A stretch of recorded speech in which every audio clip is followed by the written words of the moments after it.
Welcome to Fiction Audiobooks. If you enjoy the content, like and subscribing would be greatly appreciated. If you have any recommendations for novels, comment below. Please join my Patreon at https://www.patreon.com/fictionaudiobook. Chapter 92, If the enemy shits, we observe. In the chaotic melee where both sides' ninjas clashed densely, taijutsu ninjas had a tremendous advantage. And as it happened, every member of the Uzumaki clan was a taijutsu expert. There was nothing to be done about it, the talent was simply there. While Kumo also had many taijutsu experts, once Tsunade joined the battlefield and with the added disparity in troop strength, the battle, although intense, inevitably began drawing to a close. Just as the northern battlefield was nearing its end, on the southwestern front, the Suna and Iwa ninjas were in complete disarray. They hadn't encountered any serious resistance. But that was precisely what made it so frustrating. On the southern front, Tsunade had given the former ninjas only one order: delay the enemy at all costs. 1,000 ninjas, following Shin's command, split into small units and used guerrilla tactics to harass the enemy. They appeared as if out of nowhere, tossed a few kunai with explosive tags, and vanished. If the enemy sent small squads to pursue them, the Uchiha ninjas would, under central command, encircle and annihilate them. They would simply retreat if large enemy forces pursued them. And throughout, they strictly followed a strategy: if the enemy advances, we retreat; if the enemy tires, we strike; if the enemy camps, we harass; if the enemy retreats, we pursue. If the enemy shits, we observe. Wait, the last one sounded wrong, probably made up by some weirdo. Could be a white zetsu in disguise. Anyway, this kind of fighting had continued ever since the Suna and Iwa troops had set out. War was a contest of resources, but no one had expected Uchiha to be so well supplied. Explosive tags and kunai were thrown around like they were free, hurled madly without restraint. Under this constant harassment, the two great ninja villages were actually held back. Chiyo and Katsuchi were going crazy. They had considered splitting their forces to give chase, letting the rest push forward regardless. But they feared falling into the enemy's divide-and-conquer trap. Based on the intel, Kiri had done just that, split its forces, only to be picked off one by one, eventually ending in total defeat. Chiyo and Katsuchi had no desire to repeat that tragedy. And after being harassed for an entire day, they estimated that about 1,000 enemy ninjas had appeared. The remaining 2,000 Uchiha ninjas were nowhere to be seen. They wondered if those missing ninjas had gone to ambush Kumo. But they didn't want to gamble on that. What if they were the real target? During this time, Chiyo and Katsuchi even almost broke into a fight because each wanted the other to send a special squad to break through toward Uchiha. But neither was willing to risk their own men. That was the downside of venturing deep into enemy territory with no support. The intelligence system becomes severely compromised. In the past, they never felt this kind of pressure. Wherever they fought, it was standard practice to send out plenty of scouts to gather intel. But ever since they entered the land of whirlpools, they had become blind. Because none of the scouts they sent out ever returned. But you don't need a full 100-man team to gather intel, right? And even if you do send 100, is it really safe? You see, Shin was monitoring the movements of all major ninja villages at all times. If any chakra signatures left the main forces, he would instantly relay the information to nearby units, and someone would take care of them. Just when Suna and Iwa were already overwhelmed, they received even worse news: their rear camps had been attacked, and all their logistical supplies were looted. Chiyo and Katsuchi were dumbfounded. Did Uchiha have balls of steel? Faced with superior enemy forces, they still split their troops again. Were they not afraid that their enemies might throw caution to the wind and charge straight ahead? But in war, intelligence was everything. Without reliable intel, even the most experienced commanders could make mistakes. Those who calculated thoroughly won more often, those who calculated less often lost. And those who didn't calculate at all, what hope did they have? A blind person, unless they could grab hold of their opponent in close combat, would never beat someone with normal vision. Well, except for Matt Murdock, Marvel's Daredevil. Now, a grave problem lay before Chiyo and Katsuchi. They had brought only 3 days' worth of rations. But unlike what they had expected, they were not able to feed off the land. Through conquest, there wasn't a single civilian along their route. Once their food ran out, and they still hadn't reached Uchiha, it was easy to imagine what awaited them. It looks like we don't have a choice anymore. Katsuchi finally found Chiyo and shared his thoughts. The enemy is clearly trying to stall us, but now they can afford to drag things out, we can't. There's only one option in front of us now: a full force push forward, rushing toward Uchiha at top speed. Chiyo frowned deeply and said, "Have you considered that this could be a trap?" "Of course I have," Katsuchi replied calmly. "But don't forget, there's still a large army up north. Even if Uzushio's main target is us, they couldn't possibly ignore Kumo and those smaller ninja villages. If you were the commander, how many troops would you leave up north to defend? At least 1,000, right? Any less and it would be suicide, Chiyo answered. That's what I think too, Kitsuchi nodded in agreement. Which means, at most, Uzushio has around 1,500 troops available to deal with us. If we throw everything into a desperate charge, they won't be able to hold us back. But wouldn't that just benefit Kumo? Chiyo asked, hitting the core issue. Kitsuchi froze. She was right. If they went all in against Uzushio and forced its forces to rush back and engage them, who would ultimately benefit? Kumo, Chiyo said softly. They'd be the ones to profit. So what do you think we should do? Kitsuchi had run out of ideas himself. At the heart of it, all the major ninja villages had conflicting goals from the very beginning. They might look grand and imposing on the surface, but to call them a true alliance, no, not even a proper gon, would be a stretch. From the outset, each village treated this as a zero-sum game. No one ever thought about mutual benefit or win-win outcomes. Everyone was focused on minimizing their own losses while maximizing their own gains. And at the same time, increasing others' losses and minimizing their benefits. The only reason Suna and IWA were still cooperating was because Suna had made concessions. Because Suna was dirt poor and could barely sustain itself, they had no other choice but to compromise in some areas.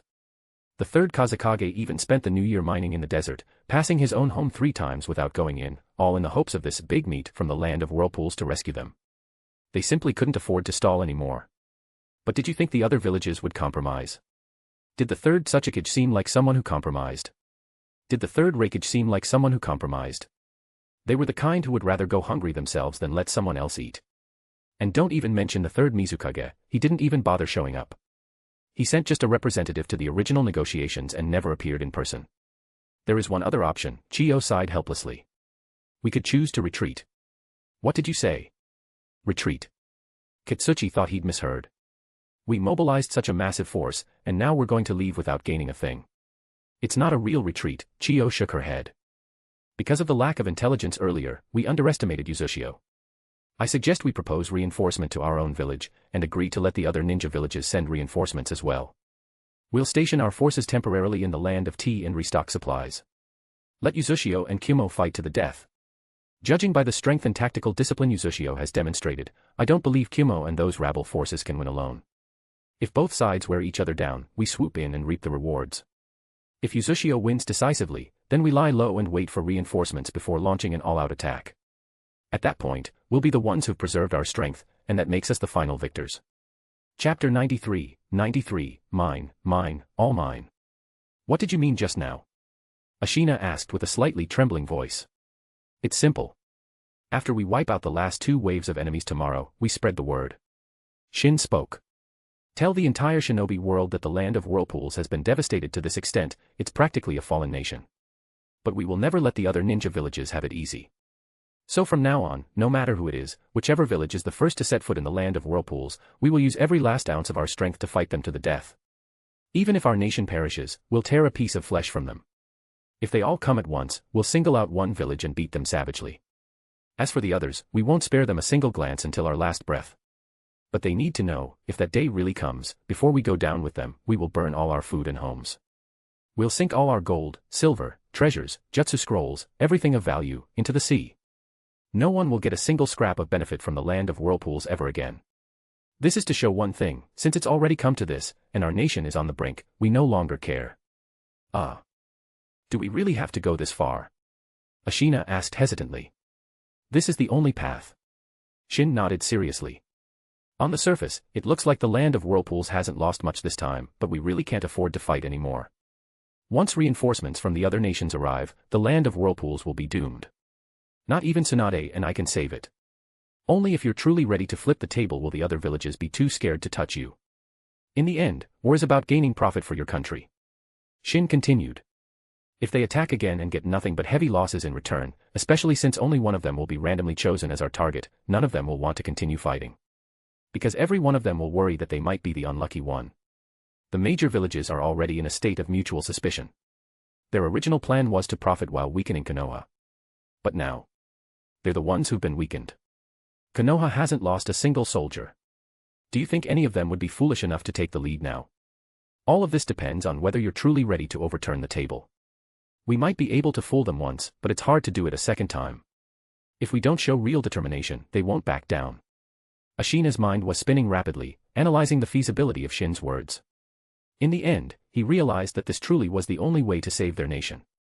The geography of the land of whirlpools ensured that no other country would want to keep getting entangled endlessly. If attacking the land of whirlpools only brought losses and no benefit, all the other ninja villages would restrain themselves. Ashina finally made a decision. His eyes were blazing. I want to entrust you with all of the land of whirlpools property, supplies, and jutsu scrolls for safekeeping. What? Me? Shin looked surprised, though inside he was overjoyed. This is the moment I've been waiting for. This is the sentence I've wanted to hear. He quickly waved his hand. I can't. Wouldn't that make me everyone's target? It wasn't surprising that Ashina would think this way. If it weren't for Shin's interference, under Danzo's subtle influence, Ashina would have handed everything from the land of whirlpools over to Konoha for safekeeping. After all, with their nation on the verge of collapse, Ashina truly wanted to preserve some kind of seed, some hope. But who would have thought that the promising Uzumaki ninjas chosen as the hope of the nation would be ambushed on their journey and scattered? Who would have thought that the citizens of the land of whirlpools would be forcibly taken by the daimyo of the land of fire? Who would have thought that in the end, only the wealth of the land of whirlpools would make it into Konoha? Of course, to silence public criticism, Konoha's higher-ups publicly stated that they wouldn't take a single coin from their ally. Then, acting very generously, they gave 1/10 of the treasure to Kushina as compensation, making her the richest person in Konoha. They flattered her with sweet words, securing her loyalty as the future Nine-Tails Jinchuriki. As for the remaining 9/10, they quietly split it among themselves.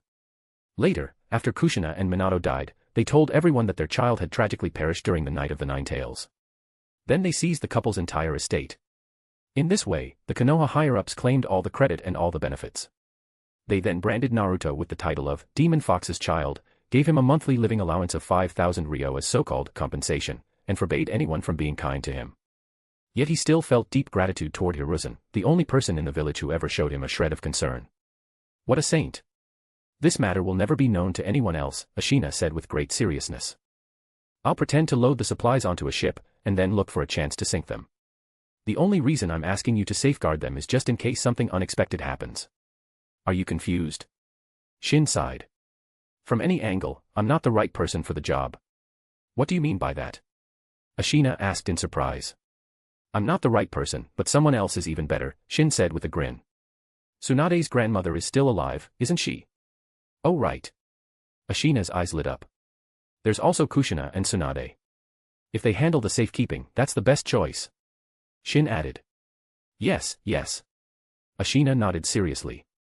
Then the land of whirlpools will just be a poor, fierce little country with a tough reputation. Let's see who still dares to covet us. Shin scoffed inwardly. What is this? Some kind of reverse psychology power play. Do I look like I'm buying this act? On the surface, Ashina was showing trust in Shin, but between the lines, it was full of testing and probing, and he played the act well too. At 67 years old, he had long since let go of many worldly attachments. He didn't care about money, as long as the nation could survive, wealth could be rebuilt later. And as long as there was enough to keep the country running, the rest could be given away. But one thing was non-negotiable, that wealth could not fall into outsider hands. So yes, he was testing Shin. But Shin's understanding and restraint made him feel very gratified. Just as Shin himself had said, he truly wasn't interested in wealth. Do you have enough storage scrolls? Ashina asked. You can ask Tsunade, she has plenty. But I won't be involved in the next steps.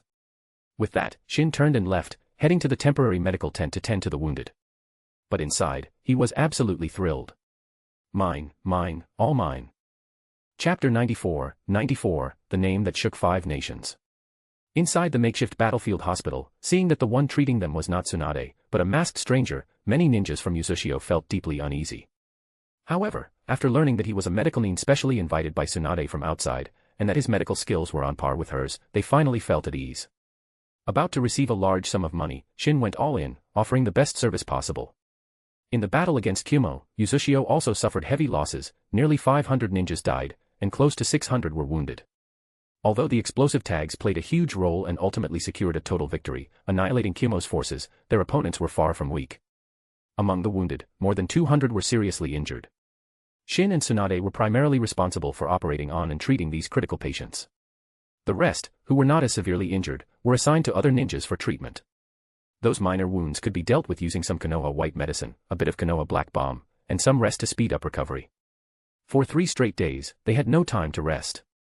Finally, after finishing their work, both collapsed onto chairs. After exchanging a glance, they couldn't help but laugh. The scene was all too familiar to them. Back at Konoha Hospital, they had experienced this exact kind of situation many times. "You've worked hard," Shin said with a smile. "What do you want to eat when we get back?" Tsunade leaned her head on his shoulder and said mischievously, "I want you. You don't have to wait until we get back." Shin pulled her into his arms and started getting handsy. "Stop it." Tsunade quickly looked around, blushing furiously, and pushed him away. "Not here." "I know a perfect place," Shin said, then picked her up and in an instant, the two vanished from sight. The omitted words brought happiness to the real body, but misery to the clone. Shin's spiritual wood clone was still in a hidden underground chamber in Uchiha, tirelessly collecting intelligence on Suna and IWA. With the help of another elder of the Uzumaki clan, Jotaro, the information was passed to all corners of the battlefield under Tsunade's name. Now, even without Ashina overseeing things, no one in Uchiha questioned Tsunade anymore. On the contrary, thanks to Ashina's intentional propaganda, she had become the savior of the entire land of whirlpools. It was she who, like a master strategist, used her outnumbered forces to consecutively crush the armies of Kiri and Kumo, even forcing the allied shinobi forces into retreat. It was she who always led the charge, the first into battle, slaying generals and capturing leaders with unmatched might, striking fear into the hearts of her enemies. It was she who, after the battle, worked tirelessly to treat the wounded ninjas of Uchiha, bringing them healing and hope. It was her, and only her, their hero, ahem. So, no one could question her orders. Anyone who did would be deemed a public enemy of the land of whirlpools. Of course, since the Kiri and Kumo armies were almost completely wiped out and the 4 lesser ninja villages' forces had just fled to sea, her reputation hadn't yet spread across the entire shinobi world. But it was only a matter of time before everyone knew the name Tsunade. And her prestige in Konoha would rise to a level that even Hiruzen couldn't suppress, no matter how hard he tried. At the southwest battlefield, faced with no other choice, Suna and IWA finally decided to retreat.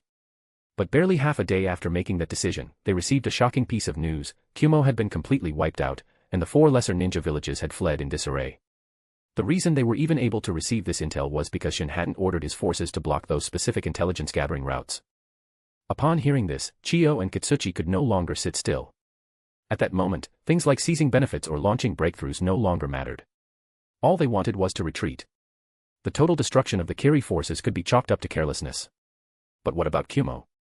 Those brutes might have looked reckless, but Kitsuchi, who had dealt with them many times, knew that each of them was extremely cunning. Yet they had still been completely annihilated. Even A had been captured. This was beyond shocking. It was terrifying. They were gripped with fear. And through the intelligence reports, they finally learned the truth. The one who had led Uchiha to a seemingly impossible victory wasn't Ashina, nor even someone from the Uzumaki clan, it was a medical nin from Konoha, Tsunade. Before this, her name wasn't widely known in the shinobi world, as she had been focused on her private struggle with Shin, burying herself in training and rarely taking on missions. Her fame was limited to Konoha, where she was known only for her godlike medical ninjutsu. No one would have imagined that this person, just one person, could annihilate the armies of 2 major ninja villages, send the 4 lesser ninja villages fleeing in panic, and leave the remaining 2 great villages completely on the defensive. As the armies of Suna and IWA retreated, the Uchiha ninjas had no intention of letting them go. It was as if they were venting all their hatred, relentlessly pursuing and slaughtering them all the way to the border. Along the way, the Suna and IWA ninjas suffered immensely. Some felt angry and tried to organize ambushes. But none of their traps worked. Instead, they were counter-ambushed by the superior forces of Uchiha and completely wiped out. By the time they reached the ships waiting to evacuate them, less than half of the Suna and IWA ninjas remained. Fighting in foreign lands often meant such helplessness. But just when they thought salvation was in sight, as they laid eyes on the ships and believed they could finally escape, those very ships exploded before their eyes. Dozens of vessels were instantly blown to pieces, just like the shattered morale of the 2 great villages' remaining forces, sinking into the sea. After destroying the ships, the Uchiha ninjas suddenly changed tactics. They stopped pressing the attack and instead pulled back, keeping their distance while slowly wearing down the enemy. 10 days later, the exhausted and out of supplies Suna and IWA forces, who had already run out of ammunition and energy 7 days earlier, were surrounded and crushed by Uchiha's army, personally led by Tsunade and Ashina, in a full-scale assault. Aside from a few high-ranking individuals like Chiyo and Kitsuchi who were captured, and a small number who escaped to unknown places, the rest were completely annihilated. During these 10 days, envoys from Uchiha also arrived at Kumo and Kiri. Their purpose was singular, to deliver intelligence and issue a warning. Upon hearing that their armies dispatched to the land of whirlpools had been completely destroyed and that their top commanders were captured, the 3rd Reikage and the 3rd Mizukage both thought they had misheard. When they heard Uzushio's envoys declare, "Whoever attacks us again will be the first to be crushed," they burst out laughing, reacting in almost the exact same way. But when they detained the envoys and then discovered they had completely lost contact with their own forces in Uzushio, panic set in. After dispatching small scouting teams into the land of whirlpools, they finally uncovered a shocking truth: every word the Uzushio envoy said was true. Not only that, they also received confirmation that the Suna and IWA armies had been completely destroyed. Alongside these devastating reports, another name sent shockwaves through the shinobi world: Tsunade. The woman who, through sheer personal strength, had led Uzushio to defeat the allied forces of all the great ninja villages. Her name spread across the shinobi world overnight. Suddenly, everyone started investigating who Tsunade was. And her title evolved during this war, from Princess of Konoha to Queen of Konoha. Once that title appeared, it was instantly acknowledged and accepted by the entire shinobi world. As her fame reached every corner, the details of the war also began to spread. Stories such as outsmarting Fagiki, ambushing and driving back the 4 nations, using explosive tags to crush Kumo, demoralizing and psychologically breaking Suna and IWA, encircling and exterminating them. Details about how she exploited the divisions between the great ninja villages, set up chain schemes, and defeated them one by one were gradually revealed. As soon as those details surfaced, people in Konoha began turning the stories into novels, which quickly gained popularity across the village. And it wasn't long before those stories began circulating throughout the entire ninja world. Even though she hadn't yet returned to Konoha, the entire village was already abuzz with discussions about her. Chapter 95, Into the Heart of Mysteries. At the same time, a rumor was spreading in every corner of Konoha. The rumor claimed that the so-called allied shinobi forces were not nearly as terrifying as they were made out to be, and the Konoha leadership was not acting out of fear. It wasn't that Konoha lacked the ability to help the land of whirlpools, it was that the higher-ups in Konoha didn't want to help. They wanted to take advantage of the chaos, looting everything the land of whirlpools had accumulated over the years. Tsunade leading the ninja of Uzushio to victory was the best proof that the loosely organized allied shinobi forces were not that scary after all. And as for Danzo looting during the crisis, his actions had already been confirmed, so there was no need for further evidence. In no time, countless people began criticizing Hiruzen Sarutobi and the rest of the senior leadership. And Hiruzen couldn't even defend himself. If the land of whirlpools had truly been wiped out, things would have been easier to explain. He could have said, "I was helpless. I did it for the sake of Konoha. You all saw how powerful the ninja coalition was, I simply couldn't do anything." But instead, the land of whirlpools nearly annihilated the allied forces. That changed everything. If Hiruzen insisted he had no ulterior motives and only gave up on the land of whirlpools to avoid provoking a coalition attack on Konoha, then he would be branded incompetent and cowardly. Abandoning an ally without a single battle just for self-preservation, how could someone like that keep preaching about the will of fire? But if Hiruzen did admit he had ulterior motives, then he'd be branded a traitor who betrayed allies and took advantage of their crisis. How could someone so dishonorable remain Hokage? So, feeling helpless, Hiruzen decided to send Torifu on a diplomatic visit to Uzushio, hoping to ease tensions. But Torifu outright claimed illness and refused to go. "Damn it, I said we should send reinforcements back then, how did all of you oppose me? Koharu kept targeting me, and the rest of you ganged up on me too. You made my life miserable. Now you suddenly remember me. Screw off." That wasn't his exact wording, but that's how it sounded to Hiruzen. Having been turned away, he had no choice but to send Homura instead. Aside from him, Hiruzen didn't dare send anyone else. He couldn't send Koharu, he knew her temper better than anyone. She couldn't take even the slightest grievance. And after losing so many people around her over the past year, her temper had become even worse. She was useful when it came to internal power struggles, but in diplomacy, she was useless. As for Danzo, he was even more out of the question. His idiotic actions had already pushed Uzushio to the edge, to the point where they were spreading rumors in Konoha. Meanwhile, in the land of whirlpools, under the watchful eyes of spies from various nations, Ashina transported crate after heavy crate to the seaside and loaded them onto more than a dozen large ships, which then sailed to a remote part of the open ocean. He made it publicly known that all the ships were protected by barriers. If anyone approached, the ships would explode immediately, and all the cargo would sink to the bottom of the sea, no one would get anything. During transit, a few crates were accidentally broken open due to spies bumping into them, and gold, silver, and rare scrolls spilled everywhere. On these ships, all the real gold, silver, supplies, mineral resources, cash, and scrolls had already been taken by Tsunade. In their place were crates filled with rocks. Ashina entrusted nearly 80% of Uzushio's non-fixed assets accumulated over the years to her. Officially, this was for safekeeping. But 20% of the assets were given outright to Tsunade and Shin as thanks for their unmatched contributions during the war. The rest was to be held in trust. Should she ever become Hokage and the land of whirlpools fall into crisis again, she could use Konoha's name to help them through it. As for how much she would actually provide in the future, that would depend entirely on her conscience. In any case, Ashina said that apart from himself and the two elders of the Uzumaki clan, no one else in the entire land of whirlpools would know about this matter. In other words, that wealth was essentially a gift to her. One had to admit, with age comes wisdom, he was frightened by what had happened and wanted to use money to buy peace. After all, he understood the difference between a country and its wealth. As long as Tsunade became Hokage, as long as she was around, the land of whirlpools would be safe. And about money? As long as it was enough, that was good enough. It was important to understand that the land of whirlpools had no daimyo. Uzushio was the actual ruling authority of the country. And Uzushio was not a traditional ninja village that relied solely on missions to survive without producing anything. Every year, the taxes collected from the entire country amounted to a significant sum. Tsunade didn't know exactly how much wealth other nations had, but the assets she now held from the land of whirlpools added up to over 30 billion. No wonder so many coveted the land of whirlpools. No wonder that after its fall, Konoha ended up with 4 new powerful clans. Take the Sarutobi clan alone, during the Fourth Great Ninja War, they fielded over 2,000 ninjas. Just how absurd is that number? To put it in perspective, the total number of ninjas from the Uchiha and Hyuga clans, who had long been rivals for the title of Konoha's top clan, didn't even add up to 1,000 combined. Then add in the Shimura, Yutane, and Mitokado clans. One could only say, the Konoha council members were terrifying beyond measure. 3 days later, someone with an unknown identity approached the dozen or so ships anchored in the deep-sea bay, triggering the barrier set by the Uzumaki clan. All the ships suddenly exploded, and every last crate of treasure sank into the sea. And this happened right in front of spies from nearly every ninja village. When news of this reached the villages, many refused to believe it. They thought the land of whirlpools had staged a bait-and-switch. But in the end, none of them sent troops to attack the land of whirlpools again. Even for the 4 great ninja villages, losing 1,500 elite troops was a devastating blow. Not to mention, their top commanders had been captured. For example, Kitsuchi, if Inoki didn't rescue him, it would shake the morale of many in his village. So even if they wanted to punish him, they had to get him back first. And the others? Even more critical. Chiyo was the real power behind Suna, with authority rivaling even the 3rd Kazekage.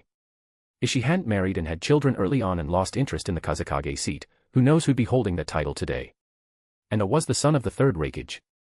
As for Genji, though his standing in Kiri wasn't quite at Chiyo's level in Suna, don't forget there was also Yumi to consider.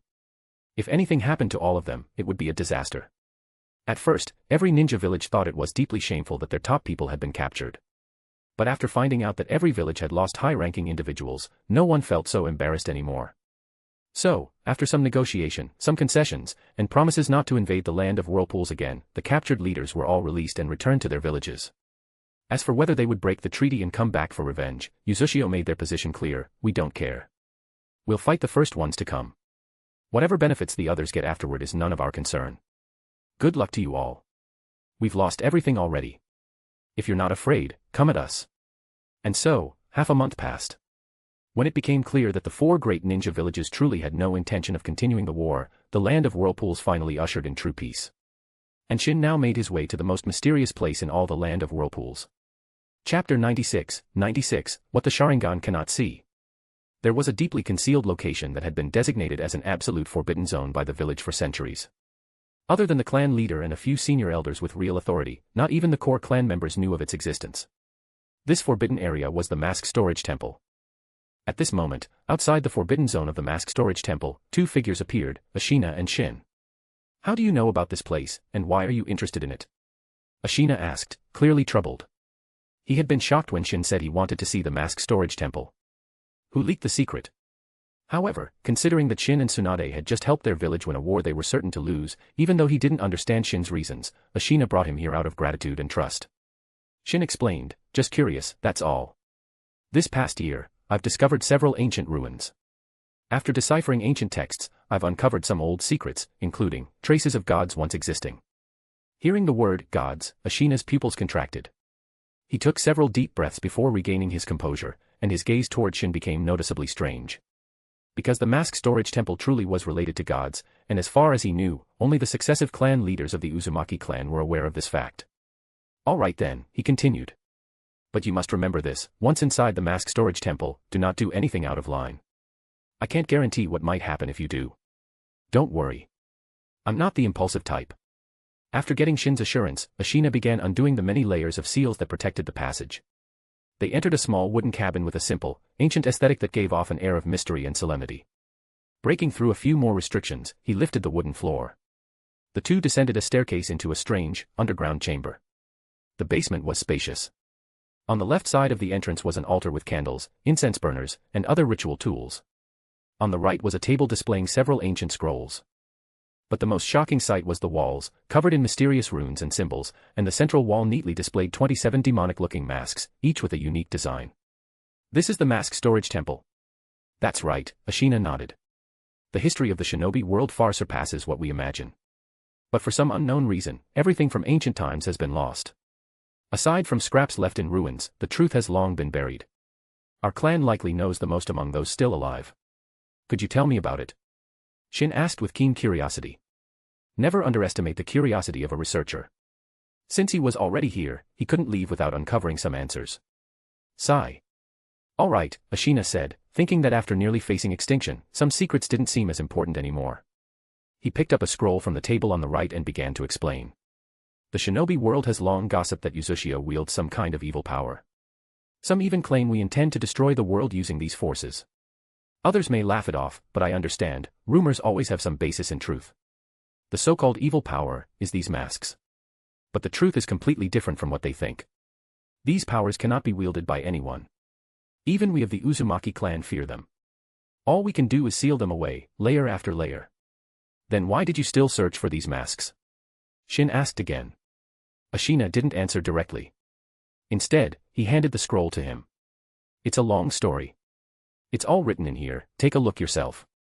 Shin opened the scroll and began reading it carefully. The more he read, the more shocked he became. These masks weren't collected by the Uzumaki ancestors.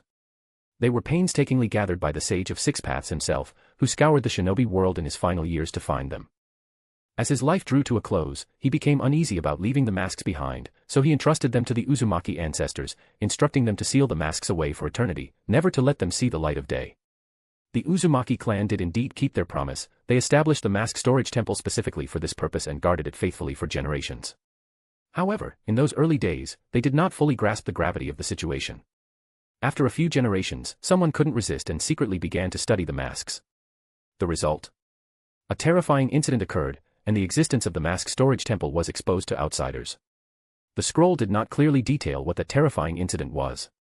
But once people learned that Uchiha possibly held divine powers, some began to target the mask storage temple, which eventually led to a war. At that time, the ninja villages hadn't been founded yet. Ninja operated in family-based clans. The Uzumaki clan, while perhaps not the absolute strongest, was undoubtedly ranked in the top 5. They won that war without much difficulty. Afterward, the ancestors of the Uzumaki clan issued a strict warning to future generations: never research the masks, and never reveal the existence of the mask storage temple. Anyone who did would be treated as a traitor of the highest order, and their entire family would be mercilessly wiped out. By the time of the current generation, deliberate misinformation and secrecy had ensured that, aside from Ashina and a few elders, even the Uzumaki clan themselves had long since forgotten about that history in the mask storage temple. Who would have thought that even if the Uzumaki no longer remembered, someone in the shinobi world still did? Perhaps those people had only seen vague references in ancient records. Maybe they didn't truly believe it, and were just looking for an excuse to start a war. But the truth was this: they didn't wield evil power, they had sealed it away. After reading everything written in the scroll, Shin suddenly understood. He had always found it strange, why did the Uzumaki clan have this bizarre obsession, painstakingly collecting these masks? And after collecting them, why simply seal them away in secret, without using them? Now he knew, it was the work of the Sage of Six Paths. With that, everything made sense. After returning the scroll to Ashina, he suddenly activated his Mangekyo Sharingan. Ashina was stunned. What was Shin doing? Hadn't he just warned him repeatedly not to do anything reckless? And now he suddenly activated his Mangekyo. Wait, hold on. He just realized, Shin had always worn bandages over his eyes, hadn't he? The lighting had been dim earlier, and he hadn't noticed that the bandages were already gone. And he had even reminded him to be careful, only to find out Shin had planned something from the start. Seeing Shin's vivid, intricate eyes, Ashina couldn't help but shout inwardly, "You pretended to be blind." Seriously. Looking into those eyes, with their mysterious and unfathomable patterns, even someone like him felt a trace of fear. Over the past 2 months, he had spoken often with Shin and Tsunade. He had learned about Shin's past. Now, seeing those eyes, Shin's act of feigned blindness, and knowing how carefully he had plotted against people like the third Hokage, Ashina could only think, "Hiruzen, you'd better pray for yourself. As for me, I stand firmly with Tsunade and Shin." After exhaling slowly, a light flashed in Shin's left eye, and he gazed directly at the mask he felt was the safest, the Shinigami mask. Kaiseki, activated. But in the very next moment, a powerful sense of dread surged through him, shaking him to his very soul. Scarlet blood flowed from his left eye, forcing him to shut it and begin to recover from the damage. Interesting. Very interesting.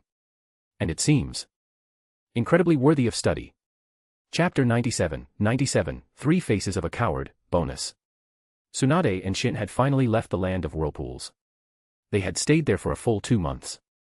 But the gains had been immense. Just the wealth Tsunade possessed, equivalent to 30 years of Konoha's financial revenue, felt almost unreal. As expected, the earning capacity of a nation had been on a completely different level compared to a single village. No wonder the daimyo was willing to spend so much each year to support the ninja villages. It turned out he never really took it seriously. After all, ninjas didn't engage in production. For most of them, the only way to make money was by completing missions issued by the daimyo's government. And on top of that, training a ninja was extremely expensive. This led to a situation where most of the ninja villages were genuinely strapped for cash. Among the 5 great ninja villages, the only one that was never short on funds was Kumo. Konoha could have been financially stable too, but the upper echelons were too greedy. Supporting those 4 people was almost beyond the village's capabilities. The greatest gain, however, had been in Tsunade's reputation and prestige. As they neared Konoha, Shin returned home on his own. Tsunade walked through Konoha's gates alone. Her return, naturally, caused a huge stir.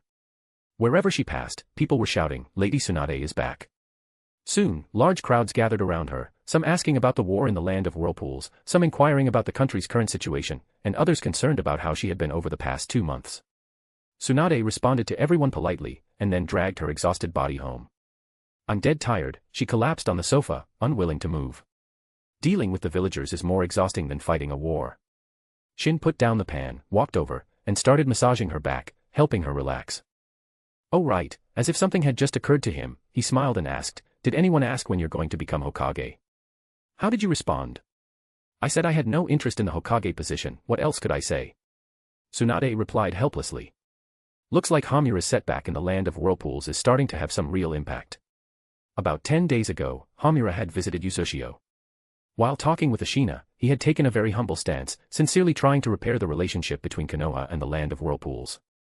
But Ashina silenced him with, "Right now, in the whole of Konoha, I recognize no one, only Tsunade and Mito. You want reconciliation with Konoha? Fine. Come talk to me again when Tsunade becomes Hokage.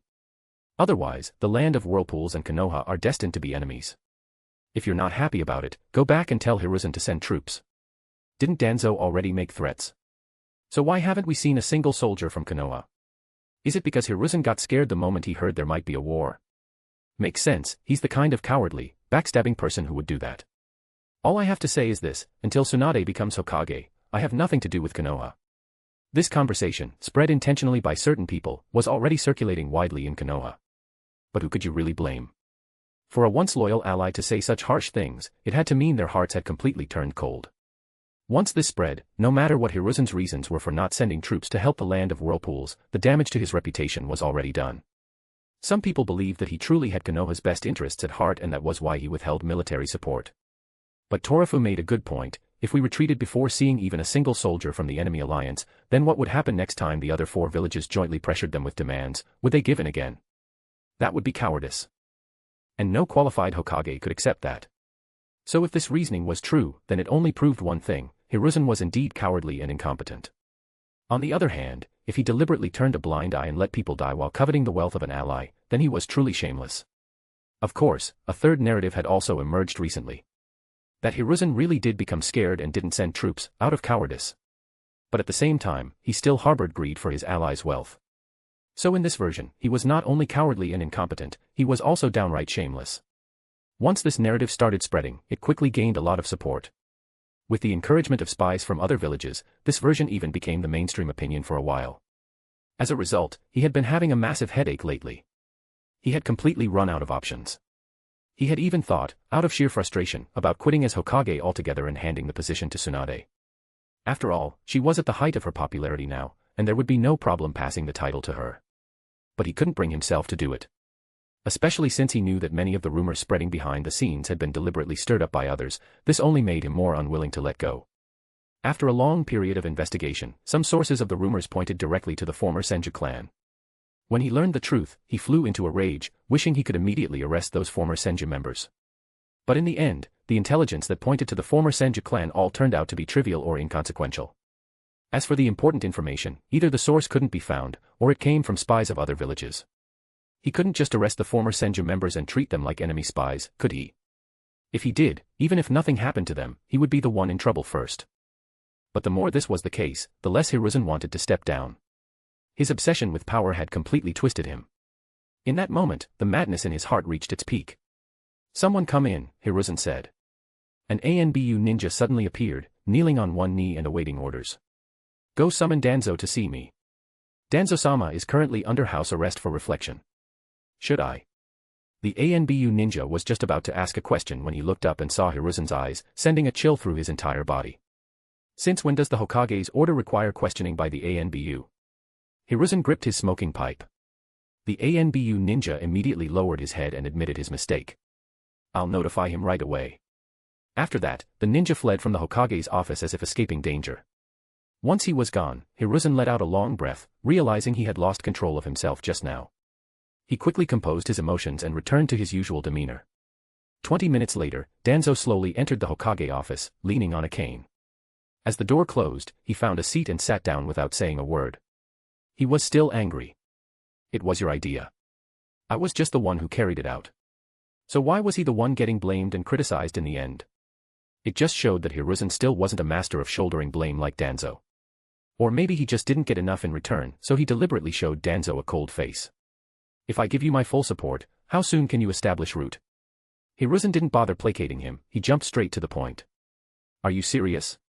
Danzo immediately dropped the attitude, springing to his feet in excitement. "You were right, where there is light, there must also be shadow." Hiruzen still wore his usual warm smile, but his tone was chilling. "You know this, because I've always been too lenient and trusting, even petty criminals have grown bold enough to act out. It's time to change that." Chapter 98, Power without wisdom is weakness. Just like that, Root, originally intended to be established in preparation for the possible outbreak of the Second Great Ninja War, was formed several years ahead of schedule because Hiruzen couldn't bear the pressure of public rumors and gossip. Moreover, the elders were completely unaware of this matter. The only two people who knew were Hiruzen and Danzo. However, Hiruzen was angry, not insane. He didn't immediately agree to Danzo's request to start demanding geniuses from the various clans. He only permitted Danzo to recruit people from the ANBU or to select outstanding ninja from among the civilian population. The initial number of Root members was set at 17, and each had to be the elite of the elite, and absolutely obedient. But above all else, secrecy was still the top priority. After returning to Konoha, Tsunade and Shin spent an entire night in wild passion. Once their bodies and minds were completely satisfied, they embraced each other and fell into a deep sleep. The next morning, the two visited Mito and told her everything that had happened in the land of whirlpools, from start to finish. After hearing their story, Mito was deeply moved. She never expected that the war would actually be won. Though the victory was mostly due to the disunity and backstabbing among the major ninja villages, which gave them the opportunity to defeat them one by one, a win was still a win. Tsunade's reputation soared to unprecedented heights. Her fame was no longer confined to Konoha, it had spread throughout the entire shinobi world. Minato, Kushina, and Nawaki, who were all nearby, listened intently to Tsunade and Shin's story with great interest. Especially Minato. Already walking a different path, he carefully considered the deeper meaning behind every action Shin had taken. Without needing Shin to say a word, he was already planning to write a detailed analysis report to submit to him for review and further discussion. Seeing firsthand how Shin accomplished so much through intellect rather than brute force made him realize even more that a sharp mind was the true foundation of all power. Strength was important, but without the intelligence to match it, strength alone was meaningless. After all, he had heard Shin tell the story of a terrifyingly powerful Uchiha elder who was deceived by a creature. That old man was strong enough to overthrow the shinobi world, yet was completely manipulated by that creature, spending every day lost in unrealistic fantasies he could never escape. One could only wonder what Minato would feel if he ever discovered that this story was actually true. Since Mito wanted Tsunade to spend more time with her, after dinner, Shin took Minato back home with him. Along the way, Minato bombarded him with questions, and Shin answered each one in great detail. He was especially excited when asking about how Shin had monitored the entire land of whirlpools. After all, Minato himself was a sensory-type ninja, and an exceptionally gifted one at that. According to Shin, Minato's sensory talent was no less than his own, at least, before Shin's sensory abilities had been upgraded. If Minato could master the third stage of the Flying Thunder God, could he then use the same information-gathering methods Shin had used in the land of whirlpools? Could he one day control an entire battlefield on his own? You're thinking about running before you even know how to walk, Shin scolded playfully after hearing Minato's question. You haven't even mastered the first stage, and you're already thinking about stage 3. Don't worry. It won't be long before I've mastered the first stage, and this time, it won't be half-baked, Minato said confidently. And I want to be just like you, defeating the many with the few, beating the strong while being the weak. That's so cool. But Shin suddenly stopped in his tracks and said seriously. Remember this, in this world, there is no such thing as defeating the strong with the weak, or winning with fewer people. But in the war in the land of whirlpools, Uzushio clearly had fewer ninjas and seemed to be the weaker side. That's only what it seemed like, Shin explained. But didn't you notice? In every battle we won, we created local situations where the strong overwhelmed the weak, and the many overpowered the few. And intelligence is also a crucial weapon. When we have accurate intel and the enemy is essentially blind, only seeing what we want them to see, the balance of power can shift in an instant. If we had blindly clashed with the enemy head-on, we would have had no chance of victory. Minato lowered his head, deep in thought. After a long pause, he asked, is it the same in battles between individual ninjas? That only the strong defeat the weak? Exactly, Shin nodded firmly. Maybe you've heard many stories about the weak defeating the strong. But what is the standard by which you judge strength and weakness? Is it the number of jutsu one knows? The amount of chakra? The strength of one's will to fight? Those stories you've heard were either cases where the seemingly strong party became complacent and underestimated their opponent. Or the so-called weak side made use of their own advantages and exploited the other's weaknesses. Those advantages and flaws can come in many forms, including psychological or personality flaws. But in my view, when someone loses because of carelessness or underestimation, they were already the weaker one. Of course, I'm talking about real life and death combat, not sparring. Some people always lose in sparring matches but don't necessarily lose in real battles. There's a big gap between training and actual combat. But Minato hesitated. He recalled so many stories where people had defeated seemingly unbeatable foes through sheer willpower. It left him feeling conflicted. Shin laughed. How about we find a place and have a sparring match? You can use any means. I'd really like to see how you plan to defeat the strong with the weak. That's not fair. Minato grumbled. The gap between us is way too big. I can't even deal with your Flying Thunder God technique, that alone completely blindsides me. So you do realize it, Shin said. Which is why the so-called defeating the strong with the weak only works when the gap in power isn't that large to begin with. I get it now. Minato nodded solemnly. What you're trying to tell me is that I shouldn't make excuses for my failures, that's what weaklings do. To become truly strong, I must always remain vigilant and never underestimate any opponent. Exactly. Shin smiled with satisfaction. Countless prodigies and powerful warriors have lost because they underestimated their enemies. Always keep a backup plan, it will never fail you. Got it. Hee hee. Minato scratched his head and chuckled at the praise. But I still want to have a match with you. All right, Shin agreed cheerfully. Let's check in. Then we'll go back to the room, and I'll take you to a special place. Okay. To avoid making the Namikaze couple worry, Shin's shadow clone had been regularly appearing at home over the past month. So when they returned, the couple wasn't surprised. After a quick greeting, he brought Minato back to the room. Then, using the Flying Thunder God technique, he transported them both to a massive, pitch-black, empty space. With a snap of his fingers, lights began to turn on one by one, slowly revealing the true appearance of the space. Chapter 99, The Boy Who Would Be Yellow Flash. This was a cylindrical underground space, 30 meters tall and 100 meters in diameter. Aside from the lights on the ceiling and walls, the room was completely empty. It was clearly designed for combat. You've been hiding a great spot like this. Minato exclaimed in delight. Does this mean I can train here from now on? You wish, Shin replied. If you want to train here, wait until you've mastered the Flying Thunder God technique. After that, you can come on your own, bring Kushina along if you like, up to you. Alright. Just imagining being able to train alone with Kushina in such a secluded place made Minato a little excited. Let's begin. As Shin's words fell, Minato moved in an instant.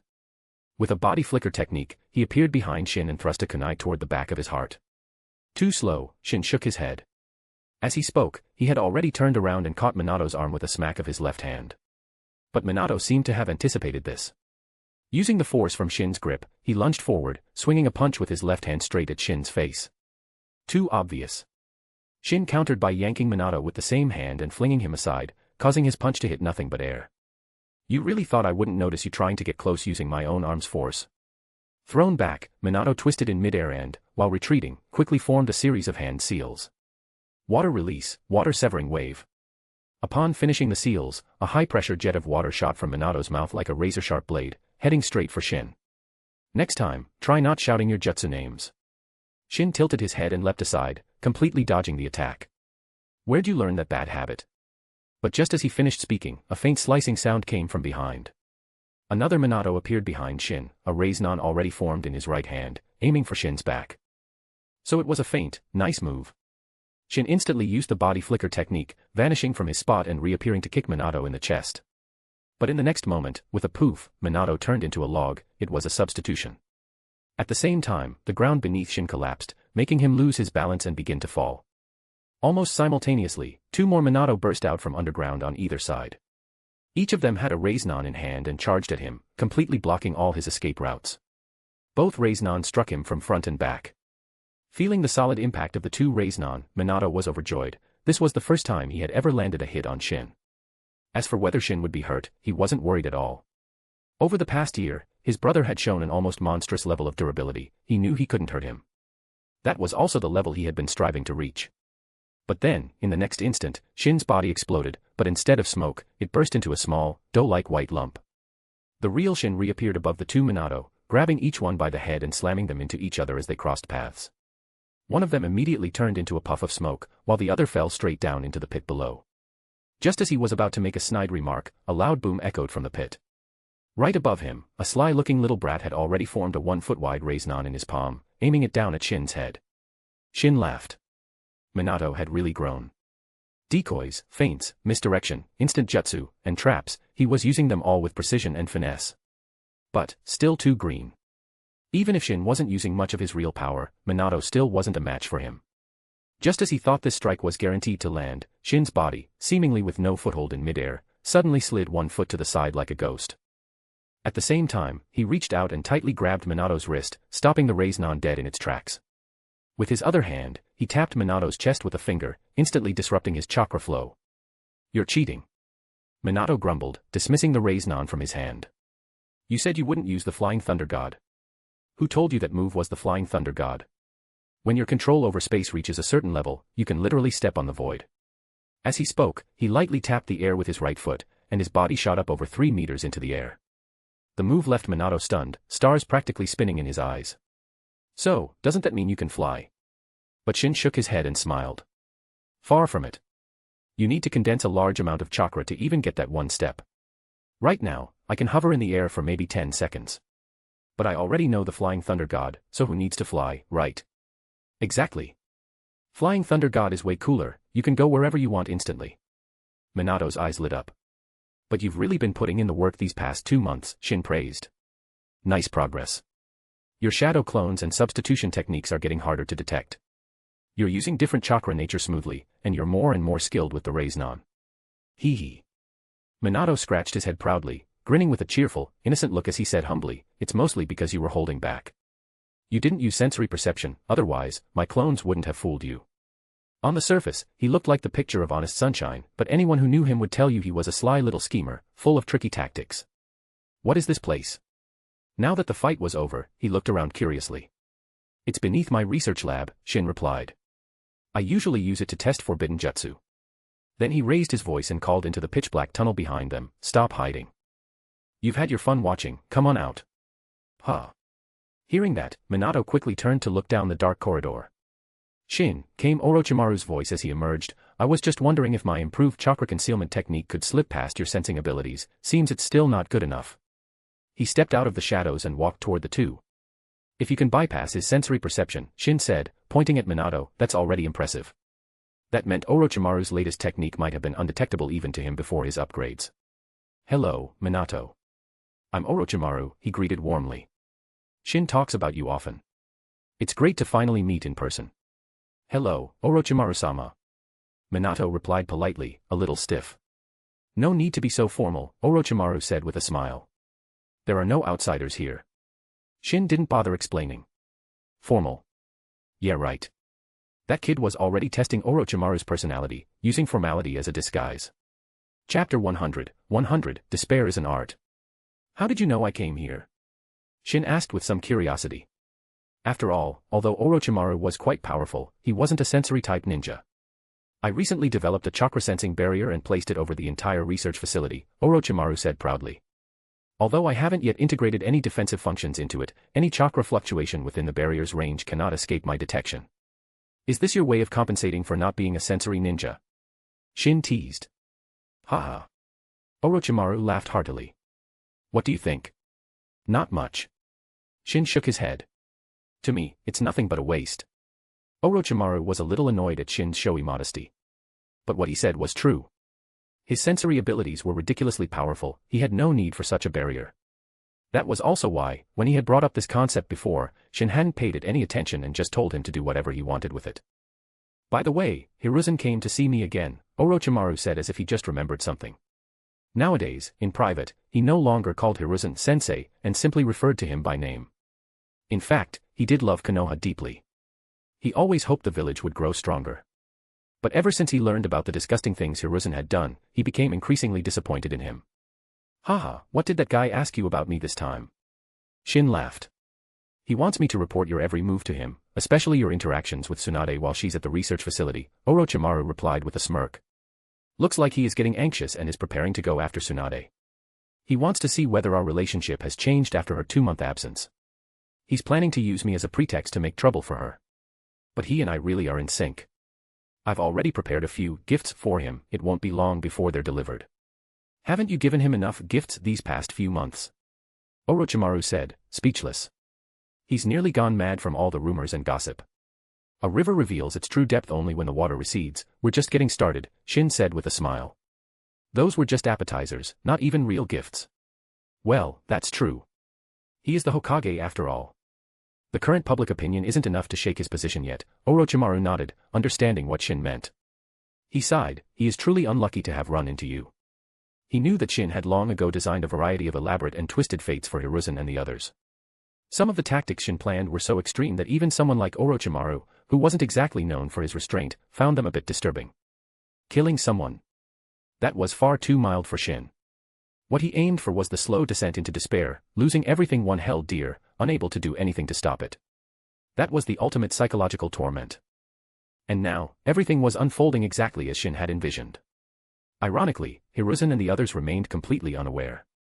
Initially, he hadn't fully agreed with some of Shin's plans. He didn't care about the others, but he did have a bond with Hiruzen as student and teacher. But after discovering what his beloved teacher had truly done, he wholeheartedly sided with Shin.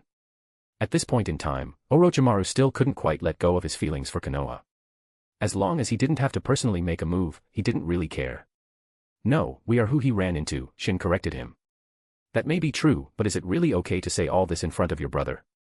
Orochimaru asked, glancing at the confused-looking Minato standing to the side. Ha ha ha, don't let this kid fool you, Shin laughed as he ruffled Minato's hair. He's sharp as a whip. Minato, even after being exposed, wasn't embarrassed. He just scratched his head and gave a silly smile, as if by habit. With that look and vibe, he was the picture-perfect obedient, boy-next-door type. All right then, since you're here, Minato, let me give you a tour of our research facility, Shin said with a smile. Once you've mastered the Flying Thunder God technique, you can come over anytime. Okay. Minato nodded enthusiastically, his face full of anticipation. Hee hee. Seeing the interaction between the two brothers, Orochimaru chuckled. Looks like you haven't hidden anything from Minato either. Your improvements to the stealth technique are quite impressive, Shin said as they went upstairs. I doubt anyone in the entire shinobi world besides me could even detect it. It's all thanks to your earlier research into chakra concealment, Orochimaru smiled. That gave me the foundation to continue improving it. Still, the technique has one big flaw: it can't handle large amounts of chakra during stealth. Otherwise, it'll still get noticed. And it doesn't hide the user's physical body, just their chakra signature. At this stage, it's only useful for surveillance. If we want to apply it in combat, there's still more work to be done. But I believe one day, this stealth technique will reach the level of the second Tsuchikage. After chatting for a bit, Shin brought Minato to the Forbidden Jutsu Research Lab. I'll get back to work. The updated stealth technique is in Cabinet 17, Orochimaru said, then smiled at Minato and left first. You guys just leave Forbidden Jutsu out like this? Minato asked in shock as he casually opened a cabinet and pulled out a scroll. You're the fourth person who knows about this place, Shin explained with a smile. Since no one else knows, what does it matter where we store them? And remember, ninjutsu isn't what matters. What matters is the ninja. Some ninjas only master a single technique their entire life, yet they're nearly invincible. Others might know 1,000 techniques, but in the end, they're nothing special. Yeah, I understand. But how many forbidden techniques are in here? There are about 50 or so, Shin replied. Some were developed by Tobirama, some by Orochimaru and me, and others I've gathered from across the shinobi world over the past year or so. Can I study these forbidden jutsu? Minato asked hopefully. Even if ninjutsu wasn't everything, some techniques were still irresistibly tempting. You can read all of them, Shin said seriously. But before you officially begin learning any one of them, you have to ask me first. They're forbidden for a reason. Some come with heavy risks, and some may cost the user their life. If you can avoid learning them, don't. Even though you've trained in chakra-based body strengthening since you were a kid and your physique far surpasses others your age, your recovery ability still isn't on par with Kushina's. Some jutsu just aren't suited for you. I get it. Minato excitedly rubbed his hands together, though he clearly took his brother's words to heart. Also, you're still a bit weak. I won't feel comfortable until you've mastered the Flying Thunder God technique, Shin said. Tonight, I'm taking you to Shikatsu Forest to see if you have the potential to train in its Sage Mode. Hearing the seriousness in his brother's tone, Minato grew curious and asked, is Sage Mode really that big of a boost? Chapter 101, 101, Freaks Don't Follow the Rules. Very significant. Senjutsu Chakra can amplify the power of any ninjutsu you currently possess by several times, possibly even dozens of times. It also grants you incredibly powerful sensory abilities. Your sensory talent is already exceptional. Once you master Sage Mode, stealth techniques will become completely useless in front of you. It will also greatly help you in understanding space and mastering the Flying Thunder God technique.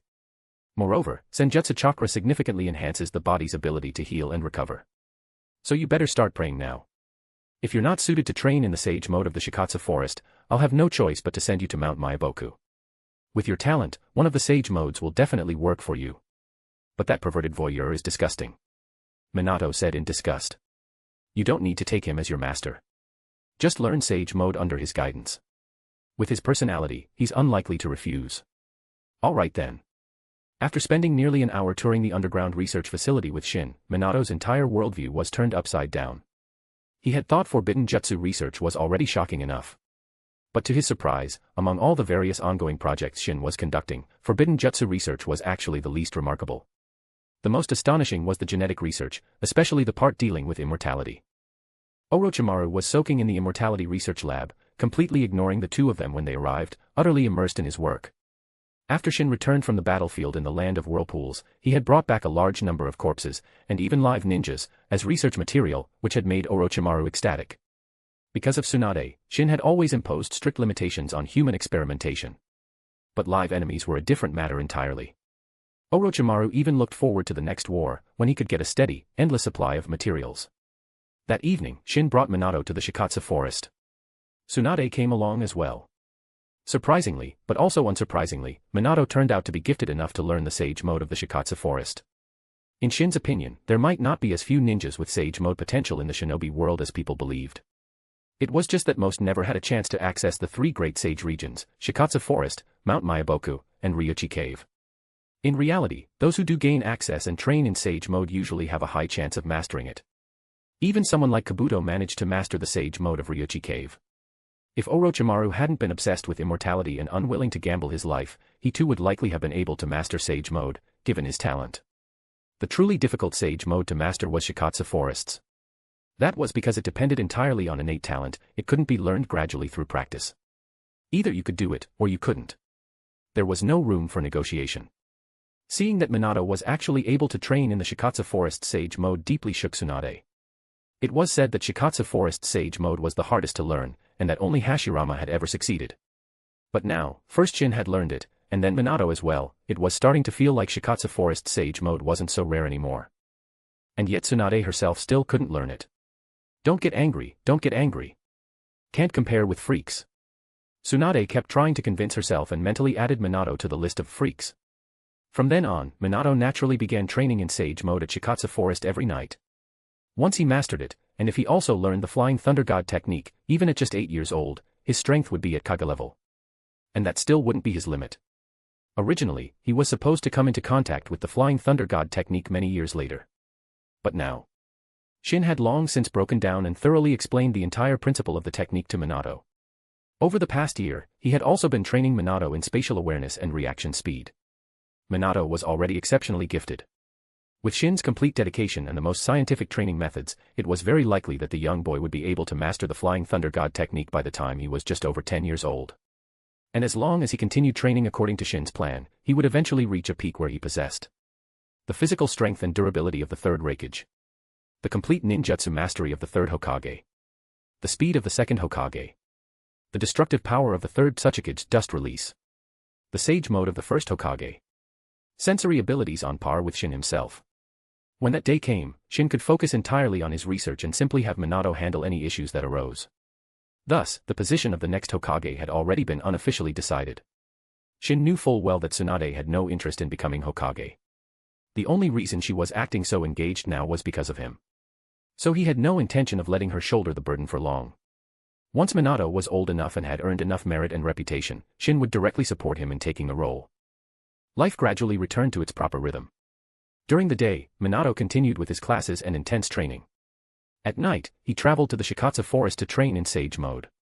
Tsunade returned to work at the hospital, and also took over many responsibilities in the pharmaceuticals department, which nearly caused another falling out with Koharu. But with her current state of weakened influence, all she could do was fume in powerless frustration. After all, Tsunade had already handled some of the department's work in the past, and now she had returned in triumph. With all of Koharu's allies mysteriously having disappeared, she couldn't stop Tsunade even if she wanted to. The thought of all this made Koharu feel like she was going mad. Just a year ago, when Tsunade first entered the pharmaceuticals department, she had been completely sidelined by Koharu. And now, it was Koharu's turn to be sidelined. This left her feeling tortured all the time, yet she had no options. Even Hiruzen would have to think twice before trying to oppose the current Tsunade. What could someone like Koharu even do?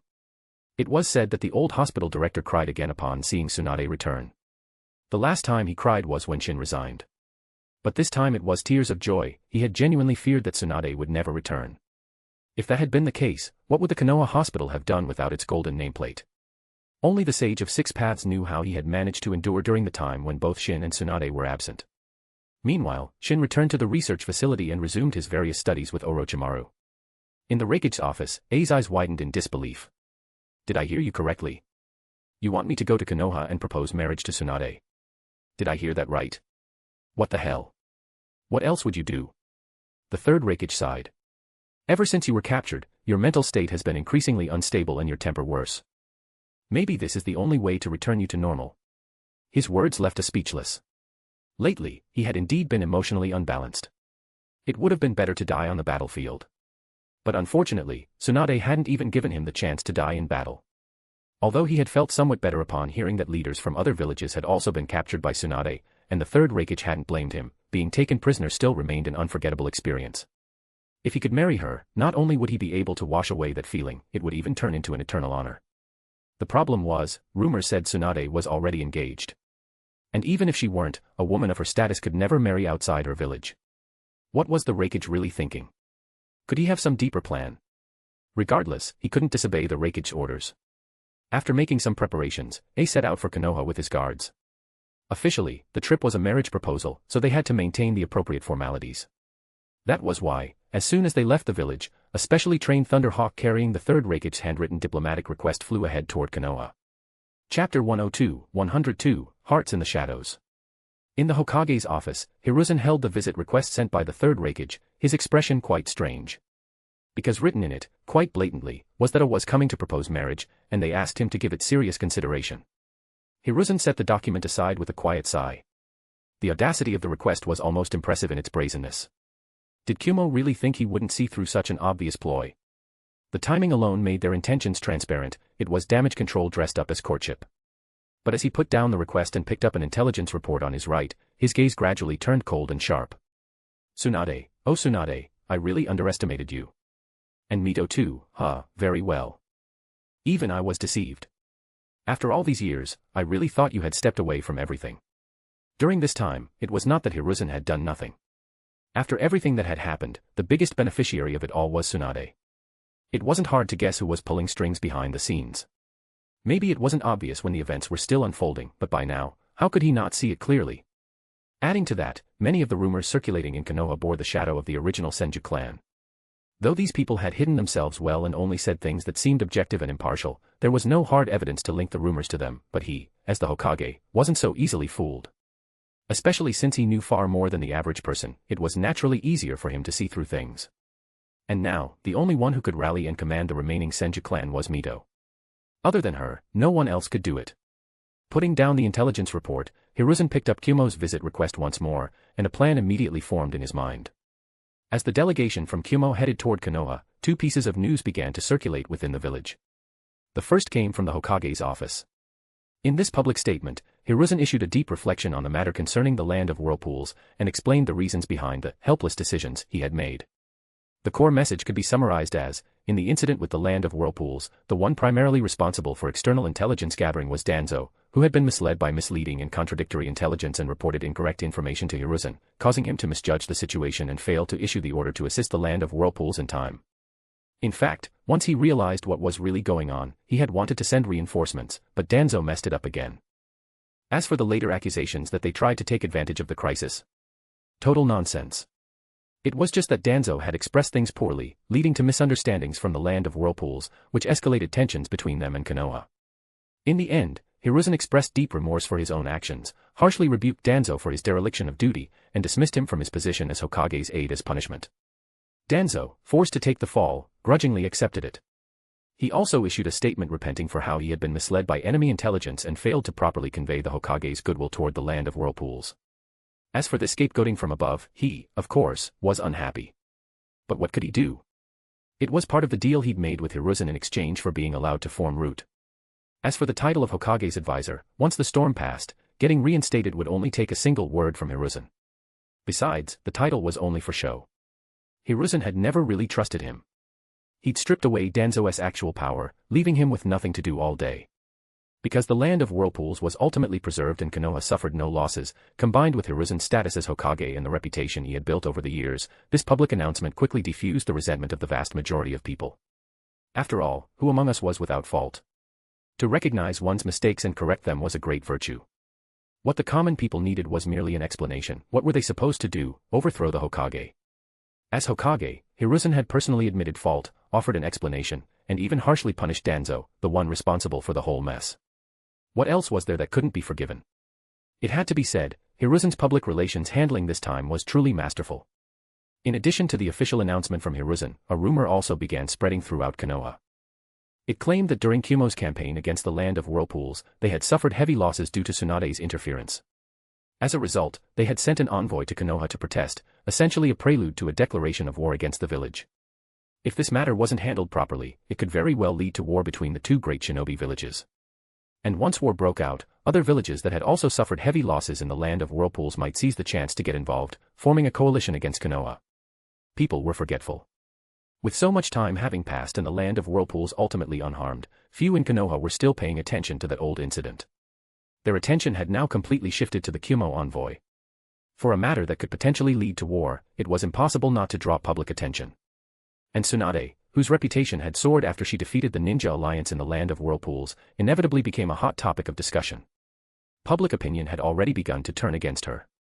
Although no one said anything openly, many people couldn't help but think that this looming crisis was caused by her. If she hadn't insisted on interfering in the land of whirlpools war, things never would have escalated this far. If she had defeated the alliance purely for Konoha's sake, no one would have blamed her. But her actions had ultimately benefited the land of whirlpools, while the consequences now had to be borne by Konoha, something that some citizens found hard to accept. Some people argued that with her overwhelming strength, even if war did break out, the other villages wouldn't gain the upper hand, but still, most people didn't want a war at all. Among the various ninja villages, nearly everyone in their middle ages or older had lived through the Warring States period or the First Great Ninja War. These people had only recently begun to enjoy peace. Why would they want another war? Late at night, in Konoha's underground research lab, thanks to a large influx of experimental subjects, many from different villages, skilled in various jutsu, and some even possessing bloodline limits, Shin and Orochimaru had made rapid, breakthrough progress in their research on chakra nature transformation. Using these subjects, they began to study the principles behind fusing different chakra natures, with the ultimate goal of unlocking non-hereditary bloodline limit through scientific means. If this research could succeed, it might one day be possible for highly talented ninja to wield bloodline limit without needing the right bloodline. Such research would be revolutionary. Because of this, Shin, who had originally planned to leave early, was pulled back by Orochimaru and forced to stay. He wasn't allowed to go home until they determined the direction for the next stage of research. Helplessly, he was still stuck in the lab, looking miserable. Tsunade was there too. But she didn't interrupt the two of them. Instead, she sat quietly in a corner, resting her chin on her hand, her bright eyes unblinking as she gazed at the busy Shin. She couldn't help it, his serious face was handsome. Chapter 103, 103, The Greater Good Deception. A bloodline limit that could potentially be replicated through research, now that was something worth pursuing. Even though it was a non-hereditary bloodline limit, it was still quite remarkable. After all, this was something many ninjas strive for their entire lives but never achieved. Just look at Hiruzen, he mastered the chakra nature transformations of all 5 elements and learned over 1,000 jutsu. But because he never mastered a bloodline limit, his strength, while formidable, lacked a certain degree of intimidation. According to the speculations of Shin and Orochimaru, this kind of research was very difficult and unlikely to show results in the short term. However, once successful, this research would mean the ability to mass-produce ninjas with non-hereditary bloodline limits. A long while later, during a break, Tsunade hurried over. As she wiped the sweat from Shin's forehead, she shared with him the 2 pieces of news circulating in Konoha that day. Hiruzen really has a few tricks up his sleeve, Shin chuckled upon hearing the news. And he learns quickly too. After experiencing the power of public opinion a few times, he's already figured out how to use it for his own purposes, and he's using it quite well. Why do I feel like you're not worried at all? Orochimaru, also taking a break, asked curiously. What you're aiming for is a peaceful transformation, something that can't be rushed, Shin replied. Hiruzen isn't a fool. It's not surprising that he's taking effective countermeasures. But he's overlooked one key factor, and that one factor is bound to lead to his ultimate failure. Let me guess, that most important factor is you. Orochimaru asked. But Shin shook his head. I'm not important. Then what is? Tsunade asked from the side. The truth is, she answered immediately, picking up on Shin's cue and taking over the conversation. The truth? Orochimaru looked a bit confused. Yes, the truth. Tsunade, influenced by Shin over time, quickly understood and confirmed firmly, Shin has already told me many times, the tug-of-war of public opinion is inevitable. It was only a matter of time before Hiruzen learned how to use public opinion just like we do. But if both sides have equal power over public opinion, then the more open and honest side will be the one to come out on top in the end. Orochimaru suddenly understood. I get it now. Tsunade has never done anything to harm the village. On the contrary, she's always worked hard and given everything for it. Everything she's done can be brought into the light for anyone to see.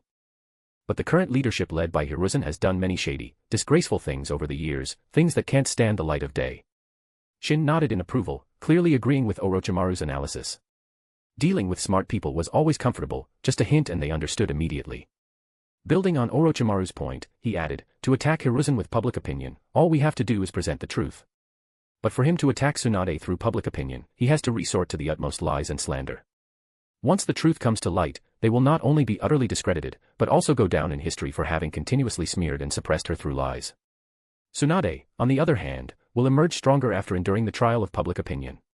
Not only will she be cleared of all the slander, but many people who once misunderstood her due to rumors will feel guilty and support her even more firmly. The persona of a tragic hero is one that can quickly win people's hearts. Orochimaru nodded, then asked with a mischievous grin. But what if some people are just stubborn? Even with the facts in front of them, they still choose to believe the rumors. Those individuals represent a different kind of problem, Shin replied. One that requires different solutions. Ha ha ha. Orochimaru burst out laughing. Shin's actions truly suited his taste. He was right, those kinds of people were unstable elements. What was the point in keeping them? Just get rid of them and be done with it. Becoming experimental subjects was the best fate for them. By the way, didn't you say you had a big gift prepared for Hiruzen? Since he's stirring up trouble now, why not give him a headache too? Orochimaru asked, continuing the conversation. But Shin shook his head and said, now's really not the right time.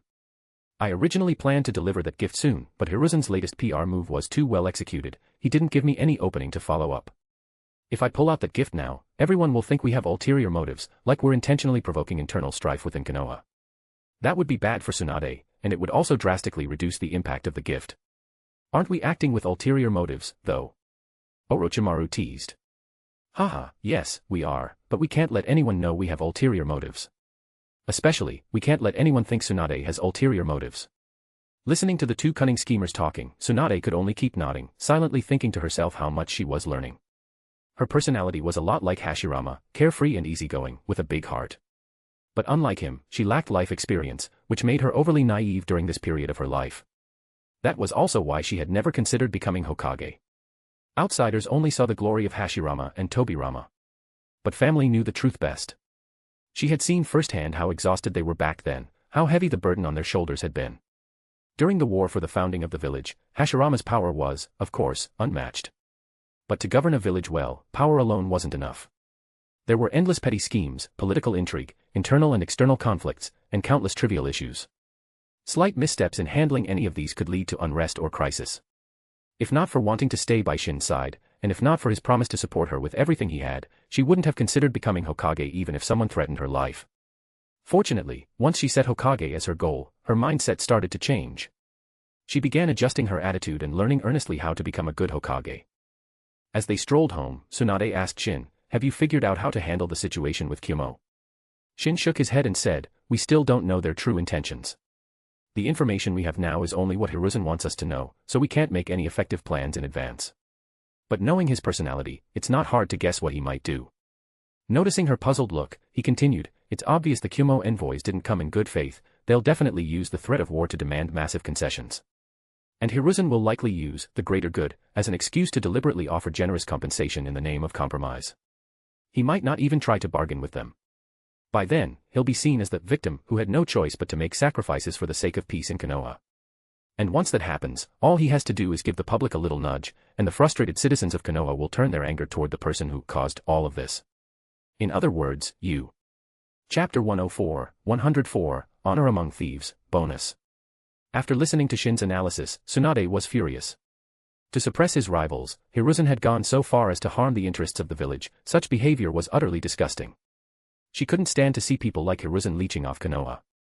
In Shin's words, Konoha was like a giant covered in tumors. It wasn't lacking in nutrients, the problem was that the tumors were absorbing all of them. The good news was that the tumors weren't yet too large. If removed in time, Konoha could still become healthy again. And the bad news was that if this situation didn't change, Konoha's future would be a withered, emaciated body, on the verge of collapse. At the very least, Tsunade would never betray the village's interests just to strike down her rivals, she couldn't even bring herself to imagine doing such a thing. You don't need to feel upset. Isn't this exactly why we want to change everything? Shin gently patted her head and smiled in comfort. The more they act like this, the more you have to hold firm to your convictions, right? Yeah. Tsunade nodded forcefully, her heart instantly calming. Ever since she no longer had to worry about Shin leaving her, she had felt full of confidence and drive. Seeing how he had spent the past year genuinely considering Konoha's future moved her deeply. Because she knew, Shin wasn't doing all of this for Konoha. He was doing it for her. Otherwise, he would have long since disappeared into some corner, wholeheartedly devoted to his research. As long as they were together, what obstacle couldn't they overcome? 3 days later, the delegation from Kumo, led by A, finally arrived in Konoha. To show the village's seriousness, Hiruzen had Hamura personally greet them at the gate, claiming it was to ensure Kumo had no excuse to make trouble. However, A didn't show much respect to him. On the way to the Hokage building, he kept a stern face, openly showing a confrontational attitude. Seeing this, many Konoha citizens and ninjas were very displeased. You're a prisoner, what are you acting so high and mighty for? Anyone who didn't know better would have thought you'd just won a war in the land of whirlpools and came to show off. Many even thought to themselves that Tsunade should give him another good beating. But that was just a comforting thought, if she really did that, they would actually be worried. Any outbreak of war would be a disaster for both civilians and ninjas alike. Avoiding war was always best. Inside the Hokage building's conference room, Konoha's top brass sat across from the Kumo representatives. Konoha had 3 attendees, Hiruzen, Koharu, and Hamura. Normally very active in such matters, Danzo was absent due to illness and couldn't participate in the talks. Kumo also brought 3 people, but aside from the other 2 were just there for show. He was clearly in charge. Neither side spoke first, and the atmosphere was tense. After a long pause, Hiruzen finally spoke. "May I ask what brings Kumo to Konoha this time?" "Don't play dumb," said. "In the war in the land of whirlpools, we suffered heavy losses. Doesn't Konoha owe us an explanation?" "That's where you're wrong," Hiruzen shook his head and replied. "Your deployment of troops to the land of whirlpools was an act of aggression. No matter how you frame it, it's unjustifiable. You failed in your invasion, and now you have the audacity to come here and act like the victim. If we had been defeated by Uchiha, we'd admit our lack of strength and wouldn't be here like this," spoke. "But the one who defeated us was your Tsunade from Konoha. That's what needs to be addressed." "There's nothing to address," Hiruzen replied calmly. "The land of whirlpools is an ally of Konoha. What's wrong with us sending aid?" "Heh. Funny, because I heard Tsunade went there on her own, in a personal capacity, had nothing to do with you. Just rumors." In truth, Hiruzen had been eager to use this as a chance to undermine Tsunade. But in front of envoys from a foreign village, he couldn't afford to show weakness as Hokage. After all, the Hokage represented the entire village. This was no time to come off as spineless or incompetent. Besides, he had no secrets left. If he gave in now, the entire village would know instantly. He wasn't the first Hokage. Hashirama had first conquered everyone through strength, and only then knelt down, which made people feel his sincerity. But now, people in Konoha were already starting to think of him as weak. In this situation, he absolutely could not yield. Otherwise, if word got out, Tsunade would be fine, but he would be the one to suffer. So he continued, "As the Hokage, all major decisions rest with me. Tsunade's assistance to the land of whirlpools was naturally given with my approval. It's just that I never imagined Kumo would be so useless, you couldn't even defeat her. And you ended up a prisoner." I was furious at these words, but forced himself to keep his anger in check and said, "I've long heard that you were famed as a great ninja. Turns out you're just good at throwing insults. And don't forget, before we decided to attack the land of whirlpools, we came to you for talks. At that time, you agreed not to get involved. Yet you still sent aid. That's going back on your word. That's the act of a dishonorable man. You're being outrageous." Koharu, standing nearby, lashed out. "You've got some nerve, accusing the Hokage." I gave her a disdainful glance and said, "Who are you? Since when is it your place to speak before the Hokage himself does?" Koharu trembled with anger, snapping back, "And who do you think you are? You think you're the Raikage or something? You're just a prisoner. Even if you've been walking around freely, on paper, you're still Konoha's prisoner. Be thankful you even lived to come here. Keep acting up, and we won't mind making that status more than just paperwork." At her words, glared furiously at her, fists clenched, body trembling. He hated hearing the word prisoner more than anything, and yet Hiruzen and Koharu kept poking right at his wound. He was livid. If this hadn't been Konoha territory, he would have attacked already. There was no way he could stomach this insult. Seeing that things had reached a boiling point, Hiruzen raised his hand to stop Koharu from saying more. He knew exactly how sharp Koharu's tongue could be. If she kept going, all of his plans would fall apart. After letting out a slow breath, he finally asked, "Just say it.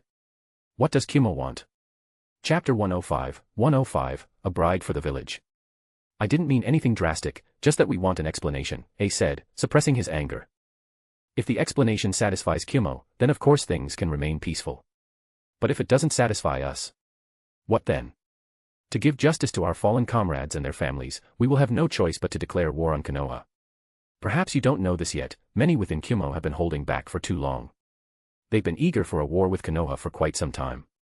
So I advise you to treasure the opportunity before you now." "Do you really think Konoha is afraid?" Hiruzen asked. "Ha ha ha." I laughed wildly. "So you are prepared to go to war with Kumo, no matter the cost. But don't forget, it's not just Kumo. Iwa, Suna, and Kiri all suffered heavy losses during the Uchiha campaign. They're all seething with anger. Back then, when we attacked the land of whirlpools, we were disorganized, which gave Tsunade the opportunity to defeat us one by one. 4 of the 5 great ninja villages suffered massive losses, only Konoha came out completely unscathed. So if there's a chance to weaken you now, what do you think the other villages will choose? Besides, this time it's a war for revenge. You think we'll still get in each other's way and let you pick us off one by one again? When the time comes, all the great villages will go all in, and let Konoha know the cost of going back on its word. You better think this through." Hiruzen said, while maintaining a neutral facial expression. War is no child's play. Are you really trying to start the second great ninja war? He actually felt a sense of relief. The man in front of him, despite his rough appearance, was actually very shrewd. But in the end, he was just a young man in his early 20s, far from being as seasoned as the third Raikage. Without realizing it, he had revealed quite a bit. First, he could tell that Kumo hadn't truly prepared for war. If they had, they wouldn't be speaking this way. Second, with that in mind, he could now officially launch his plan against Tsunade. And this time, he was determined to fully restore the reputation he had lost. Ever since Tsunade's meteoric rise in fame, his standing had taken a hit, and it had deeply affected his mindset. In the past, he could remain calm in any situation, but recently, he found himself constantly seething with rage. Just hearing her name made him angry. Unless she was eliminated early, he would always feel uneasy, and would never sleep soundly. Because he knew clearly, Tsunade was coming for him.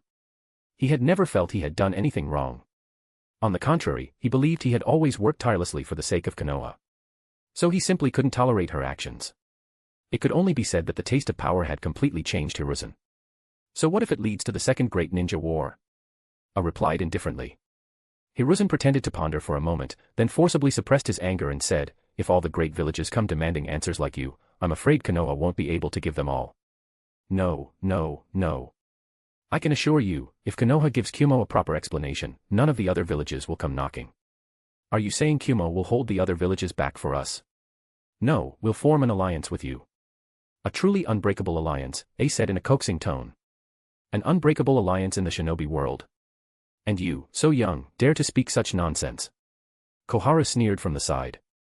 This time, A wasn't angered at all. In fact, he was delighted that she had unwittingly given him the perfect setup. He responded, not everyone abandons their allies or tries to profit from their misfortune. Kumo would never commit such a treacherous act. Koharu's face flushed red with anger. Because of past rumors, the entire shinobi world now knew that it was her who had once proposed abandoning allies and letting them die without aid. People from Konoha didn't want to get on her bad side, and since the one making final decisions was Hiruzen, no one had ever brought it up to her face. But A had no such reservations. His words were like grinding her face into the dirt. Hiruzen and Hamura could only shake their heads from the side. They had already warned Koharu not to speak carelessly, but she just couldn't control her mouth.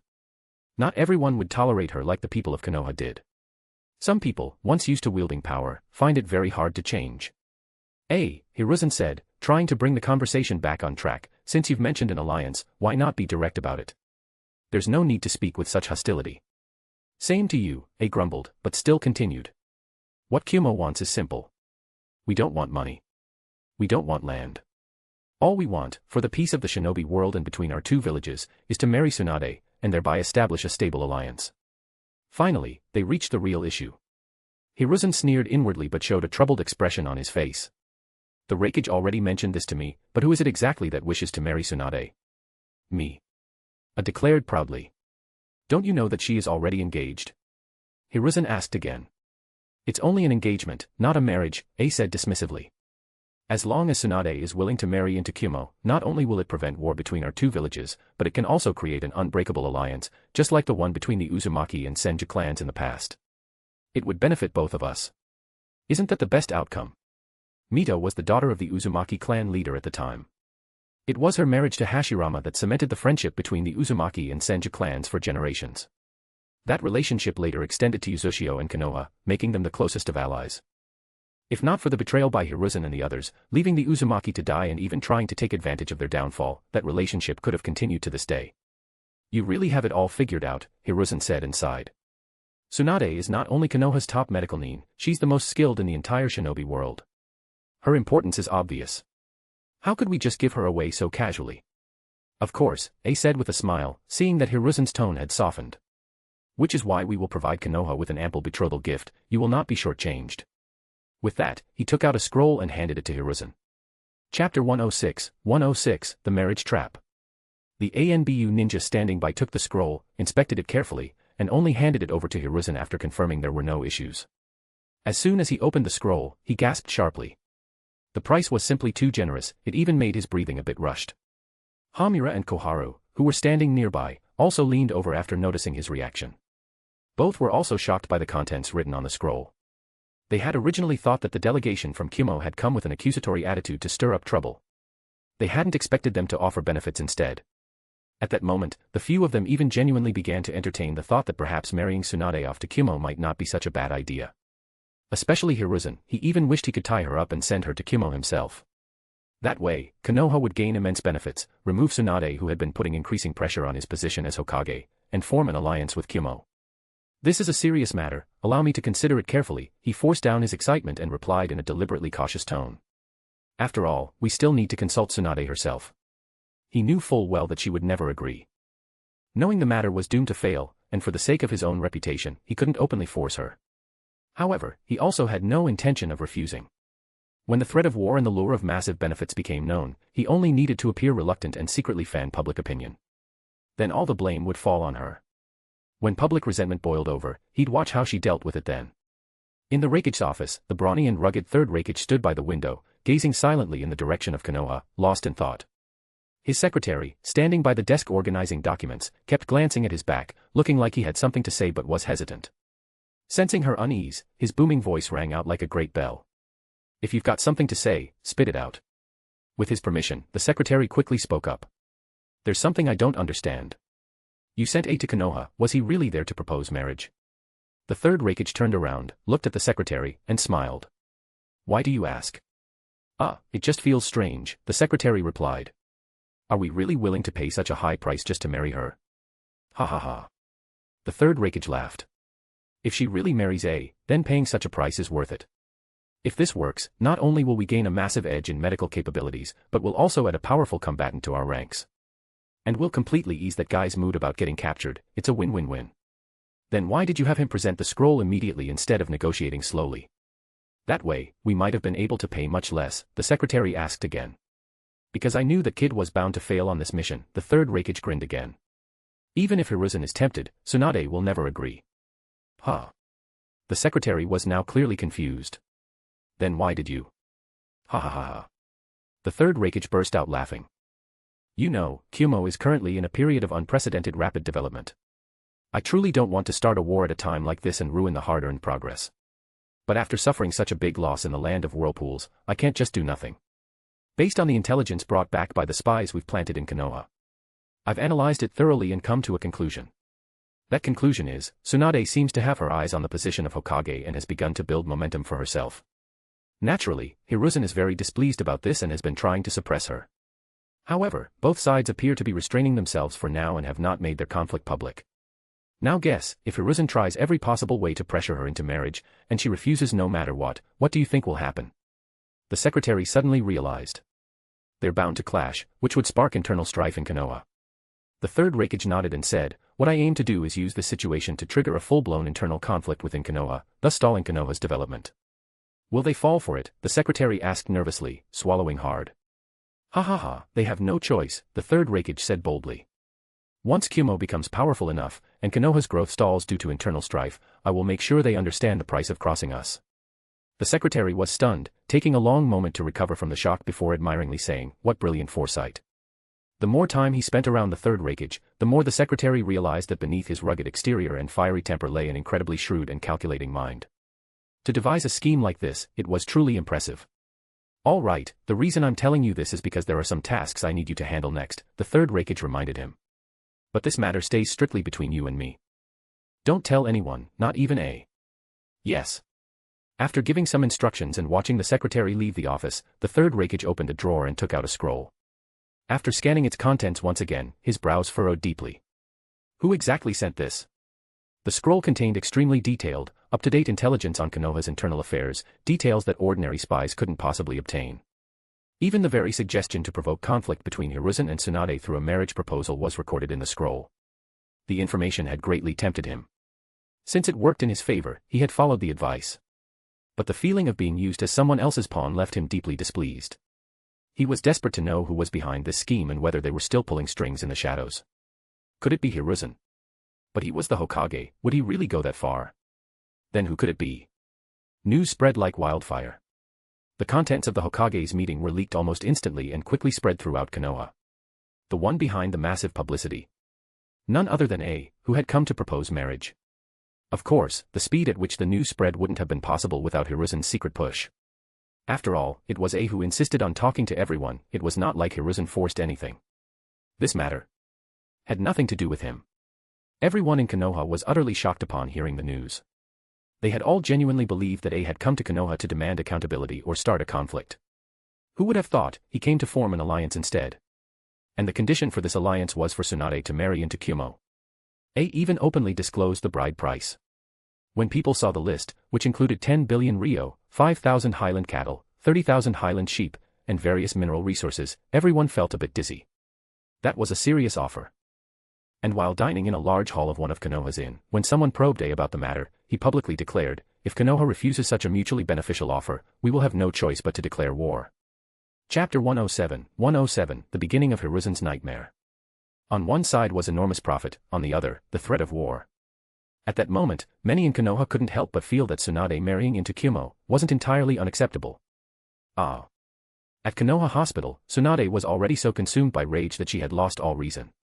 With a punch, she blasted straight through the hospital building, punching a hole clean through it.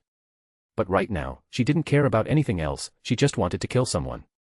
Seeing the building now open on both ends, everyone in the hospital, including the patients, shrank fearfully into corners, not daring to make a single sound. They were terrified that if they made even the slightest mistake, she would kill them with a single punch. Fortunately, at that moment, a figure suddenly appeared and stopped her just as she was about to throw a second punch. "Stop," the figure spoke gently, grabbing her wrist with deep concern. "It's going to be okay. Trust me, all right." Seeing who it was, all of Tsunade's anger instantly turned into grievance. Tears welled up in her eyes. Shin hadn't gone to his lab today. Instead, he'd stayed home, waiting for news from the negotiations. When the messenger arrived with the results, his first instinct had been the same as hers, to find someone and make them pay.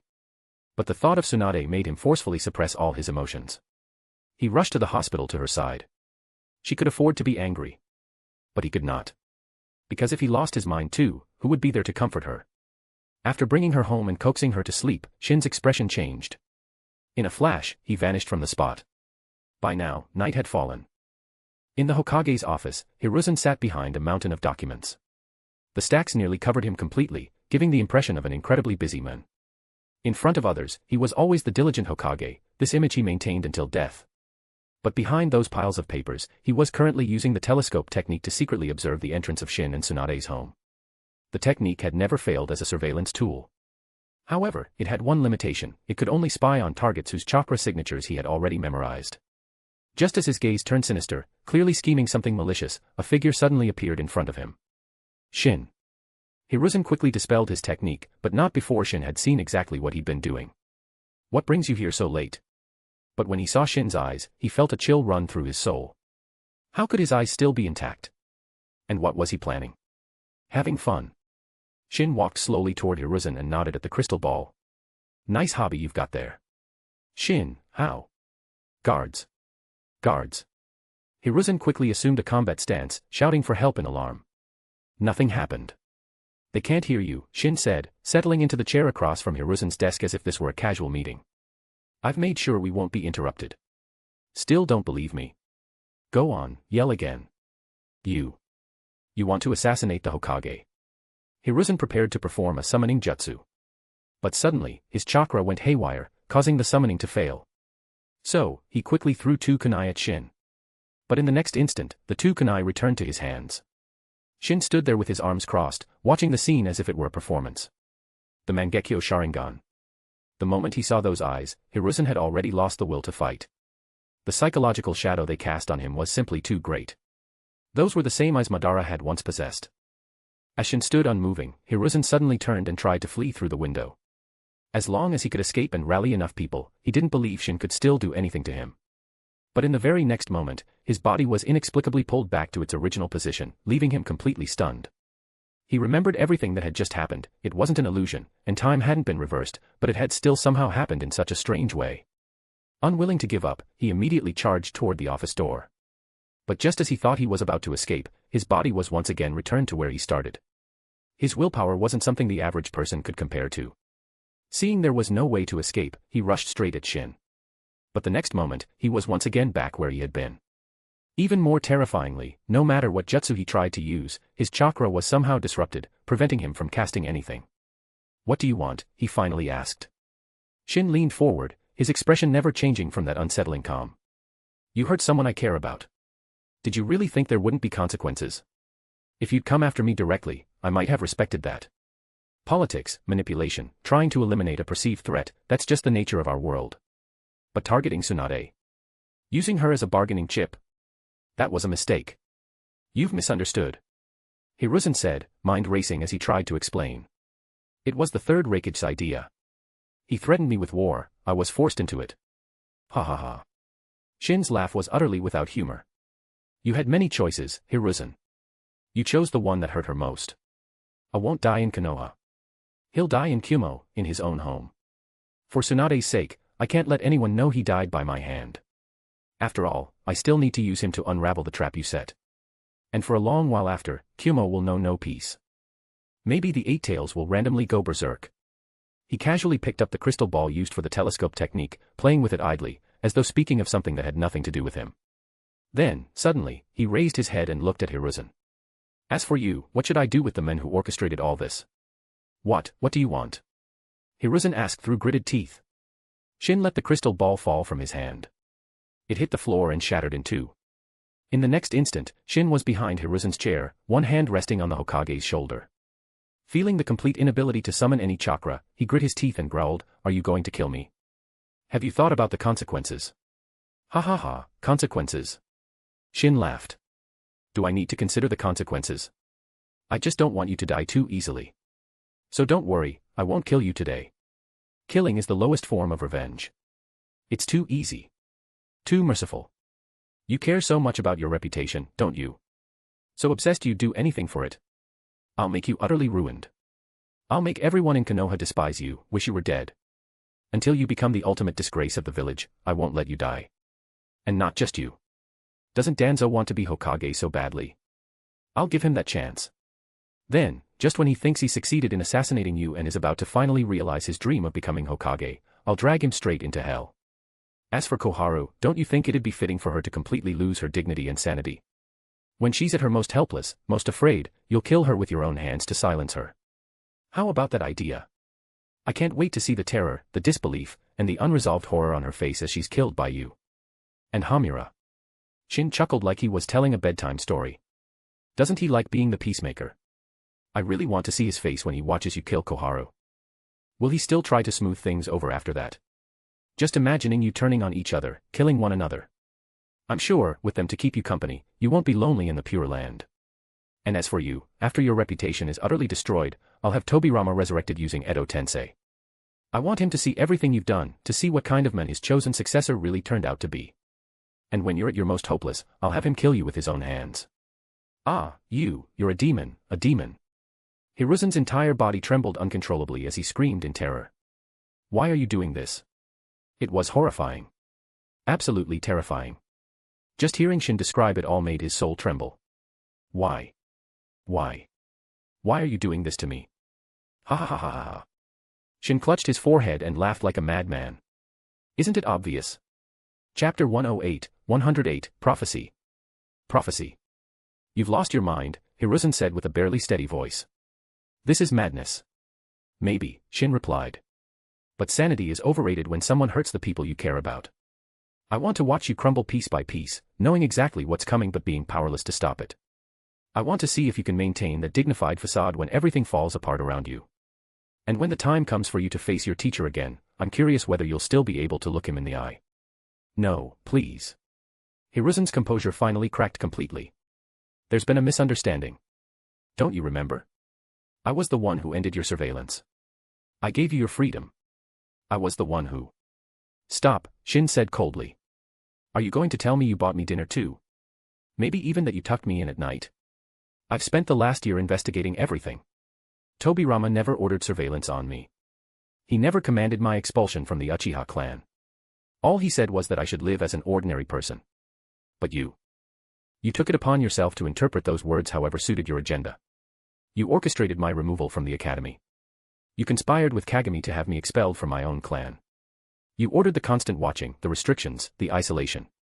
And over the years, you and your council have discussed eliminating me more times than I can count. Don't deny it. Hiruzen's face went white. How could you possibly? I've been planning this much longer than you realize, Shin interrupted. The day I regained my sight was the day everything changed. Even that conflict with the land of whirlpools, that was just a test run, and it nearly broke you completely. Tell me, how does it feel knowing you've been dancing to my tune this entire time? You never once suspected you were just another piece on my board. If you're going to kill me, do it now, Hiruzen said, trying to summon what remained of his dignity. Don't drag this out any longer. The thought of everything Shin had described was worse than death itself. He had always valued his legacy above his life. If destruction was inevitable, better to die with some semblance of honor intact. Kill you? Shin laughed softly. That would be merciful. And mercy isn't what you've earned. The game has already started, Hiruzen. You have no choice but to play along until the very end. Then you've miscalculated, Hiruzen said viciously. If you don't kill me tonight, you won't get another chance. I'll use everything at my disposal to destroy you, and Tsunade won't be spared either. Shin's expression didn't change, but the temperature in the room seemed to drop further. And what exactly do you think you can do to me? What makes you believe you have any power left in this equation? You were supposed to simply watch everything unfold, but now you've annoyed me. So I'll have to accelerate the timeline. Sweet dreams. I'm giving you a gift. You'll love it. In the Hokage's office, Hiruzen suddenly jolted awake from where he'd been sleeping at his desk, eyes wide with panic.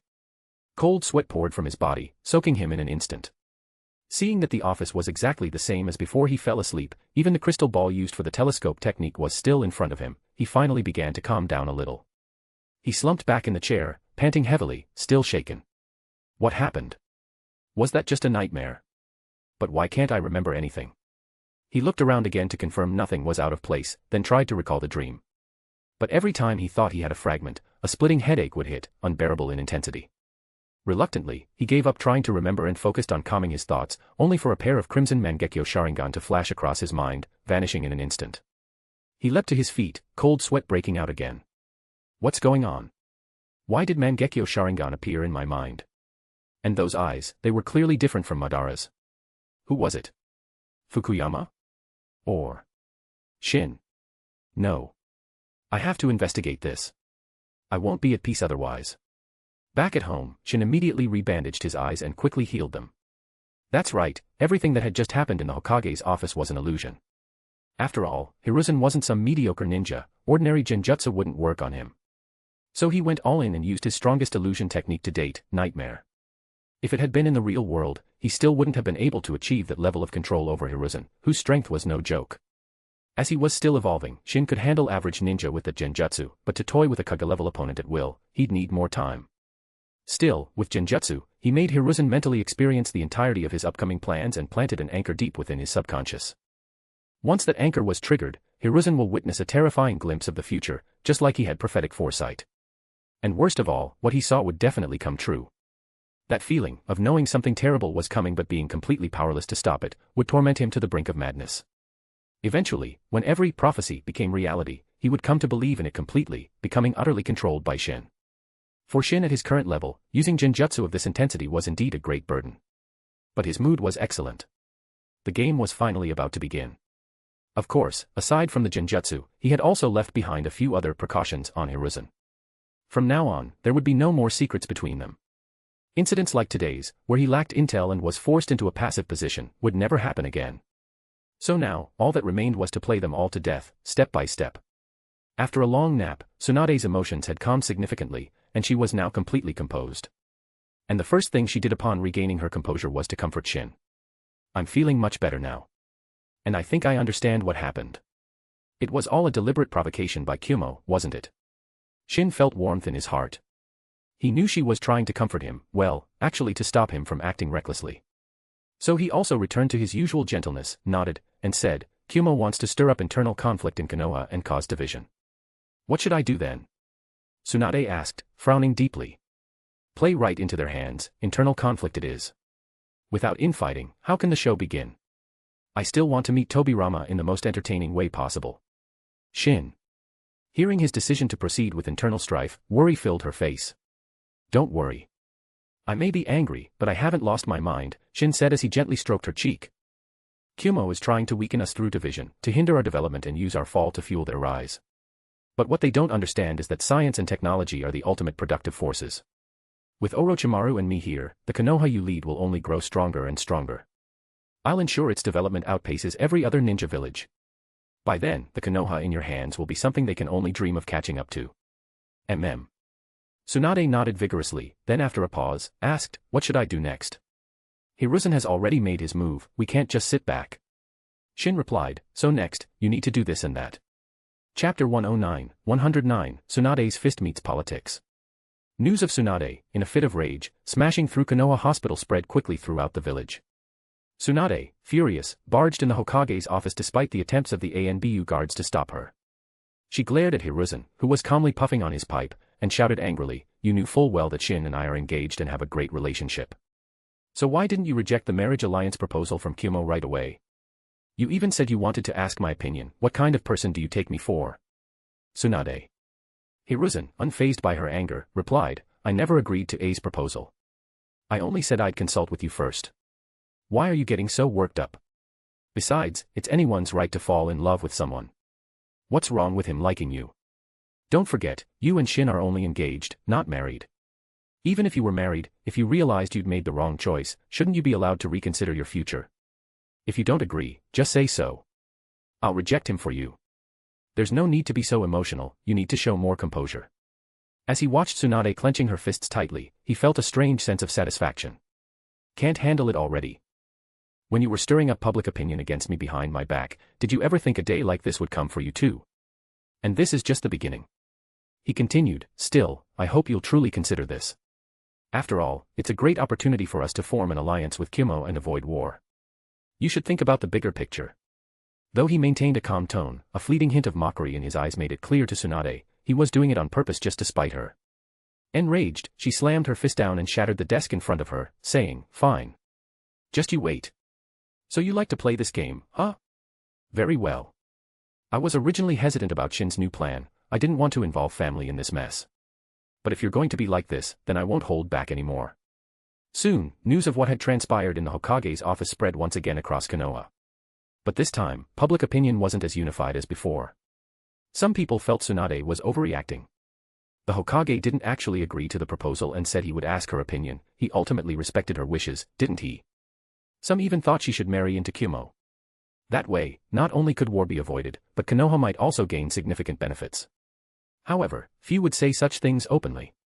Because right after the news came out, Torifu publicly declared at his family's barbecue shop, if Hiruzen can sacrifice Tsunade today for the sake of political gain, then tomorrow he could sacrifice anyone else for the same reason. Who's to say the next one won't be you or your loved ones? If even someone of Tsunade's status can be sold out, is there anyone in Konoha who's truly safe? These words immediately triggered deep reflection among many and helped people cool down. Exactly, some matters were about principles, not simple trade-offs. His speech quickly spread throughout Konoha. It was essentially a public show of support for Tsunade. As a member of the upper ranks of Konoha and a disciple of the second Hokage, his support carried weight. His words silenced many inappropriate thoughts and indirectly disrupted Hiruzen's plans. So when Hiruzen heard what Torifu said, he was livid. If it weren't for that meddling Torifu, Tsunade's reputation would have taken a nosedive. Even though her image still took a hit, the effect was far less severe now. There were still some who had been brainwashed by the will of fire into thinking they should sacrifice everything for the village, but such extreme views didn't gain much support. Since it was hard to publicly say she should marry into Kumo, some changed tactics and began attacking Shin instead, claiming that this blind, useless man wasn't worthy of Tsunade at all. They confidently asserted that if not for Shin, she might have really accepted A. After all, both were from prominent families and possessed exceptional strength. Her relationship with him, they argued, was holding back what could have been a strategic alliance that would benefit both villages. Many who voiced this opinion were simply jealous of Shin. After all, Tsunade had countless admirers in Konoha. And many had long been dissatisfied with her choice of him. Now that there was an opening, how could they not jump at the chance? But Shin didn't care at all about these criticisms. In this regard, he was a lot like Orochimaru, completely indifferent to public opinion. Besides, he had deliberately leaked the news himself as bait, so he was hardly going to be angry about it. Tsunade, on the other hand, was furious and immediately wanted to go out and teach those gossipers a lesson, but he stopped her. There were also two new opinions that had just emerged and were quickly gaining support. The first, that Hiruzen was deliberately using this incident to suppress Tsunade's reputation.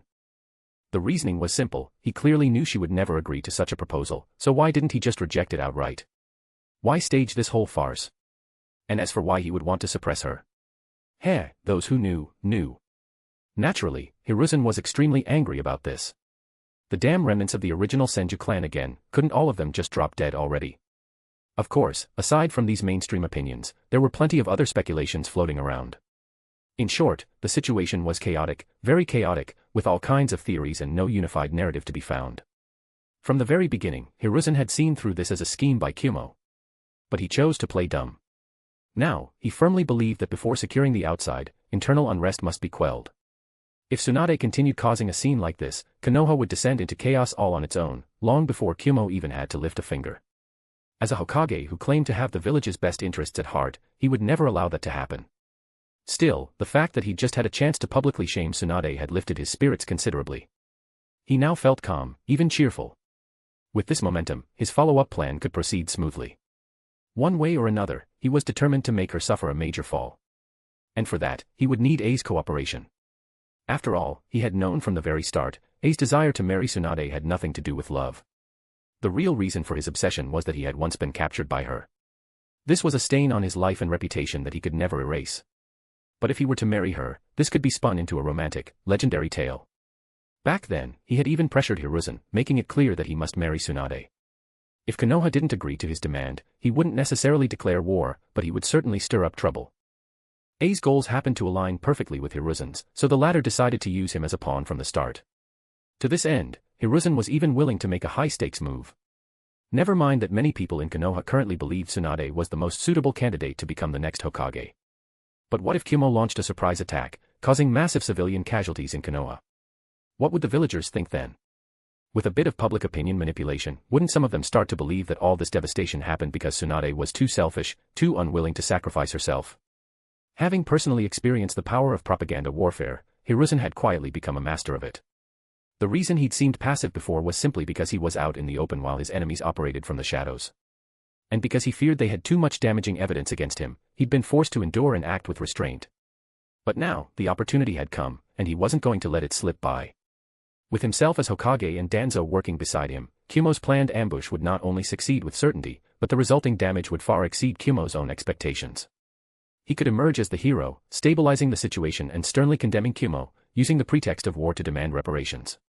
Not only would this win back public support instantly, it would also completely overturn his current image as a weak and cowardly leader in the eyes of many. If Kumo's attack proceeded smoothly, then even if war broke out, he would be seen as standing on the side of justice. And Tsunade, even if not branded an outright traitor, would still lose the people's support and would no longer be able to stand against him. In truth, he had no real desire to start a war, since that would make everything spiral out of control. But if this plan failed again and Tsunade continued to gain ground against him, he couldn't promise he wouldn't resort to it. After all, war had always been the most effective way to divert internal conflict. Once enough men were sent to the front lines, Tsunade would be vilified beyond redemption. At that point, a wartime regime could be enacted. Under the pretext of preventing spies and leaks, her allies could be purged en masse. That way, public opinion could be completely controlled, and Tsunade would never rise again. As for those troublemakers from the original Senju clan, by then, they would either die by the hands of enemy assassins, or be framed for treason and eternally disgraced. He failed to realize that he was already descending into madness. But if it came to truly losing the Hokage seat, he would stop at nothing. Still, for now, this was just him being overly anxious. At least at this moment, Tsunade hadn't yet become a real threat. And he truly believed his current plan would succeed. However, just as his scheme was about to begin, something happened that nearly made him snap. Chapter 110, The Hokage's Wife Gets a Public Proposal. The next day, on a street in Konoha, a middle-aged man had dressed himself up quite handsomely, holding a bouquet of roses in his hands. He walked with his head held high, striding confidently and flamboyantly in a certain direction. His behavior drew a lot of attention from passers-by. Some busybodies even decided to follow him, curious to see who this middle-aged man was planning to confess to. When the moment came, they planned to cheer him on and offer their blessings. In front of an old tea house, the man with the roses stopped walking. He looked up at the second floor, his face filled with nervousness. Many people gathered around the tea house, eager to witness this romantic scene unfold. "Are you going to confess to someone you love?" someone nearby asked. "Yes, but I'm really nervous right now." "I hope you guys can give me a bit of courage," the middle-aged man said nervously. "You got this. You can do it. Don't worry, we'll support you. Your confession is sure to succeed. True love will always find a way, don't be afraid, go for it." Many people began encouraging him enthusiastically. Everyone enjoyed this kind of public excitement. But the middle-aged man was still extremely nervous, frozen in place and unable to take a step forward. Don't be scared. Confess boldly, we're right behind you. Yeah, we've got your back. At that moment, on the second floor of the tea house, Biwako was having tea and chatting with her close friend. Though no one knew what they were talking about, the frequent bursts of laughter suggested they were enjoying themselves immensely. Even though she was already middle-aged, she remained dignified and elegant, with a sweet demeanor and a warm smile that made her seem easy to approach. However, the commotion outside interrupted her peaceful tea time. Slightly annoyed, she walked over to the window and frowned as she looked down. When the middle-aged man saw her suddenly appear at the window, his face lit up with joy, and a huge smile broke out. Then, he suddenly shouted, Biwako, I love you. Will you divorce the Hokage and marry me instead? The entire street went completely silent. Everyone who heard him was petrified on the spot, stunned, staring at the middle-aged man in utter disbelief. Once they processed what had just happened, an uproar of shocked gasps erupted from the crowd. Especially those who had just been cheering him on, they nearly swore out loud. You said you were going to confess, but to the Hokage's wife. What the hell is going on? Many people instinctively wanted to flee. After all, this involved the Hokage's wife. If this angered him, they could end up in serious trouble. But their damn curiosity rooted them to the spot. Everyone wanted to see what would happen next. They all had a bit of wishful thinking. We're just onlookers, watching the drama unfold. The Hokage is known for loving his people, surely he wouldn't blame us, right? Even if someone were to get in trouble, it would probably be this reckless guy, not them. At this point, the middle-aged man continued to shout. All these years, I've loved you deeply, but I never had the courage to say it. It was the Hokage who gave me that courage. What he said to Lady Tsunade was absolutely right, liking someone is everyone's right. There's nothing wrong with that. He said that even if you're married, if you realize the person you chose wasn't right, shouldn't you be allowed to reconsider your future? So, Biwako, leave the Hokage and marry me. I'll treat you well, and I'll love your son as if he were my own. Biwako, completely stunned by what she had just witnessed, was frozen in place, her mind blank. Never in her wildest dreams did she expect that coming out for tea would lead to such an utterly absurd scene. Absolutely ridiculous. After a long moment, she finally snapped out of her shock and shouted, You're outrageous. Her friend beside her also shouted, You can't just accost people like this in public. What's wrong with you? What's wrong with me? The middle-aged man retorted angrily upon hearing Biwako's friend's words. I'm simply expressing my feelings honestly, just as the Hokage suggested people should do. He said we shouldn't bottle up our emotions, didn't he? Everyone heard it. He believes in open communication and honest expression of one's thoughts. That's not what he meant, and you know it, Biwako's friend protested, clearly flustered. So you disagree with the Hokage's philosophy? Or do you think his advice only applies to certain people? The middle-aged man asked. You're deliberately misinterpreting, Biwako began, but the man cut her off. But the middle-aged man persisted, the Hokage said it himself, if someone doesn't agree with something, they should just say so. There's no need to get angry. A person should have a broader perspective. At this moment, everyone around was stunned speechless. But then they quickly understood what this man was really doing. He was standing up for Tsunade. Originally, many people didn't think what Hiruzen had said to Tsunade was that big of a deal. After all, it hadn't happened to them, it was hard to relate. Some even agreed with the Hokage, if you don't like it, just refuse. Why get angry? But now, seeing it play out in front of them, they realized, how could someone not be angry in this situation? To not want to punch the guy already showed incredible self-control. Biwako, you still haven't said whether you agree or not. No matter what, at least give me an answer. The men continued shouting loudly. This is absurd. Biwako was practically losing her mind. Arrest this man immediately. I want to know who put him up to this and what they're really trying to accomplish. In all her life, she had never suffered such a public display of disrespect. Especially after becoming the Hokage's wife, everywhere she went, she was treated with utmost respect. No one was even slightly disrespectful to her. And now someone was publicly confessing love to her, asking her to divorce Hiruzen. Unforgivable. With her order, members of the Uchiha clan who had come along with the police force immediately stepped forward to arrest the men. Seeing this, the men panicked and began backing away, shouting, everything I did was backed by the Hokage. Everything I said were his exact intent. On what grounds are you arresting me? Are you saying his words are just nonsense? Stop. Fukuyama, seeing that his subordinates were about to take action without hesitation, quickly ordered them to halt. Because he had just realized something, the men was under a genjutsu. Normally, it was hard for others to detect if someone had fallen under genjutsu. Whoever used it clearly wasn't trying to hide it, almost as if they wanted the entire world to know. Even more, he could unmistakably sense that the genjutsu came from within the Uchiha clan. Just yesterday, Tsunade had been cornered with unreasonable demands in the Hokage's office. And today, someone under Uchiha genjutsu publicly confessed to Biwako in a way that exposed the flawed logic behind that approach. Did they even need to guess who was behind this? At that moment, he felt that the moment he had long been waiting for had finally arrived. Chapter 111, The Art of Throwing Words Back, Bonus. Fukuyama was no ordinary person. Although he was low-key, he was extremely wise and had deep insight into matters. Ever since the battle between Madara and Hashirama at the Valley of the End, the situation for the Uchiha clan had gradually started to become abnormal. Many people in the village began to inexplicably distance themselves from and even show hatred toward the Uchiha clan.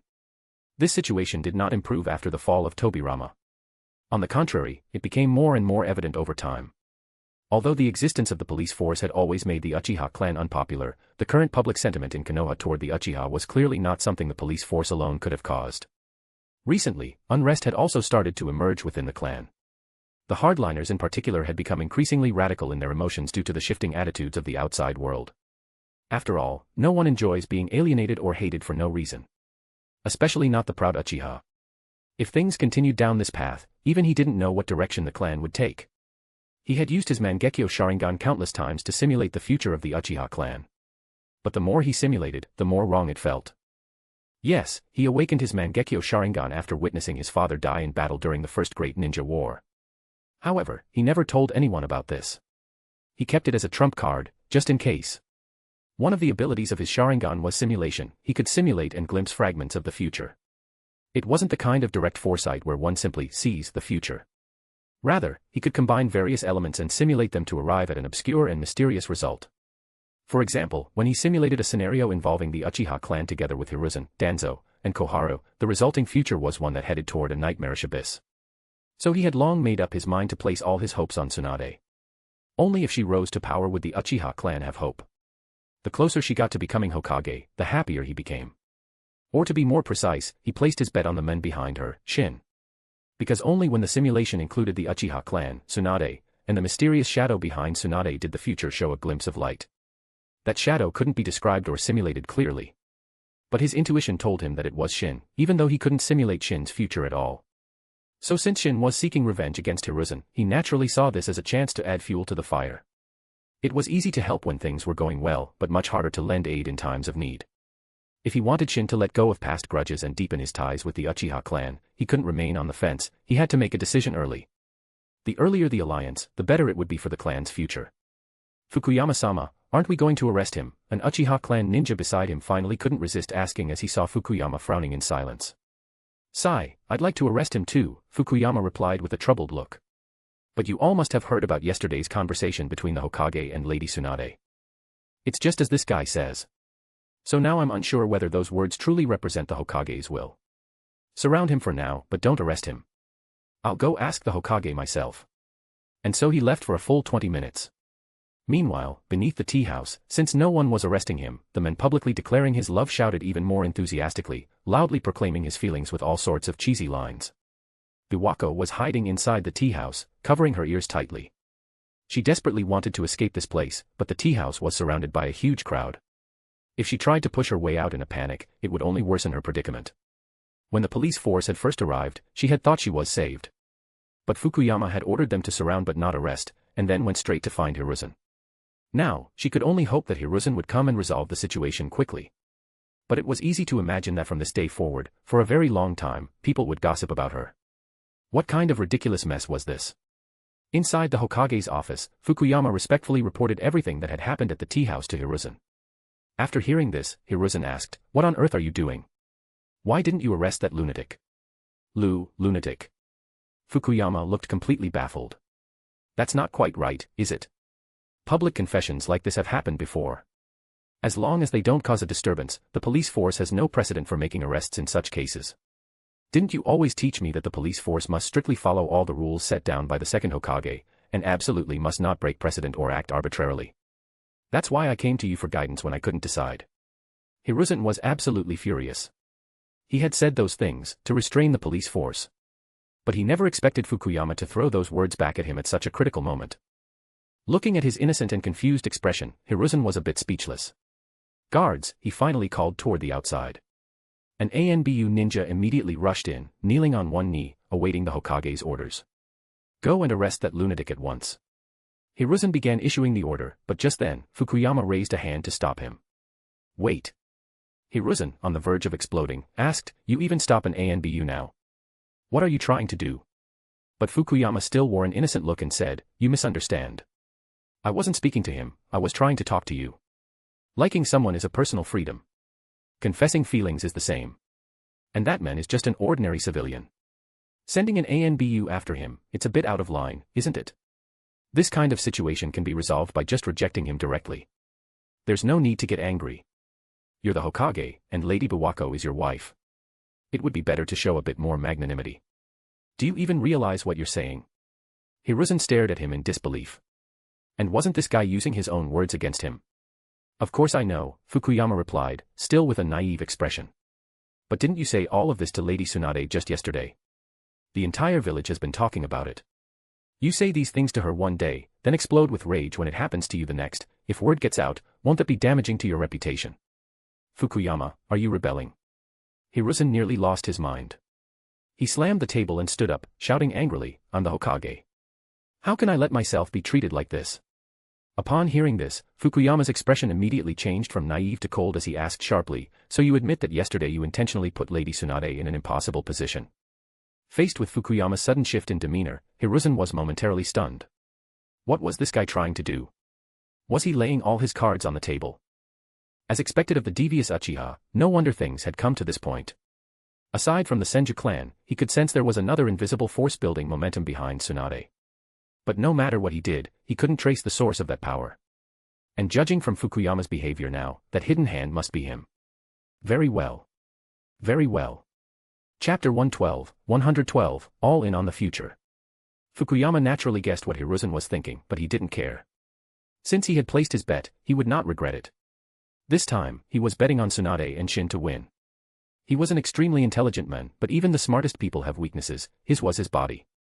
Due to numerous old injuries from his youth and his hereditary bloodline illness, he didn't have many years left to live. This was also the reason he had hidden the fact that he possessed the Mangekyo Sharingan. Although he was being a bit hasty now, he could no longer afford to wait. The changes within the Uchiha clan. The rapidly shifting attitudes of Konoha's civilians.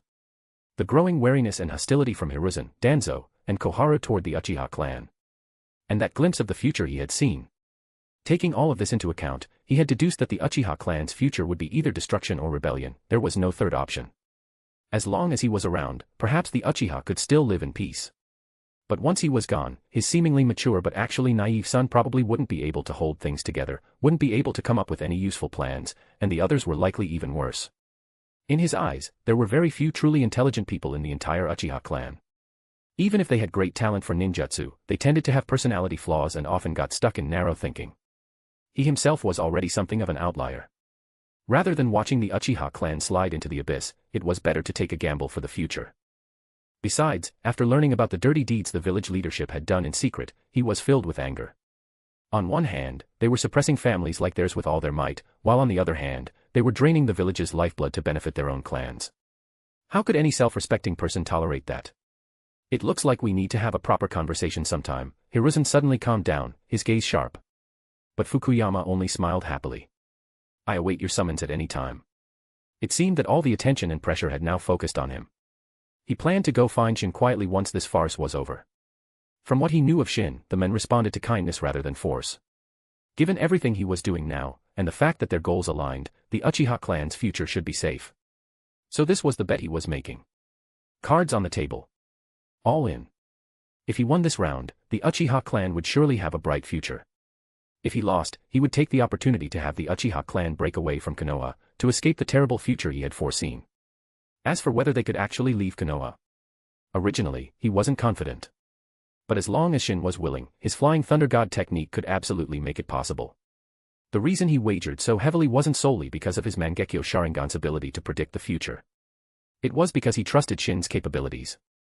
From just a single interaction, the shrewd Fukuyama had analyzed and deduced many things, making him one of the few in all of Konoha who truly believed in Shin. You. Go bring me that guy who confessed to Biwako. Hiruzen ultimately did not have the ANBU personally arrest him. He suppressed all his anger and instead gave the order to Fukuyama. As you command. Fukuyama answered respectfully. Leaving the Hokage building, he slowly made his way toward the scene of the incident. By the time he returned, more than 20 minutes had passed. The events that had unfolded here had already spread throughout Konoha. Fukuyama-sama. The police force's ninjas were on the verge of tears upon seeing Fukuyama finally appear. The situation had escalated beyond control, and the younger members were clearly panicking. The police force already had a terrible reputation. Many villagers disliked and distrusted them. After this incident, their name would likely be even more tarnished. What are you panicking for? Fukuyama scolded. This matter involves the Hokage's wife. Of course it's up to the Hokage to make the decision. Didn't you see that he himself isn't panicking? Listen up. Fukuyama suddenly raised his voice and shouted, the Hokage said this man deliberately insulted him. We are to arrest him, escort him to the Hokage's office, and deal with him seriously. Make way. On what grounds? The middle-aged man who had confessed loudly retorted. If my actions were intended to insult the Hokage, then didn't the Hokage do the exact same thing to Lady Tsunade? Wasn't that an insult to her too? I don't accept this. What's wrong with loving someone? Is this the kind of tolerance and broad-mindedness a Hokage should have? You don't have to accept it, just hold it in. This is the Hokage's will. Take him away. Fukuyama ordered, sounding like he was just doing his duty. Yes. By this point, everything he intended had already been accomplished. He didn't give the men who confessed any further chance to speak. However, the last few sentences the men shouted still reached the ears of all the onlookers. Even those who had previously been confused or had just arrived now understood what the man was really doing. The confession was fake, the real purpose was to speak out on behalf of Tsunade. It was also a way to expose and judge Hiruzen's recent actions and words toward her. Simply put, he was telling everyone that Hiruzen's behavior was a blatant insult of Lady Tsunade. And if you couldn't understand it, he would act it out for you. Weren't some people still defending Hiruzen? He wanted to see how you'd react if this happened to you. He wanted you to witness what it felt like to be humiliated like that. At the same time this incident was spreading, news from the Hokage's office also began to circulate. Rumors said that in a fit of rage, Hiruzen had let out a thunderous roar in the Hokage's office, people walking past the building heard it. And, it was said that Hiruzen was even planning to send Anbu to kill the men who made the confession. His justification. As the Hokage, he couldn't allow himself to be insulted like that. But when Tsunade had been angry for the very same reason, he had shown a completely different face. He had tried to persuade her to be magnanimous, telling her to be broad-minded and composed. This glaring double standard made those already unhappy with him loathe him even more. Even those who had previously been neutral now felt his actions were extremely dishonorable. Tsunade was a great contributor to the village. And yet, as the Hokage, Hiruzen kept preaching to others about tolerance and grace. What about himself? Was this really something a Hokage should do? Such ugly behavior. As resentment toward Hiruzen grew, more and more people began to sympathize with Tsunade. What had she done wrong? Nothing. Yet she was being insulted for no reason. Hiruzen was acting inhumanely. Soon, an even more outrageous rumor began to circulate throughout Konoha. It was said that the Hokage was furious about the public gossip behind his back and planned to make an example. He would dig up a group of villagers who had criticized him privately and frame them with fabricated charges to be punished. As a result, the entire village fell into a state of anxiety, with everyone watching to see how he would deal with the men who had made the public confession. 200 is equal to +1 bonus chapter. 80 plus advanced chapters. p@trian.com/malfagor. Chapter 113, 113, The Flaws Hiruzen Wouldn't Fix. The results came out quickly. The person who had confessed in public was only brought to the police force for questioning and was soon released, which made many people who had been worried breathe a sigh of relief. If that guy was fine, then they would probably be fine too. However, because of the prior wave of public opinion, almost no one believed that Hiruzen was being magnanimous. After all, it was a fact that he had flown into a rage and screamed furiously in the Hokage's office. So many people thought he was just putting on a show by releasing the person, trying to silence the public. It was just that no one said it out loud. But in many people's hearts, their perception of him had fundamentally changed. As Hiruzen listened to the updates from the ANBU, he grew more and more despondent. He truly hated this feeling of having no privacy. Every word he said, every action he took, someone would spread it, and not just spread it, but with malicious intent. But in the next moment, his eyes suddenly flashed with a fierce gleam. Fukuyama, is it? You're quite something. Even if I'm no longer Hokage, I will never let you live in peace. Meanwhile, the completely unaware Fukuyama was in a great mood, because Shin had arrived. At that moment, they were sitting across from each other in a secret chamber in his home. Shin, try this tea, he said with a beaming smile. I specially had it shipped from the land of tea through a unique channel. I'm the only one in all of Konoha who has it, not even the Hyuga clan gets to drink this. Shin took a sip, but didn't find it any different from the tea he usually drank. He cut straight to the point. You had someone secretly contact Tsunade to arrange this meeting with me, what's the reason? I'm here to apologize, Fukuyama said sincerely. About what happened back then. I'm truly sorry. Oh. Shin said. The head of the Uchiha clan apologizing to someone who was cast out. That's unexpected. I mean it from the bottom of my heart. Back then, I was actually firmly against it, you can verify that. Really? If the order had come from the Hokage, I would never have gone along with it. After all, the Uchiha clan doesn't let people trample on us so easily. But at the time, Kagami insisted he had seen you steal the Sharingan from a fallen ninja, and he made a huge fuss about it. And you did find a pair of Sharingan in my home during the search. Right. Fukuyama looked ashamed. The truth is, I knew you were being framed. Someone planted those eyes in your house. But Kagami wouldn't let it go. I had no choice. I've kept this matter a secret all these years. Aside from a few elders, no one else in the clan knows. And normally, when a ninja is exiled from the clan, we strip their surname. But we didn't do that with you. That was our way of showing where we stood. So I should be grateful, huh? No, how could you think that? We wronged you, how could we possibly accept your gratitude? Fukuyama could clearly hear the sarcasm in Shin's tone and rushed to explain. And all these years, I've actually been keeping tabs on you. Even protected you in secret. And then what? Fukuyama paused. So, there really was no chance. What would it take for you to consider forgiving the clan, he asked, abandoning pretense. I know I have no right to ask, but what would it take? After all, the threat of a clan's annihilation loomed, he had no choice but to humble himself. I haven't decided yet. But let's leave the future for the future. Did you really ask me here today just to say all this? Did Shin bear a grudge against the Uchiha clan? Yes, but it was nowhere near as intense as the hatred he feels toward the Konoha Council, especially after the death of Kagami. Because the truth was as Fukuyama described, it was the dovish faction led by Kagami that framed him. As an elder, Kagami applied pressure and used the evidence that had been discovered to force Fukuyama to compromise. In this matter, Fukuyama truly hadn't wanted to go along with it, he had even nearly come to blows with Kagami. Over the years, aside from that fool Hanma, the Uchiha clan had never given Shin a hard time. When he left the clan, Fukuyama had even given him a large sum of money. For the first few years, members of the Uchiha clan would often patrol near his house under the pretense of protection, but really to signal to the higher-ups in Konoha where they stood. Eventually, as time went on, that practice faded. Ever since Shin demonstrated his mastery of the Flying Thunder God technique, Fukuyama had been constantly extending olive branches. One could say that he was a man of great wisdom, his careful maneuvering left Shin unsure of how to even respond. Would he return to the Uchiha clan? Absolutely not. But would he personally destroy the Uchiha clan? That, he honestly wasn't sure he could bring himself to do, and perhaps it wasn't even necessary. Taking out the dovish faction that had betrayed him to curry favor with Konoha's leadership, that would be enough. Even this trap he had set might have been partly aimed at shaking up the Uchiha clan. But even he hadn't expected that Fukuyama would so openly and directly support Tsunade, going all in, and siding with him.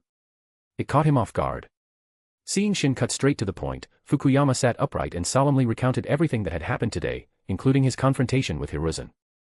Shin was surprised by what he heard, but his expression remained unreadable as he replied. Offending Hiruzen so directly is not what I'd call a wise move. Alas. Fukuyama sighed helplessly. If I had a choice, do you think I would have done it? But the Uchiha clan is headed for destruction, I have nothing left to hold back. Isn't that a bit alarmist? Shin's expression didn't change. The Uchiha are the largest and most powerful clan in Konoha. Where is this talk of annihilation coming from?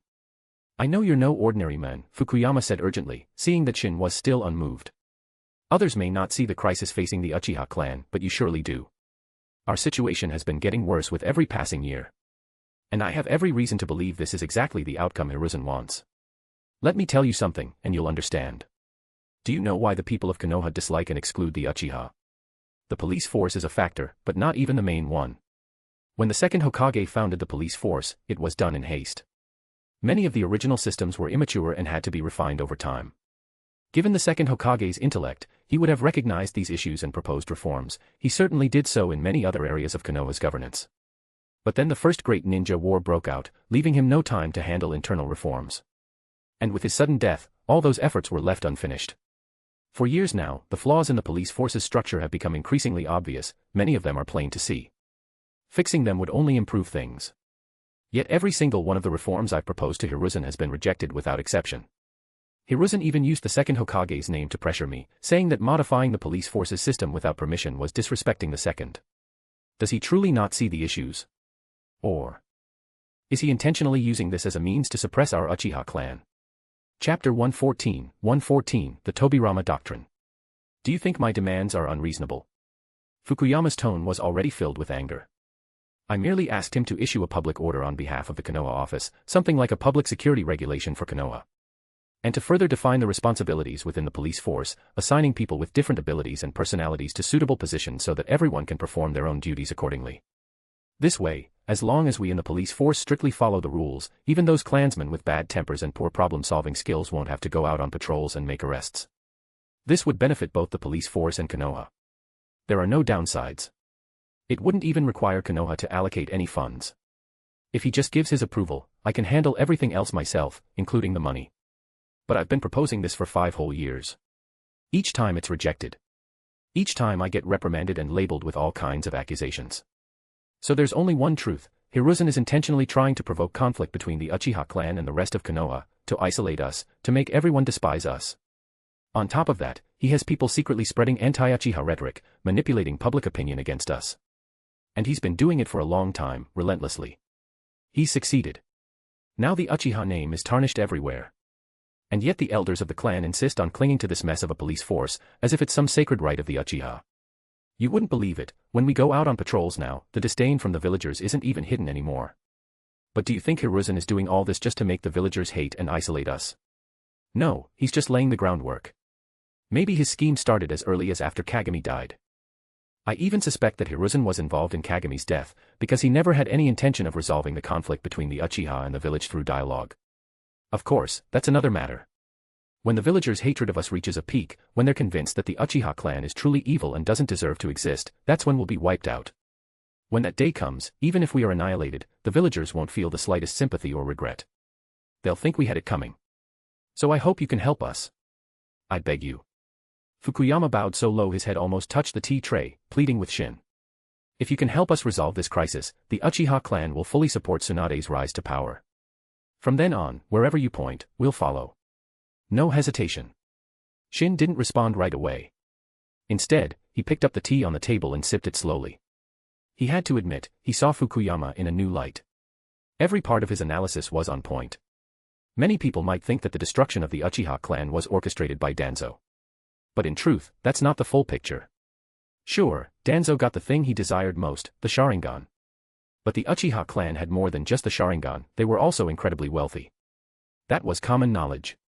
So he took the Sharingan. Could he also have swallowed the Uchiha clan's immense wealth all by himself? Would Hiruzen or Koharu really allow that? Would they let Danzo take all the benefits for himself? The Sharingan ended up in his hands, so where did all the Uchiha clan's wealth go? The answer was obvious. So what role did Hiruzen really play in all this? It couldn't be clearer. And as for why it was the Uchiha clan that was exterminated, and not any other clan. At its root, it was because of the open and unabashed suspicion that Tobirama held toward the Uchiha. That suspicion gave ambitious people the excuse to act without guilt. We didn't want this either, but we had to follow our teacher's will. But how do I know this isn't just an act between you and Hiruzen? After a long silence, Shin finally spoke. If Hiruzen secretly agreed to your reform proposal and offered you tempting benefits, there's no guarantee you wouldn't become his accomplice. Fukuyama suddenly looked up, stunned, staring at Shin. He truly hadn't expected Shin to think that way, but surprisingly, it made sense. Still, he hadn't done anything like that. Why would you say that? He asked. I admit what you said makes a lot of sense, but Hiruzen has never stopped trying to destroy us. Danzo, every time he mentions the Uchiha, practically grits his teeth with hatred. And you're an Uchiha. That's why I trust you more. The world is bustling, all for profit, the world moves, all for gain. Shin shook his head. You're a smart man, you understand this truth, don't you? There's no foundation of mutual trust between us. I don't know why you trust me so much, but that in itself is suspicious, isn't it? What would it take for you to believe us? Knowing Shin wanted to see real sincerity, Fukuyama asked again. Simple, Shin said flatly. Hand over all your clan's land deeds, property titles, estate records, and shop contracts to me for safekeeping. All your funds, except those needed to keep the clan functioning, should be entrusted to me as well. If it turns out you weren't lying to me, and once Tsunade takes power, I'll return everything to you untouched, down to the last coin. But if it turns out you deceived me, then all of it becomes mine. I'm a very open-minded person, I can accept being lied to. But never without consequences. Fukuyama was once again stunned. He truly hadn't expected Shin to make such a demand. But after the initial shock, what welled up inside him was joy. Did that mean Shin had agreed? He had come with sincerity, ready to give everything for this plan. Besides, if Shin could truly lead the Uchiha clan away from the path of destruction, then what harm was there in giving him these external things? No problem. I agree, Fukuyama nodded firmly and solemnly. Shin's expression didn't change, showing no surprise at how quickly Fukuyama accepted. After receiving the first batch of wealth and documents from Fukuyama, the two then spent the next 2 hours in a completely candid conversation. Though Shin didn't reveal his specific strategies, he gave a detailed analysis of what the Uchiha clan should do in the short, medium, and long term, including all the pros and cons. By the time Shin left, Fukuyama felt completely enlightened. This time, it was solid. Chapter 115, Testing the Limits. Unlike Fukuyama's carefree mood, Hiruzen was overwhelmed by the recent events. While he was feeling depressed, there was someone else in the same boat. That person was A. He had already found out that he was rejected by Tsunade. As a man, bringing an outrageously expensive betrothal gift and traveling a long distance to propose, only to be rejected without even meeting the bride-to-be, how could he possibly tolerate that? If he didn't take this opportunity to stir up trouble, would he still be considered a ninja of Kumo? So he was racking his brains trying to come up with something that would let him vent his anger without triggering a full-scale war between the two villages. Just as he came up with an idea, a Kumo ninja suddenly burst into his room and shouted, "Good news." What kind of good news could there possibly be? A glared at him fiercely, clearly annoyed. "It is good news," the man quickly said. "Didn't you ask me to keep an eye on Tsunade and her fiancé? I just saw them, holding hands and walking around the marketplace." That guy finally showed up. A jumped up in excitement, overjoyed. The idea he had just thought of was to start with Shin. If he couldn't marry Tsunade, then maybe he could target Tsunade's fiancé, an Uchiha who could only serve as a medical name. People at 18 or 19 were full of hot blood. As long as he provoked him with the right words, there was a good chance the other guy would impulsively come challenge him. Then, the real show would begin. Even if the guy didn't take the bait, rumors would spread far and wide, making it clear Tsunade had married the wrong man, which would still let him vent some of his anger. He hadn't expected that just as he came up with the idea, the guy would show up himself. That really was good news. Let's go find them. I jumped straight out the window and dashed toward Shin's location. To make sure Tsunade and Shin didn't slip away, he even activated his lightning release chakra mode, and within seconds, appeared right in front of them. What a pleasant surprise. I greeted her warmly upon seeing her. "And who are you?" Tsunade asked, clearly displeased at being stopped. A's body froze at her words. "I know your fiancé is here, and it's not convenient for you, so you're pretending not to know me. But ever since we parted in the land of whirlpools, I've missed you dearly." Puffed. Before Tsunade could respond, Shin couldn't hold it in and burst out laughing. A's rage flared even more as he coldly said, "What are you laughing at?" "Just thinking about how some people create their own problems. It's fascinating to watch."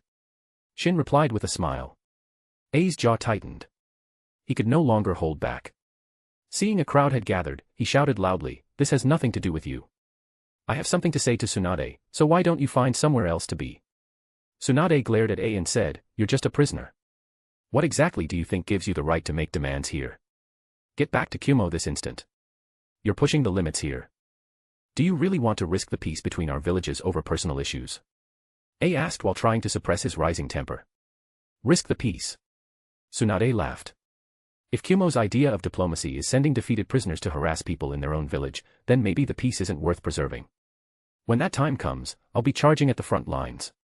She stepped closer, her presence suddenly much more intimidating. "I beat you once before, and that was when I was being nice. If you want to test that restraint, be my guest again. The only question is, will you even have the guts to show up in front of me?" I hadn't expected her words to hit harder than her fists, just a few sentences left him trembling with rage. But he didn't lose his reasoning. After all, it wasn't long ago that Tsunade had beaten him to a pulp. If he lost control now and went berserk, he'd likely end up pinned to the ground and beaten all over again. So all he could do was force himself to stay calm as he looked at Shin and said, "You're Shin, right?" "No." The moment Shin said that, Tsunade couldn't help but cover her mouth and snicker. As she'd grown older, she had become more and more striking. Not just her beauty, but her commanding presence made her stand out wherever she went. Because of that, everything she did had an effect on those around her. At that moment, the entire crowd that had gathered was infected by her mood and broke into laughter. "I've heard about you," A continued, struggling to regain control of the situation. "People say a lot of things about whether someone like you is really worthy of someone like her." A's emotions were extremely mixed right now. He wanted to spit some truly cutting words. But judging by how fiercely Tsunade had defended him just moments ago, if he said anything too harsh, she might start swinging fists again. All he could do was test the limits, skirting the edge of a beatdown. But even these insults had no effect on Shin, and that frustrated him deeply. To his surprise, Shin actually nodded seriously and said, "Plenty of people have said that. But they say a lot of things about a lot of things. Most of it isn't worth listening to. So you do have some self-awareness," A said, as if he'd found a lifeline. "Some standards should matter though. Strength, for instance. The ability to protect what's important to you. Don't you feel ashamed?" "Ashamed?" Shin smiled indifferently. "You're so consumed with envy it's distorted your face and turned you into a pathetic, hateful wretch standing here like a typical Karen screaming at the wind." A's fists clenched tightly. He didn't know what a Karen is, but it was likely an insult. Tsunade is a diamond among women. Her future husband should be a peerless warrior. If you're truly worthy of her, prove it. Face me in combat. He could see the crowd's attention sharpening. This was the moment he'd been working toward. Shin considered the proposal for a moment, then shrugged. And what would I gain from that? He never acted without a purpose. The reason he and Tsunade had shown up here in the first place was to bait A into taking the bait. From what he knew about him, the guy could be clever, but his explosive temper was part of his nature and couldn't be changed. Shin didn't believe for a second that A would just sit quietly and let things go. And the reason for this whole setup? First, to help Tsunade break out of the trap Hiruzen had set. Second, to activate the prophecy he had given Hiruzen. Chapter 116, The Invisible Hand of Power. When A heard the last sentence, he thought Shin had taken the bait. He continued provoking him with words. "Don't you want to shed that reputation of yours? If I were in your position, I'd prove to everyone that I deserve someone like Tsunade. Now I understand why she barely acknowledges you exist." Shin, however, remained completely unmoved by A's taunts. Looking at him with something resembling pity, he replied, "Someone with your limited intelligence. If Kumo's future rests on people like you, your village won't survive the next decade." A was about to lose his mind. In all his years, he'd never been so thoroughly dismissed in such a short span of time. The casual way Shin delivered the insult, as if stating a simple fact, made it even more infuriating. But unfortunately, this was Konoha, and Tsunade, who had once pinned him down and beaten him senseless, was here. He didn't even have the freedom to lash out. Suddenly struck by an idea, he said, "You said earlier that fighting me wouldn't serve any purpose for you, right? Then how about we make a bet?" Hearing the word bet, Shin showed a trace of interest and asked, "What are we betting?" "If you beat me, I'll admit you're the only man worthy of Tsunade." Shin was speechless. "You think I need your approval?" Such a low-level provocation, how could he possibly take it seriously? Shaking his head, he directly grabbed Tsunade's hand and didn't even glance at A as he said, "Come on. If we stay around this level of stupidity much longer, it might actually be contagious." "Stop right there." A shouted angrily, "What's wrong? Too afraid to back up your words?" "It's not fear," Shin replied without turning around, "it's that your offer isn't worth the effort. I don't need some stranger to tell me what I already know about my relationship." "Ah." A suddenly burst with chakra and roared, "Then what do you want to bet?" "It's simple." Seeing that A had finally taken the bait, Shin turned around with a smile and said, "If I win, you have to publicly promise that Kumo won't start a war with Konoha for any reason within the next 2 years. Can you make that promise?" A's eyes flickered as he weighed Shin's proposal. In the end, he realized it was a promise he could indeed make. Not to mention the third Reikage had given him significant autonomy, he also knew his father had no intention of starting a war with Konoha to begin with. He had only been using war threats as a bargaining tactic. After a moment, he asked Shin, "And if you lose?" "If I lose, I'll admit you're impressive," Shin said seriously. "That's it." A thought he'd misheard. "That's not enough." Shin was genuinely shocked. "Besides, you're the one who insisted on this fight. I didn't ask for it. So, are you interested or not? If you're having second thoughts, just say so. Don't waste any more of my time." "Fine." A growled through clenched teeth. "But don't expect me to hold back. I won't be responsible if you get hurt." Anyone could hear the threat in A's words, but Shin didn't take it seriously at all. As for A, the thought of losing never crossed his mind. His goal was simple, to beat the hell out of Shin and vent his anger. Shin was worried A would back out, but A was just as afraid Shin wouldn't accept, or that Tsunade would stop him. Fortunately, none of those worries came true. But as his anger began to cool, A started to sense something was wrong. According to the intel he had gathered, Tsunade was extremely protective. She never allowed anyone to speak even half a word against Shin in front of her. There had even been an instance where someone who didn't know any better got beaten up by her, and her reaction just now further proved that point. But Shin had agreed to the duel, and Tsunade hadn't said a single word the whole time. That didn't make any sense. Could it be that Shin was actually very powerful? No. That can't be. He just knows the Flying Thunder God technique. Judging by the 2 times Shin had taken action in the past, once he defeated a group of Chunin, and once he beat Orochimaru, who didn't even fight back.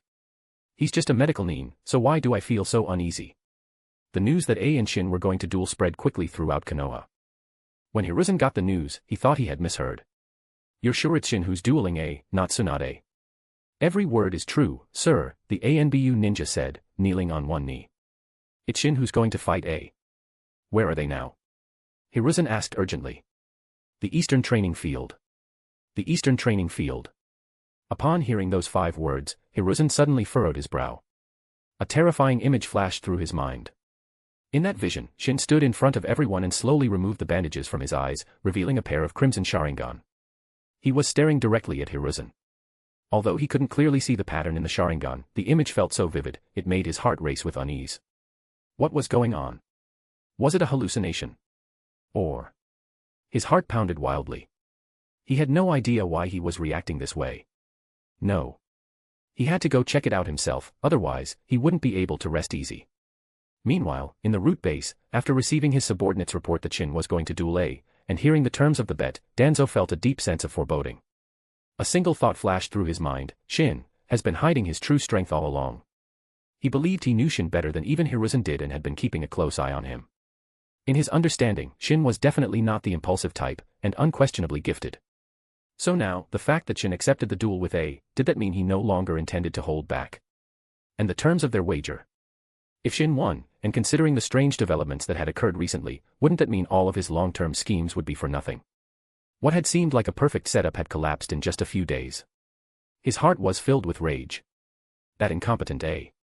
That weak-willed Hiruzen. None of them could execute even the simplest plans effectively. He had already laid everything out for them, and yet none of them could deliver. Yes, it had been Danzo who secretly ordered intel to be sent to Kumo. His goal was to inflame the conflict between Hiruzen and Tsunade, to trap them in a cycle of endless infighting. If internal strife truly broke out, both Hiruzen and Tsunade would suffer greatly. Then, he could continue manipulating things from behind the scenes, gradually escalating tensions and public opinion. In the end, the reputations of both Hiruzen and Tsunade would be severely damaged. And he would be the one to benefit, playing both sides and reaping the rewards. He had been extremely pleased with this plan. But now, with Hiruzen and A unable to even last a single round against one man, Danzo felt they were nothing but mud that couldn't be molded, useless fools.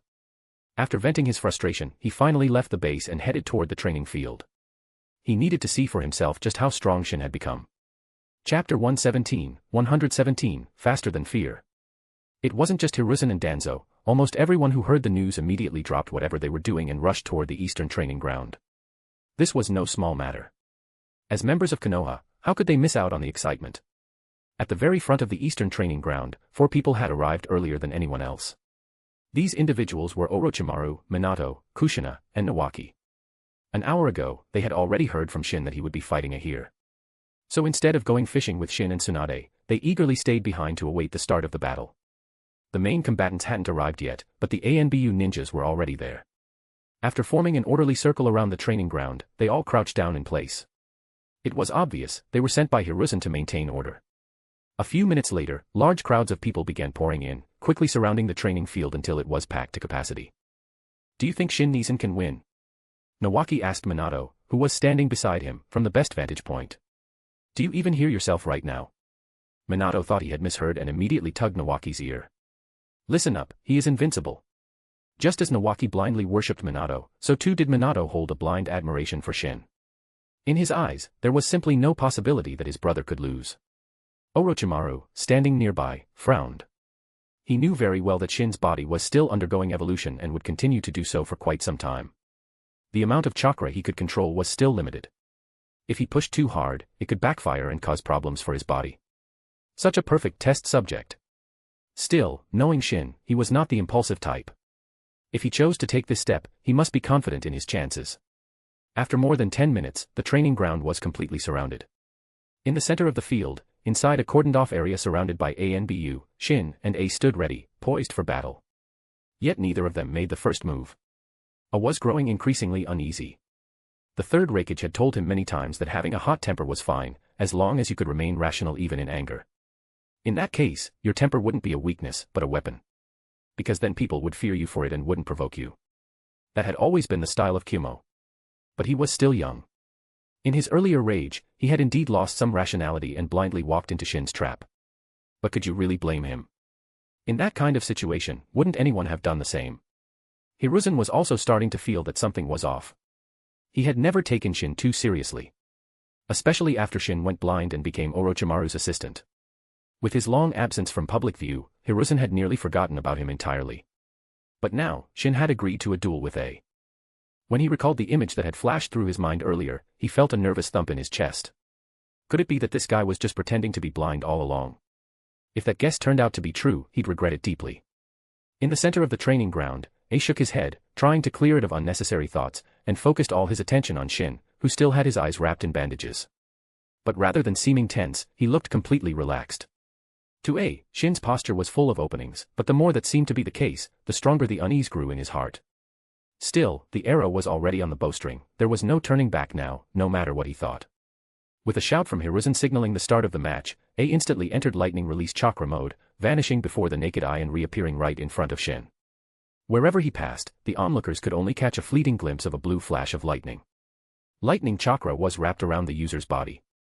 This greatly enhanced physical strength, granting powerful attack, defense, and lightning-like speed. A couldn't compare to the third Raikage in using lightning release chakra mode. But among his peers in the shinobi world, aside from Tsunade when she opened the 8 gates in fury, there was likely no other rival who could match him. As he neared Shin, A turned his right hand into a knife hand strike and chopped down at Shin's head. But in the next instant, Shin vanished from his original spot, reappearing where A had just been. It was as if A had anticipated this move. Before his hand strike even landed, he had already used lightning body flicker technique, appearing again right in front of Shin as he materialized, and bringing the strike down once more. But again, he hit only air. For the next minute, all the spectators saw was Shin blinking across various corners of the training ground, vanishing the moment he appeared. Trailing after him were flickers of glowing blue lightning. Though almost no one could make sense of this high-speed battle, it had already contained several moments of extreme danger. During that time, A switched attack methods multiple times, using every hidden technique he had. But no matter how he attacked, Shin skillfully and swiftly evaded every strike using the Flying Thunder God technique. After maintaining lightning release chakra mode for a full minute, he finally stopped. He flashed to the edge of the training ground, glaring at Shin with a furious expression. "Damn it. Is dodging all you know how to do?" he roared in frustration. He was well aware that Shin had mastered the legendary Flying Thunder God. But until one actually experienced it, no one could truly understand how terrifying that space-time technique was. Especially someone like him, who was supremely confident in his own speed, he had underestimated the Flying Thunder God completely. To him, it was just an overhyped technique, definitely inferior to lightning release chakra mode. Yet, if things followed the original timeline, years later even he would team up with Killer Bee, only to nearly lose Bee in a clash with Minato. A himself would be completely helpless against Minato. After that, he only claimed he was the second fastest ninja in the world, even becoming Minato's biggest hype man. He went so far as to issue a standing order to his village's ninjas: if you ever encounter Minato in the field, you may retreat immediately and will not be punished for it. He even once said, "I used to think no ninja could ever defeat him."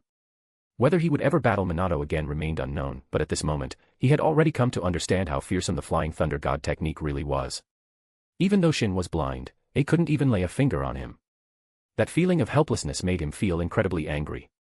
He craved battles where fists clashed, where every blow was real and solid, but this game of hide and seek, where he was the slower one, was unbearable. "I've been holding back to keep this from becoming completely one-sided," Shin said calmly. "But if you want me to get serious..." With that, he raised his hands behind his head and began to untie the bandages over his eyes. Chapter 118, Susanoo. Seeing this scene, everyone, except for Tsunade and Orochimaru, was stunned. Even Minato and his group were no exception. A single thought popped into the minds of all the onlookers, but they didn't dare believe it was true. It wasn't until Shin finished unwrapping the bandages and slowly opened his eyes, revealing a pair of vivid Mangekyo Sharingan, that everyone realized he wasn't blind at all. Hiruzen felt a sudden jolt in his heart, his legs nearly giving out beneath him. Because this exact scene, he had already seen it before, down to every last detail. Although he had previously harbored some suspicion, he had brushed it off as a result of his nerves. But now, the vision from the prophecy had become reality. And when he saw Shin's eyes, and that pattern, he was so furious he nearly coughed up blood. Because he recognized those eyes. They were the exact same ones from the nightmare he'd had that day. But how could it be?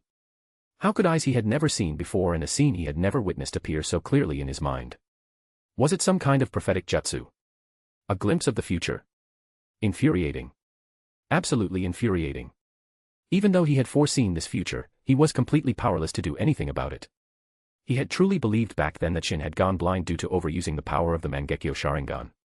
But now, Shin's eyes were clearly focused, their agility no different from an ordinary person's. Liar. What a liar. Though, to be fair, he had wrongly blamed Shin. In the past, he had indeed overused his Mangekyo Sharingan during research, which led to his temporary blindness. But ever since he underwent an evolution procedure, his ocular power had gradually begun to recover. Though the recovery was slow due to his body not being fully evolved, by now his eyes had long since returned to full strength. He had simply kept them hidden, wrapped in bandages, to fool everyone.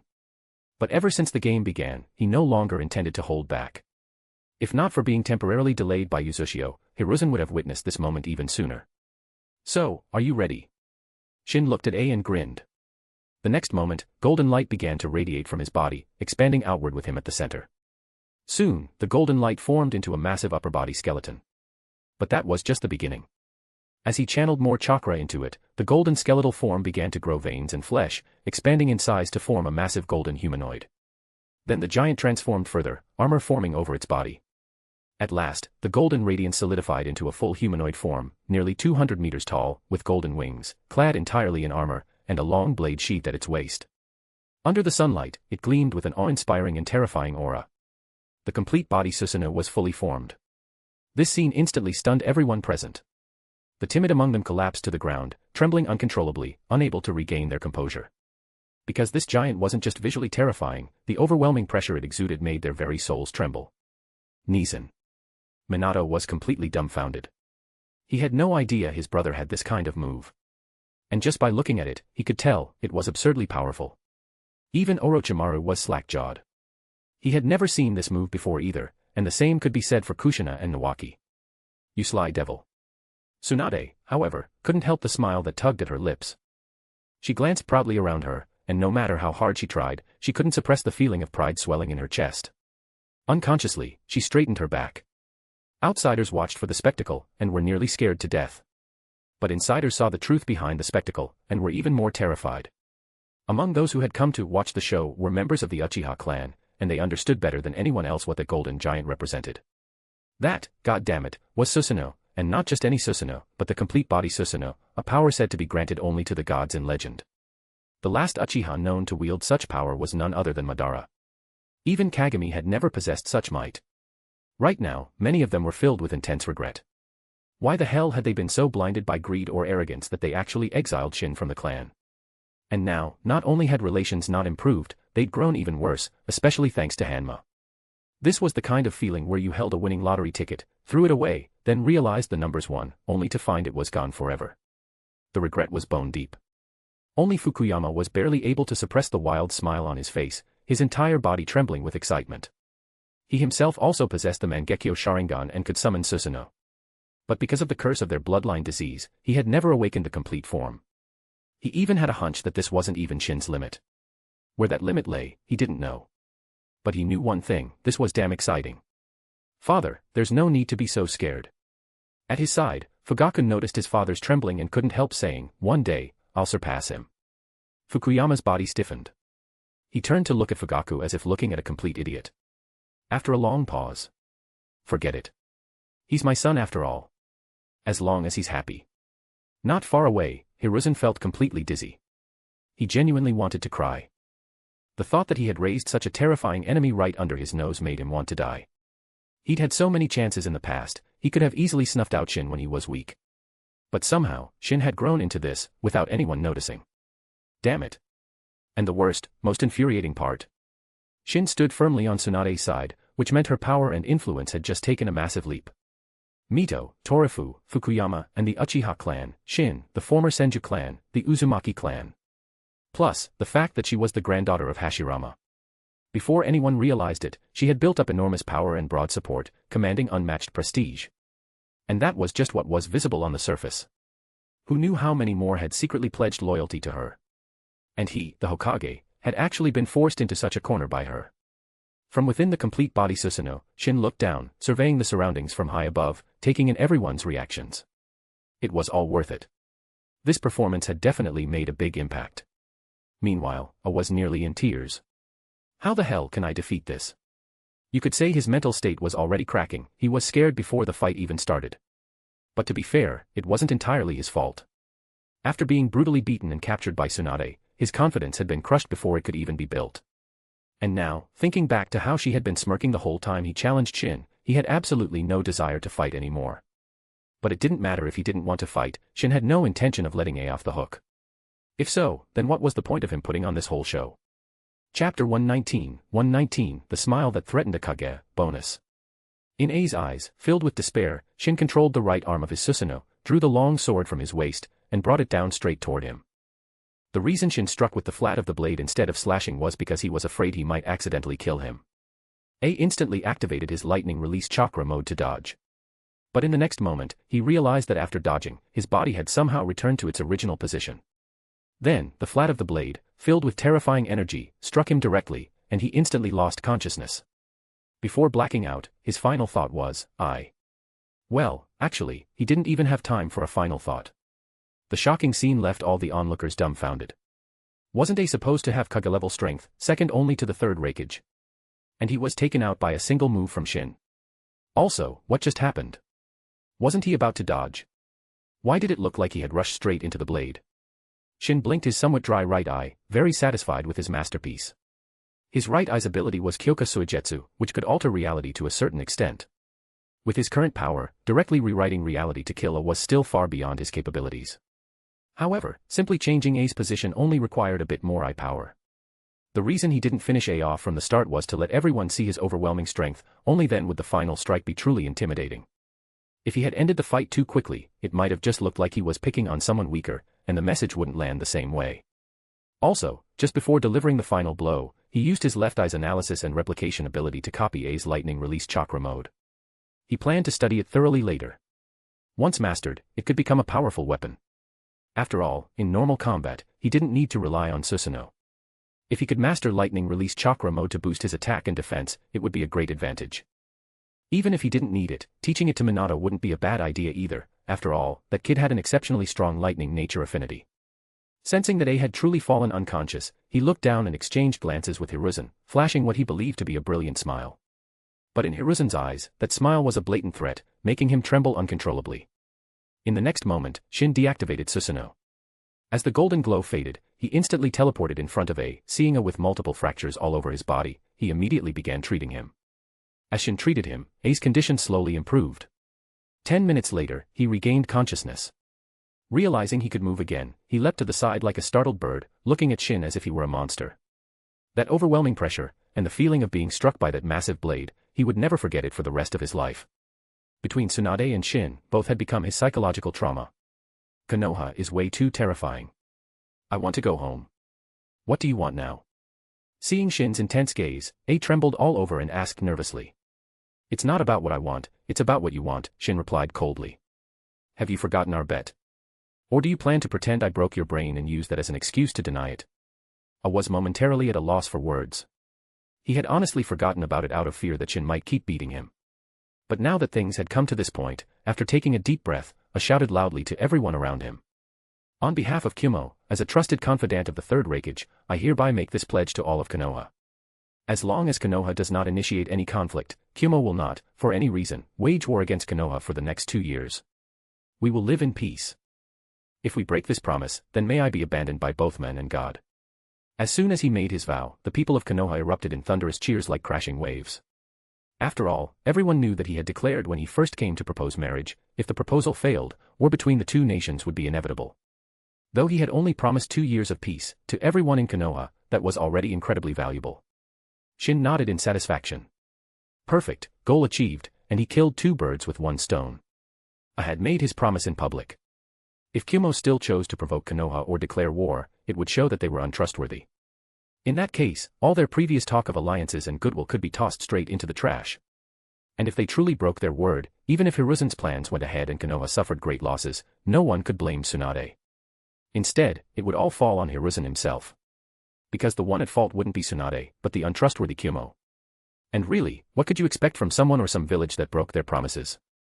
On the other hand, if Kumo genuinely honored the 2-year peace, then Shin would be the hero, and Hiruzen's long-term schemes would be cut off at the root. Looking at Hiruzen's dark, gloomy expression, Shin and Tsunade both felt a rush of satisfaction. After exchanging a glance, they smiled at the same time. In the warmth of their small bedroom, Tsunade lay nestled in Shin's arms, eyes closed in complete contentment, unable to hide the joyful smile on her face. He had truly stolen the spotlight today, now it was time to see how Hiruzen would respond. She didn't even need to think about it, he was definitely plotting something shady again. But Tsunade wasn't afraid at all. In fact, she felt more ready than ever to face it head-on. "Are your eyes really okay?" she asked, concerned, looking into his brilliant, shining eyes. His eyesight had been restored more than 2 months ago, and Tsunade had been thrilled ever since.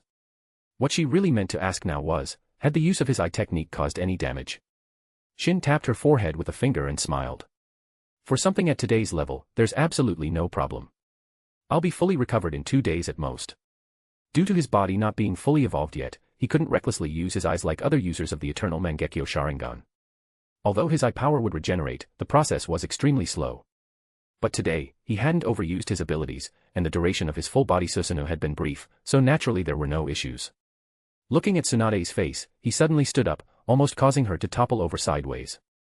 Just as she was about to complain, Shin stood before her and began straightening his clothes. His sudden action made her breath quicken.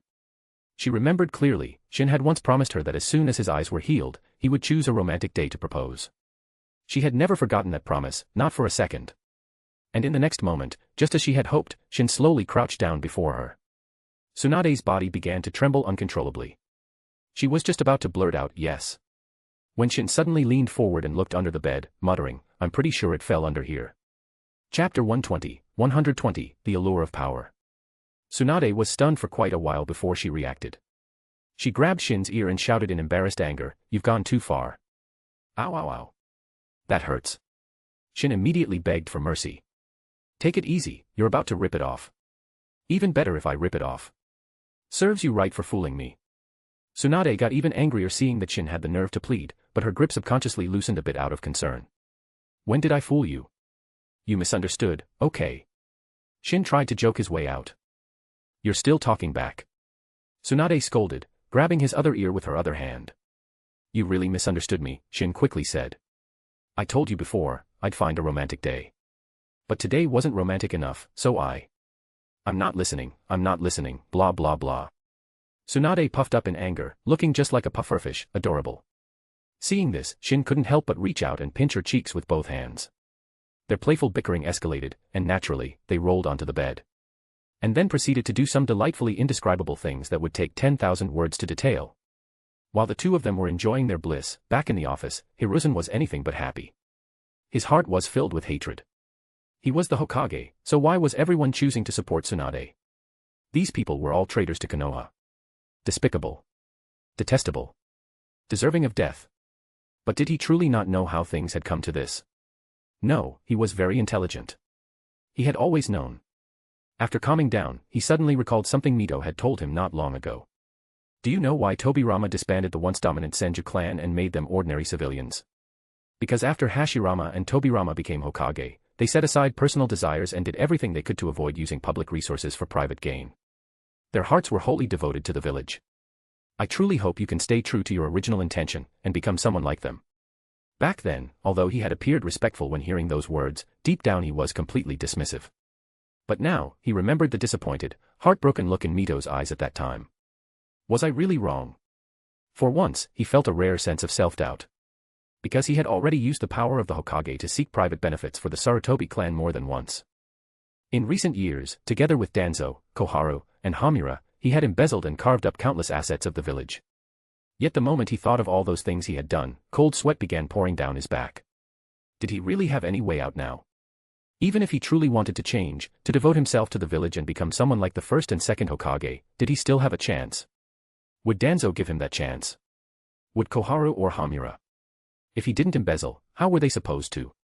If they didn't embezzle, how would their clans profit? And besides, would the aggressive Tsunade ever give him a chance?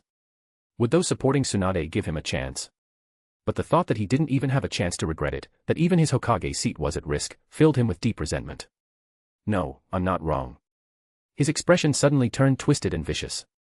He growled, yes, I took the village's money. But I was using it to cultivate talent for the village. I didn't keep a single coin for myself, so what did I do wrong? Aren't Sarutobi ninjas also Konoha ninjas? Isn't the Sarutobi clan's strength also Konoha's strength? What a joke. It's you who are wrong. Why are you all pressing me like this? After so many years of tireless service to the village, is this the end I deserve? Power was a bleeding blade. Once someone tasted its allure, most find it impossible to let go. If it hadn't been for Shin, many things wouldn't have come to light over a decade later, and even then, Hiruzen's forced abdication wouldn't have been entirely voluntary. That was why he had no choice but to support Minato's rise to power. Yet even so, he never truly let go of power. Instead, he allied with Danzo and others to completely sideline Minato. As a result, the fourth Hokage was reduced to Konoha's strongest enforcer, under the guise of needing a transition period for power. But the moment Minato died, Hiruzen immediately reclaimed authority, holding onto it until he later perished in battle against Orochimaru. However, during his second tenure, he grew jealous of the talented and suppressed geniuses, leading to a point where Konoha had no capable fighters left. An entire village unable to handle even one Orochimaru, how laughable was that? Only after his death did Konoha's young geniuses finally get their chance to shine. In truth, Konoha had the potential to flourish under Hiruzen. Just imagine, if Kagami hadn't died, if Tsukumo hadn't been driven to suicide, if the Sannin had stayed, if Minato and Kushina hadn't died, if Shisui had survived, if the Uchiha clan hadn't been alienated. How powerful would Konoha have become? Forget one Orochimaru, they could have handled 10 with ease, and none would have walked away alive. Looking at it this way, the ones who deserved to die were Hiruzen and his ilk. Had it not been for Hiruzen and Danzo, Konoha would have remained the strongest village from beginning to end. No other ninja village would have dared to provoke them. In fact, the second and third great ninja wars might not have even needed to be fought, Konoha could have just watched the world from the sidelines and laughed. But all of that will never happen now. Aside from Kagami, who had already been set up and killed by Danzo, no one else needed to die such senseless deaths anymore. After stepping down as the Hokage's advisor, Danzo did not become idle. On the contrary, he was more active and determined than ever. Back when he was an advisor, he held great power, but the actual forces he controlled within Konoha were limited. Though he could mobilize the Shimura clan's resources, it was still a relatively new clan, and its ninja were trained only in recent years. There were barely any truly capable fighters. And even if there were a few strong ones, they might be willing to support him, but to follow him in rebellion. They'd probably sell him out in the next breath. After all, even someone as powerful and respected as Madara couldn't get his clan to follow him out of the village. What hope did Danzo have? But things were different now. He now commanded 17 elite operatives, each with the strength of a high-level jonin. Moreover, all 17 had unique skills and exceptional talent. In one-on-one fights, even a weaker Kage-level opponent might fall to them. What's more, many of them had complementary abilities. When working together, they could unleash combat strength far beyond their individual levels. If all 17 acted in concert, even assassinating a Kage from another village, if properly planned, was entirely possible. I didn't expect you to come. Danzo looked coldly at the unexpected visitor before him. Note, maybe you're interested in another Minecraft story. One Piece, a Minecraft player. I need your help with some suggestions for a story I'm currently writing. My problem is, I don't know if the player's world should be a normal advanced Earth or something fictional, like Marvel. Below is Chapter 1, it's still in the early phase. I'll delete the chapter below after getting some ideas. Some warnings first. This idea has been plaguing me for a while, though I don't know how long I'll have the motivation to work on it. Suggestions are welcome, I've only planned a few chapters so far. Premise, a Nara ninja summons players, similar to Mop, but set in the Naruto world. It takes place in Rorin. The MC is quite flawed and will grow stronger by using the players. The novel is called Shadow Leveling. No system. Oh. Hashtag hashtag hashtag hashtag hashtag hashtag hashtag hashtag hashtag hashtag. Hashtag hashtag hashtag hashtag hashtag hashtag hashtag hashtag hashtag hashtag. The cave smelled like shit and copper pennies. That was Shikaki's first coherent thought in what felt like days, though time had become a bit negotiable since that explosive tag turned his left side into ground meat. The shit smell was probably from when his bowels gave up sometime during the first night. The copper was definitely blood, his teammates, the IWA ninjas, all mixing into a horrible cocktail that had attracted flies. If there were a cocktail named after this, it'd be the Bloody Shinobi, 2 parts blood, 1 part shit, served warm with flies. So many fucking flies. He tried to move his head and immediately regretted it. Pain shot through his neck like someone was hammering senbon into his spine. His left eye wouldn't open at all, crusted shut with blood and God knows what else. The right eye managed to crack, just enough to see the dim cave entrance about 10 meters away. 10 meters. Might as well be 10 kilometers. Still breathing, huh? He croaked to nobody, his voice sounding like he'd been gargling gravel. That's unfortunate. A bitter laugh tried to escape but turned into a wet cough that brought up something chunky. Blood, probably. Or maybe a piece of lung. Did lungs come up in pieces? He should have paid more attention during the field medic course instead of sleeping through it. 20 years. 20 fucking years in this world of child soldiers and war, and this was how it ended. In a cave, covered in shit and blood, forgotten before he was even dead. The memories of his life, this life, started flooding back. Maybe that's what happened when you died. Your brain desperately trying to find meaning in the meaninglessness. He'd been 5 when he first realized something was wrong with this picture. Sitting in the Nara compound, watching his cousins play ninja, and thinking, children shouldn't be learning how to kill. The thought had come from nowhere and everywhere, like an echo of something he couldn't quite remember. By 6, he was in the academy, learning to throw kunai at human-shaped targets. The instructor praised his accuracy. His mother was proud. His father said he had the Nara gift for strategy. Nobody seemed to notice or care that they were training children to be weapons. Why do we have to fight? He'd asked his father once. It's troublesome, his father had replied. But it's our duty to the village. Duty. That word had followed him through the academy, through Genin team assignments, through his first kill at 12, a missing nin who'd been stealing food from civilians. The men had begged at the end. Shikaki's shadow holding him still while his teammate slit the throat. Clean. Efficient. Troublesome. He'd tried, for a while, to be what they wanted.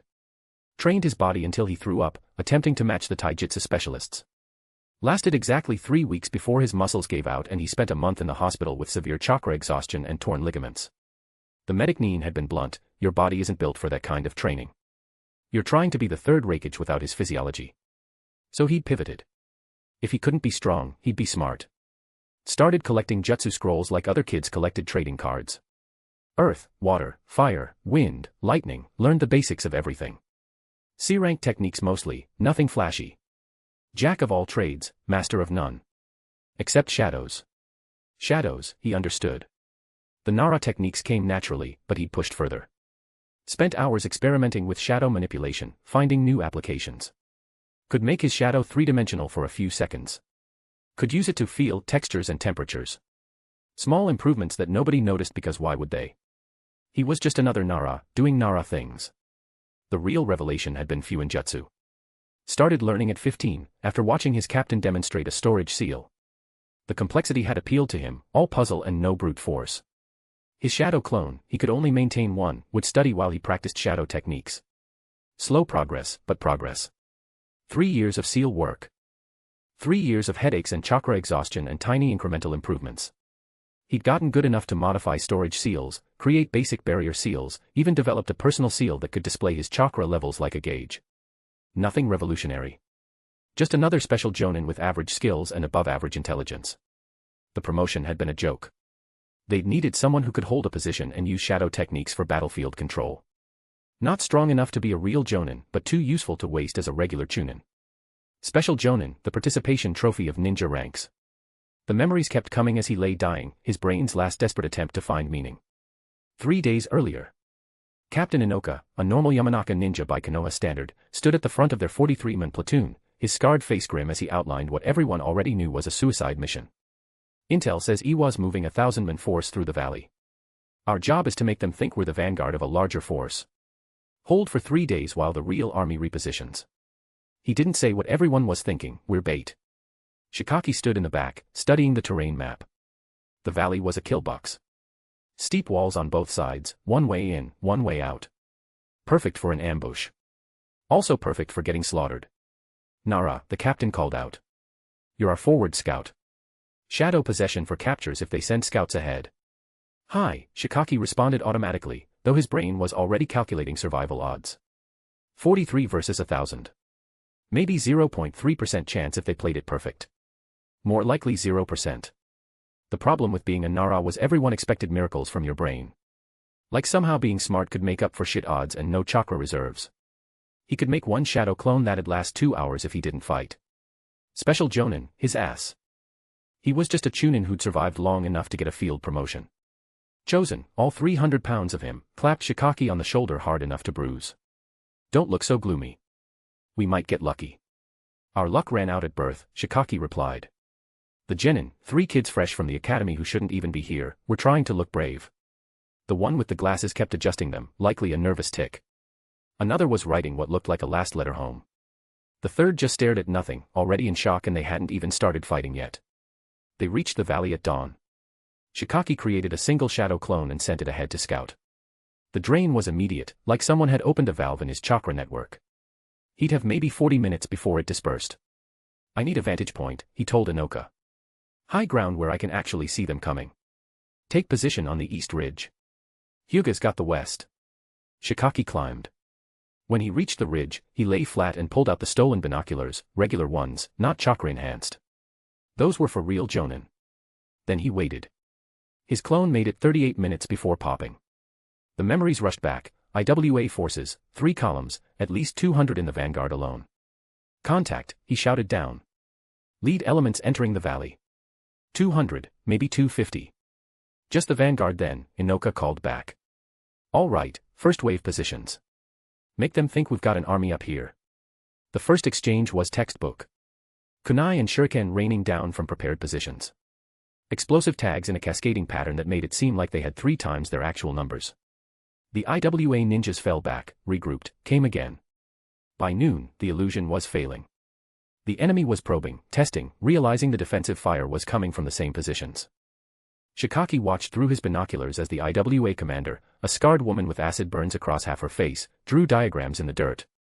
They figured us out, he told Inoka after sliding down from his perch. She's planning a pincer movement. Send climbers up the cliff faces while the main force pushes through. How do you know? Because it's what I do. We've been firing from the same 8 positions for hours. She's not stupid. Shit. The captain wiped blood from a graze on his cheek. How long?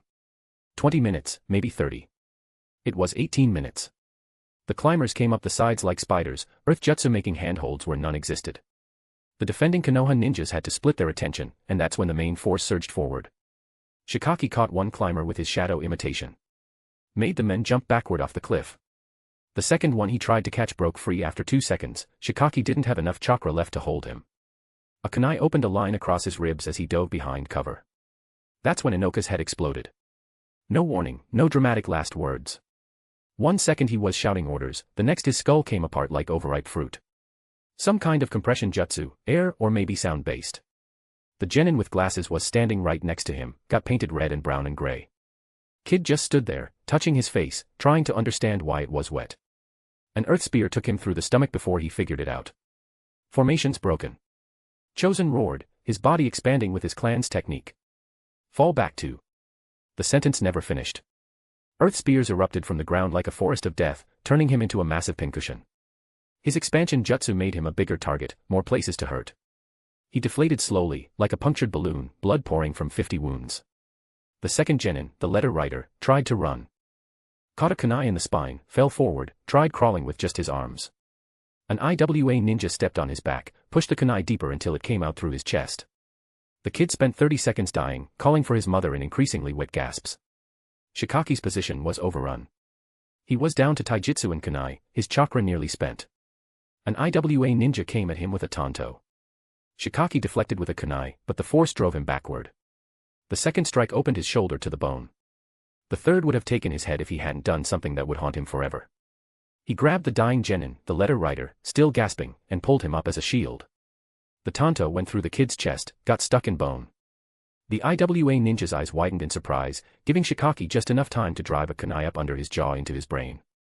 Both bodies fell together, the genin's last breath a wet rattle against Shikaki's ear. I'm sorry, he whispered to the corpse, but sorry didn't mean shit to the dead.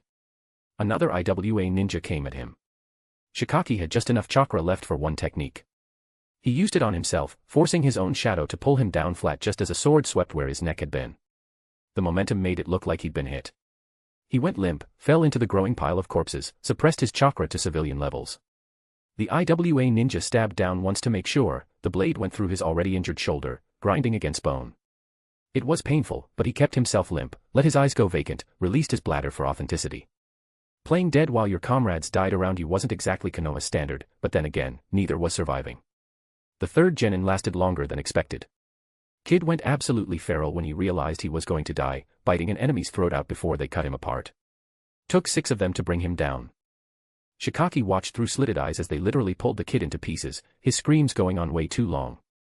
By nightfall of the first day, he was the only one left alive, buried under 2 corpses and pretending to be a third. The IWA forces set up camp in the valley, using the Konoha corpses as latrine markers. Someone pissed on the pile Shikaki was under. Warm liquid soaked through his vest, and he had to bite through his own tongue to keep from moving. 3 days. He played dead for 3 fucking days. The IWA ninjas looted the bodies on day 2. Someone pulled the corpse off him, rifled through his pockets. Took his kunai, his ration bars, missed the things in his inner pocket. When they rolled him over to check for hidden pouches, shit and piss soaked and covered in other people's blood. The looter muttered something about fucking tree huggers and moved on. By day 3, the flies had found them. They crawled across his face, into his nose, his ears. Laid eggs in the wounds. He felt maggots starting to move in the shoulder wound and had to not react. The main IWA force moved through on the evening of day 3. 1,000 ninjas marching through the valley, stepping on corpses, laughing about how easy it had been. Shikaki counted them through the sound of their footsteps. 986. The intelligence had been close. He waited another 6 hours after the last one passed before moving. Even then, it was almost too late. His muscles had locked up, wounds had started to fester. The shoulder wound was definitely infected, probably gangrenous. When he tried to stand, his legs gave out immediately. So he crawled. Away from the killing field. Away from the dead kids who'd called for their mothers. Away from Chosen's deflated corpse and Inoka's headless body. Away from the genin he'd used as a human shield, whose letter home would never be sent. Found an animal trail leading to a cave. Dragged himself inside to die properly, alone, where nobody would piss on his corpse or use it as a territorial marker. Except he'd been dying for 3 days now and his body apparently hadn't gotten the memo. Troublesome, Shikaki muttered, the Nara clan's favorite. Can't even die properly. His hand, the right one, the left was definitely broken in at least 4 places, fumbled at his vest pocket. 2 ration bars that had been soaked in someone else's blood. The smart move would be saving them, trying to heal enough to make it back to the border. Report the mission's failure. Watch them carve 43 names into the memorial stone. Get another suicide mission because that's what special jonin were for, cannon fodder with slightly better jutsu. Special jonin, he said, laughing until it hurt too much to continue. Congratulations, Shikaki, you're now qualified to die for your village with a fancier title. The laughter turned into crying, which was even more pathetic than dying in a cave. But fuck it, nobody was here to see. His parents were already dead, letter had arrived the day before deployment. Training accident, they said. His father trying to save civilians from a Misa jutsu during a public demonstration. His mother attempting to help and catching the backlash. Dead heroes. Just like their son would be, eventually. If he could actually manage to die. Something glinted deeper in the cave. Not sunlight, it was already dark outside, had been for hours. He stared at it with his one good eye. Could be a trap. Could be some kind of poisonous gas that would finally finish the job. Could be his brain shutting down and showing him pretty lights before the end. Fuck it, he decided. Moving was agony. Every inch forward required dragging himself with his one functional arm, legs refusing to cooperate beyond weak pushes. The blood trail he was leaving would have made him easy to track if anyone gave a shit about one more dead Konoha ninja. The light grew stronger as he went deeper. The cave expanded into a proper chamber, and that's when he saw it, seal work covering the walls. The symbols hurt to look at, like they were written in dimensions his brain couldn't quite process. Uzumaki, he guessed, recognizing maybe one character in 20. The Uzumaki clan had been seal masters before they got wiped out. This looked like their work had a baby with something older and meaner. The light source was in the center, a pool of something that definitely wasn't water. It glowed with that bluish. The seals all pointed toward it like it was something important. Or dangerous. Probably both. Shikaki dragged himself to the edge and looked down. His reflection stared back, and Jesus Christ he looked bad. The left side of his face was hamburger. His vest was more red than green. Something white was poking through a tear in his shoulder that was probably bone. Well, he said to his fucked up reflection, I wanted to die anyway. He tried to form hand seals for a diagnostic jutsu, maybe figure out what this thing was. His broken fingers didn't cooperate, resulting in something between bird and dog. But somehow, the malformed seal activated something in the array. The pool erupted. The blue light became solid, wrapping around him like liquid chakra. It burned and froze simultaneously, flooding into every wound. He screamed, or tried to, but the energy was already forcing its way down his throat. And this was his first deep throat. He hoped it would be his last. Too much, too much, too much. His chakra pathway, already damaged from overuse during the battle, couldn't handle the influx. They burst like overfilled water balloons, the foreign energy immediately rebuilding them wider. The pain transcended physical sensation into something almost philosophical. It was damn painful. This is what dying should feel like, some part of his brain noted. The rest of him was too busy being unmade and remade to care. The cave disappeared.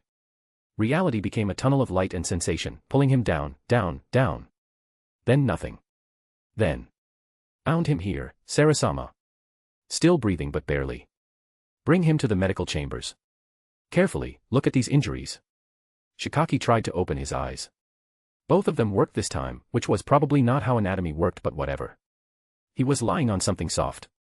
An actual bed with actual sheets that didn't smell like blood and shit. A woman leaned over him. Young, maybe 16 or 17, with red hair and concerned eyes. She wore elaborate robes that marked her as someone important, and the way the other person deferred to her confirmed it. You're awake, she said. That's good. We weren't sure you would survive. What's your name? His throat felt like sandpaper that had been set on fire. The girl gestured and someone brought water. Cool, clean water that tasted better than anything he'd remembered. Shika, he managed, cutting off his clan name. I'm a merchant. Traveling merchant. A merchant, the girl repeated, and he could hear the doubt. The healer said you had terrible burns, like you'd been too close to an explosion. And your wounds. She trailed off, clearly disturbed by what she'd seen. Probably wasn't used to seeing what ninjas did to each other. Civilian ruler of a civilian city. Bandits, he croaked. They had explosives. Mining equipment they'd stolen, maybe. Got lucky. They were amateurs with it. Bandits with explosives. She looked to her guard, who shrugged. It wasn't impossible, the war had scattered enough dangerous shit across the countryside that anyone could get their hands on something nasty. You were found near the Ryumayaku, she said carefully. That's unusual. The passages to that chamber have been sealed for generations. How did you get there? Ryumayaku. Shikaki's brain, even half-fried from whatever the fuck had happened, started putting pieces together. The Ryumayaku was in Rorin, a city-state in the Land of Wind. Isolationist to the extreme, protected by some kind of power that made the desert around it bloom. I don't know, he said, which was technically true. I was dying. Crawled into a cave to get away from the sandstorm. There was this blue light, and I followed it. Thought I was hallucinating. Then I woke up here. Sarah bit her lip, looking far too young to be ruling anything. The Ryumayaku is supposed to be dormant. My mother sealed them before she died. Maybe they're not as sealed as you thought, Shikaki suggested weakly. She looked troubled by that but didn't pursue it. What about your family? Is there someone we should send word to? No one, he said flatly. They're dead. Plague hit our village 2 months ago. The dead was dead, whether from plague or a training accident. I'm sorry, she said, and meant it. This girl wore her heart on her face like an open book. No ninja training. Just a teenager trying to rule a city. I'm Sarah, she said finally. Queen of Rorin, though that probably doesn't mean much to an outsider. You're under my protection while you heal. The healers say you'll need at least a month before you can walk properly. I can't pay. I'm not asking for payment, she interrupted, looking almost offended. You appeared in our most sacred place, half dead. Either the Ryumayaku brought you here for a reason, or it's the strangest coincidence I've ever heard. Either way, I'm not throwing an injured man into the desert. She stood, robes trailing like water. Rest. Heal. When you're better, perhaps you can tell me about the world outside. We don't get many visitors here.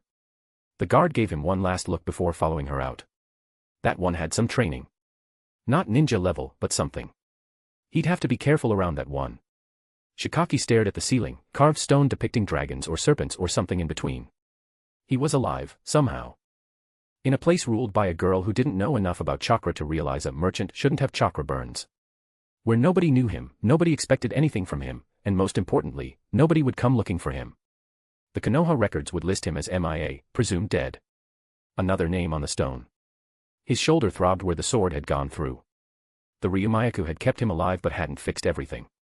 He'd have scars. Reminders of the day he'd used a dying kid as a shield and played dead while his comrades were butchered. Some ninja he'd turned out to be. Troublesome. Chapter 121, Danzo's Dream of Eyes. Danzo was truly disappointed in Hiruzen. He had worked so hard for so long, yet Hiruzen was utterly defeated in just one exchange. Now, Shin and Tsunade had become heroes of Konoha, while Hiruzen's prestige had fallen once again. He was dangerously close to becoming a public disgrace. He had repeatedly advised Hiruzen to eliminate Shin. Although he had personal motives, he never thought he was in the wrong. To him, the one at fault was always the indecisive Hiruzen, who refused to bear the burden of infamy, and since Shin still had value, he never made a move. Now, even if they wanted to eliminate Shin, it was too late. Shin was not Kagami, he had absolutely no trust in them and wouldn't even give them the chance to launch a sneak attack. Besides, Danzo had witnessed the battle between Shin and A. At first, A's display of strength had already shocked him. Good grief, at that level of speed and destructive power, he realized he'd be completely crushed in a direct confrontation. Then, after seeing the elusive Flying Thunder God technique, he had to admit he was jealous. He had once tried to learn the Flying Thunder God as well, even Tobirama had personally instructed him. But neither he nor any of Tobirama's other disciples had managed to even get started with it. And finally, when he saw Shin unleash the complete body Susanoo, he felt pure fear in his heart. As disciples of Tobirama, they knew far more than the average person. Complete body Susanoo, this was a power that only Madara had once wielded. If it had just been the initial or first stage, he might still have had the courage to fight. A kunai would have done the trick, just stab and be done with it. But the complete body Susanoo. Tens of thousands of kunai wouldn't be enough. Still, after the fear passed, he found himself with an even stronger desire for the power of the Uchiha clan. Deep down, he harbored a truth he never wanted to admit. He had always been extremely jealous of Kagami, who had a good background, good looks, and was deeply favored by the second Hokage. Even though for political balance and to keep the Uchiha in check, Kagami could never become Hokage or hold real power, Tobirama's high regard for him was genuine. Because Kagami's talent was real. Especially those 3 Tomo Sharingan eyes, among ninjas of the same level, he was virtually unmatched. And it wasn't just him, any Uchiha who awakened the Sharingan stood out among their peers. That was why Danzo had always coveted the power of the Uchiha, he dreamed of possessing eyes like that. So ever since Kagami's death, he began plotting. He subtly manipulated public opinion, gradually amplifying the Uchiha clan's flaws and embedding those negative views into people's minds. Hiruzen wasn't unaware of this, he simply allowed it. He didn't covet the power of the Sharingan himself, but the Uchiha clan had grown too unruly to control. Especially after Kagami's death, the Uchiha became increasingly hard to manage. In his eyes, if someone wasn't 100% loyal, they were 100% disloyal. And what use was a disloyal clan? I know you're upset, but some things are just out of our hands, Hiruzen sighed, responding to Danzo's anger. Spare me that nonsense. What do you mean, out of our hands? Danzo snapped back. If it weren't for your indecisiveness, things wouldn't have ended up like this. There's no point in bringing up the past, Hiruzen said. But you've seen the current situation.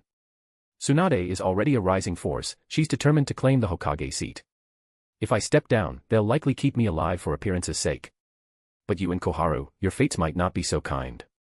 Do you think I am scared easily? Cut the theatrics, just say what you mean. Danzo had long had enough of this man who always acted so noble and righteous. But that didn't mean he wanted to see Tsunade continue rising in power, either. Hiruzen nodded and said, then I'll get straight to the point. For the next 3 hours, they engaged in a secret discussion. After Hiruzen left, the corners of Danzo's mouth curled into an eerie smile without him even realizing it. Because once again, he saw an opportunity. Not only a chance to suppress Tsunade, but also to bring down Hiruzen. Or rather, a chance to become Hokage himself. The more fiercely Hiruzen and Tsunade clashed, the more power he could accumulate behind the scenes, waiting for the right moment to strike. But before that, he intended to fully cooperate with Hiruzen. After all, Tsunade's momentum was overwhelming, she needed to be removed quickly. As for Hiruzen, he could take his time dealing with him. Meanwhile, Shin retracted one of the shadow clones he had specifically deployed to eavesdrop on Hiruzen. Fortunately, it was only a clone doing the spying, he only needed to receive the intel through its reports. But he had to admit, those two did know what they were doing, and their follow-up plan was genuinely interesting. I just love opponents like you two, always losing but never giving up. Otherwise, this wouldn't be fun. Having completely understood the plans being hatched by them, he activated the Flying Thunder God technique and vanished from the spot, reappearing in Kumo. At the place where he landed, a Flying Thunder God mark lay etched beneath his feet. While he could teleport without a mark using his evolved Flying Thunder God technique that only worked for short-range movement. Even with his current strength, that range didn't exceed 1 kilometer. To achieve long-distance teleportation, a Flying Thunder God mark was still necessary. Inside the Rakeage office, A was currently reporting everything about the mission to the third Rakeage in great detail. After listening to A's report, the third Rakeage fell into a long silence. Like Danzo, he had been quite satisfied with the scheme they had devised. The level of manipulation involved was so refined that even he didn't think Tsunade would have a way to counter it. As long as Hiruzen took the bait and followed the plan, her reputation would be damaged, it would inevitably lead to infighting within Konoha. But to his surprise, not only was she unaffected, her prestige had risen even further, while Hiruzen's standing had plummeted again. If he hadn't known better, he would have thought he was personally helping Tsunade succeed. At that moment, even the third Rakeage began to suspect, was the intel on the scroll actually planted by Shin? Otherwise, why was Tsunade always the one benefiting? A finally broke the silence cautiously. This wasn't your fault, the third Rakeage said with a sigh, his train of thought interrupted. You did well. The only problem was that Shin was hiding his cards too well. Don't overthink it. You've done enough. Go get some rest. Yes. Chapter 122, The Burden of Blue Bee. After leaving the Rakeage office, A finally let out a sigh of relief. But in the very next moment, a surge of intense resentment and anger welled up in his heart. Some things didn't hit you immediately, but the more you thought about them afterward, the more infuriating they became. Shin. Tsunade, don't think this matter is over just like that. From now on, I will train even harder, keep pushing myself to become stronger and stronger. The moment I find an opportunity. As he was thinking this, he had already returned home. After changing his shoes and stepping into the living room, a chill suddenly ran down his spine, as if he had fallen into an ice cellar. Because at that moment, someone was sitting at his living room table, casually eating side dishes and sipping on liquor.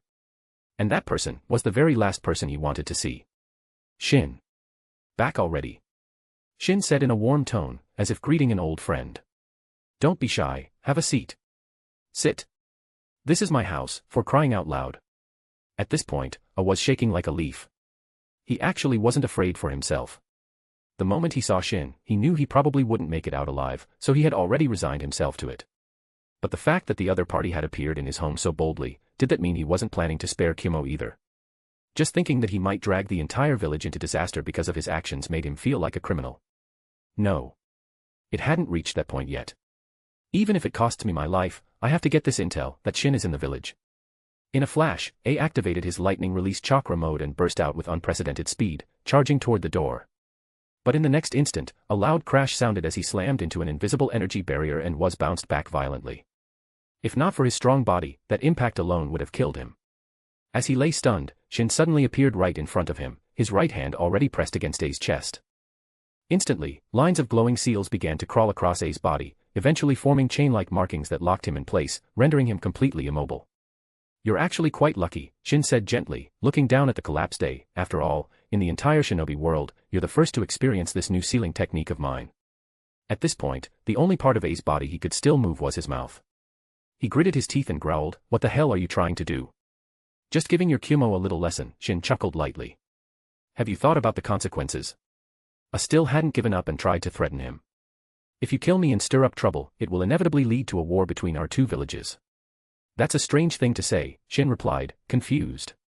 "If I wanted to kill you, why didn't I do it back in Konoha? Why not ambush you on the road? Why wait until you got back to Kumo? That doesn't make any sense. So your death has nothing to do with me." I was on the verge of losing it. So what, he was going to die for nothing. And could you please not think so poorly of me? Shin gave a bright smile and continued, "I'm not going to kill you. I find you quite interesting. It'd be a waste not to use you for research." With that, he quickly formed hand seals.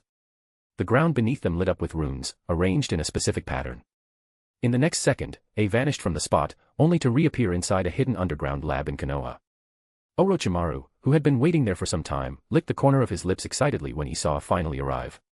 His eyes gleamed with delight.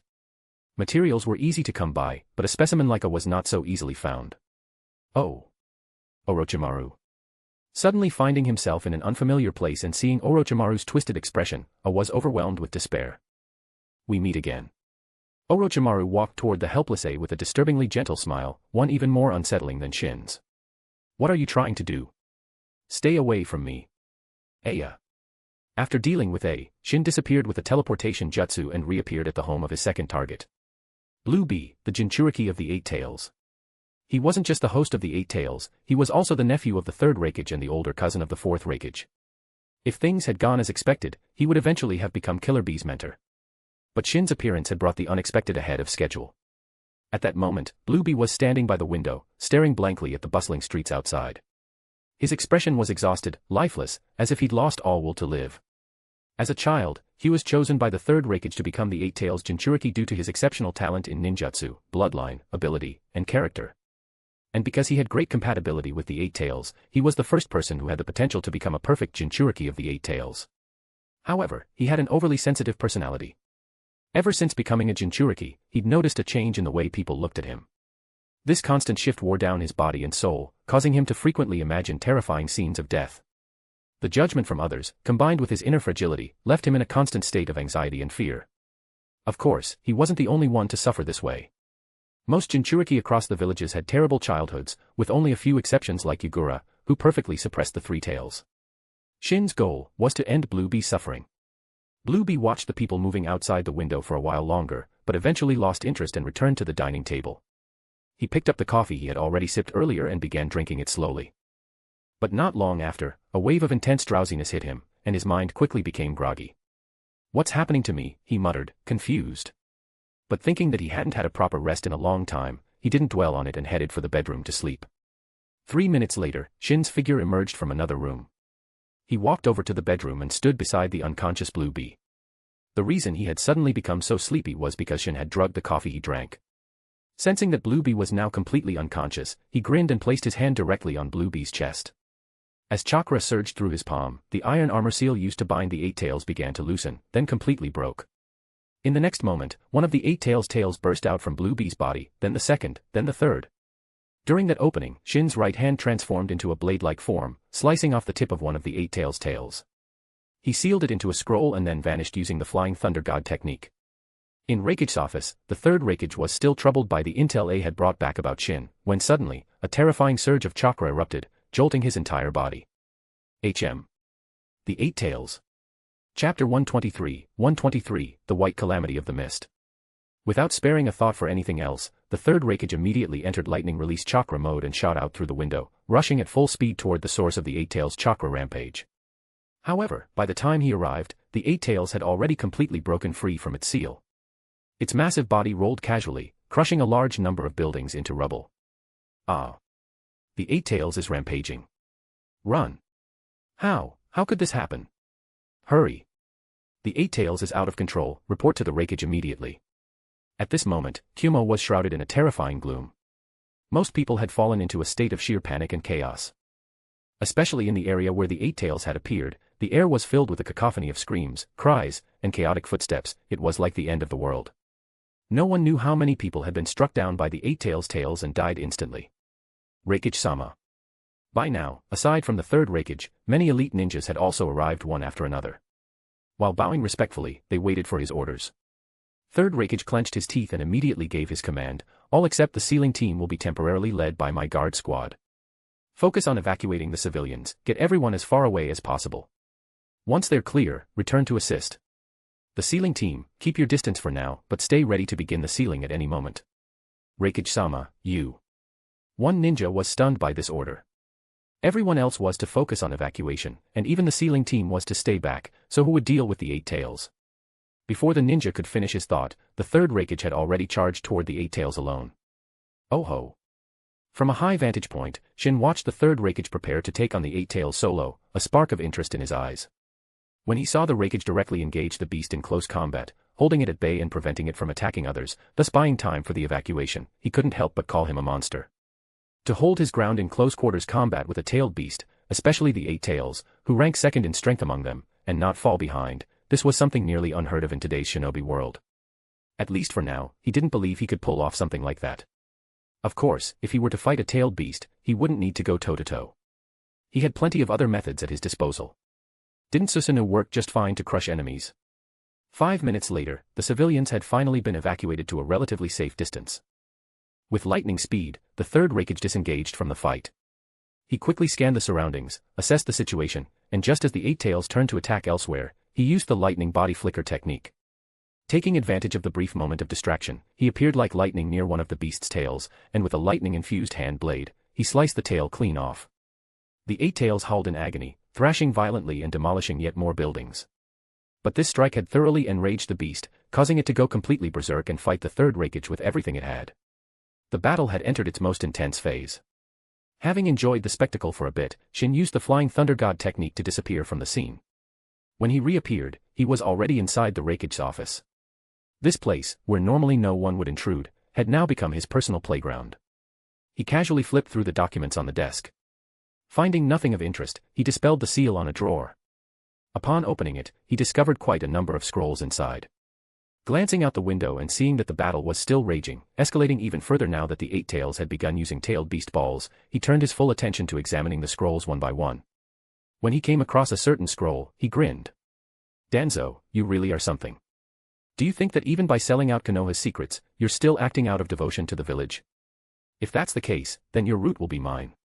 You'll die at the hands of the very root subordinate you trusted most, at the height of your arrogance, still believing it was Hiruzen's plot all along. And in your final moments, you two can tear each other apart. After stowing away the scroll sent by Danzo, he lost further interest in reading. After all, the so-called secrets of various villages were worthless in his eyes. Just as he was about to leave, however, a half-unrolled scroll on the desk caught his attention. He quickly opened it and skimmed its contents, and his pupils involuntarily contracted. The intel concerned Kiri. That alone wasn't unusual. But the scroll mentioned the recent appearance of a large number of white humanoid creatures infiltrating the village in human form, with unknown intentions. These beings had caused so much trouble that the villagers began calling them the White Calamity of the Mist. There was another detail in the scroll that raised alarm: the third Mizukage had been acting extremely strangely as of late. White Zetsu. Others might not know what these white humanoid monsters were or where they came from. But Shin knew all too well. This many white Zetsus moving so openly could mean only one thing: Madara was up to something again. And, could it be that the third Mizukage had already fallen under his control? Shin was speechless at the thought. Between Madara and Obito, could they stop tormenting Kiri for once?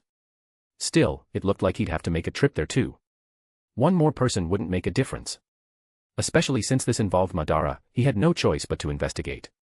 Even though he guessed that by this point in time Madara had likely lost most of his combat ability, and that, based on the timeline, his Rinnegan had probably already been transplanted into Nagato, who was now about 6 years old, he still couldn't be too careless. So he wasn't afraid of Madara or Black Zetsu at all. But Madara's name carried heavy weight. If Madara was involved, it couldn't be a minor issue. Unless he went to confirm it personally, he wouldn't feel at ease. Who knew if the butterfly effect he had set in motion might have changed certain events? Hiruzen and Danzo were just minor nuisances. With constant surveillance on them, they could be dealt with at any time, no surprises would occur. Madara, on the other hand, was the real threat. With his course of action decided, he returned to the Konoha Research Institute. After handing over a piece of the Eight Tails to Orochimaru, he began preparing follow-up arrangements. His goal was simple: ensure that while he was away, Hiruzen and Danzo wouldn't be able to stir up any trouble. In fact, he intended for Hiruzen's reputation to continue deteriorating. In the Hokage's office, facing Tsukumo standing across the desk, Hiruzen couldn't help but feel a mix of emotions. Never in his wildest dreams did he imagine he'd one day have to rely heavily on this man. Tsukumo was too heavily influenced by his clan and couldn't be brainwashed by the will of fire. His strong sense of individuality made him difficult to manipulate. He had never liked people like that. But he had no choice, this guy was just that strong. So despite his dislike, he didn't show a trace of it. Instead, his face was full of praise as he said, "You've worked hard on your missions lately." Chapter 124, The White Fang on a Leash. It wasn't hard at all, it's all for Konoha. Tsukumo responded loudly and proudly. Good, very good. Hiruzen nodded in satisfaction and said, "I knew I wasn't wrong about you. My teacher once told me, the Hatake clan has produced elite talents generation after generation." It seems that was no exaggeration. Being praised by the Hokage made Tsukumo blush. He scratched his head bashfully and said in a sincere tone, "I only did what I was supposed to do." Hiruzen looked at the simple-minded Tsukumo and nodded inwardly. Although he still didn't like him, such a straightforward and honest personality could certainly be used. He continued, rest assured, I've seen all your contributions. So has everyone in Konoha. You don't know how reluctant I was when I had to remove you from the ANBU. A talent like you should be entrusted with great responsibilities. But Shin just wouldn't let go of your one small mistake and kept pressuring me. I had no choice but to take that measure. You know, he's Tsunade's fiancé and is also favored by Lady Mito. I was left with no choice but to let you take the fall. Why would you say that? Tsukumo quickly responded. It was his fault. There's no need for you to take the blame. Besides, I did make a mistake after all. You were right to punish me. Not to mention, you didn't really punish me. Instead, you allowed me to resign voluntarily, preserving my dignity and the reputation of the Hatake clan. I am not an ungrateful person. I will always remember your kindness. Hearing this, Hiruzen was even more pleased. A usable heart, a truly usable heart. Especially when Tsukumo openly criticized Shin, it delighted him even more. However, I've recently heard some things. He changed the topic. I heard you and Shin had another disagreement. Tsukumo's expression froze. Has Shin been talking behind my back again? Please see the truth, that guy is simply too overbearing. But don't worry, if you order it, I'll go and apologize right away. I won't let this cause trouble for you. Upon hearing this, Hiruzen felt completely at ease, utterly delighted.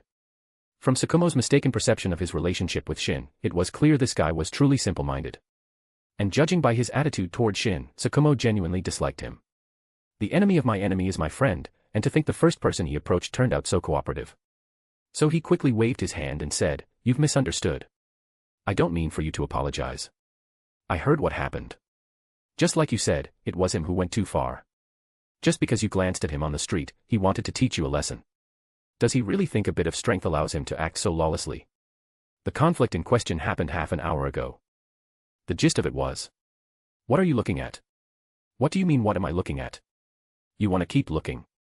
Sure, why not? Of course, the two didn't actually fight, just a tense standoff. After hearing Hiruzen's words, Tsukumo asked in disbelief, you don't blame me. You weren't at fault, why would I blame you? Hiruzen countered. It's just, you have so many responsibilities, and yet you're worrying over my trivial matters.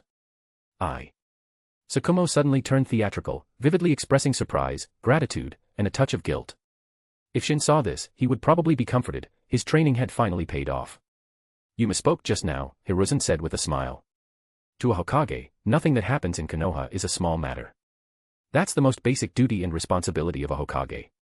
Besides, you were the one wronged. I can't let you continue to suffer in silence while turning a blind eye to corrupt influences. Actually, there's another reason I called you here today.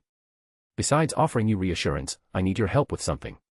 Please speak freely, Hokage-sama. I will do anything within his power. Hiruzen nodded. I've noticed something unusual about the Uchiha clan recently.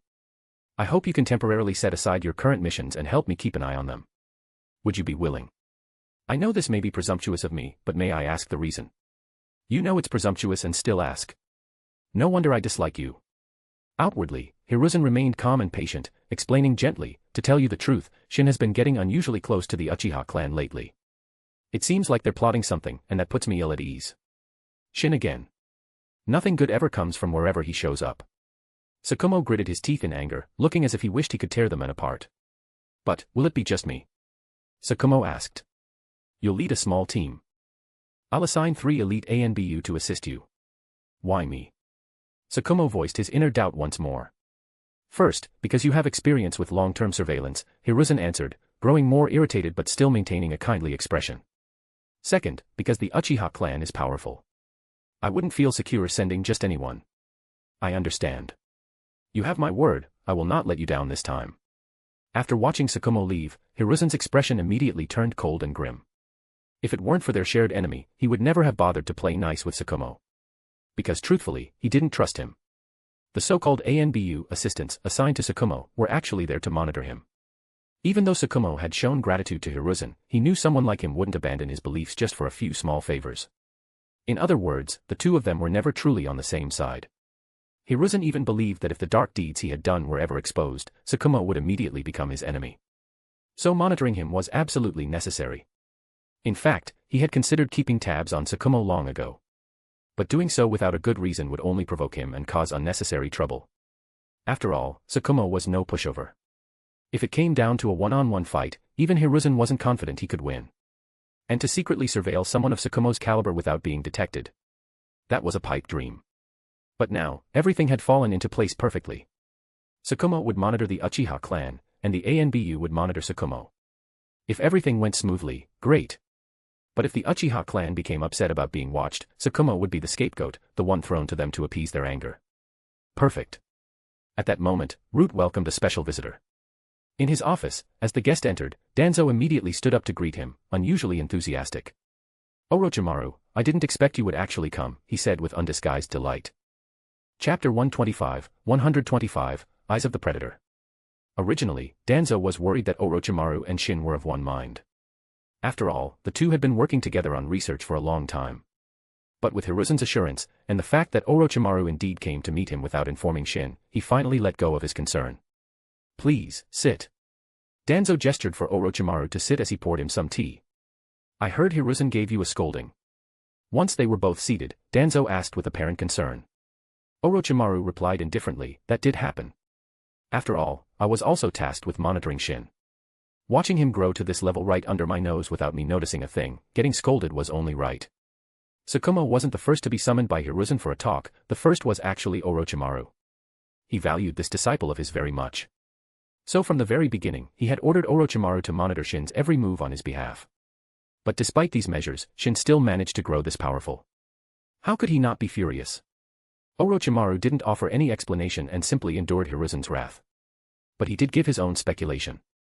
He told Hiruzen that Shin's rapid growth was most likely due to him mastering summoning techniques, and those techniques were probably taught to him by Tsunade. The reason he could train so long and remain completely undetected was because he hadn't been in the shinobi world at all, he had been in Shikatsu Forest. Hiruzen agreed with Orochimaru's assessment, in fact, that was exactly what he had suspected. It was the only reasonable explanation. Orochimaru also expressed his anger toward Shin. He lamented how he had looked after the boy for so long, even protected him because he admired his talent, only to be deceived by him in the end. He appeared furious. Extremely furious. With such a flawless justification, along with his perceived understanding of Orochimaru's character and the trust built over years of being teacher and student, Hiruzen had no reason to doubt him. Among his three disciples, why did he value Orochimaru the most? Because this one wasn't just extraordinarily gifted, he was also cold and ruthless. Yes, Hiruzen had seen that in him early on. That was why he trained him so heavily, at first, intending to turn him into a blade he could wield. But as Orochimaru began to show great promise in research and developed a strong interest in it, he changed his view. It was still for his own benefit, and if it was research, that was acceptable too. In recent years, the results of Orochimaru's research had proven that this path was valid. But Hiruzen was no scientist. He couldn't comprehend the mind of one, especially not a mad scientist who would do anything in pursuit of truth. Not only could he not understand this, neither could Danzo. They still viewed Orochimaru through the lens of conventional thinking, so their judgments were inevitably flawed. It's good that the two of you talked things out. Hiruzen may like to act one way in public and another in private, but with you, he wouldn't go that far. He just says things, don't take them to heart. Orochimaru acted as though he hadn't heard them. Such low-level manipulation might fool ordinary people, but there was no way he'd fall for it. You sent word saying you had a piece of research that could change the shinobi world. Could you elaborate?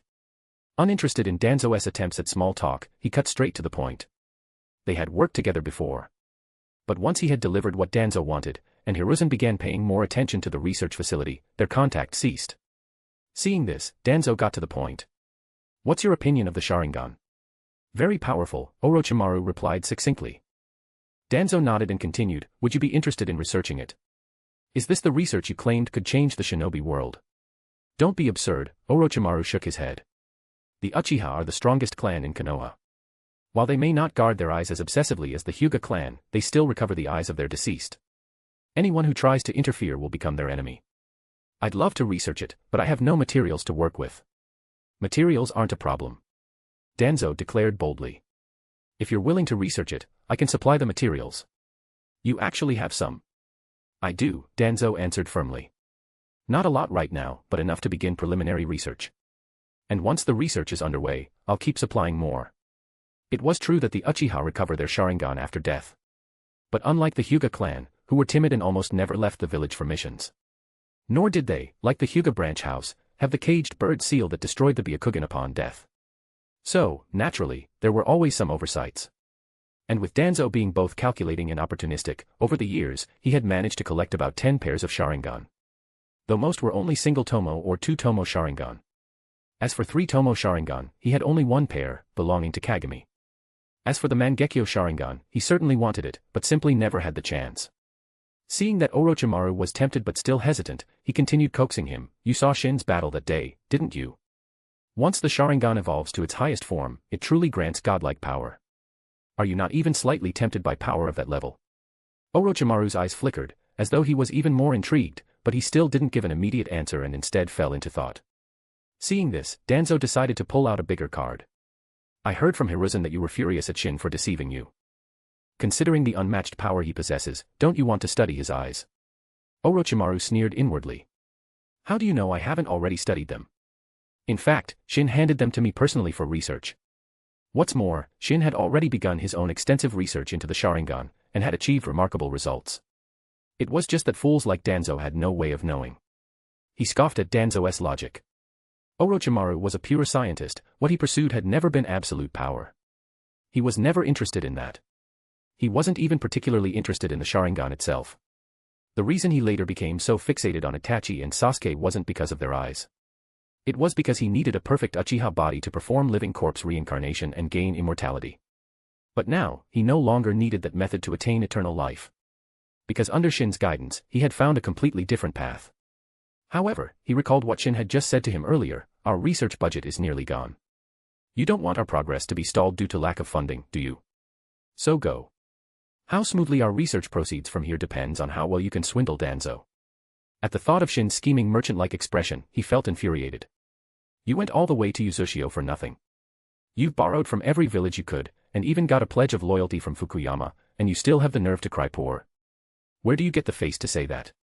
But, that was Shin, after all. So he had no choice but to speak up. Your sincerity has moved me. But didn't you once want to recruit Shin into your fold? If I can't have him, then I'll destroy him, Danzo growled maliciously.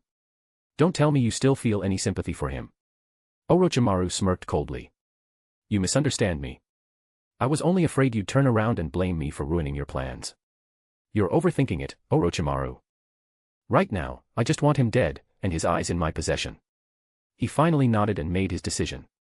But you should know, the secrets of the Sharingan have been studied for generations, including by the Uchiha themselves, and with very little result. To conduct proper research will take a long time. Are you truly willing to wait? I am. No matter how long it takes, Danzo quickly responded, seeing that Orochimaru was finally softening. Had the plot followed its usual course, Danzo would have valued Orochimaru, but not to this extent. Because without Shin, they would still need each other equally. But now, he was the one in need. Combined with the research Orochimaru had contributed to Konoha over the years, work that astonished everyone in the know, Danzo was convinced that Orochimaru was his best possible research partner. After all, besides Orochimaru, Shin, and Tsunade, everyone else believed Orochimaru was the sole lead on Konoha's cutting-edge research projects, and Shin was merely his assistant. Ah. Seeing Danzo's eagerness, Orochimaru put on a troubled expression and said, but research doesn't run on time alone. It also needs proper equipment and a sufficient budget. Chapter 126, Why is it him? You make the list, and I'll give you my full support. Hearing this, Danzo patted his chest and promised earnestly. All right then. Orochimaru put on a look as if bearing a heavy responsibility, but inside, he was already overjoyed. This isn't something I asked for, you insisted on giving it to me, so don't blame me for what comes next. When the time comes, I'll just show you a bit of what Shin has already figured out every now and then, won't that be enough to keep you hooked? One last request, he said seriously. I want him out of the lab immediately. I don't want to see him again. As soon as he said this, all of Danzo's lingering doubts vanished into thin air.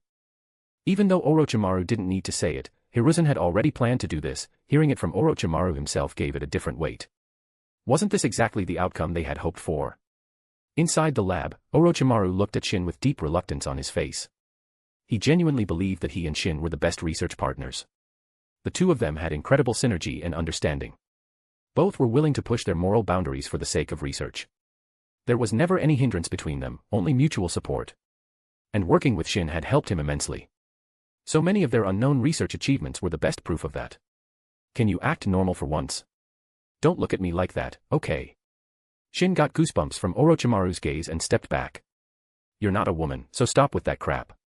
If turning into a woman would let me keep you by my side, I wouldn't mind, Orochimaru replied seriously. Stop right there. Shin felt every hair on his body stand up, a deep sense of dread rising within him. But let's make this clear, Orochimaru continued seriously. You must come back once every 3 days. In terms of sudden inspiration, your dozen or so clones just aren't enough. Without the clash of ideas and inspiration, the joy of research is lost. Plus, it might slow down our progress. Of course, Shin also responded seriously. I've never thought about giving up research, especially not with you. But this matter, I really can't feel at ease unless I handle it personally. After leaving the lab, he heard that Tsunade had been summoned by an ANBU ninja to the Hokage's office. So he headed straight there, no report, no explanation, just walked right up to the door and pushed it open arrogantly. Hearing the noise, Hiruzen's first thought was that Danzo had arrived. After all, up till now, Danzo was the only one who would burst into the Hokage's office in such a manner. But when he saw who it was, his pupils suddenly shrank. Shin, why is it him? What is he here for? Shin didn't even glance at Hiruzen. The moment he saw Tsunade, he took a few steps forward and stood beside her. Hiruzen's hand, resting on his knee, clenched tightly onto his robes, his fingers turning pale from the force. But being the seasoned actor he was, Hiruzen composed himself in an instant and said with a warm smile, "You're here too. Great, I was just about to talk to you." Seeing Shin's confused expression, he continued in the tone of a kindly elder, "I've already heard about what happened with Orochimaru. That's just his personality, don't take it to heart. Don't worry, I'll try to talk some sense into him. After all, it's better to resolve conflicts than let them fester." Upon hearing this, Shin thought, still playing both sides, stirring up conflict while acting like the good guy. You've really perfected this move. But he no longer had the patience to play along with Hiruzen's false pleasantries. He got straight to the point. "So from what you're saying, there's a mission for me too." Sigh, Hiruzen let out a weary sigh, then nodded and said in a tone of feigned helplessness, "Originally, I didn't want to assign this to the two of you directly. But now 2 pressing issues have come up, and only the 2 of you can handle them. Tsunade, take a look at this scroll first." Tsunade took the scroll, and Shin leaned in close to read it with her. The two began studying it seriously together. Hiruzen was quite displeased by Shin's breach of decorum. "I said it was for Tsunade, why are you butting in?" Still, he knew even if Shin didn't read it now, Tsunade would tell him anyway. So he didn't press the issue. This is an open strategy, whether you like it or not, you'll have no choice but to accept it. The scroll's content was concise, but grave. It outlined 2 key issues. Suna and Konoha had been experiencing frequent skirmishes along the border. While things hadn't escalated to full-scale war yet, the situation was tense. Konoha ninjas had been ambushed or poisoned by Suna ninjas, and the border's medical personnel were no longer able to cope. AIM had also been showing signs of aggression. There had already been several minor clashes along the border. While both sides have exercised restraint, the threat level had reached the point where it could no longer be ignored. At the end of the scroll was an official deployment order for Tsunade. She was being dispatched directly by the Hokage's office to the front lines. After the two finished reading, Hiruzen said, "You're Konoha's second-best medical nin, possibly even the second-best in the entire shinobi world. And you possess great combat strength. So I want to send you on this mission. First, to treat the wounded and reduce casualties among our forces. Second, to prepare antidotes on site. And third, in the event of escalation, to help stabilize the situation. It's a heavy responsibility, but I believe no one else is more suited for it. I'm afraid the two of you will have to part ways for a little while." Looking at the contents of the scroll, Tsunade felt a bit heavy-hearted, but she agreed without hesitation. She still had deep feelings for Konoha. Despite the repeated setbacks and endless ostracism, she hadn't become disillusioned. She truly wanted to do something meaningful for the village, so there was no way she would turn down a mission like this. As for their temporary separation, neither she nor Shin was too upset. If they wanted to see each other, one Flying Thunder God technique could take care of that. As for you, you also have an important mission. Hiruzen turned to Shin. I don't have a scroll for your assignment, but it concerns Kiri. According to intelligence from our agents embedded in Kiri, some very strange developments have occurred recently, something they're calling the White Calamity of the Mist. But before more detailed information could come through, our operative went missing. So, I'd like you to make a trip to Kiri. There are two objectives. First, confirm whether our agent is dead or alive, and if alive, rescue them if possible. Second, investigate and uncover exactly what this so-called White Calamity is. Chapter 127, A Game of Scapegoats. It seemed that Hiruzen was afraid Shin would refuse, so he continued speaking. In the past I misjudged people and failed to see how truly powerful you are. So if I were to treat you the same as before, not just me, everyone in Konoha would think I'm being petty and jealous of the capable. As they say, with great power comes great responsibility. It's time for you to take on some of the burden. Also, considering you're unfamiliar with the mission process, I'll assign 3 people to assist you. However, you'll still be in charge. Seeing that Hiruzen still hadn't given up and was trying to stir things up, Shin found it amusing. Since underhanded tricks didn't work on him, Hiruzen was now trying the direct approach, openly using his authority to reassign 2 people, in hopes of making things easier for himself and Konoha. Meeting Hiruzen's eager gaze, he smiled and explained, "You misunderstood. I was just thinking about how to complete the mission, so I spaced out for a moment." He might have refused other missions, but this one, he accepted. After all, even without Hiruzen's act, he had already planned to visit Kiri. More importantly, he worried that if he went there secretly, Hiruzen might be too scared to act, which would make the game no fun. And on the surface, both Tsunade and Shin were still Konoha ninjas. Even though both were registered as medical nin, technically they were still expected to follow reasonable orders officially issued by the Hokage. Especially since Tsunade had shown great leadership and medical skills in the land of whirlpools, and Shin had demonstrated terrifying strength in his battle against A. It was reasonable for the Hokage's office to assign them difficult, high-level tasks that others couldn't complete. Of course, this was just in theory. If they really refused, there was nothing Hiruzen could do. Fortunately, both of them agreed. "All right, if there's nothing else, go prepare," he ordered, satisfied with the outcome. After leaving the Hokage's office, Shin understood Hiruzen's real intentions. Back home, as the 2 of them packed, Tsunade asked Shin, "What do you think Hiruzen's real plan is in suddenly transferring the 2 of us away?" "He is transferring us because right now, we're too much in the spotlight for him to suppress us openly," Shin analyzed. "Once the 2 of us are no longer in the village, he can start laying the groundwork to weaken your influence, while strengthening his own. He'll try everything to deal with the factions that have aligned with you, like the Uchiha clan, the Inoshikacho, and the former Senju faction. Even if he can't eliminate them, he'll do everything he can to suppress and undermine them. At the same time, he'll try to grow his own forces, like supporting Orochimaru, strengthening Root, expanding the ANBU, and inserting members of the Sarutobi, Shimura, and Yamanaka clans into key positions." Huh. Hearing this, Tsunade immediately felt anxious. These clans had clearly expressed their support for her. If they suffered heavy losses because of her, how could she be at ease? "Do you have a plan?" Shin simply replied, "Don't worry. I've already planned everything. Hiruzen won't be able to stir up any trouble." In Shin's eyes, the so-called secret plotting of Hiruzen and Danzo was like a live broadcast. He was already well prepared. What's more, Hiruzen probably couldn't even imagine that the people closest to him were actually all under Shin's control. Not to mention that Shin had already made thorough preparations. Even if he hadn't done anything and just left directly, with Orochimaru present, nothing would go wrong in the short term. After nodding slightly, Tsunade continued to ask, "Then what kind of methods do you think he will use against me at the border?"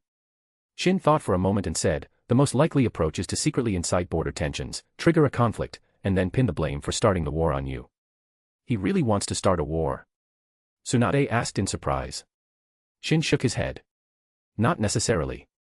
He might not actually want a war, but whether war breaks out or not, either outcome benefits him and harms us." "What do you mean?" Tsunade looked puzzled. "If the people of Konoha believe that the war was instigated by you, then even if you pull off a miraculous turnaround during the war, they still won't be that grateful to you. Do you understand?" "Yeah." Tsunade nodded, realizing the implication.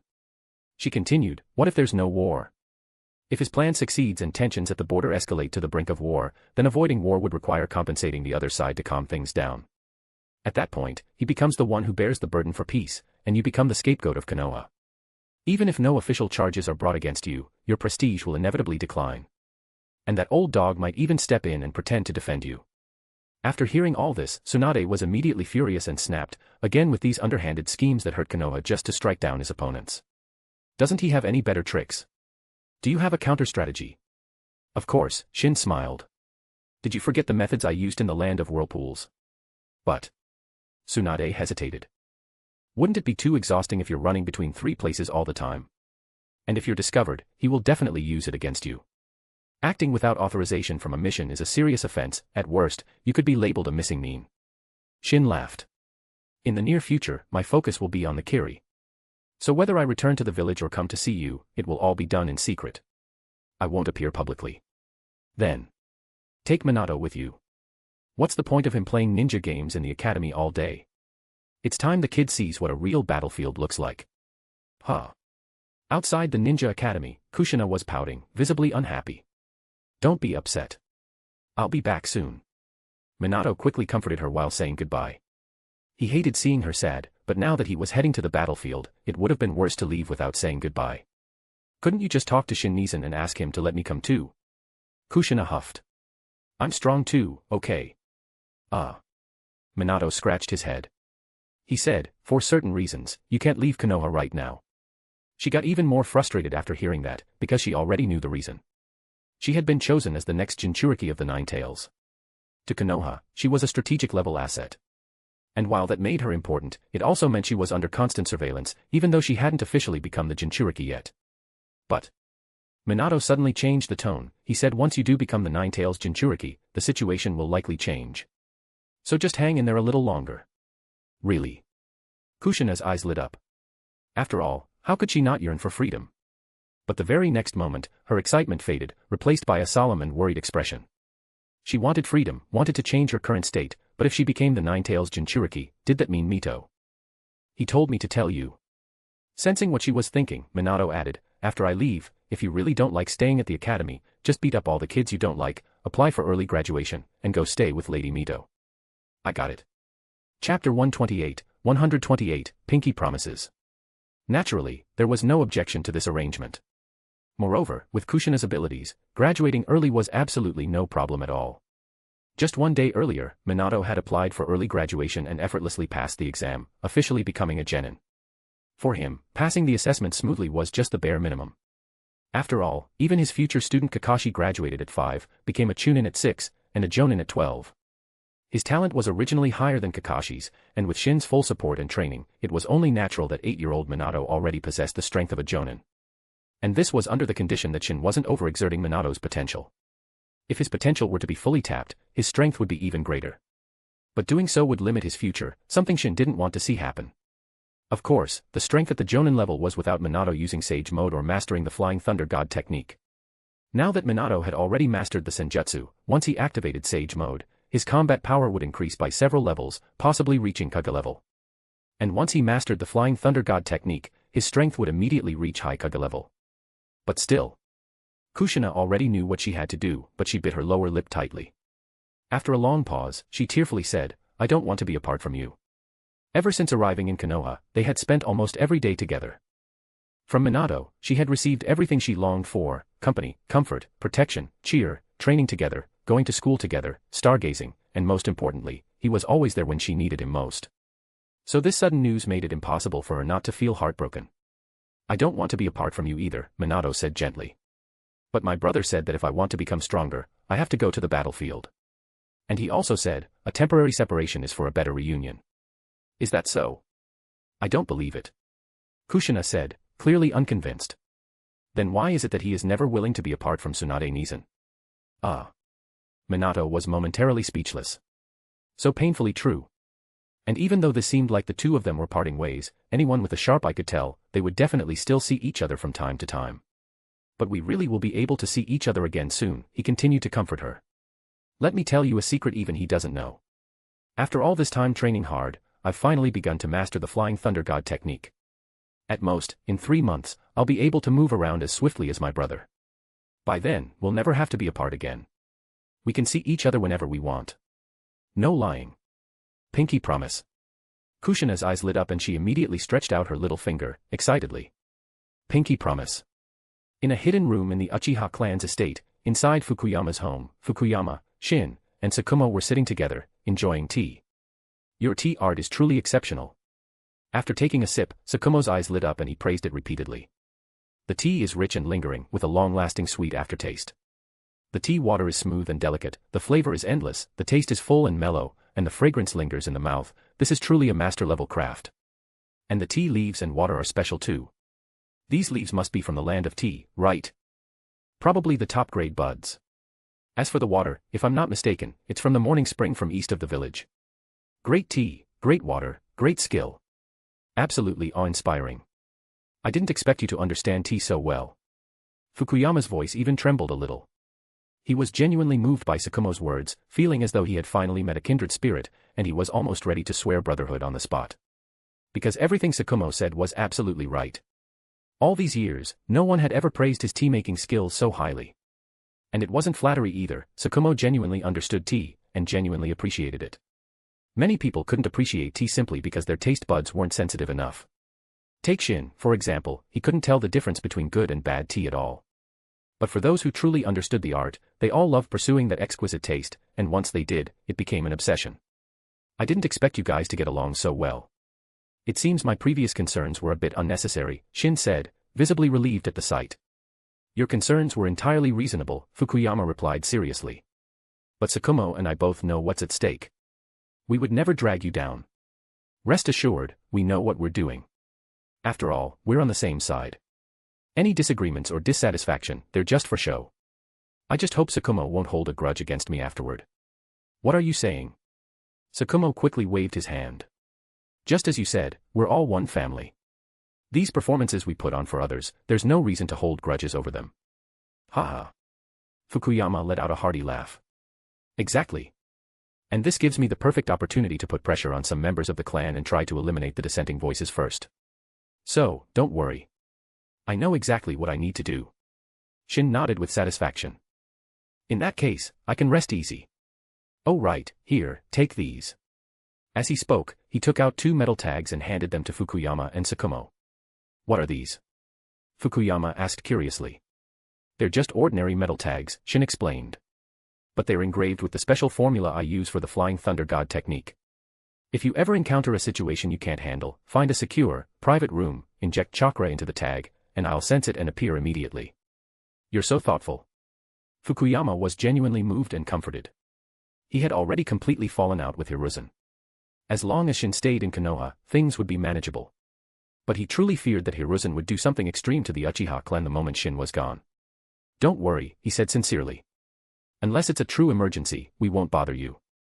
After all, if your return is exposed, it could cause big trouble for you. I'll also try my best to cooperate with Hiruzen and stall for time on this end, Tsukumo added. You don't need to worry about that, Shin said.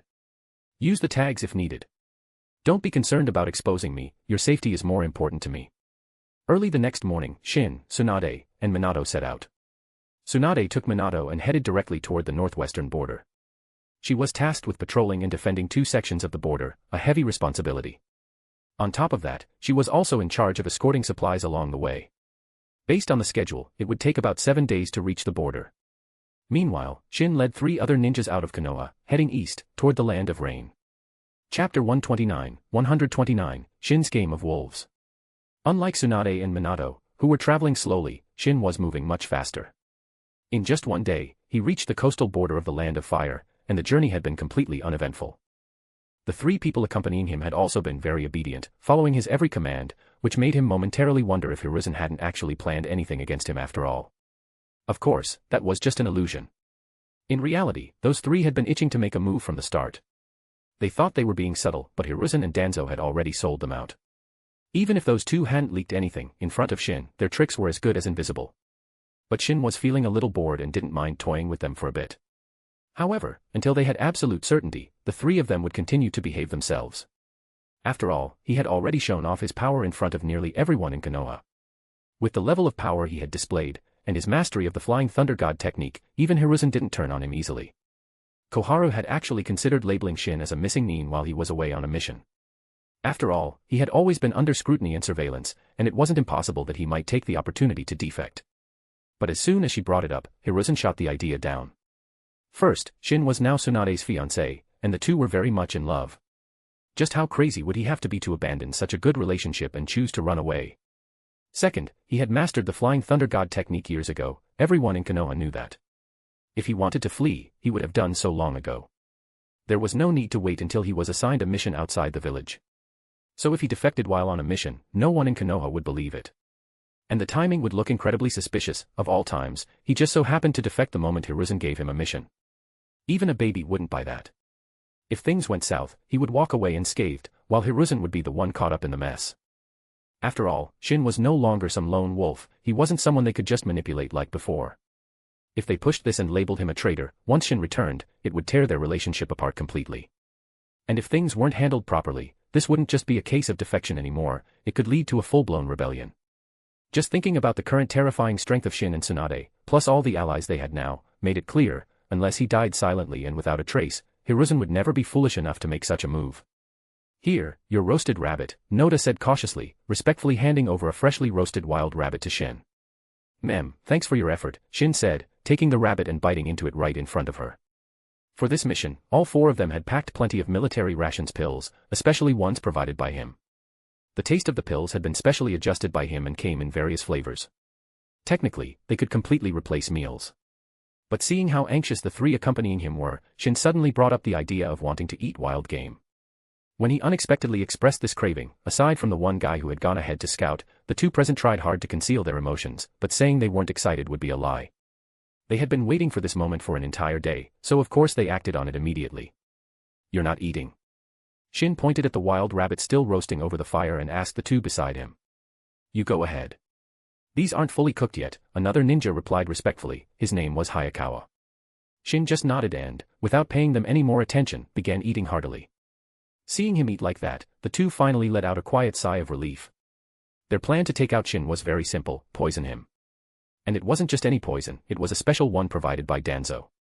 This poison was colorless, tasteless, and undetectable. But once ingested, it would throw the victim's chakra into chaos, rendering them unable to use ninjutsu. Delicious. Shin exclaimed, tossing aside the skewer and rubbing his belly in satisfaction.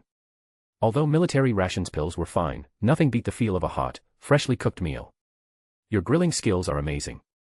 How did you learn? Teach me, I want to make this for Tsunade when we get back. Noda was stunned for a moment, but still patiently began explaining her technique. The atmosphere grew unexpectedly warm and harmonious.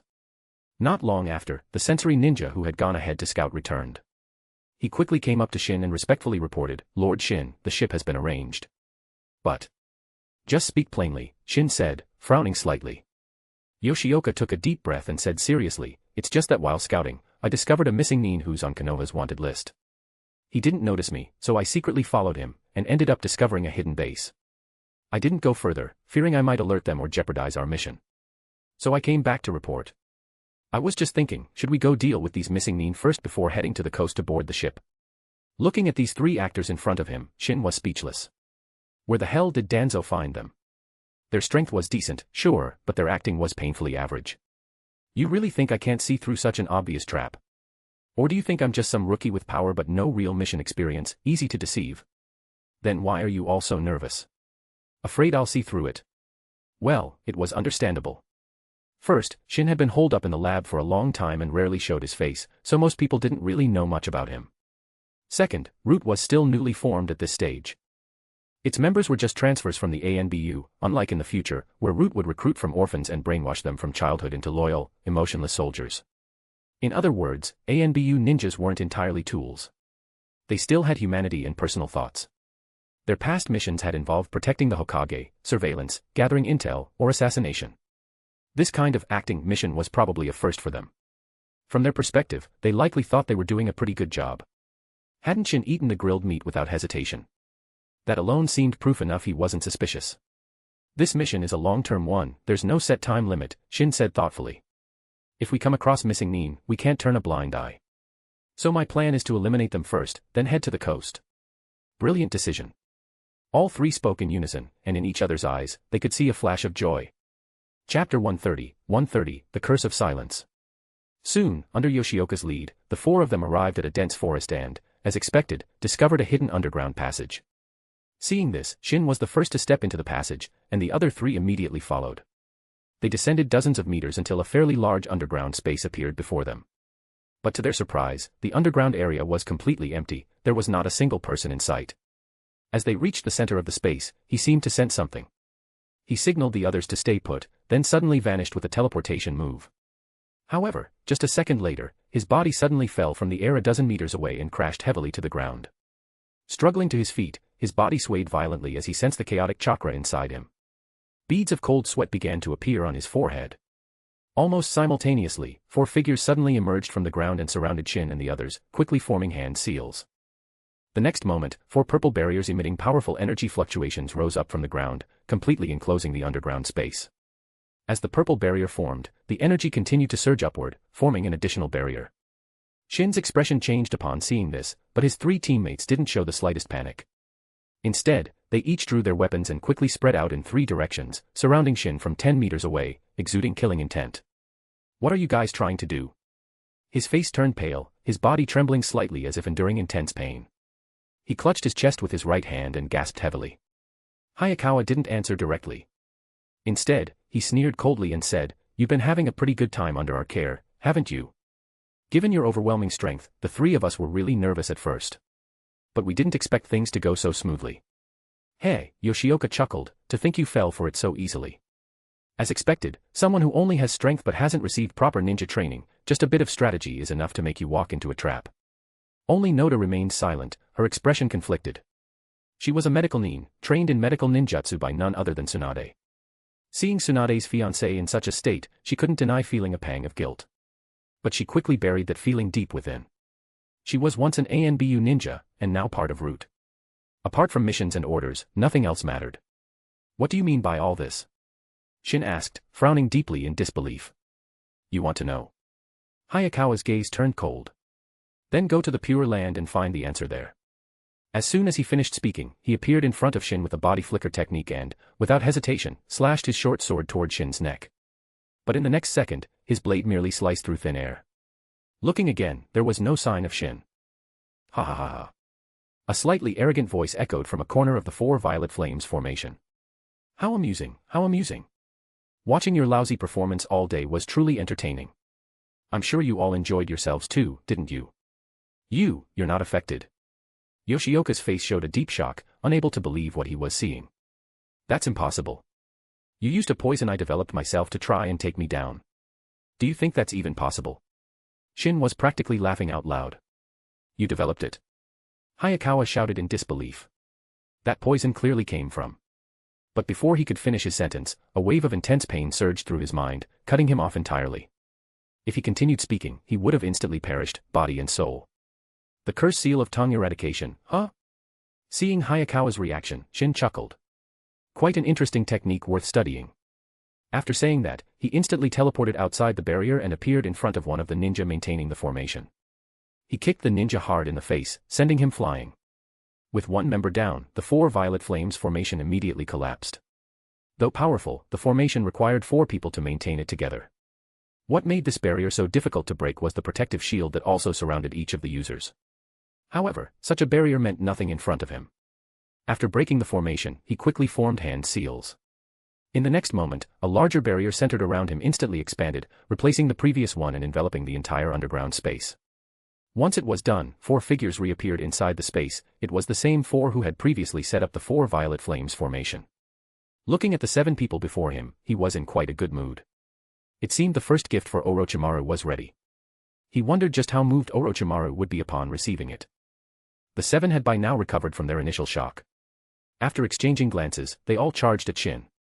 They knew he was strong. But in their minds, no matter how powerful he was, he couldn't possibly escape unscathed when surrounded and attacked by all 7 of them.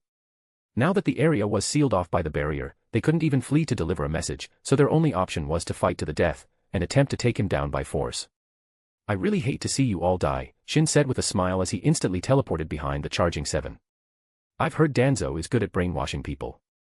"Well, what a coincidence, Orochimaru is quite skilled at that too. How about this? I'll remove your curse seal of tongue eradication, then let Orochimaru brainwash you, and you can all work for me. How's that sound?" None of the 7 replied. 3 of them held a defensive triangle formation, while the other 4 launched a coordinated assault at Shin once more. "Then it's decided," he said to himself. As he finished speaking, he appeared beside one of the attackers in an instant. That ninja reacted quickly, adjusting his posture and throwing a shuriken at Shin. But in the next moment, something strange happened. The shuriken inexplicably flew back into the ninja's hand, returning him to the exact position and state he was in before he threw it, as if time itself had reversed. The scene was deeply bizarre.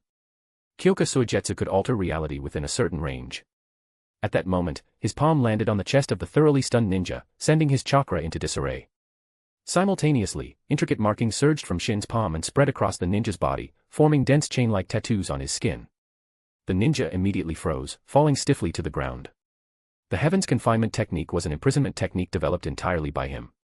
The last person to suffer this technique was A.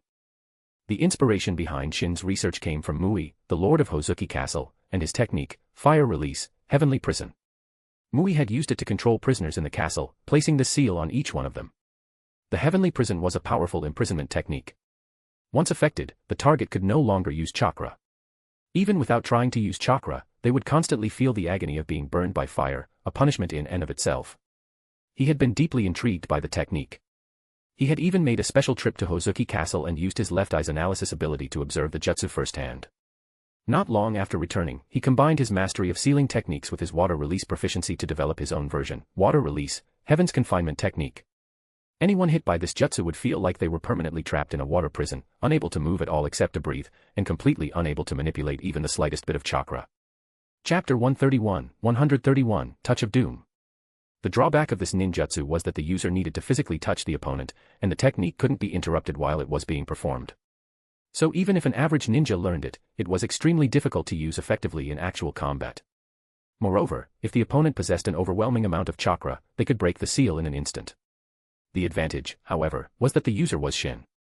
With the aid of the Flying Thunder God technique and Kyoka Suigetsu, getting close enough to touch these guys was as easy as a glance.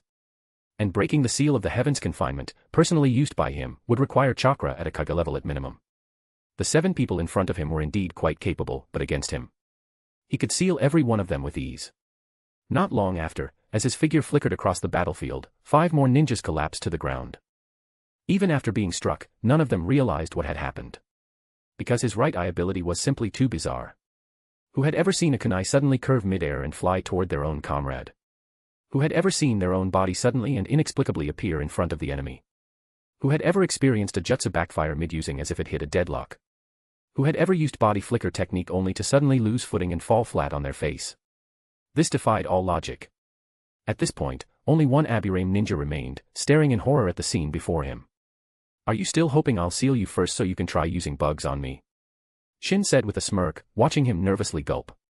"But did you know? The Flying Thunder God technique pairs perfectly with any ninjutsu. For example." In the next moment, he appeared a meter in front of the Abirame ninja in an instant. As the ninja's mind reeled in shock, Shin's Mangekyo Sharingan flashed with a ghostly glint.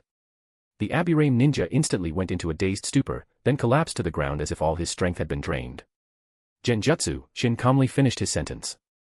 For ninjas with strong mental fortitude, genjutsu could be less effective. But if you suddenly teleported next to them using Flying Thunder God, scared them into a mental imbalance, then immediately unleashed a burst of chakra to destabilize theirs, the effectiveness of genjutsu increased dramatically, even exponentially. For opponents who couldn't be physically touched, this technique worked wonders. It never failed.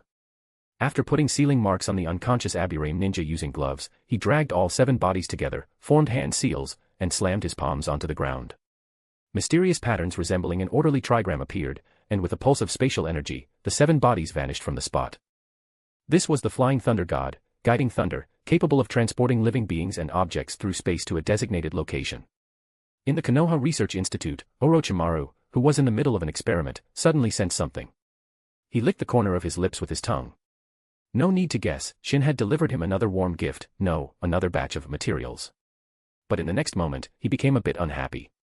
Shin would rather use the guiding thunder to deliver the materials than come over in person. It had only been a day since they parted, and the affection was already fading. In that case, he would take this opportunity, while Shin was away, to produce research results so astonishing that even Shin would be shocked, so Shin knew just how grave the consequences of leaving him were. And when that time came, he shouldn't come crawling back asking about the principles behind the experiments. With that thought, he walked toward the underground lab in a brisk, cheerful pace. After briefly inspecting the 7 new specimens, he was quite satisfied. But just as he was wondering how best to utilize them, a scroll caught his attention. Picking it up and scanning its contents, Orochimaru immediately became annoyed. It was a letter from Shin.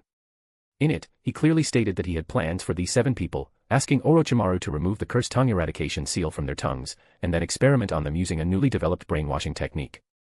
If successful, the 7 would become their subordinates. If it failed, only then could they be used as test subjects. He really does love bossing people around, how excessive. But what could he do? Shin was his man, after all. Of course, he'd forgive him. After dealing with the 7 ninjas who had attacked him, Shin picked up a small glass vial from the ground. Looking at the silver powder inside, he couldn't help but sigh. This poison was something he and Orochimaru had developed together. Back in the land of whirlpools, he had secretly added this poison to the food consumed by Genji and Yumi. As a result, the 2 of them were unable to manipulate their chakra, which allowed Tsunade, leading the Uchiha ninjas, to completely annihilate them in a short time. But this poison had been extracted by Shin from the body of Tobirama. From the beginning, he had found it strange, how could powerful figures like Tobirama and the second Raikage have died so inexplicably in an ambush by the likes of Kinkaku and Ginkaku? It sounded like a joke. If this were a manga, and the author killed them off for plot purposes, then fine. But this was the real world. How could a group of nobodies succeed in taking them down? Even if it was a sneak attack, Tobirama had entered enemy territory for negotiations, he would certainly have had his sensory abilities fully activated. As someone who inherited Tobirama's talent, he knew just how unlikely it was for someone like him to be ambushed. With sensory jutsu active, it was practically impossible. Because the movements of enemies couldn't escape his perception. Just like the 4 people who had been lying in ambush earlier, they might have thought they were well hidden, but he had sensed them from far away. It wasn't as if those who ambushed Tobirama were capable of perfectly erasing their chakra signatures. And think about the lineup Tobirama and the second Raikage had brought. Tobirama, top-tier Kaga level, on the verge of stepping into the Super Kaga level, considered the strongest man in the shinobi world at the time. Second Raikage, top-tier Kaga level, second only to Tobirama in speed, with exceptional offense and defense. Hiruzen, Kagami, and one of the Raikage's guards, 3 more Kaga level combatants. Danzo, Torifu, Hamura, and 3 other Raikage bodyguards, 6 low Kaga level powerhouses. The rest, including even the weakest like Koharu, were special jonin. Yet that kind of lineup was allegedly chased down and defeated by Kinkaku, Ginkaku, and 18 jonin, resulting in the deaths of the 2 strongest among them. That was like saying Kakashi led 20 special jonin to steamroll the Akatsuki at their peak, pinning down even Pain and wiping the floor with him. Completely absurd. In the 4th Great Ninja War, Kinkaku and Ginkaku's performance was utterly disappointing, it was jaw-droppingly bad. Without the 6 Paths ninja tools, their combat power was at best low Kaga level. Even together, they couldn't beat Darui alone. Even after entering Ninetales mode, they only barely reached Kaga level threat. And even with the 6 Paths tools, those clumsy, slow-to-use artifacts, there was no way they could succeed against someone like Tobirama. Especially considering he had mastered the Flying Thunder God technique, which allowed him to teleport an entire team with ease. With his intelligence and experience, he absolutely would have planted Flying Thunder God marks in the surrounding area. Yet somehow, he didn't use them. However, this mystery was finally solved when Shin unexpectedly located Tobirama's corpse and, with Tsunade's permission, conducted an autopsy. Only then did he understand everything. Chapter 132, A Poison Called Fate. Tobirama didn't refrain from using the Flying Thunder God technique to retreat with his students because he didn't want to, he simply couldn't anymore due to being poisoned. That was why he was gravely injured in the initial attack. According to the autopsy report, he later forcibly used the Flying Thunder God technique to get his students to safety, despite the backlash it would cause.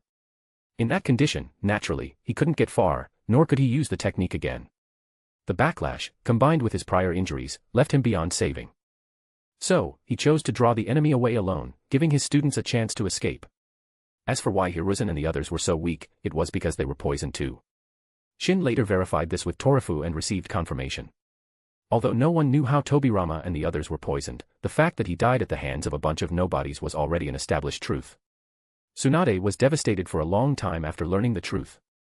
Later, through the analytical ability of his left eye, Shin identified the poison's components and went to great lengths to gather materials and finally managed to produce a batch.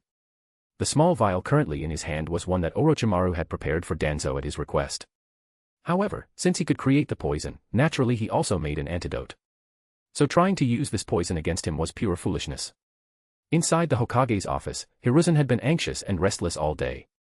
He couldn't concentrate on anything, not even his usual amusement of peeking through the telescope technique felt interesting anymore. He was eager to get rid of Shin, desperately so. Especially after Danzo presented that poison. Even Hiruzen was stunned and immediately thought success was guaranteed. But just a day after Shin left, a disturbing image surfaced in Hiruzen's mind. It was a vision of Shin holding that very vial of poison and giving him a strange smile. Ever since the last prediction involving Shin's Mangekyo Sharingan, he had come to believe these visions, despite not knowing why. Could this plan have really failed? If it did, what now? Shin's power. The moment he thought about the day Shin unleashed his complete body Susanoo, Hiruzen's heart pounded wildly. If that guy went berserk, consequences be damned. Even if he couldn't take on all the ninjas in Konoha by himself, he could easily use the Flying Thunder God technique to kill me. I've completely made him an enemy. It's all Danzo's fault, claiming it was foolproof. If I tell Shin now that this was a misunderstanding, that Danzo acted alone, would he believe me? No, I need to get Tsunade to calm him down. Honestly, Hiruzen was quite the schemer, plotting against both Tsunade and Shin, while still hoping she could help stabilize the situation. Just as he was panicking and trying to figure out his next move, his pupils suddenly shrank, and cold sweat drenched him again like after a nightmare. Because on his desk, without warning, appeared a small glass vial, no bigger than a pinky finger, filled with silver-white powder. It was the vial, the same one Danzo had shown before, the same one Shin had held in that vision. It was over. What now? A strong sense of impending death surged from the depths of his heart, and his body trembled uncontrollably. For the next half hour, who knew what Hiruzen felt? To say that every minute felt like a year would be an understatement. However, he waited and waited, but nothing happened. Just as he finally began to breathe a small sigh of relief, the door to the Hokage's office was suddenly opened roughly, startling him so badly that he jolted and almost launched into an attack. But in the next moment, Danzo walked in, smug and full of self-satisfaction. Upon seeing Hiruzen's appearance, he too was startled. "What's with you?" "Nothing." Hiruzen quickly composed himself, shook his head, and said, "Maybe I'm just tired." After the door was shut, Danzo sat down on the sofa beside him and asked, "So, when are we starting our next phase?" He had long had his eyes on the Uchiha clan. Back when Hiruzen had secretly visited Root to have a private discussion, the two of them laid out 3 strategies. The first strategy was to send Tsunade and Shin out of the village. Then, in their absence, gradually weaken their influence while simultaneously boosting Hiruzen's own prestige as Hokage. The second strategy was to get rid of Shin. The method was simple: poison him. Once poisoned, he wouldn't be able to use the Flying Thunder God technique.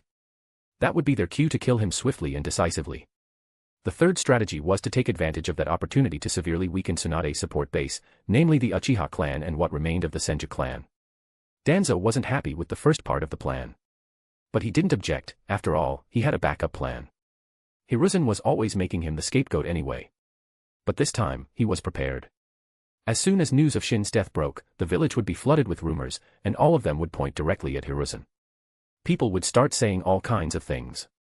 At that point, he planned to stoke tensions between the Uchiha, the remnants of the Senju, and Hiruzen, pushing them into conflict while he sat back to watch, maneuvering in the shadows and reaping the benefits like a fisherman watching 2 tigers fight.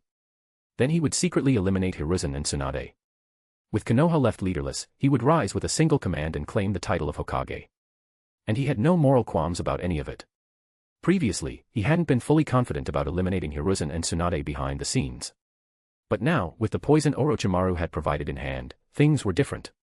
All he needed to do was secretly mix it into Hiruzen and Tsunade's food or drink at the critical moment, and everything would fall into place. While Danzo was lost in his ambitious fantasies, imagining himself seated on the Hokage's throne, Hiruzen let out a long sigh, still shaken, and said, "Shin isn't dead. And the 7 people we sent after him, they've all completely lost contact." "What?" Danzo shot to his feet. "That's impossible. We both have experienced that poison. Even Tobirama-sensei couldn't resist it. And the second Raikage also fell to it. So how the hell did he survive it?" Chapter 133, Silver Ash on the Desk. The truth behind Tobirama's death was something Hiruzen and the others tacitly agreed not to disclose to the public. But their teacher had died. How could these students not investigate afterward? After several years of covert investigation, they finally discovered that the poison used by Ginkaku and Kinkaku was something they had stumbled upon by chance in a ruin. This poison was colorless and tasteless. When it first entered the body, it caused no noticeable symptoms, and more importantly, there was no antidote. The only way to detoxify was through the gradual removal using chakra, with the help of another person. But this process took a long time. Just removing the toxins from their own bodies back then had taken them over a month. Shin was extremely powerful. How could they not know that? That was exactly why they used such a foolproof method, eager to eliminate him as soon as possible. But that guy ended up completely fine. It didn't make any sense. "I don't know the exact reason either," Hiruzen said, somewhat dispirited. "But I suspect that the person planted near Shin slipped up and was discovered before they could poison him." After pondering for a moment, Danzo looked at Hiruzen suspiciously and asked, "How can you be sure he isn't dead? Since we've lost contact with the people we sent, who gave you this intel?" Hiruzen fell into silence, not speaking for a long time. It seemed like he was very unwilling to explain further on this matter. "Say something. Did he come to you? Did he confront you directly?" "Not yet." Hiruzen shook his head decisively. At the same time, he thought bitterly to himself, it would have been better if he had just confronted me directly. Then, is it possible? Danzo still refused to believe the facts and asked hopefully, that he actually is dead, and the people we sent just ran into some other kind of accident. "I wish that were true too," Hiruzen sighed, "but unfortunately, I'm telling you the truth."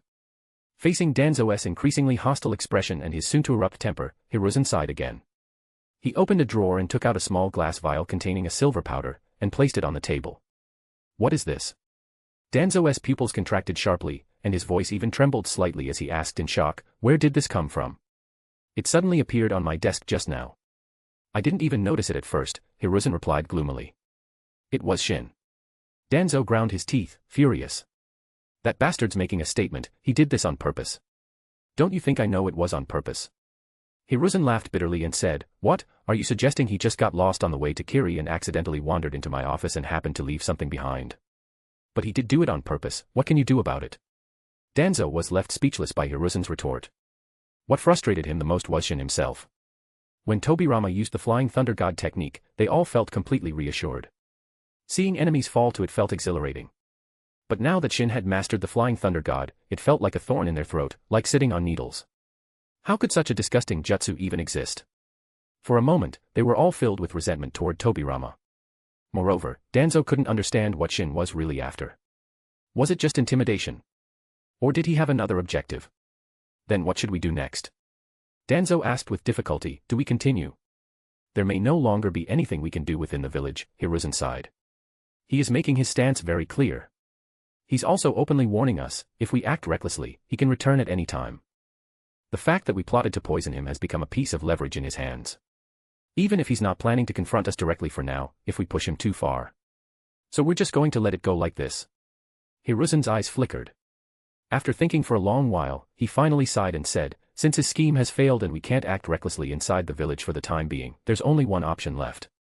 Tsunade, Danzo said coldly, his gaze dark. As for the plan involving Tsunade, they still had confidence in it. After all, they had never intended to directly target her. At least, not while Shin was still alive, they hadn't dared even entertain the thought. So, on the border, they had employed a strategy of using others to kill on their behalf, so they had no fear of being traced.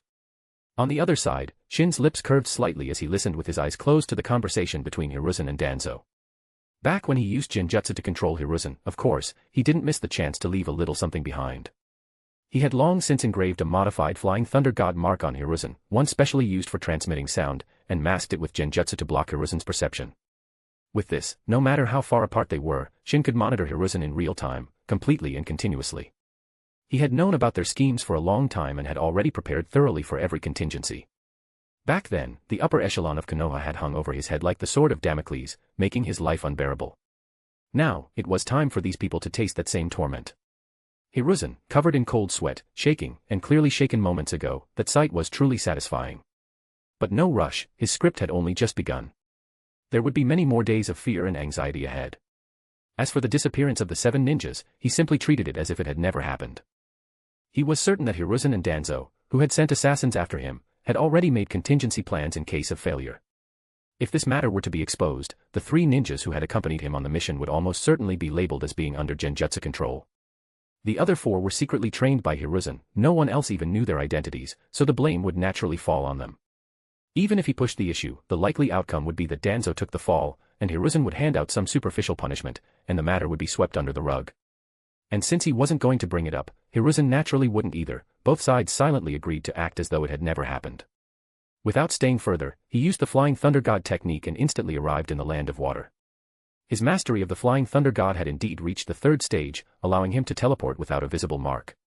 However, the distance was still limited, just a few kilometers in a straight line. For long-distance travel, he still needed Flying Thunder God marks placed in advance. Fortunately, over the past year of research and frequent borrowing from various parts of the shinobi world, he had already left multiple marks throughout the land of water. So, he could go wherever he pleased. The reason he continued heading toward Kiri wasn't because he cared that much about the mission, he genuinely wanted to understand what Madara was up to. Just roughly 5 kilometers from Kiri, a fierce battle was taking place, with intense combat underway among a group of ninjas. Chapter 134, In the Name of Another. The leading kunoichi exchanged a bout of taijutsu with her opponent, then suddenly used the momentum to pull away, quickly forming hand seals with both hands. A massive volume of water gushed out of her mouth as if it cost nothing, torrential and overwhelming, quickly forming a gigantic elliptical water prison on the ground, spanning a full 100 meters, enveloping the entire battlefield. Everyone on the battlefield lost their balance under the impact of the surging water. By the time they managed to stabilize themselves, they were already surrounded by endless water, severely limiting their movement. However, the kunoichi who cast the jutsu was unaffected, moving even more nimbly than before. The next moment, she split into 4. Each figure darted through the water like a fish, weaving and turning at high speed before mysteriously vanishing. When she reappeared, she was already behind 4 of the enemies, each of her avatars extending a right hand toward them. The 4 ninjas immediately tried to retaliate but found themselves completely immobilized, slowly sinking toward the bottom of the water. At the same time, the massive water prison could no longer hold and collapsed with a thunderous roar, turning into torrents that surged outward. But the enormous waves didn't travel far before dissolving into water particles that scattered across the sky and vanished into the surroundings. Only in front of the Kunoichi and her clones, a water sphere about 3 meters in diameter remained, each trapping one of the enemies inside. After doing all this, she looked completely drained, as if the technique had sapped her strength. The water prisons also looked ready to break at any moment. Fortunately, she had allies. 4 figures rushed in immediately, striking the imprisoned enemies the instant the water prisons collapsed. Seeing all the enemies rendered unconscious, her legs gave out and she slumped to the ground, gasping for air. "Yumi, are you all right?"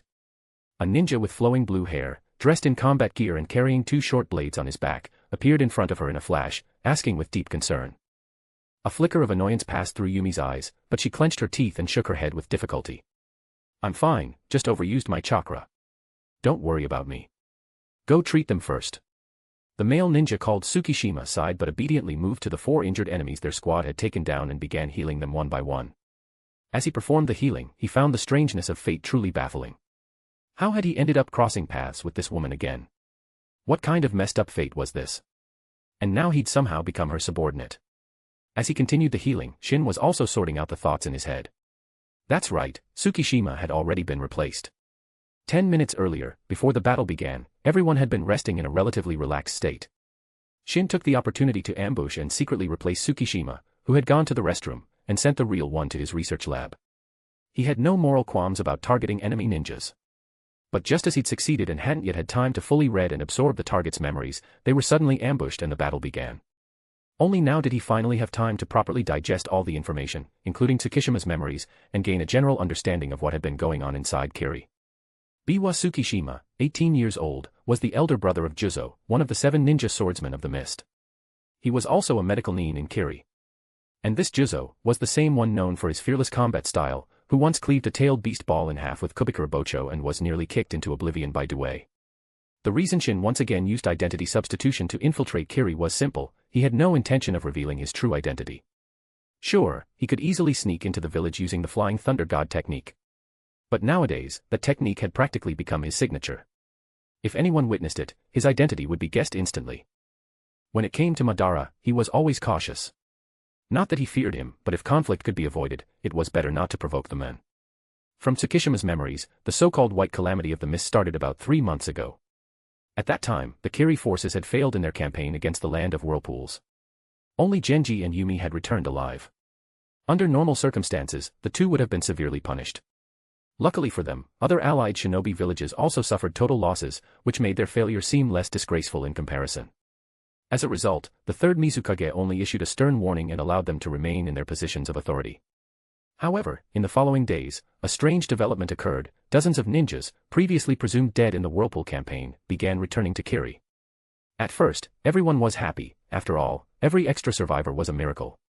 But then one particular returnee raised red flags for everyone, a ninja named Getsu. He was thought to have been long since replaced by an infiltrator and was even blamed as the primary cause of the failed war effort. Genji immediately led a team to arrest Getsu and interrogated him. What they uncovered was shocking. Because this person was not Getsu at all. Under torture, he morphed into a white humanoid creature. This creature had sparse, tangled grass-green hair, and instead of smooth skin, its body was covered in a fleshy, moss-like substance, giving it a grotesque and unsettling appearance. Its limbs were human in proportion, but the muscles in its arms and legs were underdeveloped, making it look weak. Its hands and feet resembled human ones, but the fingers and toes were shorter, and the nails were sharper. Others might not have known what it was, but Shin recognized it immediately. It was a white Zetsu. It possessed the ability to absorb a target's chakra and read their memories through physical contact, then perfectly replicate the target's appearance, voice, chakra signature, and even ninjutsu. Their imitation was so flawless that not even the target's closest allies or sensory ninja could tell the difference, making them incredibly effective in espionage and infiltration. Genji was instantly on high alert. He had all the recently returned survivors checked. What he discovered was chilling: half of those who had returned were actually white Zetsu imposters. At first, he felt lucky to have uncovered them early. But soon, he realized that the replacements didn't stop at the Uchiha survivors. Others, including ninjas from different missions, and even some ordinary civilians, had been quietly replaced. Worse still, the number of these infiltrators wasn't especially large, but they had managed to infiltrate nearly every part of the village. Initially, he and a few elders planned to launch a village-wide purge to root them all out. But to their surprise, the third Mizukage publicly opposed it. He claimed that launching such a large-scale operation would cause widespread panic and instability in Kiri, and instead ordered a covert investigation. Since it was a direct command from the Mizukage, Genji and the others had no choice but to obey. Chapter 135, Kubikarabocho's Pretender. After the group set off again, they encountered no further trouble along the way and soon arrived at the entrance of Kiri. Shin then followed Yumi and the others, swaggering right in. This time, instead of using the spirit transformation technique like he did in the Land of Whirlpools, he used the transformation technique to disguise himself. The transformation technique was one of the most common ninja techniques in the shinobi world, used to deceive enemies by altering one's appearance. It allowed the user to transform into anything they desired, making it a valuable tool in combat, espionage, or luring enemies. However, what he used wasn't an ordinary transformation technique. It was the super mirror image transformation technique, a method he developed after extensive research on White Zetsu's impersonation and spore techniques. By injecting chakra into the target's body and allowing it to slowly infiltrate, he could read their memories. With that data, he could perfectly replicate their appearance, voice, chakra, and jutsu. The most crucial part was that the super mirror image transformation technique consumed almost no chakra and could be maintained for extended periods, making it far superior to the spirit separation technique. After all, the spirit body couldn't exist outside the physical body for too long when using the spirit separation technique, otherwise, it would damage both soul and body. After submitting the mission at headquarters, Yumi went alone to meet Genji, while Shin returned to the home of Tsukishima. Since he had not yet figured out what Madara was planning, he decided to lay low for a while. On the main street of Kiri, Shin walked briskly toward Tsukishima's home. As soon as he opened the door, a kunai flew straight at his face from inside. Reacting instinctively, he caught it easily with one hand. This move startled the person inside. Catching a kunai with bare hands. And so effortlessly. Had this guy's strength improved again in such a short time? But that was only the beginning. In the next moment, a young figure appeared like a ghost beside him, swinging a massive sword down at him. Shin ducked at the last second to avoid the slash, and with a burst of force from his toes, he instantly appeared beside the attacker. He had already drawn his short blade, and with one swift motion, slashed at the attacker's neck. Splash. As the blade connected, the attacker immediately turned into a puddle of water and splashed to the ground. At the same time, another figure appeared beside him, catching the now rotating handle of the massive blade and striking down at him from above. Clang. Shin raised his short blade to block the blow. With a surge of chakra focused at the edge of his blade, he easily sliced the massive sword in two. The front half of the blade flew off to who knows where, while the remaining half stayed gripped in the attacker's hand. The assailant was shocked and furious at the sight of his cleaved weapon. He quickly jumped back and glared viciously at Shin. Tsukishima, don't think you can stay smug for long. I'll definitely become one of the 7 ninja swordsmen of the mist, and Kubikarabocho will be mine. When that day comes, I'll kill you. With that, the young man dragged away the remaining half of the fake Kubikarabocho and stormed off. Watching the boy's retreating figure, Shin was speechless. Is Juzo really this reckless? Moreover, the relationship between Tsukishima and Juzo was even more hostile than that of Itachi and Sasuke. Just like the Uchiha brothers, the elder brother wanted to train the younger, while the younger wanted to kill the elder. The difference was that Sasuke wanted to kill Itachi because his brother had massacred the Uchiha clan, murdered their parents right in front of him, and then relentlessly taunted him. Under those circumstances, any normal person would want to kill Itachi. Honestly, Sasuke had shown remarkable restraint. But Juzo's reason for wanting to kill Tsukishima was just plain absurd. He blamed his brother for the accidental death of their parents during a mission 2 years ago. His logic. You're a medical nin, and you couldn't even save our parents, what right do you have to live? Tsukishima was 350 kilometers away from where their parents were at the time. To save them in time, he would have needed not only the ability to predict the future but also to have learned Flying Thunder God technique in advance. Did Juzo think the Flying Thunder God technique was just some everyday skill anyone could pick up? But none of that mattered to him. He was convinced that their parents' deaths were his brother's fault, and ever since then, he'd wanted to kill him. Unfortunately for him, there was still a gap in their strength, so he had never succeeded. Lunatic. That was Shin's precise assessment of Juzo. Since he was playing the role of the older brother now, he had to accept the responsibility that came with it. So, he immediately decided, it was time to fix this kid's twisted personality. In the next instant, he used the body flicker technique, appearing in front of Juzo in just a few swift steps. Get lost. I don't want to see he growled, his face contorted in anger. But before he could even finish his sentence, a fist landed on his face, sending him flying over 10 meters. As if I want to see you either, Shin said. Who do you think you are? Dazed, Juzo clutched his left cheek, looking at Tsukishima in disbelief. Was this really the same older brother who had always been kind and doted on him since childhood, who had never even spoken a harsh word? Reality didn't give him time to think. Another fist landed on the other side of his face, sending him flying again. What followed was a brutal, one-sided beatdown so intense it made onlookers avert their eyes. Juzo was in misery. Shin was having the time of his life. The commotion from their fight quickly drew the attention of many villagers. Before long, a group of law enforcement ANBU rushed over. Seeing that Shin had no intention of stopping, they immediately stepped in to intervene. It took quite a while, but the group of ANBU finally managed to separate the two brothers. Tsukishima, what do you think you're doing? The lead ninja asked with a frown. Just educating my brother, Shin replied nonchalantly. He's already this twisted at his age, imagine what he'd be like when he's grown up. Juzo, hiding behind the crowd, glared at Shin with venom in his eyes. Chapter 136, A Brother's Executioner. Have you already forgotten why our parents took on that ridiculous mission 2 years ago?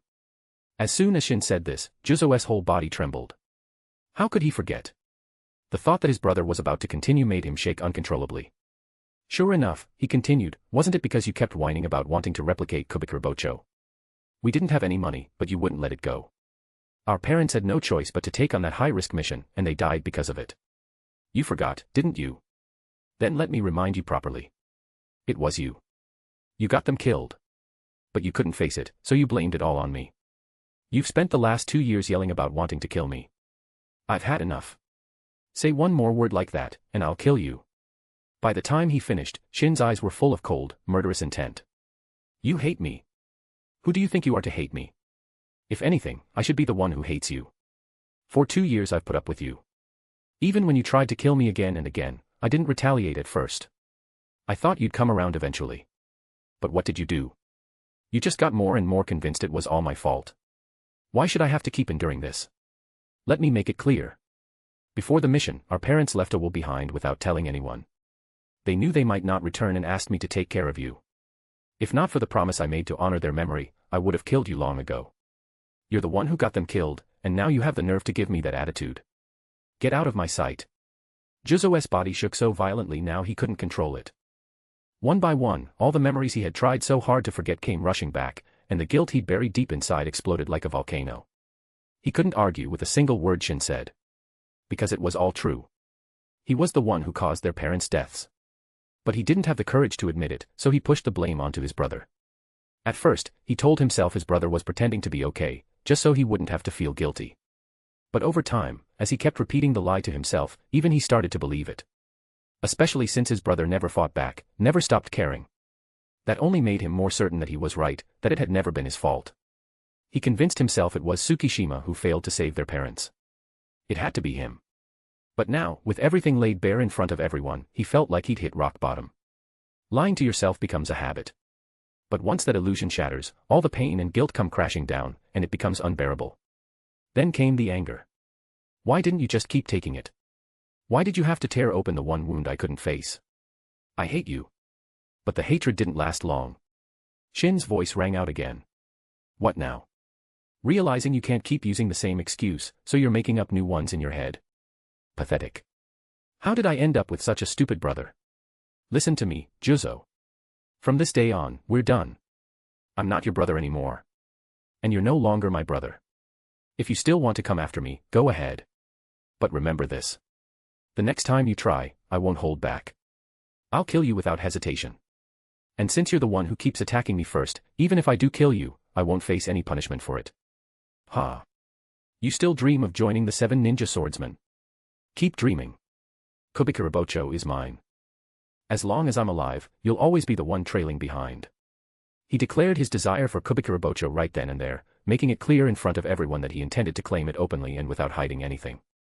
The only question now was how people would feel when he used the blade in battle under a different name.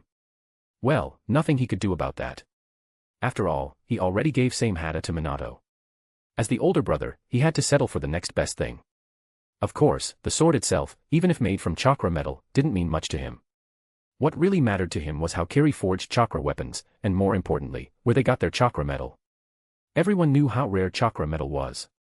Its price was measured by the gram, and even then, it was often impossible to buy at any cost.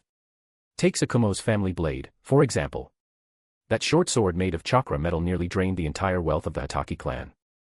And then Kakashi, without learning the true skill of his father, treated it like a regular weapon and ended up breaking it.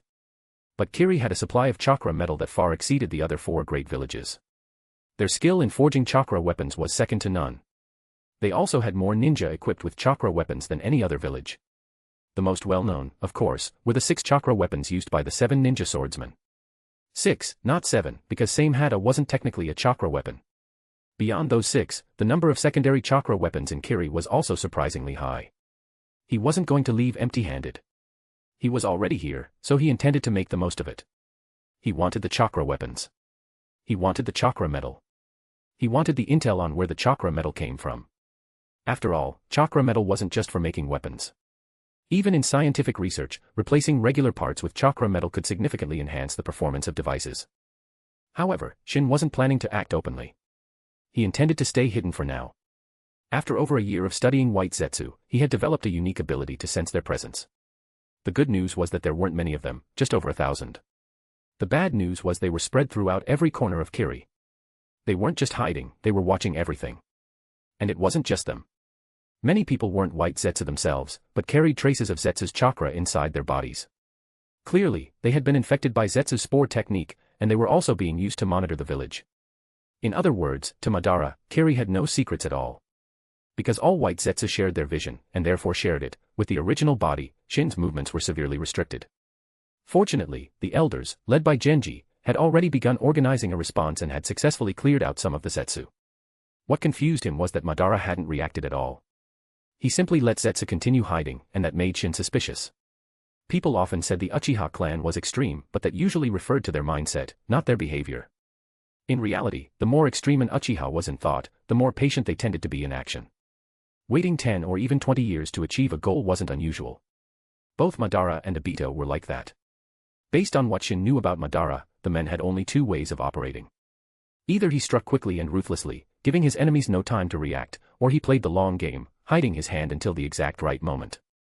But right now, it didn't feel like either. So what exactly was this guy planning? Why was everything he did getting harder and harder to understand?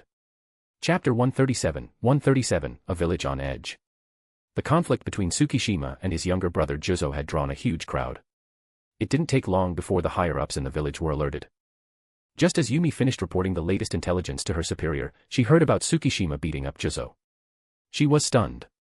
She knew very well how protective Tsukishima was toward his erratic younger brother. Even after multiple assassination attempts, he never got angry. Whenever someone asked, he would just explain that Juzo was still young and would mature with time. Yumi, unable to stay silent, had once tried to talk some sense into Tsukishima. She told him that avoiding the issue wasn't going to help. The 2 brothers needed to communicate more. And if they truly couldn't talk things out, it was reasonable for the older brother to discipline the younger one. Tsukishima didn't say much back then. He just scratched his head sheepishly. But afterward, nothing changed. She had been frustrated, thinking he was just too soft. If it were her in his place, she probably would have beaten the kid countless times by now. So when she heard that Tsukishima had finally snapped and beat Juzo publicly, even revealing the truth about what happened years ago, she found it hard to believe. Go check it out, her superior ordered, eyes sharp and focused. Yumi nodded right away and set off with a small team toward the southern part of the village. She understood exactly what her superior meant. With the white creatures running loose in the village, anyone showing strange behavior was immediately investigated. They'd be tested on the spot. If Tsukishima had done this 3 months ago, it wouldn't have been a big deal. It could have just been a long overdue emotional outburst. But now, with everything going on, they couldn't afford to be careless. When Yumi arrived, the tension between the brothers was still high. Several ninjas were standing between them, so they just stared each other down from a distance, neither backing off. The crowd suddenly parted as a figure walked in with a calm presence that drew everyone's eyes. Tall and poised, the woman wore a simple blue dress that fit her perfectly. Every step she took was graceful and confident, causing more than a few people to swallow hard. Ignoring the stares, Yumi looked directly at Tsukishima, frowning slightly. What happened? It's nothing, he said. Shin, currently disguised as Tsukishima, was clearly trying to suppress his emotions. For once, he didn't act like his usual awkward, overly eager self around Yumi. His eyes stayed locked on Juzo, not even glancing at her. Yumi's eyelid twitched. She felt a bit relieved, but also oddly disappointed. That feeling passed quickly. She pulled out a kunai and tossed it to Shin. He caught it without hesitation and sliced his palm. Blood flowed from the cut. A ninja stepped forward, placed a hand on his chest, and stood there silently for a moment. After sensing carefully, the ninja stepped back and gave Yumi a nod.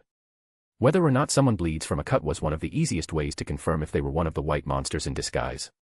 The hand on the chest was to detect any trace of the white creature's chakra or signs of spore-based possession.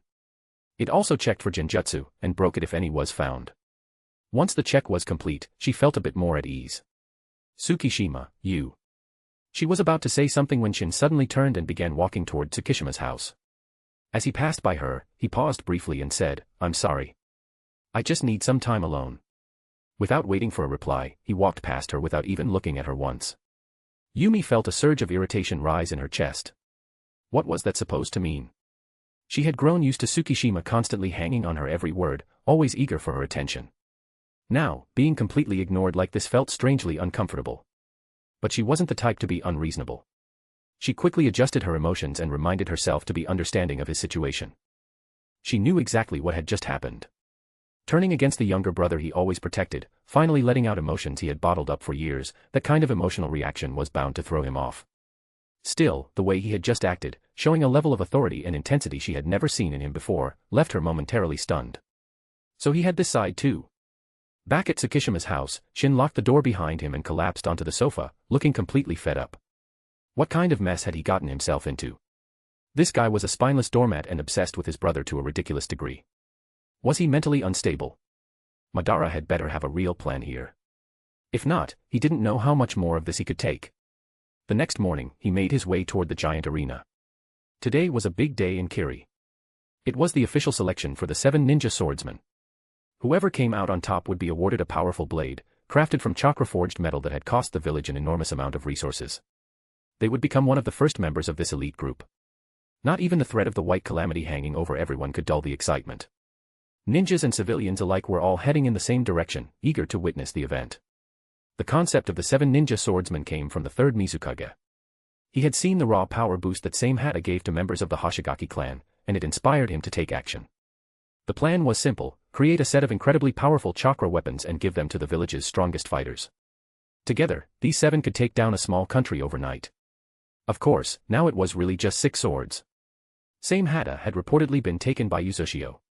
Kiri had tried negotiating with them several times. They were even willing to offer a generous price to get it back. But Ashina insisted he had never seen the blade. There was nothing he could do to help. His attitude angered many in Kiri. Some even suggested they should just take it by force. But even though Konoha and Uzushio were no longer allies, Tsunade wouldn't sit back and let an invasion happen. With Kiri in its current condition, how would they even pull that off? There were even suspicions that Tsunade herself had taken same Hata. So Kiri reached out to Konoha as well, trying to negotiate. The offer they made tempted Hiruzen, but he also said he had never seen the sword. Considering how tense things had gotten between them, if she really had the sword, she probably wouldn't give it to him anyway. So should they try negotiating with Tsunade directly? That was a problem for later. Right now, the focus had to be on the selection of the 7 swordsmen. 3 years ago, 6 of the swords had been completed. Including same Hata, that made 7. Since then, the village had forged many high-quality replicas and handed them out to strong candidates for training and evaluation. Those who received these training swords were known as swordsman candidates, and it was very likely that the official 7 ninja swordsmen would be chosen from among them. Chapter 138, The Coward Who Stepped Forward. The reason it's considered highly likely was because many other ninjas had tried to replicate these ninja swords and have been training non-stop for years. According to the rules, they were allowed to challenge the current candidates and potentially became the rightful wielders of the 7 blades. At this moment, the venue had been fully prepared. On the eastern side of the field, 6 ninja swords were neatly arranged on a rack. Under the sunlight, they gleamed brilliantly, capturing everyone's attention. The stands surrounding the field were already packed, with the crowd eagerly anticipating this major event. Shin had blended into the crowd naturally, waiting for the selection to begin just like everyone else. His first goal was simple: get his hands on Kubikurabocho. Even as he waited, he kept his sensory abilities active, his brow furrowed the whole time. He was genuinely confused. If Madara really intended to do something, now would be the perfect time to act. But strangely, all the white Zetsu showed no signs of anything unusual. Even the ones mixed into the crowd behaved just like normal people, cheering, chatting, blending in as if they truly belonged. So, was Madara actually trying to build a peaceful community where white Zetsu, ninjas, and civilians lived in harmony? If so, Shin was ready to call him the strongest in the shinobi world, a true ambassador of peace. As for why he wanted Kubikurabocho, there were two reasons. First, it would make a great gift, he didn't need it himself. Second, owning one of the 7 blades would instantly elevate his status within Kiri. The reason this selection attracted so much attention wasn't just because the 7 swords dramatically boost combat power. More importantly, becoming one of the 7 ninja swordsmen meant immediate entry into the village's leadership. It was a fast track to power and influence. For Shin, who wanted to gather intelligence without raising suspicion, this was the most efficient route. Before long, a wave of noise swept through the crowd as the 3rd Mizukage and a group of elders made their appearance. According to available information, the 3rd Mizukage had kept a low profile for years, unless it was something major, he rarely showed himself. Even after the White Calamity, he remained unseen. That led many to suspect that the current 3rd Mizukage might actually be an imposter, possibly a white Zetsu. Some even believed he had a direct hand in the disaster. His public appearance today eased some of those suspicions. The elders accompanying him wore varied expressions, each seemingly lost in thought. Once the 3rd Mizukage announced the start of the event, a figure leapt out from the stands and landed in the center of the field. He was holding a replica of Kubikurabocho. The man stood over 2 meters tall with a massive, muscular build. Surprisingly, the oversized fake sword suited him well. "I'm Yukimura. I accept any and all challengers," he said, planting the replica sword into the ground and boldly scanning the crowd, as if he had already claimed the real one. "You think you're worthy?" someone shouted, leaping out from the stands. It was none other than Juzo, only 12 years old but already incredibly strong. Then, with the sound of wind tearing through the air, 7 or 8 more figures jumped down. Soon, 10 people stood in the center of the field. All right then. Yumi, the host for the selection, was just about to speak when another person suddenly appeared among the 10. Her expression changed sharply. It was Tsukishima. What the hell was he doing? As his team captain, she knew he was skilled. But his timid personality always held him back in fights, he hesitated too much and never went all out. In a free-for-all like this, anything could happen. Only the last one standing would earn a place among the 7 ninja swordsmen. Was this guy just running in to get himself killed? Could it be that what happened yesterday hit him so hard that he was deliberately throwing his life away? She wasn't the only one with a strong reaction. Juzo's expression changed immediately. For the past 2 years, he had tried to assassinate Tsukishima multiple times, but every attempt failed. He could still clearly remember the beating Tsukishima gave him yesterday. Against the others, he felt confident. But against his damn brother. Weren't you always the one letting me win? Why are you suddenly doing this? While Juzo was filled with anger, Shin's voice cut through the air, "Go ahead." His voice was as cold and emotionless as it had been yesterday, which made Yumi even angrier. What's wrong with this guy? Did he eat something weird? Fine. This is what you asked for. Someone like you deserves whatever's coming. The selection begins, she announced, then turned and stormed off to take a seat, clearly annoyed. Still, Tsukishima was one of her team members. She had recruited him herself because of his rare medical talent. Even though she often found his clingy behavior irritating and had made her dislike clear more than once, they had been through life and death situations together. It was impossible not to care at all. The selection match was a chaotic elimination battle. Officially, being knocked out meant losing the ability to fight. But with battles at this level, people dying was almost guaranteed. Kiri hadn't officially entered the brutal Bloody Mist era yet, but their training methods were still extremely harsh. Joining the 7 ninja swordsmen was completely voluntary. If you died because you weren't strong enough, no one would be blamed. So now, her palms were sweaty. She found herself silently hoping Tsukishima could make it through. As long as he didn't draw too much attention to himself and kept his usual cautious approach, he might just make it to the end. But before she could settle on that thought, Shin's voice rang out again. "Stop wasting time. Come at me together. I'll take you all on." That was it. Yumi pressed a hand to her forehead, her mind freezing for a moment. Had he lost his mind? Was he really like what Genji had described? Genji once said that unless a brain injury was involved, people's personalities usually only changed drastically under 2 conditions. The first was extreme repression. When someone kept everything bottled up for too long, and it all burst out, their personality could flip completely, from one extreme to another. The second was a major, life-altering event, usually a disaster, that shocks them into changing. When Tsukishima's parents died suddenly, he didn't change his behavior at all. Genji thought that was strange back then. Now it seemed his prediction had come true. Yumi trusted Genji's experience. He had seen too much not to know what he was talking about. But there wasn't time to think it over. Tsukishima's sudden appearance had already drawn attention, and someone had launched an attack. 3 shuriken shot from a hidden corner, aimed precisely at him. He reacted instantly. He pulled the short blade from his back and deflected them with ease. But almost at the same moment, Juzo swung the broken replica of Kubikurabocho straight at him. Chapter 139, Eliminated. Just as he was about to be struck, Shin lightly leapt into the air. With his feet tucked in midair, he narrowly dodged the giant blade.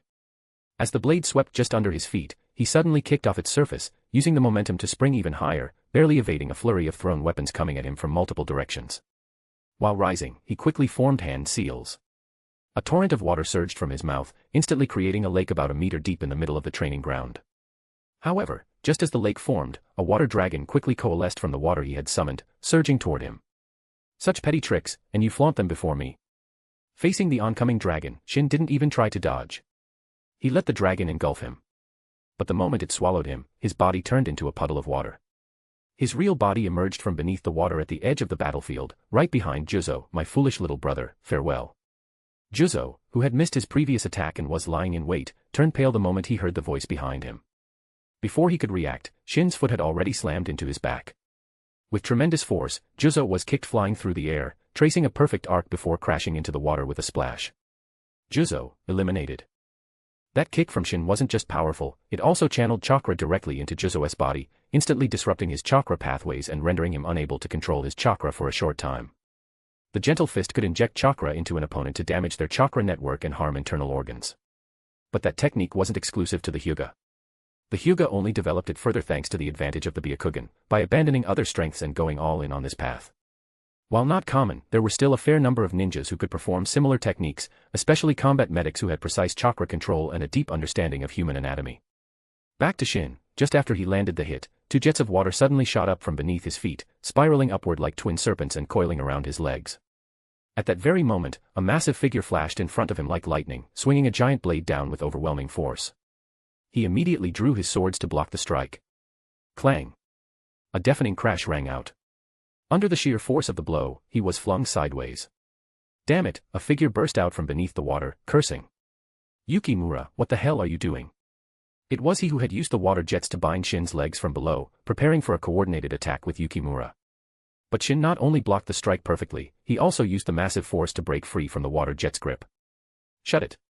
This guy's no pushover, if we don't take him out now, we're done, Yukimura shot back, dragging his giant blade as he chased after Shin. Up ahead, the surface of the water suddenly surged, forming a humanoid figure made of water. The water figure rapidly took human form, raised its hands in a gun-like gesture, and pointed at Shin. 2 bullet-like drops of liquid fired from its fingertips with tremendous kinetic energy, hurtling straight toward him. The Hozuki clan's secret technique, water gun technique. No, this was its enhanced version, water gun, 2 guns. So you're the real opponent. Shin swung his twin blades, smacking the droplets with the back of his swords, forcing them off course. But the powerful impact nearly knocked the swords from his hands. Of course, that was all part of the act. Missing his first shot didn't faze the Hozuki ninja. He kept firing from both hands, unleashing a dense barrage of water droplets that locked down all of Shin's escape routes. And it wasn't just from the front, a massive greatsword was spinning wildly toward him from behind, seemingly ready to slice him in half. At the same time, the water below him surged violently, as if something was about to erupt from beneath the surface. A 3-pronged assault, no way to dodge. Interesting. Shin tapped his toes lightly against the water's surface, launching himself into the air like a high jumper, body horizontal mid-flight. The spinning blade barely missed him, whirling just beneath his body, one wrong move, and he would have been shredded into pieces. As he narrowly avoided the blade, he performed a high-speed aerial spin and did something no one expected, he reached out toward the spinning blade. What the hell is he doing? Yumi shot to his feet. He already dodged it. Why reach for it? What is this lunatic thinking? And she wasn't the only one, many with sharp eyesight felt their hearts leap into their throats. What was this? Suicide. Shin's right hand precisely grabbed the hilt of the spinning blade, halting its rotation. The force of the spin yanked his body in a wide arc before coming to a stop. During the spin, he adjusted his posture, twisting his body and positioning the massive blade upright in front of himself, shielding his body completely. The next second, a series of fierce impacts followed. The overwhelming force of the attack sent him flying. And almost the instant he was knocked away, a massive water column erupted from where he had just been standing. He had evaded 3 near-lethal attacks with near-impossible precision. What the hell? Someone in the audience couldn't help shouting. What did he just do? Can someone explain what happened? That was terrifying. What had seemed like a long sequence of actions had, in fact, happened in the blink of an eye. Unless you had sharp perception or were a seasoned ninja trained for rapid reaction, you wouldn't have seen a thing. Meanwhile, Shin, mid-flight, didn't care what anyone thought. With a flick of his right wrist, he rotated the blade 90 degrees and swung it hard at Yukimura, who still hadn't reacted. Although Yukimura was a ninja from Kiri, he didn't specialize in water release techniques. He was a taijutsu specialist. Normally, he was quick to react, but he never imagined Shin would survive that attack, let alone counter and launch straight at him. At that moment, he had already committed to an attack. His force was already spent, and with his feet off the ground, he had no way to dodge. Boom. A deafening smack echoed through the arena. His entire body was launched like a tennis ball, flung through the air by the massive force of the blow. Yukimura, eliminated. Having sent Yukimura flying, Shin, still dragging the giant blade, charged off in another direction. Chapter 140, Kubikurabocho's chosen. Although the 10 competitors had tacitly agreed to take down Shin first, they were still rivals among themselves. Their formation wasn't tight, giving him the opportunity to defeat them one by one. He relied almost entirely on taijutsu and his exceptional reaction speed to defend and counterattack, taking down his opponents one after another. Occasionally, he would mix in a few low chakra-consuming water release techniques to confuse his enemies. 5 minutes later, only Shin and Mitsuki remained on the battlefield. Earlier, Mitsuki had also been slashed twice by him, but he had neutralized all physical damage using the hydrification technique. Not wanting to waste time, Shin had chosen to deal with the others first. Now facing Shin one-on-one, Mitsuki was drenched in sweat.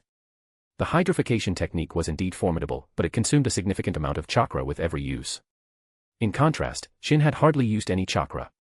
And judging by his appearance, he was still full of stamina. If it came down to a battle of attrition, Mitsuki had no confidence at all. Damn it. He cursed inwardly. What do I do now? Are you going to keep fighting or surrender? Shin asked, hoisting his massive blade onto his shoulder. Who said I'm surrendering? Mitsuki shouted, as if insulted, loud, but lacking conviction. The outcome was already clear, but surrendering without a fight would bring shame to the entire Hozuki clan. Very well, Shin replied with a devilish smile, forming a hand seal with one hand. To be honest, he was thoroughly enjoying himself today. If he could play a little longer, all the better. Not far away, Yumi watched in a daze. Shin's overwhelming presence and arrogant yet commanding smile were unlike anything she had ever seen from him. Why is Tsukishima looking so cool right now? Am I hallucinating? But soon, she couldn't see anything at all. Moments later, thick fog spread across the entire arena. As water vapor rose from the surface, the mist thickened rapidly until visibility was reduced to less than a meter. From that point on, the audience could only hear the sounds of fierce combat, they couldn't see a thing. Ah. A voice of frustration echoed from the fog. Mitsuki yelled, "You've gone too far. Next time, I swear I'll defeat you." "I'll be waiting," came the calm reply. As their voices faded, the mist began to clear, along with the lake that had covered the battlefield. When the fog fully dissipated, all that remained was Mitsuki lying on the ground, gasping for breath, clutching his eye tightly. No one could tell whether he was injured or crying. Meanwhile, Shin casually tossed aside the replica blade and strode purposefully toward the real one resting on its stand. Grabbing the hilt of Kubikurabocho with one hand, he lifted it high above his head and swept his gaze across the arena. Tsukishima. Tsukishima. Tsukishima. No one knew who started it, but soon the entire crowd was shouting in unison. The cheers shook the heavens. Tsukishima's performance just now had been nothing short of breathtaking. Even though he hadn't used many flashy jutsu in actual combat, the strength and combat intelligence he displayed left everyone stunned. And with an overwhelming dominance, he had claimed ownership of Kubikurabocho and earned his place among the 7 ninja swordsmen of the mist. After basking in the cheers of the crowd, Shin slung the sword over his shoulder and walked toward the tunnel that marked the victor's exit. His battle was over, but there were still 5 matches to come. Thanks to the electrifying start he provided, everyone was now eagerly looking forward to the rest. As he passed by Yumi, who was serving as the referee, he suddenly paused. He extended a hand to shake hers and said, "Thank you for everything up until now. I was in the wrong before and caused you trouble, but yesterday I came to understand a lot of things. From now on, I'll be more mindful." Yumi reached out and shook his hand in a mechanical daze, then watched in silence as Shin finished his sentence and walked off into the tunnel without even looking back. Wait, what was that? Why wouldn't he even look at me? What did he mean by understood a lot of things? What does he mean by be more mindful from now on? She stared furiously at Tsukishima's retreating back, her chest heaving with anger. Damn it, damn it. Just as she had begun to develop a bit of fondness for him, she suddenly felt like something had been taken from her. The feeling was unbearable. No, after the tournament, I have to find him and get answers. What the hell does all this mean? What is he trying to say? Soon after, the second match began. This time, the prize was Hiramakarei. Unlike the first match, where Shin had fought 10 opponents alone, the second round was a true free-for-all. Still, the action was just as intense and thrilling, pushing the audience to a frenzy. However, during the battle, a sudden incident occurred that shocked everyone. As two ninjas fought near the edge of the arena, one of them suddenly threw a kunai at the other. To everyone's surprise, the kunai missed its target and instead shot through the air like a meteor, heading straight for the third Mizukage. The third Mizukage saw the kunai flying toward him. Arms crossed, eyes icy cold, he didn't move a muscle, showing no intent to dodge. In the end, the kunai grazed his face, leaving a shallow cut. In that instant, the Mizuki's chakra surged violently, exuding an oppressive force that all could feel. The ninja who had thrown the kunai was terrified. He immediately dropped to his knees and begged for the Mizuki's forgiveness. The third Mizukage stared at him for a long while before finally withdrawing his chakra. He glanced coldly at the surrounding council elders and said, "This is what you wanted to see, isn't it? Satisfied now? I'll let it go this time. But if anyone pull this kind of childish stunt again, death." This unexpected episode left everyone breathing a sigh of relief. On one hand, they were reassured that the Mizukage hadn't been replaced by some mysterious white monster. On the other hand, his decision not to lash out in fury, but instead forgive the attacker, demonstrated his strength of character. Chapter 141, The Men Who No Longer Chased Her. The third Mizukage was certainly not replaced by White Zetsu. In fact, he was under the control of Madara's genjutsu, and not just any ordinary genjutsu either. That was why, no matter how he was investigated, he appeared completely innocent. Unless someone could detect that he was under genjutsu and break it. But Madara wasn't some useless fool like Obito. The genjutsu he cast could only be broken by someone like Shin. In the entire shinobi world, there were barely a handful capable of breaking it. Moreover, the ninja from earlier wasn't arranged by those village elders, it was clearly someone the third Mizukage had arranged himself. The entire incident was a self-directed performance by him. And to be fair, it was quite a successful one. As for the result of that battle, the one who obtained Hiramakarei was Ryuki. Not only was he a member of the first generation of the 7 ninja swordsmen of the mist, he was also the father of Mangetsu from the second generation, and had another son named Suigetsu. Third match, the winner was Kurosuke Raiga, who claimed Kiba. Fourth match, the winner was Kuriarare Kushimaru, who claimed Nuabari. Fifth match, the winner was Munashi Jinpachi, who claimed Shibuki. Sixth match, the winner was Ringo Emuri, who claimed Kabutowari. And from the first match, the winner Tsukishima obtained Kubikurabocho. With that, 6 of the 7 ninja swordsmen had been selected. Only Same Hata remained to be retrieved by the village before the 7 swordsmen would be fully assembled. These 6 individuals were promptly summoned by the Mizukage, who offered them personal encouragement. During the process, Shin made a point of chatting with each of them under various pretexts, shaking hands with every single one, expressing his hopes for future cooperation and dedication to the village. This sudden change in demeanor left the others rather confused. What they didn't know was that during those brief physical contacts, a trace of his imperceptible chakra had already infiltrated their bodies. Soon, he would be able to extract their memories, he only needed time to review them. After all, these 5 individuals held high positions in Kiri and certainly knew secrets others didn't. Walking down the street with his head held high and Kubikurabocho slung across his back, he had just left the Mizuki's office. Because the sword was so eye-catching, he became the center of attention wherever he went. Many villagers even greeted him warmly. With some things already falling into place, Shin planned to dig into the dreams of the other 5 swordsmen that night to extract any potentially useful intelligence. While contemplating his next steps, 2 figures appeared not far ahead of him. One was a stunningly beautiful woman whose elegance and looks made her the center of attention wherever she went, universally regarded as the most beautiful woman in Kiri. The other figure had the refined, delicate look of a pampered noble youth, handsome enough, and none other than the current heir of the Terumi clan, Seiichi. However, he did not appear to be in a good mood. "Yumi, what's with you today?" Seiichi frowned, clearly displeased. In truth, he had already guessed what was wrong with her. At the selection tournament for the 7 ninja swordsmen, he had been sitting quite close to her. The moment she started acting strange was right after Tsukishima shook her hand and whispered something to her. Yumi didn't reply to Seiichi, because she herself didn't understand what was happening. Tsukishima had been pursuing her for 2 years. She had rejected him countless times, never once leading him on, always making her stance very clear.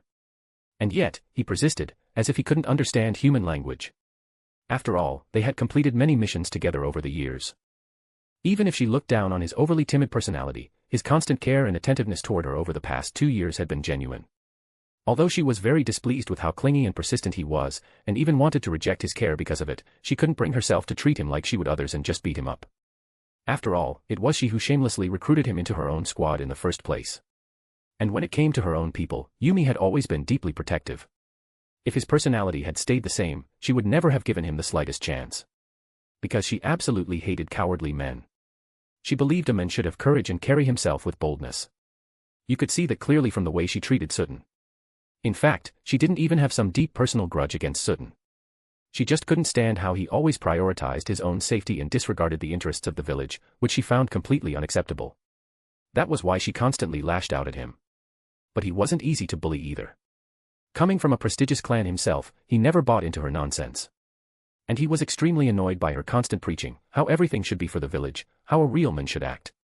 In his eyes, she was just a big hypocrite.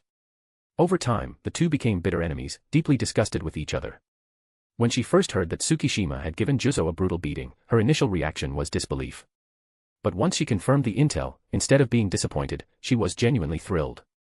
She had told him more than once that Juzo's twisted personality was his own doing. Even if it was for Juzo's sake, he had to stop indulging him. But he, as always, didn't seem to get it, which continued to disappoint her. Yesterday, however, he had shown a completely different side of himself. That moment allowed her to see that he had changed, that he now had a kind of commanding presence she'd never seen before. Even though exposing Juzo's dark inner thoughts would certainly cause him pain, wasn't it also a chance for rebirth? If Juzo ended up spiraling into self-destruction, resentment, and hatred, then that would simply prove he was beyond saving. What Yumi never expected was that just as she was beginning to change her opinion of Tsukishima, he immediately began to distance himself from her. At first, she thought he was just temporarily upset and would soon return to normal. But today, he seemed like a completely different person. Not only did he participate in the 7 ninja swordsman selection without telling anyone, he also overwhelmed the entire competition single-handedly, his incredible combat intellect, swift reactions, and immense strength leaving countless people stunned. She was among those deeply shaken. From the very start of the match, when Tsukishima used an almost commanding tone to tell her to announce the start of the battle, she felt a jolt in her heart. And throughout the battle, his series of extreme, last-second maneuvers stirred her emotions completely. She watched the entire match with her heart in her throat, silently praying for him more than once. Sometimes, a shift in mindset happened in just a single moment. Chapter 142, Running from What Hurts. Yumi had no idea that her mindset at the time was already the beginning of her downfall. So later, when Tsukishima defeated everyone with overwhelming strength and raised his blade in triumph, basking in everyone's cheers, she blushed with excitement. If things had ended there, it wouldn't have been a big deal. After all, her emotions were stirred up by the atmosphere and would have faded as the selection process ended. But when he walked through the passage for the official members of the 7 ninja swordsmen, he didn't even glance at her. Worse, as he passed by, he said something that clearly drew a line between them. That made her feel deeply upset. In that moment, it was as if she had lost something important, and she couldn't calm down no matter how hard she tried. Her mind uncontrollably recalled all the wonderful moments they had shared, how he cared for her meticulously, his obsessed expressions, and his commanding presence not long ago. Humans were strange creatures. Once you changed how you saw someone, everything they did appeared different in your eyes. Although Shin merely intended to use a rational approach to shed his simpering follower image, he unintentionally triggered a playing hard to get effect. Yumi. As Seiichi noticed Yumi completely ignoring him, his heart filled with bitterness. He tried again to speak. But Yumi's eyes suddenly lit up. She looked ahead with a hint of joy, shook off his hand, and ran toward the front. At that moment, Shin was deep in thought, planning his next steps, when someone suddenly blocked his path. The first thing he saw was a pair of high heels, followed by fishnet stockings and legs that flickered into view beneath a high-slit skirt swaying in the wind. His gaze moved upward, perfect hips, a slender waist, ample chest, and finally, a beautiful face. But once he recognized her as Yumi, his expression immediately darkened. He quickly realized that the way he had cut off his simping behavior might have had unintended consequences. As a mad scientist, he shared a key trait with Tobirama and Orochimaru, rationality, never allowing emotions to overrule their thinking. Haven't you noticed? Both Tobirama and Orochimaru never married and looked down on love their entire lives. That was because once mad scientists start thinking, they really forget everything else. If it weren't for Tsunade, years of love and conflict, fate's twists, coincidences, and her relentless dedication, understanding, and tolerance, plus her carefree, uncalculating personality, Shin probably would never have considered marriage. To him, women that others fawned over were just pink skeletons. Science, that was the true romance for men. So in a sense, he was quite heartless. The fact that he could turn enemies into lab materials without a shred of guilt said it all. But the way he first looked happy, then quickly soured his expression, appeared completely different in Yumi's eyes. To her, instinctive reactions were the truest reflections of one's heart. He was clearly happy to see me, yet he put on that awful face. That's just too much. Do you need something? Shin asked calmly, regaining his composure. When did our relationship become so distant? Yumi huffed. Are you saying now that you've joined the 7 ninja swordsmen, you don't acknowledge me as your captain anymore? You misunderstood. Shin lightly shook his head and sighed. In the past, I was aimless, living in a delusional world, as if I were possessed. But yesterday, I suddenly had a moment of clarity. I understood many things and remembered much of what you had said to me. These past 2 years, I really have caused you a lot of trouble. Please rest assured, that kind of trouble won't happen again. With that, he gave a slight bow, then moved to walk past her. Yumi grabbed him angrily. What do you mean by that? I mean nothing more than what I said. Shin sighed again. In the past, I couldn't understand people. But now, I really do. I truly understand how you feel. I won't misread your intentions again, or act like some love-struck fool clinging to you, annoying you. Tsukishima, you better remember what you just said. Yumi's eyes instantly turned red. She said with deep grievance, don't you ever come looking for me again. With that, she suddenly turned around and ran away from the place that had brought her so much heartache. He says he finally understands. Isn't it still the same, completely unable to understand human emotions? If this had happened a day earlier, she might have felt relieved, thinking he had finally taken her words to heart and decided to back off.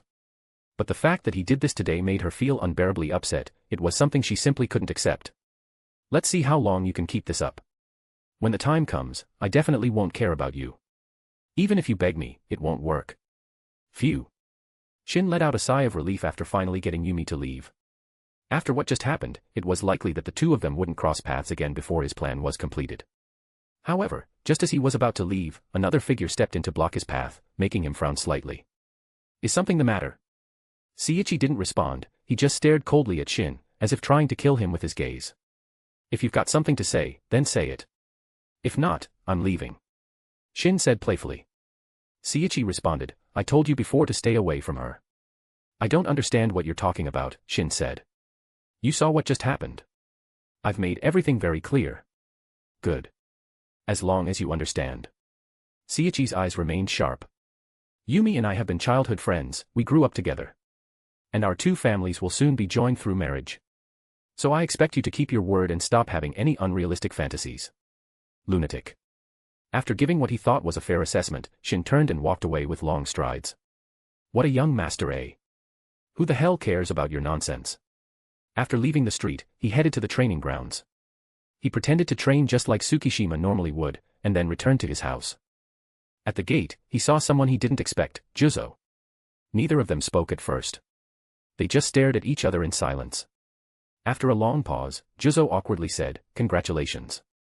He actually spoke like a normal human being. Shin was a bit surprised. Looks like beating him up really worked.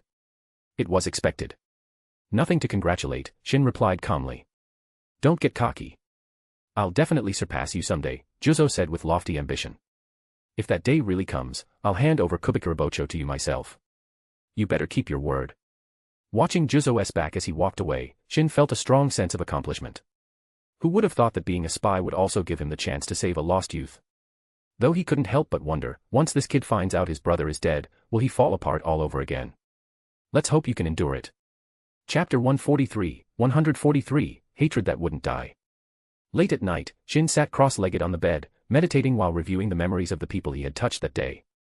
Very quickly, he uncovered many secrets, and his expression turned quite strange. Combining all the information he had gathered, after thorough analysis, he finally understood what Madara had been scheming. Based on the intelligence he currently possessed, he could confirm that Madara had indeed been plotting something. However, for some unknown reason, Madara had abandoned the plan halfway through and had completely ignored everything that followed. That was why so many white Zetsu were now idly lounging in Kiri, carefree and content. That was also why, although many people were under his control, they were all behaving obediently. Yet, the more things were like this, the more uncomfortable Shin felt. He really couldn't believe that after all of Madara's long-term scheming, he would simply give up like this. Could it be that he was just overthinking it? Or perhaps some unforeseen event occurred, forcing Madara to change his plans and leave everything else behind. He went through all this trouble to come here, put in so much effort. And this is it. Well, maybe it's for the best. Since it's now certain that Madara's plan has fallen apart, I can enjoy myself more freely. With that, it was probably about time to leave.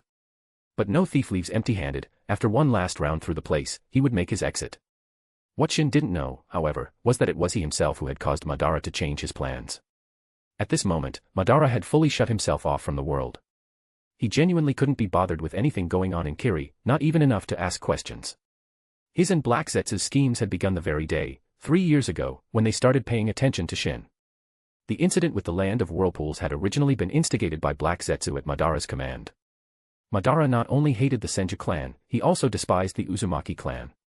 Back when the Senju and Uchiha clans were still warring, the Uchiha could have held their own thanks to the power of the Sharingan. But who would have thought that at the critical moment, the wretched Uzumaki clan would marry into the Senju and form a firm alliance, advancing and retreating together, which ended up causing heavy losses for the Uchiha. He didn't care at all about the current Uchiha clan.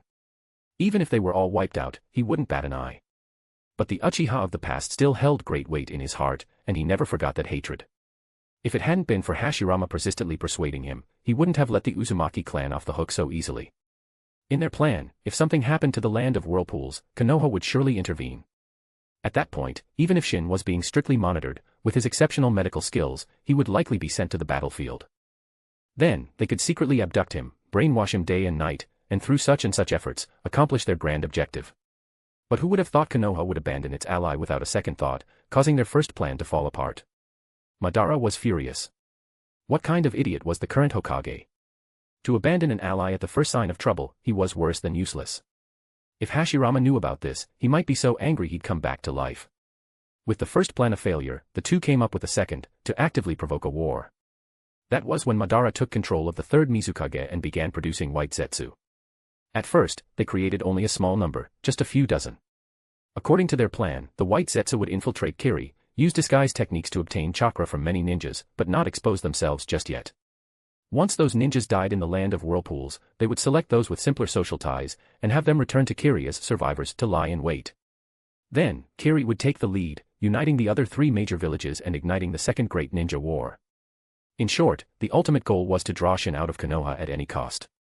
But who would have thought that Tsunade, all by herself, would lead Uzushio to defeat the multinational coalition forces? Once again, Madara cursed these people as useless trash. If those ninja villages hadn't failed, instead annexing all of the Land of Whirlpools and strengthening their own forces, and if Konoha had continued performing poorly, then with Madara pushing things behind the scenes, the inflated power of the 4 great nations might have given rise to ambitions of carving up Konoha. However, the heavy losses they suffered forced each nation to spend a great deal of time licking their wounds. On top of that, Tsunade's rise to power intimidated many of the villages and made them too afraid to act recklessly. So, Madara and Black Zetsu came up with yet another plan. Whether the other villages went to war or not, Madara no longer cared. But Kiri had to fight. However, even though the third Mizukage was under his control, the situation within Kiri was complex. Even a Mizukage couldn't act unilaterally. If they launched a war rashly under such conditions of internal loss and discontent, they risked widespread resistance from within the village. So to be cautious, Black Zetsu proposed replacing many of Kiri's dead with white Zetsu, who would quietly infiltrate the village. At the same time, they would implant many people with the spore technique so they could be controlled at key moments. They also abducted certain people carrying out missions, knocked them out, and brought them to Madara, who used genjutsu to bring them under his control. This way, the third Mizukage's power would steadily grow, and the number of his supporters would increase. Once he fully regained control over Kiri, he would immediately declare war on Konoha. But again, who would have thought, Black Zetsu botched the job. Due to an intelligence error, a white Zetsu was discovered. Even at that point, Madara still hadn't given up hope. As long as he controlled enough people, as long as there were enough white Zetsu, as long as enough people had been implanted with the spore technique, then this war had to happen, no matter what. But then, a week ago, an even more shocking piece of bad news arrived. Shin had activated complete body Susanoo. The power he displayed left even Madara speechless. I waited all these years for you, and this is what you show me. And with strength at that level, now that Shin had left the village, how was the current Madara supposed to capture him? Even if by some miracle he did, what the hell could he use to control someone that powerful? Completely disheartened, he gave up on Shin entirely. That was what led to the strange situation in Kiri today. Staring at the unconscious Hanma lying on the bed, Madara found him more and more displeasing. If he had a choice, this kind of guy would never be his pick. Back in the day, he was arrogant because he had the power to crush everything. This guy, weak as hell, was even more arrogant than him. Why the hell did he think he had the right? The truth was, Madara had always admired people like Shin, those who could endure, who could hide their true selves, all to accomplish a greater goal, just like himself. Hatred combined with patience, that was what truly allows someone to carry out a plan without anyone realizing. However, his patience had been worn thin thanks to Shin, while Hanma's hatred was deeply rooted, so he was, barely acceptable. So, Madara had Black Zetsu take advantage of a moment when Hanma's parents brought him out of Konoha to relax, and secretly abducted the now crippled boy and brought him here. The plan, brainwash him, then let him witness the death of the only two people who still cared for him. Maybe that would awaken the Mangekyo Sharingan. Madara decided he wouldn't show himself yet, nor reveal the final objective. He'd let Black Zetsu and White Zetsu cultivate him and see how things went. If this guy turned out to be truly useless, then he would just pick another target. Chapter 144, A Storm Called Minato. Orochimaru had already stopped his research and was standing in front of a teleportation array, continuously receiving various ninjutsu, secret techniques, and forbidden scrolls from Kiri. His face was already brimming with joy. It had to be Shin, things were just different when he personally stepped in. Although Shin often went out to borrow things, the haul this time was unusually rich. And this was just the beginning. Very soon, a large amount of chakra metal appeared, bringing Orochimaru yet another surprise. Chakra metal wasn't just for forging weapons, it was also an excellent material for creating research equipment. Next came large amounts of money in pure gold and silver. After that were confidential scrolls detailing methods for forging chakra weapons and imbuing chakra metals with special properties. Then came tube after tube of blood, spinal fluid, and cellular tissues. When he picked up one and saw the label, Kagaya Clan, even he was speechless. What on earth had Shin done? Did he wipe out the entire Kiri? Probably not, after all, no bodies had been sent over. But just as that thought ended, over a dozen unconscious people appeared before him.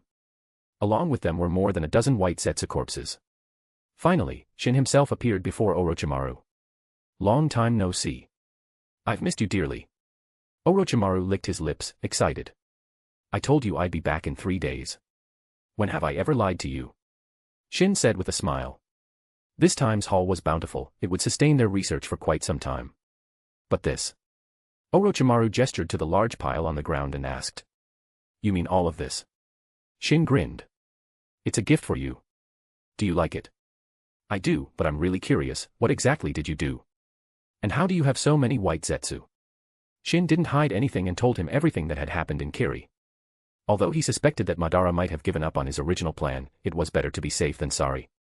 So he deliberately instigated internal conflict within Kiri, and returned with a full load. After he left, chaos erupted in Kiri. The faction of the Elders and the Mizukage faction plunged into a brutal civil war with heavy casualties. Orochimaru didn't care at all about the mess in Kiri, but when he heard there were thousands of White Zetsu, his eyes lit up. After all, White Zetsu were excellent experimental materials, almost all genetic experiments could use them. Seeing the gleam in Orochimaru's eyes, Shin laughed and said, Don't worry. When you run out, I'll go catch more, plenty to go around. And there's no need to worry about consequences, someone else will take the fall this time. Orochimaru immediately understood. Because of the missing ninjas, all the major villages had been investigating for a year now but hadn't found the cause. Once the truth behind the White Calamity of the Mist was revealed, all fingers would eventually point toward White Zetsu, or more precisely, whoever was behind White Zetsu. Though this wouldn't lead to exposing Madara, it was enough to serve as a cover story. As for what ultimately happened to Kiri, that had nothing to do with Shin or Orochimaru. 3 days after Shin resumed his research, Tsunade's group finally arrived at the border. Their first stop was the border camp facing off against the Land of Wind. The borders of the Land of Fire and the Land of Wind didn't directly connect. Between them lay the Land of Rivers. Officially, the northernmost territory of the Land of Rivers belonged to them. But in reality, it was occupied by both Konoha's and Tsunade's forces, who were constantly on guard against each other, and frequently skirmishing. The Land of Rivers was suffering in silence. After all, their strength was weak, and just surviving between two major hidden villages was already a challenge. How could they ask for more? Along the way, Minato was visibly excited. He had long grown bored of staying at the academy. Just as Shin had said, at the Ninja Academy, he was basically just playing house. Aside from Kushina, there wasn't a single student in the entire school who could take even one move from him, not even the teachers were a match. If it hadn't been for Kushina, he would have applied to graduate a year ago. So, he had been looking forward to this day for a long time. However, he had a rare and valuable trait: no matter how excited he was, he never lost control. Along the way, he listened very carefully to all the battlefield precautions Tsunade mentioned and remembered every single one. After traveling for 7 days, a group of ninjas led by Tsunade and Minato arrived at the camp, facing off from a distance against the Suna ninjas. After putting down their luggage, Tsunade and Minato didn't rest. They headed straight for the command center and met with the commander of the camp, Nara Shikashin. "Lady Tsunade, you're finally here," Shikashin said, as he greeted her with great enthusiasm and quickly offered her a seat. "And this must be Minato." He turned to the blonde boy beside her, who looked cheerful and honest, and greeted him warmly. Tsunade smiled and nodded. "That's right. He's Shin's younger brother. I brought him along to help out." When he heard the word help, Shikashin couldn't help but take a closer look at Minato. He immediately understood that this boy was not ordinary and definitely couldn't be treated like a mere child. So, his tone became even more welcoming. The Nara clan had always been known for their high intelligence. Even stationed at the border, Shikashin still kept in regular contact with Torifu through secret channels, so he was always one step ahead in knowing what was happening in the village. That included Tsunade's godlike performance in the land of whirlpools. With her around, if Suna sent any elite ninja, they might never make it back alive. And ever since Shin was taken away by Orochimaru, it was Tsunade who had been providing the antidotes for the border troops over the past year. However, as Suna continued to upgrade and refine their poisons, the old antidotes were mostly ineffective. Now that Tsunade herself was here, was there still any concern about antidotes? Whatever was needed, she could prepare it on the spot. But none of those reasons were the main reason for Shikashin's enthusiasm. The most important reason was that Torifu had already clearly expressed to him that he had chosen to side with Tsunade. Not in a play-both-sides kind of way, but firmly. The Ino Shikacho trio had always been united. After hearing Torifu's thoughts on Tsunade and Shin, and analyzing the intelligence, he agreed to support Torifu's stance.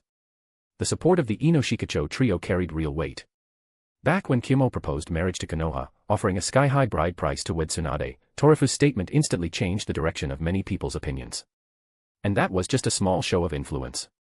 As a member of Konoha's senior leadership and a direct disciple of Tobirama, Torifu may not currently hold real power, but his influence remained significant.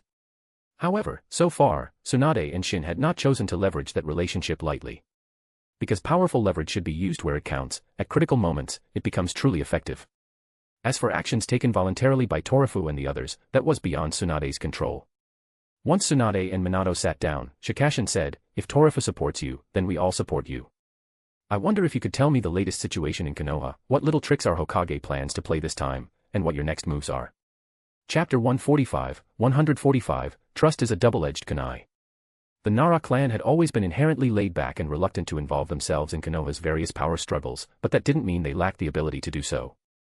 Now that they had decided to support Tsunade, Shikashin naturally wanted to gather more information.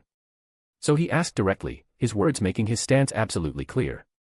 In response, Tsunade withheld only certain confidential details, things concerning the Uchiha clan, Kumo, Orochimaru, and the original Senju clan. But she revealed Konoha's current political situation and her own suspicions about why Hiruzen had sent her to this military camp.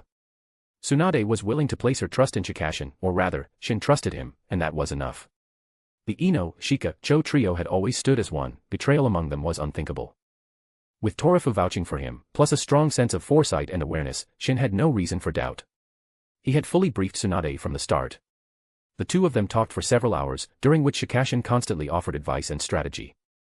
Tsunade had to admit, having such a strategist by her side was genuinely a relief. Off to the side, Minato hadn't spoken a word the entire time, but he listened with great focus, and gained much from it.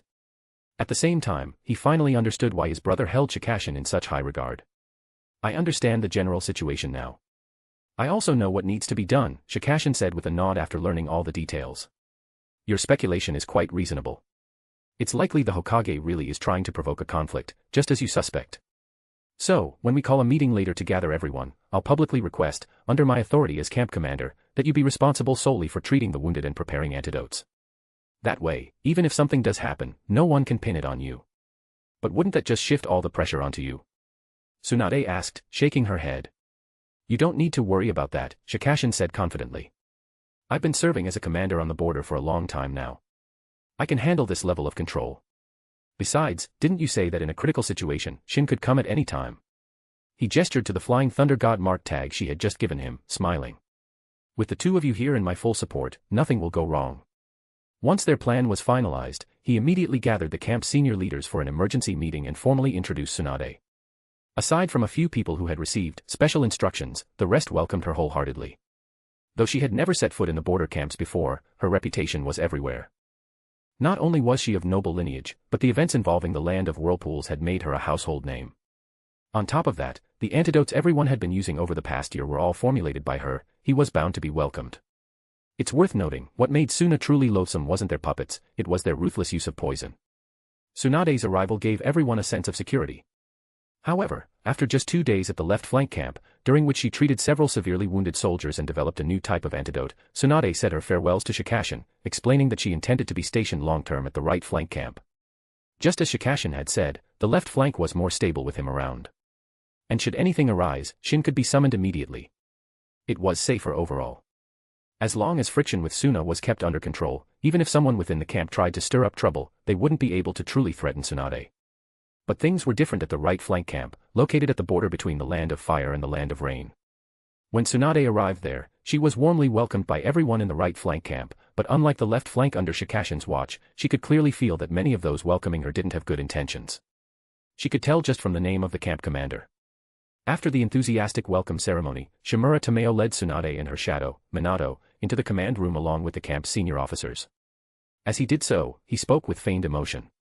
Lady Tsunade, it's truly wonderful that you could come during such turbulent times. Let's proceed with the handover right away. Only by officially passing the command of the camp to you can we put everyone's minds at ease. Here are the handover documents. Please review them, and if everything looks good, you can go ahead and sign. Tomeo wore a constantly excited smile and kept chattering away, as did the people around him, who were enthusiastically reporting the camp's situation. These people never gave Tsunade a moment to breathe, yet everything they said and did was carefully measured to avoid triggering her displeasure. If it had been an ordinary person, suddenly arriving in an unfamiliar place and subjected to such a whirlwind of information, they'd probably be left dizzy and confused.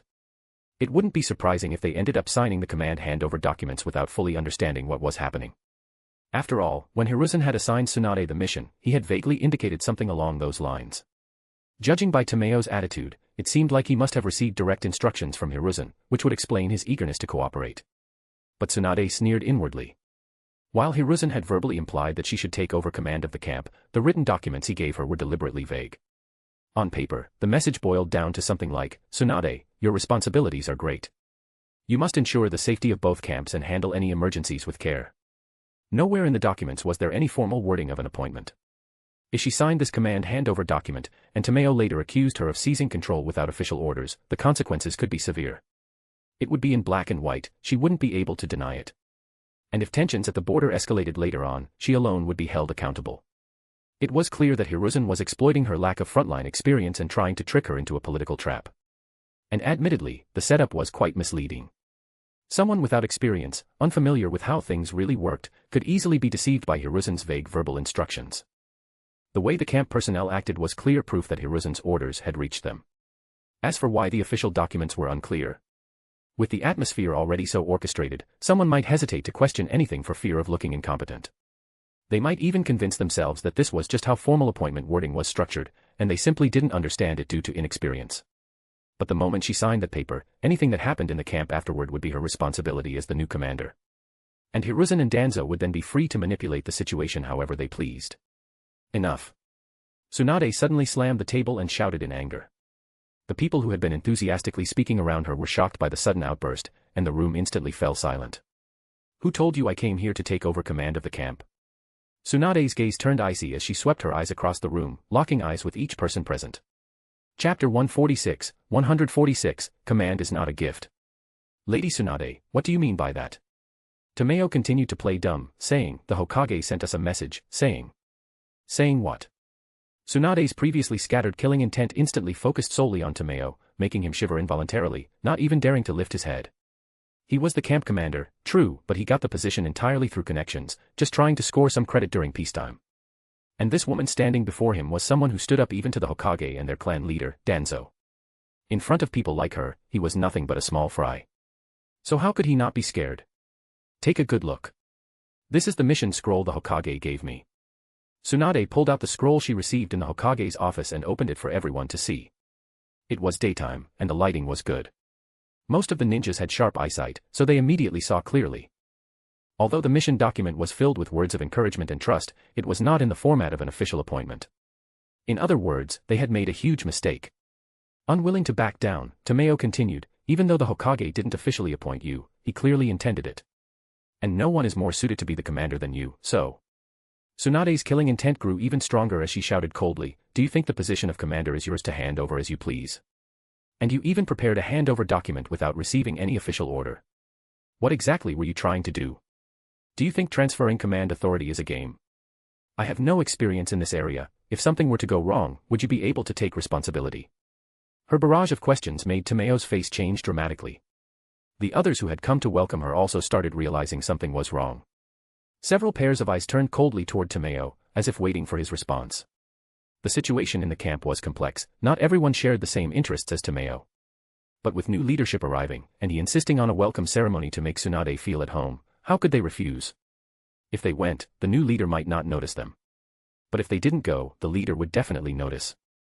Unless you were some airhead girl trying to draw attention from a domineering CEO, no one in their right mind would purposely stand out like that in front of a new superior. Even those with hidden agendas would be more subtle. Sabotage was usually done in the shadows, not openly. That kind of brazen posturing and face-slapping is rarely seen in the adult world. But now, several people realized they had been used by Tomeo. Realizing the situation was turning against him, he hurriedly explained, I misunderstood the Hokage's intentions, which led to this oversight. Please forgive me. Please forgive me.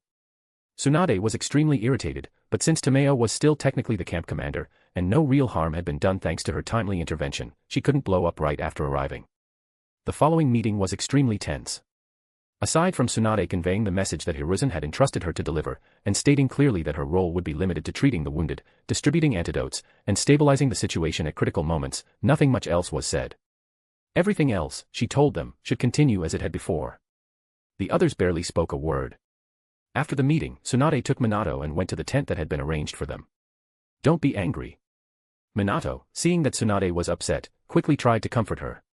You go ahead and get some rest. I'll go take a walk around the camp and gather some intel. I'll definitely help you figure out what that guy is really up to. Tsunade was amused by Minato's mature for his age demeanor and said with a smile, then I'll leave this difficult mission to you. Don't worry. Minato patted his chest confidently. I promise I'll get it done. Although Tsunade didn't hold any official position in the camp, her identity alone made people tread carefully around her. So when she requested someone to accompany Minato and show him around to broaden his horizons, Tomeo immediately agreed. Even though he secretly resented her to the core, he had to keep her placated until his plan was ready. Otherwise, she might be fine, but he'd be the one to suffer first. What happened today could be a big deal, or nothing at all. While he had risen to power through connections, he wasn't stupid. He knew that if he didn't handle things cleanly, given Danzo's cold and ruthless nature, it was entirely possible that Danzo would throw him under the bus to appease public outrage. So at the moment, the wisest choice was to stay still and not make any more moves. The ninja who was assigned to accompany Minato was named Katsuhiko, the deputy commander of the camp. When Tsunade had gone to find Tomeo with Minato in tow, Katsuhiko happened to be nearby and naturally volunteered for the task. With his escort, Minato had access to anywhere in the camp. Along the way, he acted just like a curious child, looking left and right, asking all kinds of questions. Though Katsuhiko maintained a businesslike demeanor, he answered every question Minato asked without holding anything back, doing his best to satisfy the boy's curiosity. You really had to give credit to the Inoshikacho trio, especially Torifu. The camp wasn't very large, and with Minato seemingly just browsing casually, they managed to finish the tour in about half an hour. Once back at the tent, his expression changed immediately. He quickly pulled out pen and paper from a storage scroll, spread the sheet on the table, and started drawing and writing. In just over 10 minutes, a detailed layout of the entire camp appeared on the page. He even marked locations of hidden sentries and identified areas with relatively weak security. Tsunade, watching from the side, was astonished. She had always known he was exceptional and that Shin had trained him to the highest standard. But seeing it with her own eyes still left her stunned. After all, Minato wasn't even 9 years old, yet he already carried echoes of Shin's presence and style. And that was just the beginning of Tsunade's surprise. Because Minato pulled out another blank sheet and started drawing again. This time, what he drew was an entirely new layout for the camp. The new blueprint not only featured a more logical arrangement but also incorporated the surrounding terrain and the current standoff with Kiri, resulting in a completely revamped defense strategy. Even Tsunade, who wasn't a military strategist, could clearly see that Minato's design was far superior. Monster. That word popped into Tsunade's head almost involuntarily. She couldn't help but wonder what exactly these brothers had been raised on. Although Shin had told her before that he raised Minato using the strictest standards, he hadn't shared the details. Chapter 147, No Secrets Among Us. By the time Minato was 4 years old, he was already showing a maturity far beyond his peers. From then on, whenever something happened in the shinobi world or in Konoha, Shin would explain the situation to Minato in simplified terms and have him analyze it, requiring him to write a detailed report. Afterward, the two of them would have in-depth discussions based on Minato's analysis. During these discussions, Shin would continuously guide and mentor him. Later, when Shin and Tsunade led Uchiha to defeat the allied shinobi forces, Minato became even more curious, asking all sorts of questions. Shin told him everything that had happened in the land of whirlpools in great detail. He even shared many of the strategies and tactics he had developed over the years for Minato to study. One can only say that it was fortunate Minato was exceptionally gifted. Not only did he never find Shin's education method problematic, but he actually enjoyed it immensely. If it had been any other child, being required to regularly write thousands of words in analysis reports starting at the age of 4 would have probably driven them insane. But precisely because Minato was so talented, Shin held him to such strict standards. If it had been a different child, Shin wouldn't have been so demanding. That said, the education yielded significant results. It developed in Minato a habit of deep analysis and critical thinking.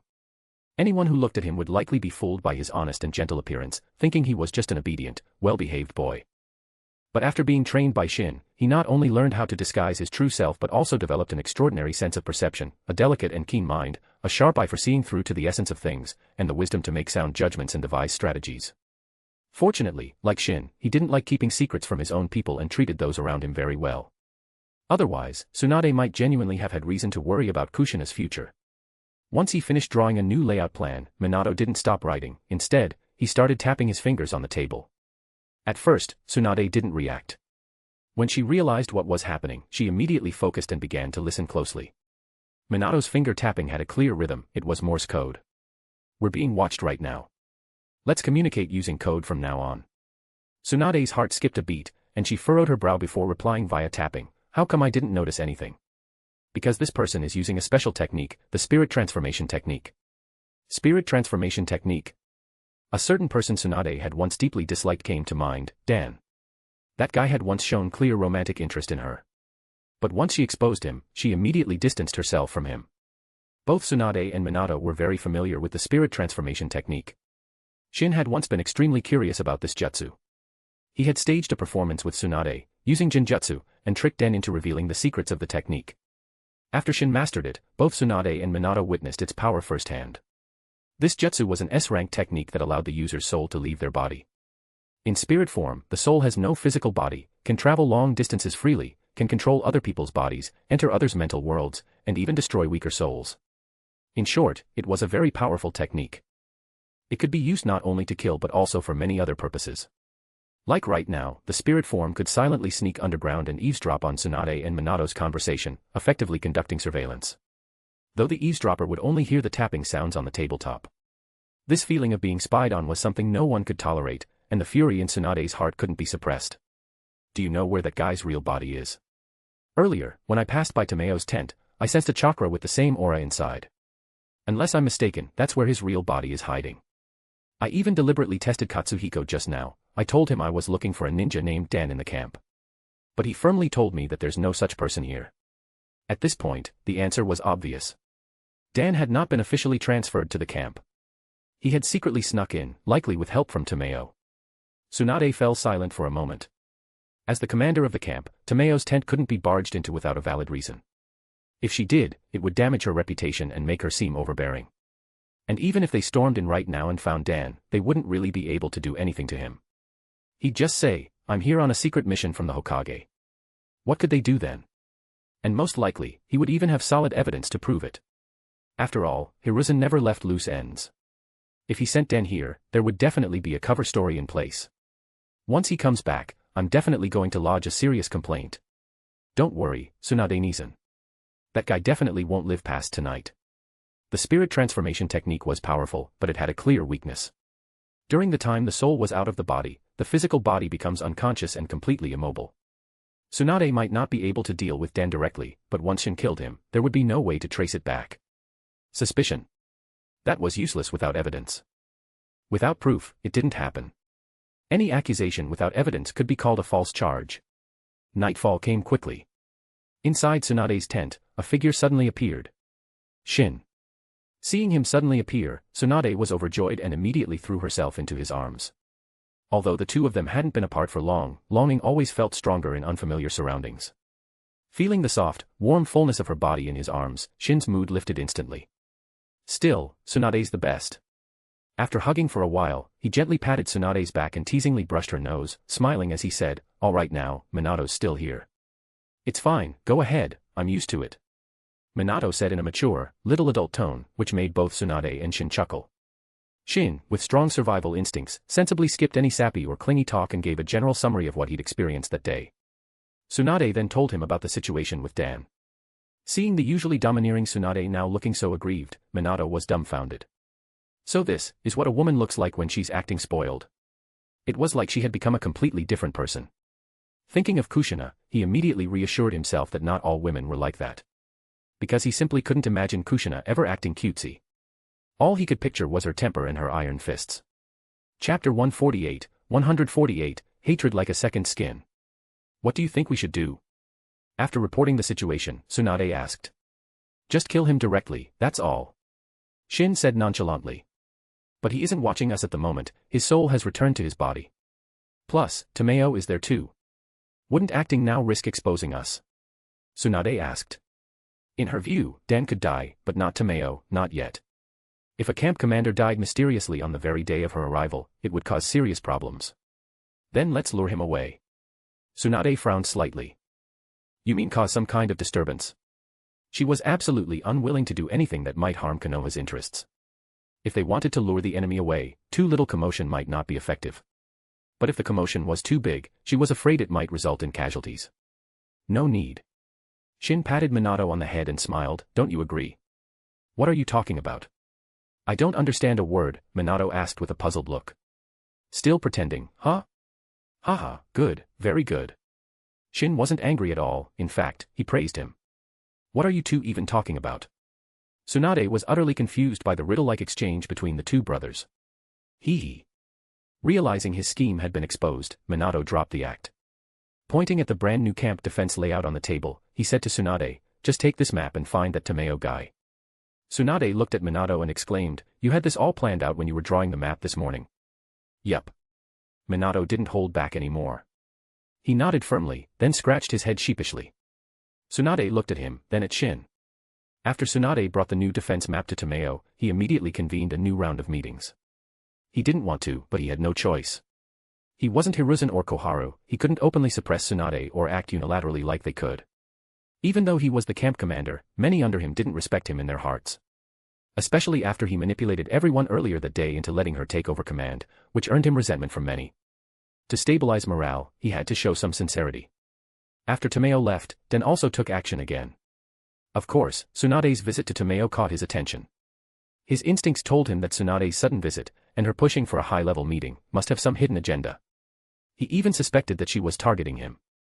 Though he had no proof, he felt he might have already been exposed.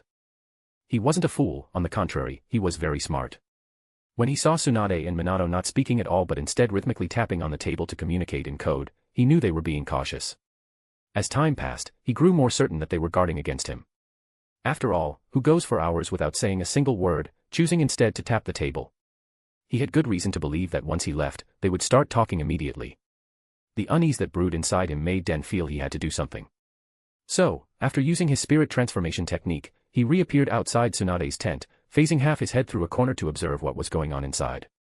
The tent was large, partitioned into 2 rooms. At the moment, only Minato was inside. He was writing furiously. That's right, Shin had given him a new assignment, to write an analytical report on the battlefield situation based on the intelligence they had gathered that day. Minato, of course, happily agreed. At that very moment, as Den watched the scene unfold and confirmed that only Minato remained inside the tent, a vicious thought arose in his mind. Den truly hated Shin to the bone. He had imagined more than once, if it weren't for Shin, would he have had a chance to get close to Tsunade? Perhaps use some tactics to catch her attention, then become intimate with her, and finally rise to the top by leveraging her status. But now, he had failed before even getting started. Not only did Tsunade loathe him, ruining all his plans, he had also become a laughingstock in Konoha. Worse, he had somehow fallen under Shin's genjutsu and accidentally taught the spirit transformation technique to that bastard. This grudge, it was like the hatred of losing a wife or having a father murdered. Irreconcilable. So, at this moment, Den steeled his heart and made a decision. The rest of the plan might be hindered, but Shin must pay the price. And Minato would serve as the interest. However, just as he was about to act, his entire being suddenly froze. He realized his soul had unexpectedly disconnected from his body. There was only one explanation for this: his physical body had lost all signs of life. In that instant, Den understood everything. It was Shin. Only that bastard had the ability, and the motive, to do this. So he really had been exposed all along, and they had been plotting against him from the start. At that thought, he was consumed with hatred. But he was also decisive.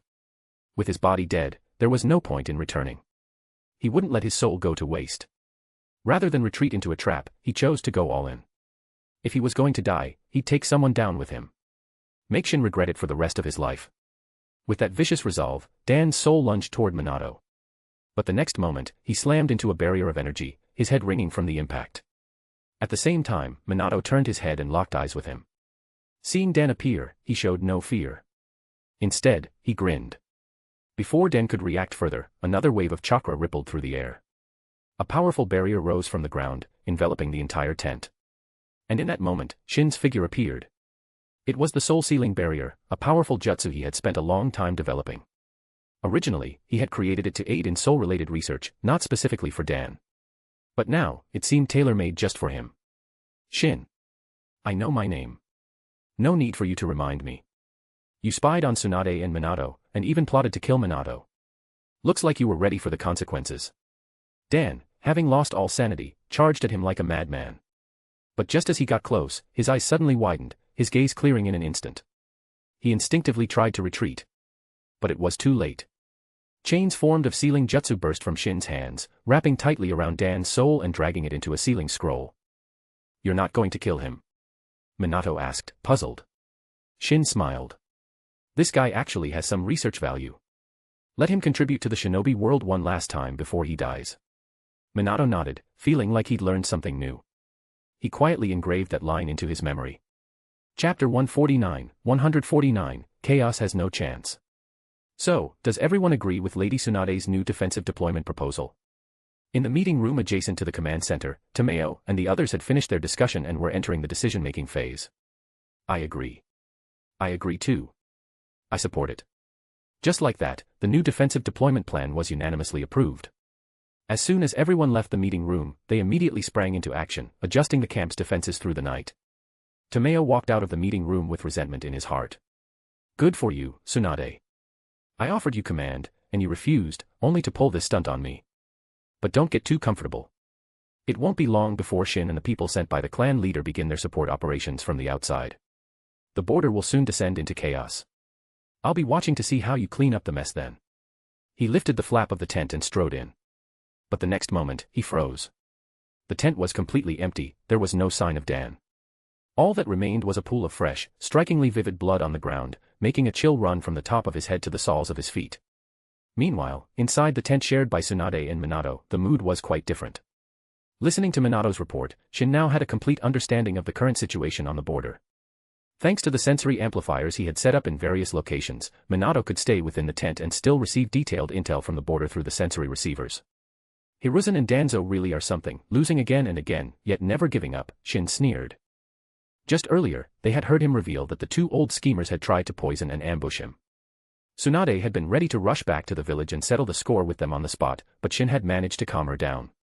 After all, this was just another stage in the game he had planned. If the enemies didn't keep struggling, the game would lose its thrill.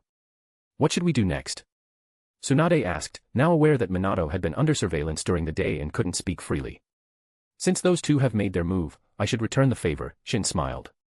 Someone will be dropping some medicine into Hiruzen's eyes first thing tomorrow morning. As for the situation at the left flank camp that Minato mentioned earlier, I'll go handle that myself.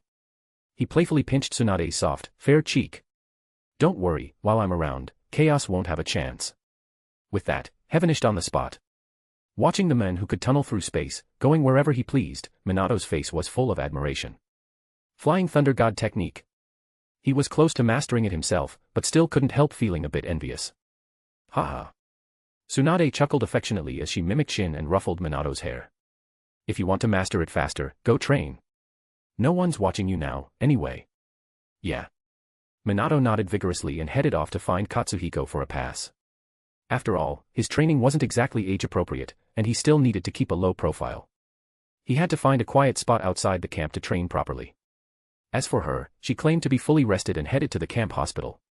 Calling it a hospital was a bit generous, it was really just a cluster of connected tents. The large tent on the far left had been divided into 5 operating rooms. The tent on the far right served as a temporary rest area for the medical neem. The ones in the middle were used to house injured patients. Her arrival had already stirred up quite a commotion in the hospital. A person's reputation precedes them. Whether it was the medical neem or the wounded, everyone had been eagerly awaiting her. Tsunade didn't let them down, she began checking on each previously treated patient one by one, offering them rehabilitative care. Following behind her were 7 or 8 medical neem, all eager to witness her legendary healing techniques in action. People naturally strive to improve, and medical neem have their own dreams and ambitions within their field. She wasn't stingy at all. While treating the injured, she simultaneously conducted live instruction for the observing medical neem. Every time they learned something new, the excitement on their faces was obvious, and they were all itching to put their newfound knowledge into practice. The patients she treated couldn't stop expressing their gratitude as they felt noticeable improvements in their condition. This scene made her feel as if she were back at Konoha Hospital again. The next step was to lead these medical neem in creating a new type of antidote, based on the poison released by Hanzo. At the northern region of the Land of Rivers, 2 Suna ninjas were frantically fleeing like frightened birds startled by a bowstring. Just moments ago, they had been on patrol when 12 Konoha ninjas suddenly emerged from the area and attacked without warning. Completely caught off guard, their foreman patrol team was quickly reduced to just the 2 of them. Fortunately, the kunoichi leading the Suna group was incredibly powerful and quick to react. Facing 1 versus 12, she actually managed to hold her ground. However, it seemed like the enemy already knew how formidable she was. They kept their distance and only circled around her, launching sneak attacks from the perimeter, making it incredibly difficult for her to fight back effectively. In the end, even someone as strong as her was seriously wounded while protecting her comrade during the fight. Ninjas were typically high in offense but low in defense, not even Madara was an exception, well, if you didn't count on Susanoo. Had she not been injured, she might have been able to take out the ambushers single-handedly, or at the very least, escape unscathed. But due to a moment of carelessness and her resulting injuries, not only was a counterattack impossible, even escaping was now a struggle. Just when the 2 thought they were surrounded and doomed, a figure suddenly burst onto the battlefield and began slaughtering the Konoha ninjas. Yes, slaughter. A completely one-sided massacre, which stunned the 2 Suna ninjas into silence. Once they snapped out of it, they immediately seized the opportunity to flee, intending to report everything that had happened. But at that moment, the one who had killed over a dozen Konoha ninjas gave chase, clearly intent on silencing them. Lady Pakura, what do we do? The Suna ninja asked the kunoichi next to him. Pakura's heart was heavy, and she sighed. I'll hold him off. You must get word of this back to the village. No way, the male ninja objected immediately. There's no way you should die here. I'll stop him. But before he could finish his words, a voice suddenly rang out from ahead of them, mocking, what a touching little scene. But, did I say you could leave? The 2 froze mid-run, immediately assuming battle stances, eyes warily scanning the direction of the voice. From behind a large tree, a man in a pitch-black robe stepped out slowly, a faint smile on his face, strolling toward them at a relaxed pace. He stopped about 10 meters away. Oh. Isn't this Pakura? You're kind of cute, you know. What a shame, though. I'm already engaged. Looks like you won't be getting a chance. Pakura had intended to strike the moment she saw him, but the forehead protector on his head gave her pause. He was wearing a Konoha forehead protector. But, didn't he just finish slaughtering a dozen Konoha ninjas? Could they not have been on the same side? What the hell was going on? And more importantly, why did he look so familiar? Chapter 150, Proof of a Monster. You are Shin? Pakura asked with a slightly trembling voice. From the first moment she saw him, she felt that the men before her looked incredibly familiar. She was certain they had met somewhere before. However, since it was already dark, she couldn't be completely sure. I didn't expect you to actually recognize me, Shin said upon hearing her words. Hearing him admit it so directly, Pakura began to calm down. Although she remained alert, she was no longer as terrified as before. The strength he had displayed was absolutely not something she, already seriously injured, could deal with. But this man, who had previously acted with such decisiveness and ruthlessness, now simply stood there, seemingly not intending to attack. Would have been strange if I didn't recognize you.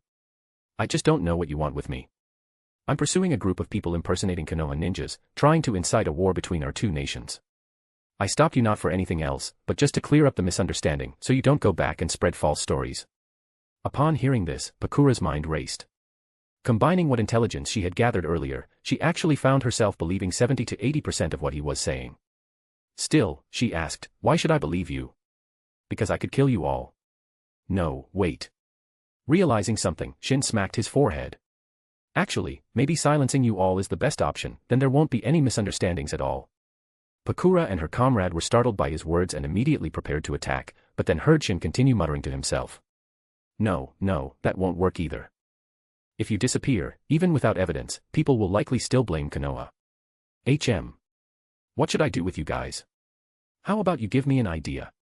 Pakura was utterly speechless at this strange man, but still said, as long as you can prove you're a Konoha ninja and not someone from another village in disguise, there won't be any misunderstanding. Good idea. Shin clapped his hands in praise. Would this count as proof? As he spoke, his eyes instantly transformed into Mangekyo Sharingan, staring straight at Pakura. A chill ran through her entire body under that icy gaze, and she hurriedly said, that's enough. It's enough. The Sharingan was a bloodline limit unique to the Uchiha clan, something well known throughout the ninja world. And since every Mangekyo Sharingan had a unique pattern, it naturally served as sufficient proof. May we leave now? Pakura asked cautiously. Of course. Shin smiled. I wish you a safe journey.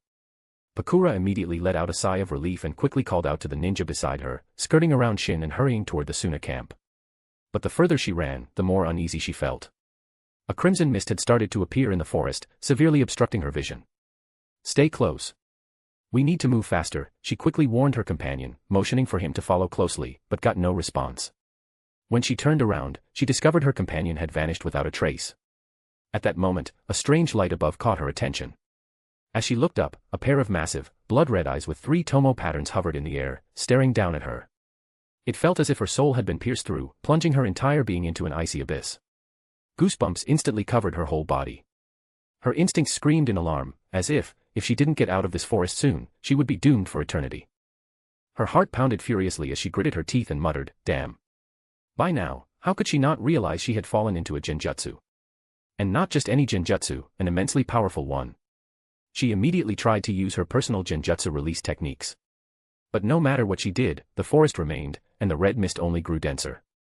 In the end, with no other options, she resorted to every rumored method for breaking a genjutsu, but nothing worked.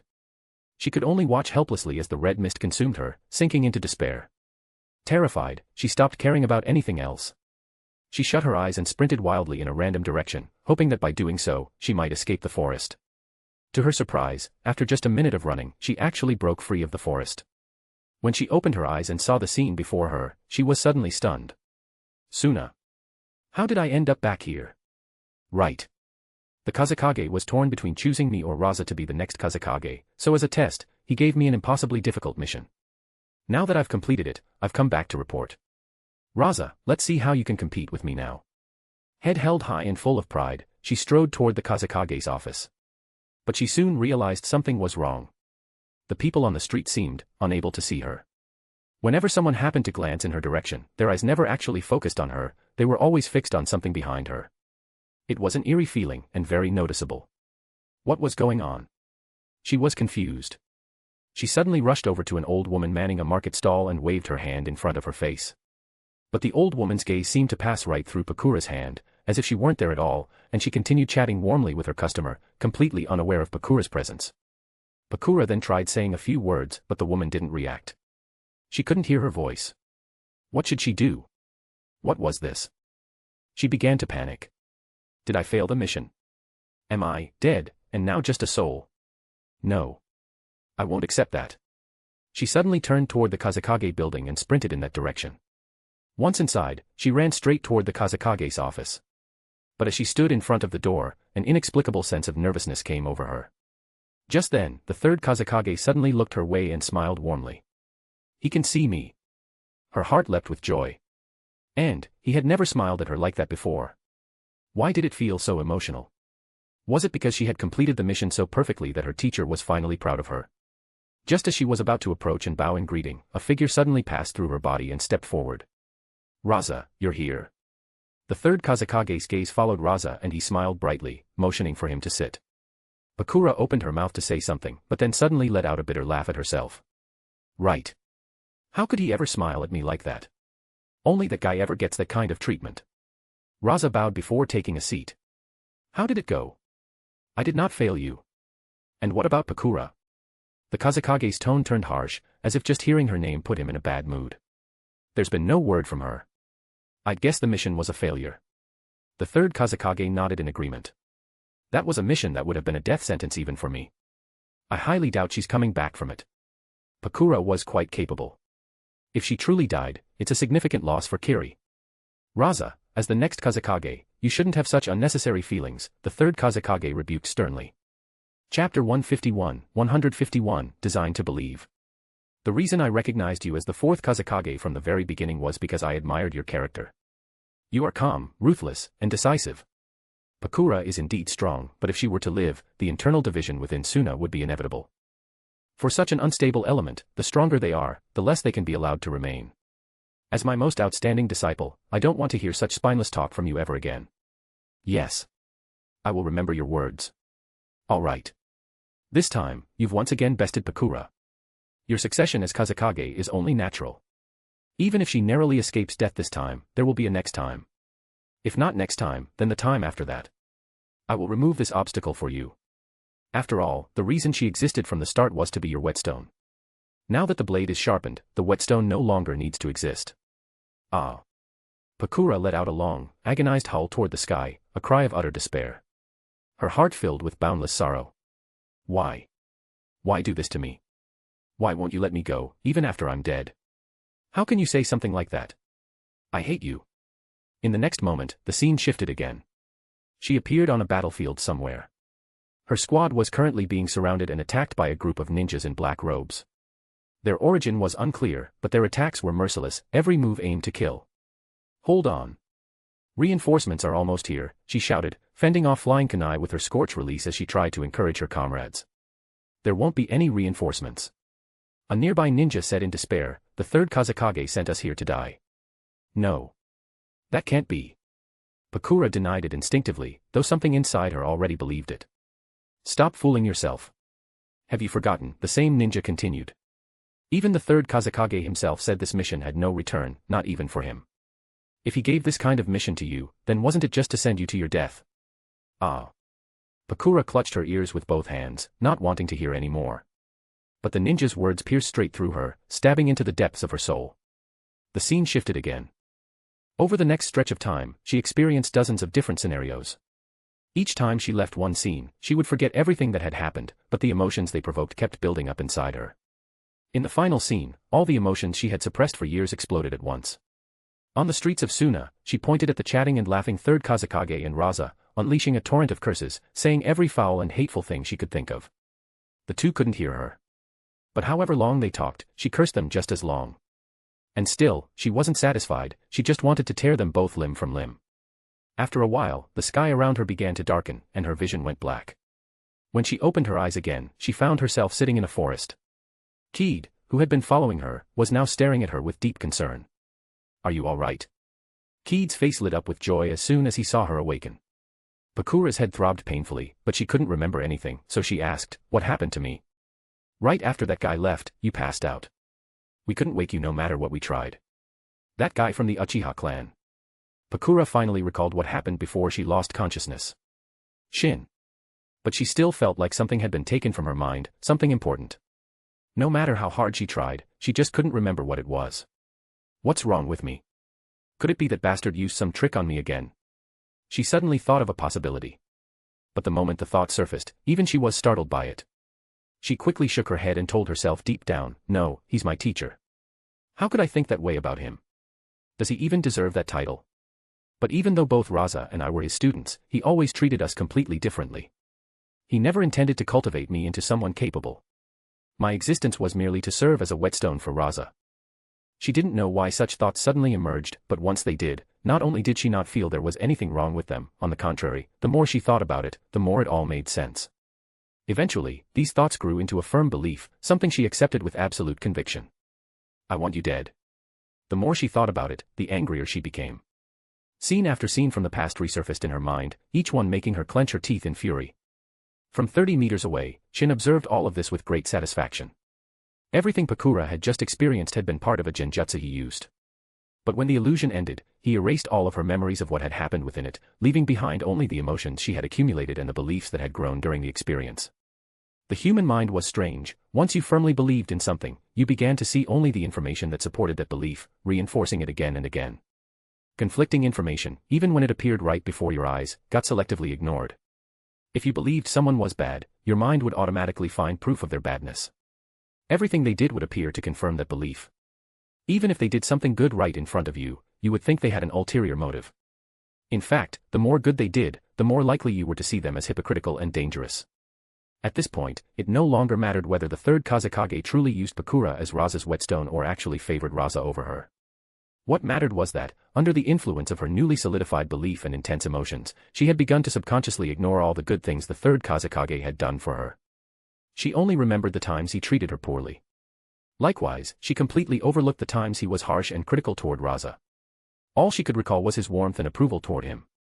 From now on, even if the third Kazekage were to berate her to his face in the harshest possible terms, she would only interpret it as him having high expectations for Raza, or merely putting on a show for others. On the other hand, even if he treated her with kindness and warmth, she would see it as an attempt to pacify her, just a tactic to keep her as a loyal and obedient dog. This wasn't direct mind control. It was guided brainwashing. And the victim wouldn't even know they'd been manipulated. Pakura would not be under Shin's control, but in many cases, the outcome would be even more effective. Achieving this level of subtle influence without leaving behind any trace of manipulation was incredibly difficult. Even for someone as advanced in genjutsu as him, it wasn't guaranteed to succeed every time.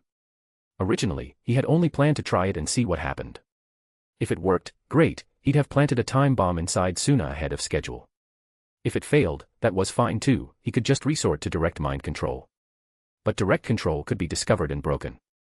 This guided kind of brainwashing, however, could neither be detected nor undone. Because ultimately, it was a belief born from Pakura's own thoughts. He had merely accelerated and nurtured that belief's development.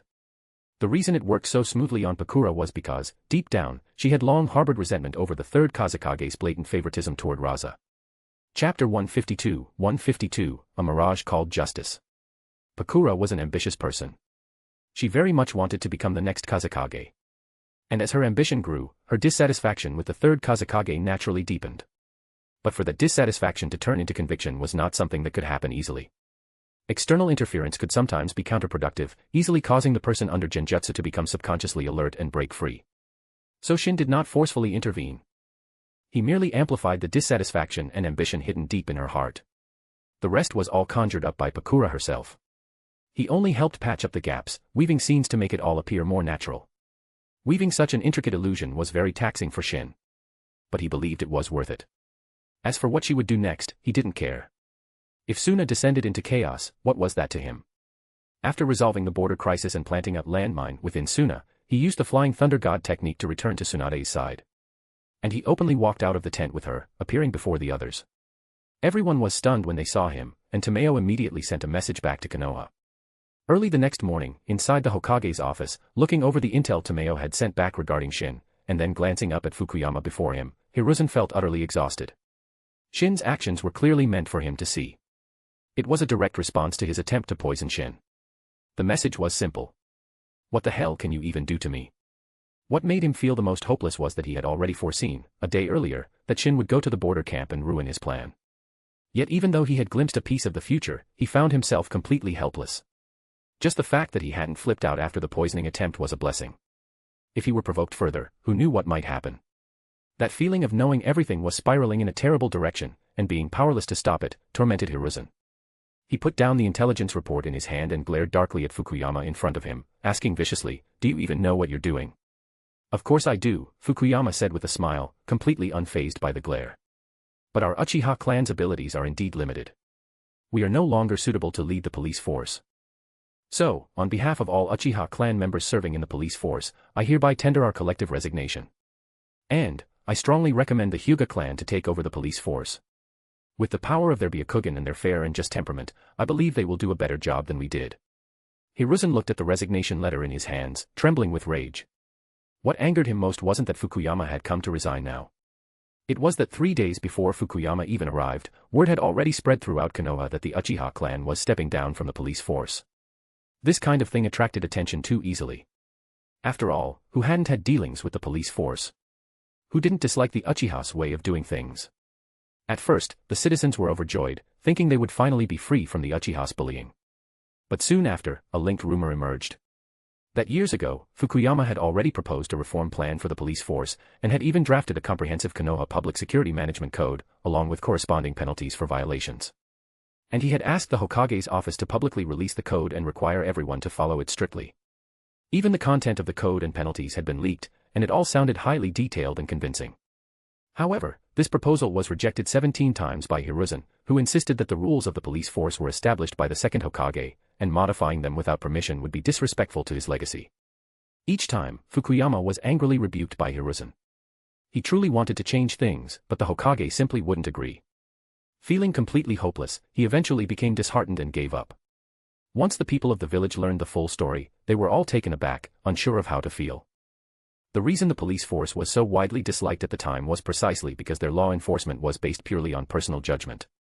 There weren't even any formal rules to reference, so disputes naturally multiplied.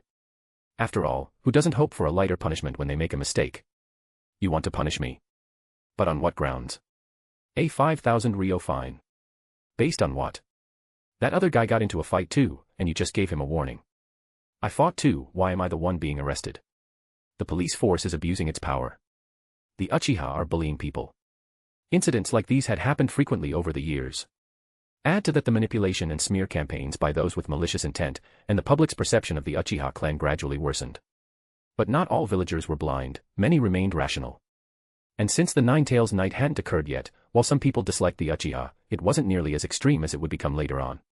In recent days, the police force had noticeably toned down their behavior and treated everyone more respectfully, which even helped to salvage their reputation a bit. After the truth came to light, many people had actually begun to sympathize with the Uchiha. Some even felt guilty for having misunderstood them. It turned out they weren't being arrogant, they were trying to do better, but the Hokage simply never gave them a chance. As for the Hokage himself, during this period, he had been truly consistent in how disappointing he was.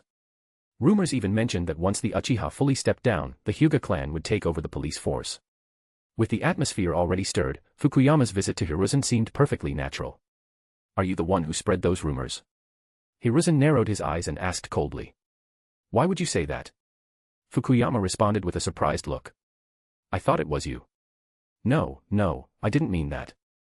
I just assumed someone out there didn't want to see the Uchiha holding power anymore, and so leaked the news. Ha ha ha. After a long, tense stare-off, Hiruzen suddenly burst into wild laughter. At this point, how could he not see that this was Shin's revenge? Fukuyama's intention was clear.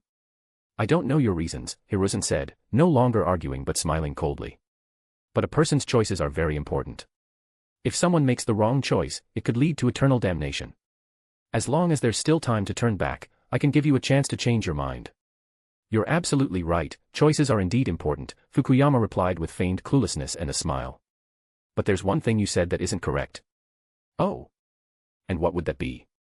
Hiruzen asked curiously. You know the reason. In fact, you know it better than anyone, Fukuyama replied. Even if I made the right choice you wanted, would you really treat the Uchiha any better? Chapter 153, The Cancer-Called Clan. Ha ha ha, interesting. Hiruzen picked up a brush and quickly wrote agree, smiling as he said, I really enjoy chatting with you. You flatter me. Every time I speak with you, I always gain a great deal. Your charisma truly commands my admiration, Fukuyama said with mock flattery. As he watched Fukuyama leave, Hiruzen clenched his teeth tightly, his face contorted with rage. He showed me no respect at all, openly contradicting me. The Uchiha clan, huh? If Tsunade weren't an enemy, at this stage, he only wanted to suppress the Uchiha clan, he hadn't actually considered driving them to ruin. Later, when the Uchiha clan was exterminated, although he knew everything from beginning to end, he simply allowed it to happen. The main instigator behind the scenes was always Danzo. What he did was merely provoke Itachi into wiping out his clan and then take the opportunity to seize all the Uchiha clan's wealth. But now, things were different. He had made up his mind, he wanted to destroy the Uchiha clan. He was determined not to let this cancer continue to fester in Konoha. However, how to do it was a major problem. He had previously failed in his attempt to frame Shin, and Shin had already warned him, so his earlier plan was essentially scrapped.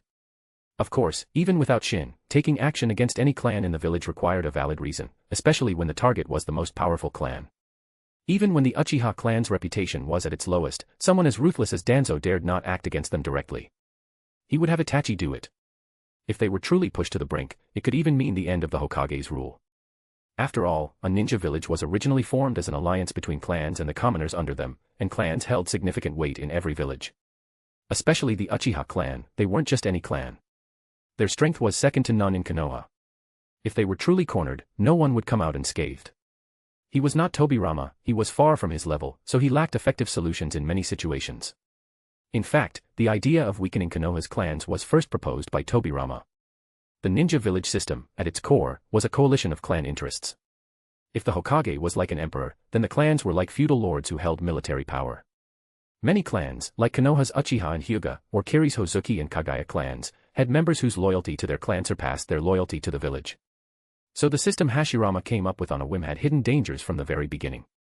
Every ninja village eventually faced internal conflict from clans unwilling to follow the Kage's rule, some even sought independence or rebellion. Tobirama, being highly intelligent and perceptive, had long seen through the nature of the clans. He spared no effort in trying to weaken the influence of the major clans within Konoha. It was similar to ancient emperors curbing the power of regional warlords. Later, Tobirama formed the ANBU, and most of its members were selected from non-clan ninja. In essence, this was to avoid being constrained by clan politics and to achieve centralization and balance of power. His strong stance against the Uchiha clan stemmed not only from historical reasons, but also from his understanding and judgment of their true nature. A very important reason was that no single clan could be allowed to grow too powerful and disrupt the internal balance of the village. And in his eyes, if any clan in Konoha had the potential to grow too big and pose a threat to the village, it was undoubtedly the Uchiha clan. Of course, unlike Hiruzen and Danzo, he never intended to completely wipe out the Uchiha clan. Such actions, hurting allies while pleasing enemies, would not only weaken Konoha's overall strength but also make other clans feel insecure and turn inward in self-preservation. They would no longer be willing to fight for the village, which would lead to disunity and disloyalty. What Tobirama truly wanted was to strengthen the power of the Hokage to achieve centralization of authority. At the same time, he sought to gradually civilianize all clans, diluting the concept of clan identity, while heavily nurturing non-clan ninjas. This way, Konoha could become more unified than ever without weakening its strength. To ensure this plan could proceed smoothly, he even led by example. He personally disbanded the Senju clan and mercilessly removed troublemakers within it who could pose a future threat. Of his 6 disciples, Hiruzen, Danzo, Hamura, and Koharu were all technically of civilian origin. Although Torifu wasn't from a small family, the Ino Shikacho trio's numbers were limited, and even if they were powerful, their influence was not overwhelming. As such, they weren't capable of stirring up major waves. As for why he accepted Kagami as a disciple, on one hand, it was because Kagami's personality and talent genuinely appealed to him. On the other hand, Tobirama intended to use Kagami as a way to gradually divide and weaken the Uchiha clan from within, guiding them toward a similar, civilianized path like the Senju. He even targeted the Hyuga clan, but unfortunately, they turned into cowards, shrinking away and avoiding conflict, leaving him no opportunity to act against them. Regrettably, Tobirama only served as Hokage for 2 years before the prolonged First Great Ninja War broke out, derailing many of his plans. After finally enduring until the war ended, he tragically died during negotiations with the Second Reikage, cutting his plans off midway. Hiruzen completely failed to grasp Tobirama's vision of village governance. In fact, many of Hiruzen's ideas and practices were entirely contrary to Tobirama's principles. Though he constantly claimed to respect his teacher, he ended up turning Konoha into a chaotic mess. He did train many civilian ninjas, but due to his lack of ability and methods to weaken the clans, and his lack of fairness and boldness, he instead caused internal division and disharmony within Konoha. Later, after getting pulled into the mess, the Konoha Council began greedily seizing village assets and expanding the 4 major clans by assigning their surnames to anyone even remotely related. Although the 4 great clans haven't yet become dominant powers, if Hiruzen had continued to rule for nearly 40 years, Konoha would inevitably have ended up with 4 bloated, powerful, and unmanageable superclans. If Tobirama were to witness such a scene, he would probably be so furious at Hiruzen and the others that he'd rise from his grave. Even Shin couldn't hold down his coffin lid. Ironically, it was Kumo and Iwa that truly embraced Tobirama's ideology, grasped its essence, and fully achieved clan civilianization. As a result, their villages became more cohesive, and their overall strength steadily increased. That's why the Kage of those villages now wield absolute authority, and internal governance runs smoothly and harmoniously. Chapter 154, The Politics of Pain. The villages that failed to democratize their clans, Konoha, Kiri, and Suna, experienced a continuous decline in overall strength and were constantly plagued by internal division. In the face of increasingly powerful clans and growing internal rifts, Hiruzen and Danzo could only come up with destructive tactics with self-sabotaging measures that weakened the village from within. Moreover, their actions were heavily motivated by personal gain rather than genuine concern for the village's development. At the very least, Tobirama would never have gone as far as to deliberately provoke a clan over a long period just to wipe them out completely, down to the last bone. The fact that he took Kagami as a disciple is proof enough of his different mindset. Mito grew increasingly disappointed, and eventually outright disgusted, with Hiruzen and the others, precisely because they always talked about fulfilling their teacher's wishes, while their actions did the exact opposite, pushing Konoha step by step toward ruin. And at this moment, Hiruzen was falling back into his old habits. He was once again pondering how best to eradicate the evil Uchiha clan to fulfill his teacher's supposed wish. So, what should he do? Soon, he came up with an idea. He thought of two methods. The first faction was the Dove faction, represented by Kagami's line. The Doves favored peace and compromise. They advocated resolving conflicts through dialogue and cooperation, seeking to coexist harmoniously with Konoha and other clans. They believed integration into Konoha was the best way to ensure the clan's survival and prosperity. They had relatively high trust in Konoha and believed that communication and negotiation could solve problems. The second faction was the Hawk faction, represented by Fukuyama. The Hawks were more militant. They revered power and believed that only through strength could the Uchiha secure their place in the ninja world, protect their clan, and achieve a true Uchiha revival. They were dissatisfied with the current state of Konoha, believing the village leadership was suppressing and sidelining the Uchiha, denying them the power and status they deserved. However, under Fukuyama's strong and skillful leadership at this time, the Hawk faction hadn't yet become as extreme as it would later on. They hadn't proposed using force or rebellion to seize control of Konoha just yet. The Hawks believed the Doves were too weak, while the Doves thought the Hawks were too extreme. Back then, the Doves framed and scapegoated Shin, accusing him of stealing a dead man's Sharingan and demanding his expulsion from the clan. This was essentially a gesture of goodwill toward the village leadership, an attempt to open a channel for peaceful dialogue.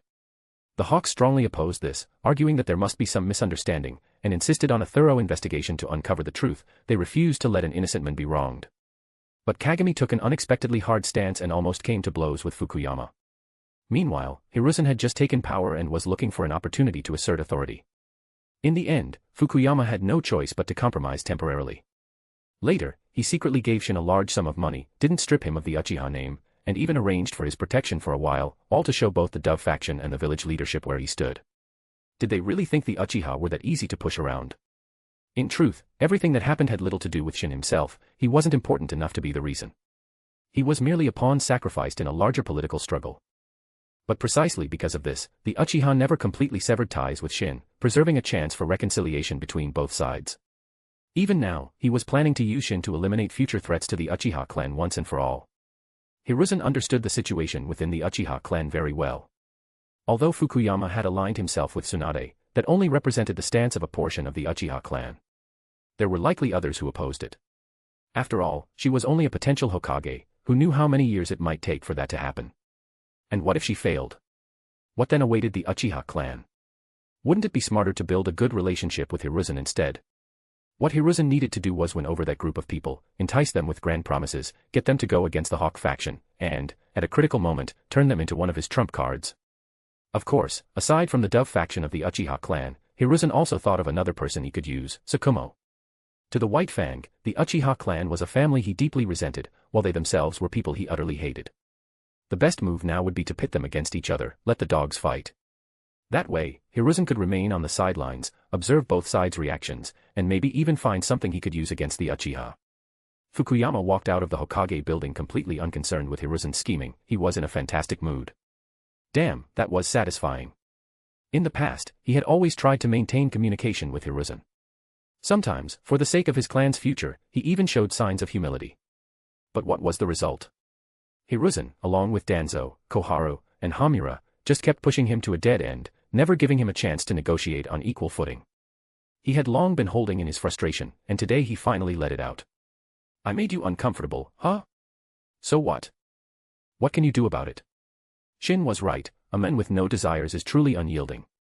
As for why Shin wanted him to recommend the Hyuga clan to take over the police force, it was, of course, because he had learned that Hyuga clan leader Ryohei had already been bought off by Hiruzen with an elder's position and had shown willingness to switch allegiances. So, if they were going to set a trap, they might as well go all in. This was an open conspiracy, a trap laid in plain sight. The police force, while not as prestigious as the ANBU, still wielded significant power. It was lucrative and could provide a clan with many conveniences. The Hyuga clan had always been eager to gain more political power, it was impossible they wouldn't be tempted. But if the Hyuga took over the police force, and Hiruzen immediately proposed a reform, rumors would instantly spread in Konoha, claiming that Hiruzen had deliberately oppressed the Uchiha all along. That his true purpose was to force them out so he could pave the way for the Hyuga to take control of the police force. Otherwise, why had he rejected Fukuyama's reform proposal so many times, even going as far as to scold him? Yet now, the moment the Hyuga took over, he couldn't wait to push for reform. Who would believe there was no shady deal going on? Interested in a Naruto story with a Yamanaka being the MC? Naruto, the Yamanaka puppeteer. Chapter 155, The Perfect Fit for Chains. But if the Hyuga clan took over the police force and Hiruzen still refused to implement reforms, then the Hyuga clan wouldn't have it easy either. Because that would mean they would soon go through everything the Uchiha clan went through. Do you really think the people of Konoha resented the Uchiha just because of our bad attitude during law enforcement? Do you really believe that the Uchiha were disliked just because we were brainless and arrogant? If we're talking about arrogance, how much better is the Hyuga clan? And how much better is the Hyuga clan's attitude toward commoners compared to the Uchiha? And according to Shin's plan, the Hyuga clan's misfortunes were only just beginning. Although he hadn't revealed the details of his plan, as long as the Hyuga suffer, Fukuyama was happy to see it happen. At the Hyuga clan compound, Ryohei was instructing his son, Hayashi, in the use of the 8 trigrams palms revolving heaven. Strict as always, he couldn't help nodding in approval. His son truly had exceptional talent, he was already more proficient in the technique than he had been at the same age, which greatly satisfied him. But the moment he thought of his younger son, Hisashi, who was even more talented, he frowned. He hoped the boy would obediently support Hayashi in the future, without harboring any inappropriate thoughts. Otherwise, he would make him understand the meaning of unbearable pain. Just then, a branch house ninja appeared in the courtyard. Upon seeing Ryohei, the ninja quickly stepped forward and bowed, then whispered something in his ear. After signaling the branch member to leave, Ryohei's expression flickered with contemplation as he quickly analyzed the information. As expected, Fukuyama had resigned from his position as head of the police force. Ryohei wasn't surprised in the slightest. After all, he had secretly helped spread those recent rumors in Konoha, that was all to prepare for today. The police force was a lucrative post, and it provided an excellent opportunity to monitor all of Konoha. For the Hyuga, with their Byakugan, it was the perfect fit. But what puzzled him was that Fukuyama not only resigned but actively recommended the Hyuga clan take over the department, something that didn't make much sense. However, he was no fool, and he quickly grasped Fukuyama's intent. He simply sneered at it. The Hyuga clan had an advantage that the Uchiha didn't, all the dirty work could be handed over to the branch house. If the branch house mishandled law enforcement and drew public outrage, the main house could step in, punish the branch members, soothe public anger, and gain favor among the Konoha citizens. The branch house would take the blame while the main house reaped the benefits. Perfect. After all, wasn't the branch house meant exactly for things like this? If Orochimaru knew what Ryohei was thinking, he would have called him a true expert. Here he was, just starting a project with Shin to study how to break the caged bird, and Ryohei was already tearing his clan apart from the inside. Once they figured out how to remove the caged bird, the Hyuga clan was bound to split in two. At that point, the entire branch house would give their lives to protect Tsunade's rule. As for the main house, no one would care whether the head of the main house lived or died. If he behaved, you would have a place. But if he gets any funny ideas, don't blame anyone but yourself. Itachi wiped out his entire clan in a single night. So why couldn't the Hyuga branch house do the same? Okay, Itachi had Obito's help. But couldn't the branch house turn to Shin for help too? Perfect. At the same time that Fukuyama walked out of the Hokage's office, a meeting was underway at Tsunade's camp in the Land of Rivers. How much of what that Uchiha guy told you do you think was true?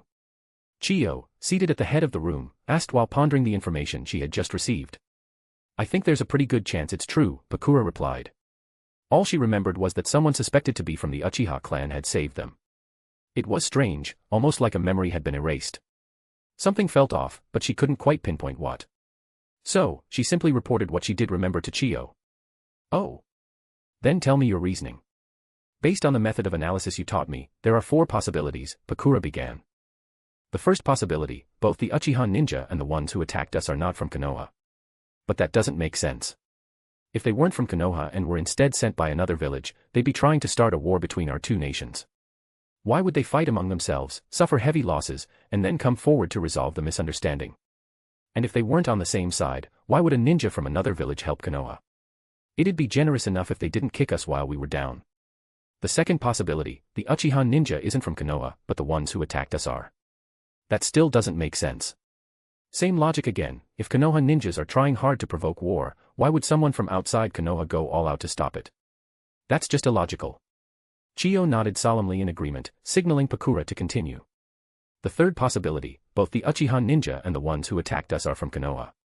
This is possible. If that's the case, it means Konoha's internal conflicts have become very serious, irreconcilable, even. But although this scenario is possible, I don't think it's very likely. Hiruzen has a solid reputation. I don't think he'd go so far as to risk war just to suppress his political opponents. And the final possibility, the Uchiha ninja is from Konoha, but the attackers were actually disguised operatives from another village, with the goal of stirring up conflict between Konoha and us. Personally, I lean toward the last possibility. Because when that Uchiha ninja slaughtered the attackers, the brutality was so extreme that it sent chills down my spine just watching. Would a ninja from the same village really go that far? After hearing Pakura's analysis, Chiyo nodded in satisfaction and said, I understand the situation now. Focus on recovering from your injuries. I'll send this intel back to the village and let the Kazekage decide. I'll also make sure your contribution is properly reported. Although she said that, she hadn't fully accepted Pakura's conclusions. After all, Pakura was still young and didn't yet understand the cruelty of political power struggles. But Chiyo had grown up surrounded by such struggles and knew all too well, some people were far more ruthless to their own than to their enemies. So she was actually leaning toward the third possibility, that this entire incident was the result of Konoha's internal power struggle. Even so, she was genuinely impressed with Pakura. The girl had just come of age, yet already had such clear and structured thinking. A truly promising talent. This child could be taught. At that moment, she began to feel a deep sense of appreciation for Pakura and considered personally taking her under her wing for training. She knew better than anyone that the third Kazekage had already privately chosen Raza as his successor. If things weren't handled properly, Pakura could very well become a casualty of the coming political struggle. Chapter 156, Attack What He Protects. Ever since Suna had adopted a brand new elite training policy for its ninja, the village's overall strength had shown signs of decline. This so-called elite route referred to concentrating resources on nurturing ninjas who had demonstrated talent from a young age. As for those who hadn't shown any obvious talent, they either gave up the path of a ninja and returned to civilian life. Or they were left to fend for themselves, because the village would not invest any resources in them. The term elite route sounded nice, but in reality, the plan had many serious flaws. The third Kazekage knew this. Chiyo knew this. In fact, many people knew it. But Suna had no choice. First, the village lay deep within the desert, where the environment was harsh and economic development was limited. The village simply didn't have the resources to support large-scale ninja training, so it had to concentrate its limited resources on raising a few elites. After all, things like ninja school construction, teacher staffing, training facilities, and the purchase of various ninja tools and equipment were ongoing costs. Second, the daimyo of the Land of Wind was notoriously stingy, and had always had a poor relationship with the third Kazekage, frequently using all kinds of excuses to withhold funding. With insufficient funding, Suna simply could not afford to train ninjas on a large scale like other villages. They were forced to invest what little they had into a small number of promising individuals. However, some ninjas showed great talent as children but grew up to be unremarkable. And others might seem ordinary in childhood, but later shone brilliantly. This policy by Suna essentially strangled the potential of those who might have taken longer to grow, snuffing out their future while it was still in the cradle. That was why Chiyo valued talent so highly and was eager to nurture it. She genuinely didn't want the village to lose talents like Pakura due to internal issues. But what she didn't know was, precisely because of her desire to protect and nurture talent, she had sown the seeds of future internal strife for Suna. Inside the Hokage's office, just after Fukuyama left, Danzo stormed in, furious. The moment he opened his mouth, he questioned Hiruzen angrily, "You owe me an explanation. What the hell is going on here?" Seeing Danzo in such a state, Hiruzen was puzzled and asked, "What happened? You still have the nerve to ask? Yesterday, I lost 3 full members and 9 trainee members of Root. Don't tell me you knew nothing about this." Faced with Danzo's almost man-eating glare, Hiruzen's heart skipped a beat, because he truly didn't know. After all, Root was under Danzo's direct control. Aside from that one incident where he personally intervened to frame Shin, he never meddled in Root's affairs, nor did he have any intel sources connected to it. What exactly happened? Explain clearly, he demanded. Danzo gave a cold snort and then described how the group of ninjas he had sent to ambush Bakura had been completely wiped out. After listening to the report, Hiruzen furrowed his brows deeply. By all logic, the plan should have been airtight, especially since they had an insider feeding them Bakura's patrol routes. So how had it failed? And worse, all they knew was that the Root team had been annihilated. Beyond that, they knew absolutely nothing. Could it be Shin? He suddenly thought. Ever since Shin had revealed his power, Hiruzen realized that Fukuyama wasn't the mastermind behind everything after all. The real mastermind was Shin, the one who had toyed with him right under his nose. He had collected and analyzed reports from the war in the land of whirlpools in great detail. And through countless baffling battles, he had slowly and carefully pieced together many bits of intelligence. Among them was one key piece: Shin likely fought on the battlefield in the land of whirlpools as well. He had simply stayed hidden in the shadows, unknown to others. Furthermore, based on what Genji and Yumi said after returning to Kiri, it could be inferred that if Shin really had been on that battlefield, he was likely an excellent sensory-type ninja. Otherwise, there would be no way to explain how Tsunade was always so precisely aware of the enemy's movements and could easily cut off their flow of intelligence. After all, she was his disciple, and he knew very well that she wasn't a sensory ninja. There was no way she could sit safely in camp and know everything happening on the battlefield. There had to be someone assisting her, someone gathering intelligence and directing operations from the shadows. To monitor an entire nation so effortlessly, and use the intelligence gap to run circles around the enemy, this was something not even members of the Uzumaki clan could do, despite their reputation. Other ninja villages also had powerful sensory-type ninjas, after all. Perhaps only Shin had both the ability and the motive to pull it off. And only he was trusted so deeply by Tsunade. Orochimaru had even reported that, during that period, Shin frequently requested leave, using the excuse that he was too worried about Tsunade to focus on his research. Moreover, the ninja he had sent to poison Shin had been discovered before even getting the chance to act, and subsequently vanished from existence. All of this, clearly, could not have been coincidence. It was just that back then, he had severely underestimated Shin, assuming that a blind man posed no threat. So he never gave it serious thought. In hindsight, though it might seem like he was playing the armchair strategist, it had at least helped him finally see who his true opponent really was. At that thought, Hiruzen hated himself for not eliminating Shin earlier. And when he recalled how the entire Root team had been wiped out in this recent mission, his hatred for Shin burned even deeper. He had thought more than once about eliminating Shin. But Shin had mastered the Flying Thunder God technique. If he really was a sensory ninja, as Hiruzen now suspected, then even traps and barriers would be useless against him. Because Shin simply wouldn't fall for them. In that moment, he felt like he was once again standing before his own teacher. Back then, he also believed his teacher to be invincible. If not for the poisoning and the need to protect his disciples, Tobirama wouldn't even have been wounded during the surprise attack by Kinkaku and Ginkaku. Even if he couldn't win, surely, he could have escaped. At this thought, a sudden idea struck him. That was right. Tobirama was only gravely wounded because he chose to protect them. That was what ultimately led to his tragic end. So, trying to directly target Shin wouldn't work. Attack what he must protect. That was the only way to eliminate him. And the people who could be used to threaten him included the Namikaze couple, Minato, Tsunade, Nawaki, Kushina, and Mito. Among them, Kushina and Mito were untouchable. One was the current Nine-Tails Jinchuriki, the other was the next successor. They were far too important to the village. So that narrowed down the targets. Tsunade had taken Minato with her to the front lines. And now that Shin had also gone to the front, it would be difficult to act there. But the Namikaze couple and Nawaki were still in Konoha. Could something be done with them? And not just them, the more, the better. Perhaps Minato could even be lured away from camp and used as leverage.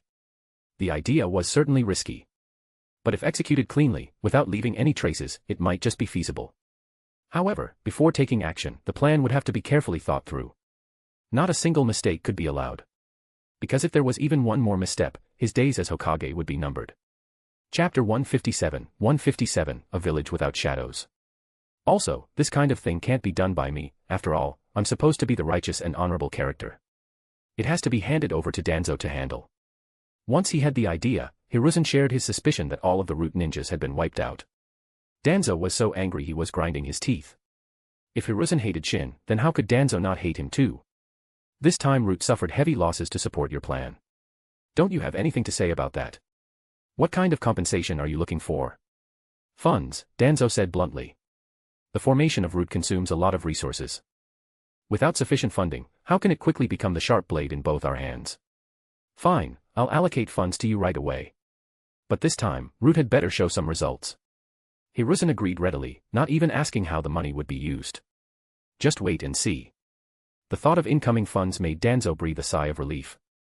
He had been spending way too much lately, just Orochimaru alone cost billions. Do they think I'm a printing machine? Orochimaru, huh?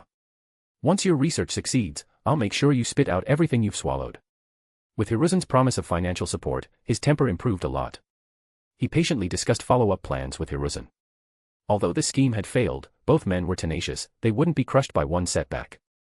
They had already come to a shared conclusion: Shin was the key to all their problems. Only by eliminating him could they have a chance to turn the tables. What they didn't know was that their entire scheme had once again been clearly overheard by Shin.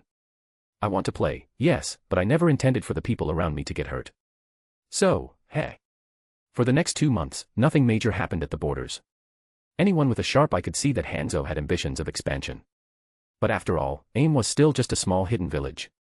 Although its strength was faintly starting to surpass that of Uchiha, and it was becoming the top ninja village just below the 5 great ninja villages, he still wasn't ready to go head-to-head with Konoha.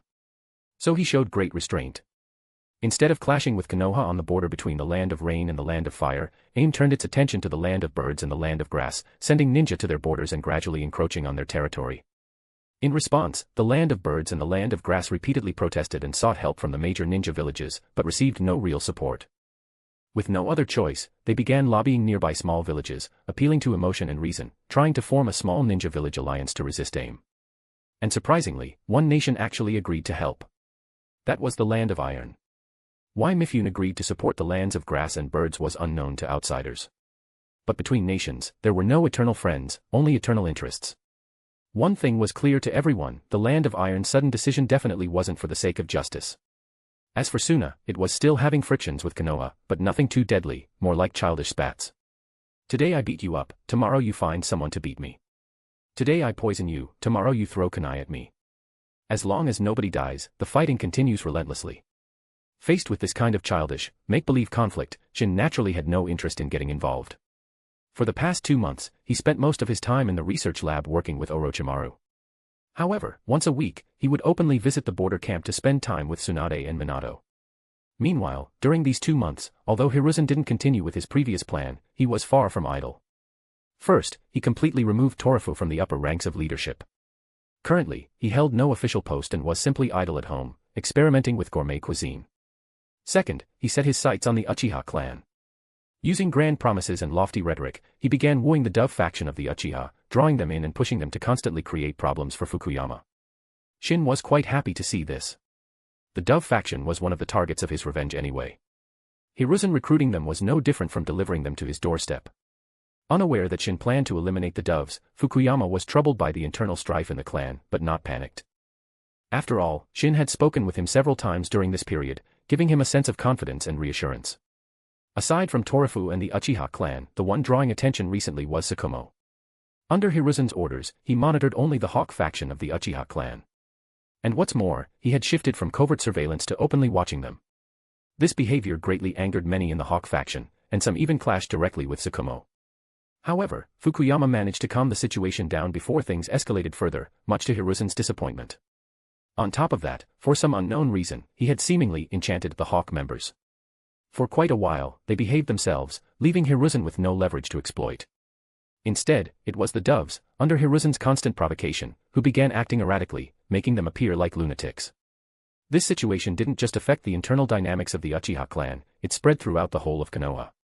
Lately, rumors had started circulating again. In order to strengthen his control over the village, he was preparing to target all the noble clans. And the Uchiha clan was to be the first. Previously, he had deliberately blocked their attempts at reform to stir resentment against them, laying the groundwork for this move. Now, through various means, he had won over a portion of the Uchiha and planned to strike ruthlessly at the rest, with the ultimate goal of making the entire Uchiha clan submit to him and follow his orders without question. And this was only the beginning. Once the Uchiha were dealt with, the other clans would be next. For a time, dark undercurrents surged through Konoha, and fear spread among the people. With all kinds of rumors flying around, everyone in the village began to see Hiruzen's true face, harsh and overbearing toward his own people, weak and submissive toward outsiders. His reputation continued to plummet. As for Hiruzen himself, he was overwhelmed. He couldn't win with diplomacy, nor with force. The constant setbacks left him emotionally drained and close to despair. At this point, he could only hope the follow-up plan he'd spent 2 months preparing would go smoothly. I know why the Land of Iron protested against aim, Minato said seriously to Shin one evening in Tsunade's tent. This was a homework assignment Shin had given Minato. He hadn't expected Minato to come up with an answer in just half a day. There was still 1 month left before their deployment at the border ended, but Minato had never slacked off these past 2 months. Instead, he had continued honing himself through the battlefield. Though a full-scale war hadn't broken out, there had been frequent small skirmishes along the border. He had fought plenty and gained a lot from the experience. Oh. Let's hear it. Chapter 158, The Left Path. Tsunade had long gotten used to the way Shin and Minato interacted. Over the past 2 months, she had often witnessed such scenes, and she had finally come to understand how Minato had been nurtured into who he was. Minato analyzed seriously, the Land of Iron may be poor in resources, but it trades with all the ninja villages.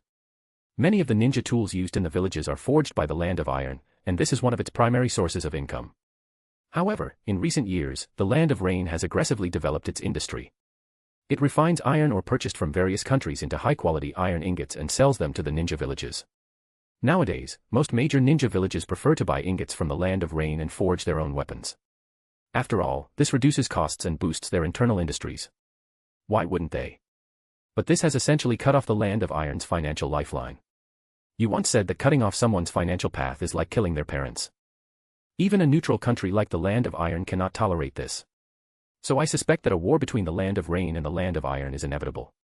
And I believe it's very likely that AIM, whose ambitions have been swelling in recent years, will be the one to ignite it. The victor of this conflict will determine who gets to keep profiting from this lucrative trade. After hearing Minato's analysis, Shin was very pleased and proudly showed off to Tsunade. Did you see that? That's my brother. Tsunade rolled her eyes and replied irritably, my brother-in-law. At the mention of brother-in-law, Minato's face immediately turned bright red. He was only 9 years old. Even though he had shamelessly already reserved Kushina for himself, he was still modest when it came to emotional matters. How could something like this be said out loud? If Kushina found out, would his ears even survive? So he quickly said, I have to go patrol now. Then he bolted out like he was fleeing. Seeing this, Tsunade and Shin burst into laughter. Teasing Minato had become one of their favorite pastimes. After all, he always acted so mature in front of them, like a little grown-up. Seeing him panic and run off like that was far more amusing than teasing anyone else, it gave them a strong sense of accomplishment. After exiting the tent, Minato immediately assembled his squad and, carrying his mission orders, led a group of young ninjas out of the camp. Ever since arriving at the frontline camp, he had shown great enthusiasm. He had volunteered for patrol duties and had clashed several times with enemy scouts from AIM who had infiltrated the area. Each time, he had come out victorious. Because of this, he had built quite a reputation over the past 2 months, and people began to recognize his tremendous potential. The 3 members of his squad were all rookies, fresh graduates from the Ninja Academy who had been sent straight to the front lines. During a previous mission, their original squad captain had died unexpectedly, and Minato had taken over the role thanks to both his strength and his connections. Captain, where are we patrolling today? One team member asked as soon as they left the camp, grinning mischievously. Although Minato was only 9, these slightly older teammates, 3 or 4 years older, had nothing but respect and admiration for him, following his orders without hesitation. But since the war hadn't fully erupted yet, these kids still hadn't experienced true brutality. Their thinking remained somewhat naive. Right now, instead of focusing on completing the patrol, what they were really hoping for was to catch spies from AIM and earn merit. That way, when they returned to the village, they could brag to their friends about all the daring things they'd done on the border. What's your idea? Minato responded with a question of his own. For someone like him, routine patrols were indeed an underutilization of his talents.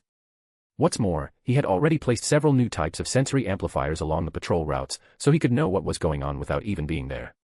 That's why he was also hoping for a more thrilling kind of mission. He didn't particularly care about merit or achievements, he knew it was only a matter of time before he earned great accomplishments. What he really wanted was a good fight, one that could truly test his current combat strength. Preferably the kind where life and death hung in the balance. We've always taken the right path on patrol, and we've caught a few spies there. But I think even the dumbest ninjas from AIM wouldn't keep using the same route. So why don't we check the left path today? Minato agreed to the suggestion without a second thought. Would someone try to nitpick him for not sticking to the regular patrol route? He didn't care. First off, if he noticed something unusual on the left path during patrol, it made perfect sense to check it out. That's what patrols are for, right? Second, anyone who dared to question him would have to be out of their mind. Did they not know who the real power players in this border camp were? Hadn't they seen that Tsunade practically had the final say on everything in the camp? Hadn't they noticed that Shin came and went as he pleased, not even the Hokage restrained him? So, the four-person team set out toward the left path, not so much to patrol as to hunt for enemy spies. However, despite AIM's continued vigilance against Konoha, it hadn't actually intended to start a conflict just yet. So, after a few of their spies were captured, Hanzo, worried about provoking Konoha, had stopped sending more infiltrators, leaving Minato's hopes for battle dashed. Just as the team, somewhat disappointed, was about to head back to camp, Minato suddenly became alert and ordered, "On guard." The squad members instantly formed a defensive formation around him, eyes locked on the direction ahead. "Come out." Minato barked coldly at a tree about 10 meters away. But after a long moment, there was no response from behind the tree. "If you don't come out, I'm coming in." Behind the tree, 3 small figures were huddled together, trembling uncontrollably. Hearing Minato's final warning, a timid girl's voice whispered, "Nagato, Yahiko, maybe we should just go out." Another voice followed, "We don't have a choice. We've been found anyway. We can't hide." Having reached a decision, the 3 figures cautiously stepped out from behind the tree, looking nervously at Minato. Seeing the 3 tiny figures, he was taken aback. They looked to be only 5 or 6 years old, dressed in rags, their little arms and legs exposed. Their pitiful appearance immediately extinguished the killing intent he had been harboring. What stood out most was their hair. The boy on the left had a head of bright orange hair, with a carefree, easygoing look that naturally put people at ease. The girl in the middle had long, blue hair. Though her face was smudged with dirt, her fair skin and cute features still shone through. She was adorably pretty. The boy on the right had long, deep red hair that almost completely covered his face, making it hard to see his features. But the moment Minato laid eyes on him, he immediately thought of Kushina. Because this boy's hair was nearly identical to hers, in both color and style. The reason he hadn't sensed them at first was that the 3 barely gave off any chakra signature. If they hadn't made a bit of noise, he might have completely overlooked them. Chapter 159, Kunai in the Wind. This immediately made Minato realize the shortcomings of his sensory abilities. Because Shin had mentioned before that the people of the Land of Iron did not practice ninjutsu, but instead followed the way of the samurai. If he couldn't even sense their presence, then in the event of a future conflict, wouldn't they be at a huge disadvantage? However, that was something to worry about later. He didn't dwell on it too much. He planned to discuss it with his brother after returning, and surely they'd come up with a countermeasure soon. "Hello there." After signaling his team to put away their weapons and putting away his own kunai, he greeted the nearby group of 3 eccentric-looking individuals. "We're Konoha ninjas. We're just here on patrol and have no intention of causing trouble, so you can go on your way." Minato, by nature, was a warm-hearted person, so he spoke very gently, afraid of scaring the 3 people in front of him. But instead of leaving, the 3 gradually became bolder, sensing his kindness. The orange-haired boy who appeared to be the leader of the trio summoned his courage and spoke, "Do you have any food?" Upon hearing this, Minato immediately felt a pang of sadness. Without hesitation, he unhooked a small pouch from his waist and tossed it to the boy, reminding him, just 1 pill per meal for each person. Inside the pouch were military ration pills given to him by Shin, but this was an improved version of the traditional food pills. Moreover, the ones he carried were the latest iteration, having gone through multiple rounds of refinement and were extremely effective. As far as military pills went, he had an endless supply, he could eat them as regular meals if needed. Being generous by nature, he had no intention of hoarding them. The orange-haired boy eagerly opened the pouch, and the moment he smelled the delicious aroma of the pills, he couldn't hold back anymore. He quickly took out 3 pills, gave one to the girl, another to the red-haired boy, and popped the 3rd into his own mouth, chewing it in big bites. The pills, customized by Shin to suit Minato's taste, were quite delicious. The rich beef flavor was irresistible to the 3 kids. If he hadn't specifically instructed them to eat only one at a time, and if he wasn't currently watching them, they probably would have eaten the whole pouch in one go. Soon, a wave of energy spread through their bodies, warming them up and giving them a newfound strength. "All right, I need to head back to camp now. You all should hurry home too. If you're late, your parents might worry." Unexpectedly, as soon as he said that, the 3 kids' expressions turned gloomy. "We don't have a home anymore." The emotional girl's eyes welled up with tears as she choked out her words. Minato let out a long sigh. "As I thought." Though his words were meant as a reminder, they also served as a test. Judging from the trio's current state, if they had a home, they wouldn't be in this condition. "Then you." Just as Minato was about to continue his question, his expression suddenly changed.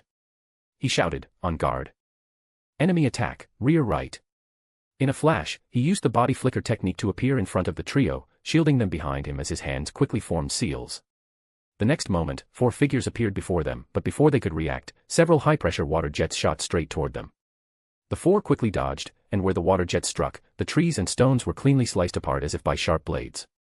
It was a high-level water jutsu invented by Tobirama, water release, water severing wave. The principle behind this jutsu is to concentrate intense water pressure into a very small area, allowing the water jets to have devastating destructive power when fired. Throw the kunai. Taking advantage of the enemy's momentary evasive movement, he immediately gave the order. His squad members obeyed without hesitation, throwing the kunai strapped to their waists in all directions. The 4 attackers, having just evaded the water-severing wave, noticed Minato remaining calm and composed under pressure, skillfully issuing commands. One of them joked, "He's got sharp instincts, huh?" "Don't underestimate him, this kid's no ordinary opponent," the leader warned in a deep voice. He then drew the sword on his back and charged at Minato, who also rushed forward to meet him, continuously throwing kunai as he advanced. At the same time, his squad members moved in the opposite direction and positioned themselves in front of the eccentric trio, replacing Minato and shielding them from harm. This was the unspoken understanding the team had built up over the past 2 months. There was no need for words to know each other's intentions. The leader of the attackers was extremely fast, leaping between trees with agile footwork, dodging every kunai thrown at him. As he evaded the final kunai, he gathered his strength, preparing to unleash a powerful blow. Meanwhile, Minato had already finished forming the raise-non in his right hand. The two locked eyes briefly, just as the attacker used a tree branch to launch himself forward, ready to strike with his blade. Minato, who had been right in front of him, suddenly vanished. This sudden disappearance startled the men. In the next instant, Minato reappeared behind him, to his right rear side, thrusting the 1-foot-wide raise-non toward his waist. In a panic, the attacker could only rapidly gather chakra at his waist to defend. But his defense was completely ineffective. The moment the raise-non hit, his entire body spun violently like a kite with its string cut and was sent flying backward at high speed. He lost consciousness instantly. No one had expected such an outcome. Though the attacker specialized in taijutsu, his earlier agile dodging had shown he was no weakling. Yet in just one clash, before he could even use any special techniques, he was taken out completely. Flying Thunder God, one of the remaining 3 enemies growled through gritted teeth. But deep down, even he knew the leader's defeat wasn't undeserved. In battles between ninjas, victory and defeat can be decided in an instant. Facing a technique like the Flying Thunder God, even if you've studied it, countering it is incredibly difficult. Let alone when you're unaware that Minato has mastered it, getting caught off guard is entirely expected. Avoid all the kunai. Don't engage him directly. Attack the people behind him with full force and force him to act. One of the remaining 3 took over command and quickly issued orders. The other 2 didn't hesitate for even a moment and immediately charged toward the group of 6, weaving in S-shaped patterns to avoid every kunai scattered on the ground. One of them was especially fast. But just as he was about to reach the 6 targets, a figure suddenly appeared in front of them. The attacking ninja was startled. He had clearly avoided all the kunai on the ground, so how did Minato still manage to appear there? Until, out of the corner of his eye, he caught a glimpse of the kunai held in the hand of one of Minato's teammates. Chapter 160, 160, One Touch, Instant Silence. But the ninja no longer had the chance to think. He could only form hand seals in that instant, then unleashed countless flame projectiles like fire cannons toward Minato.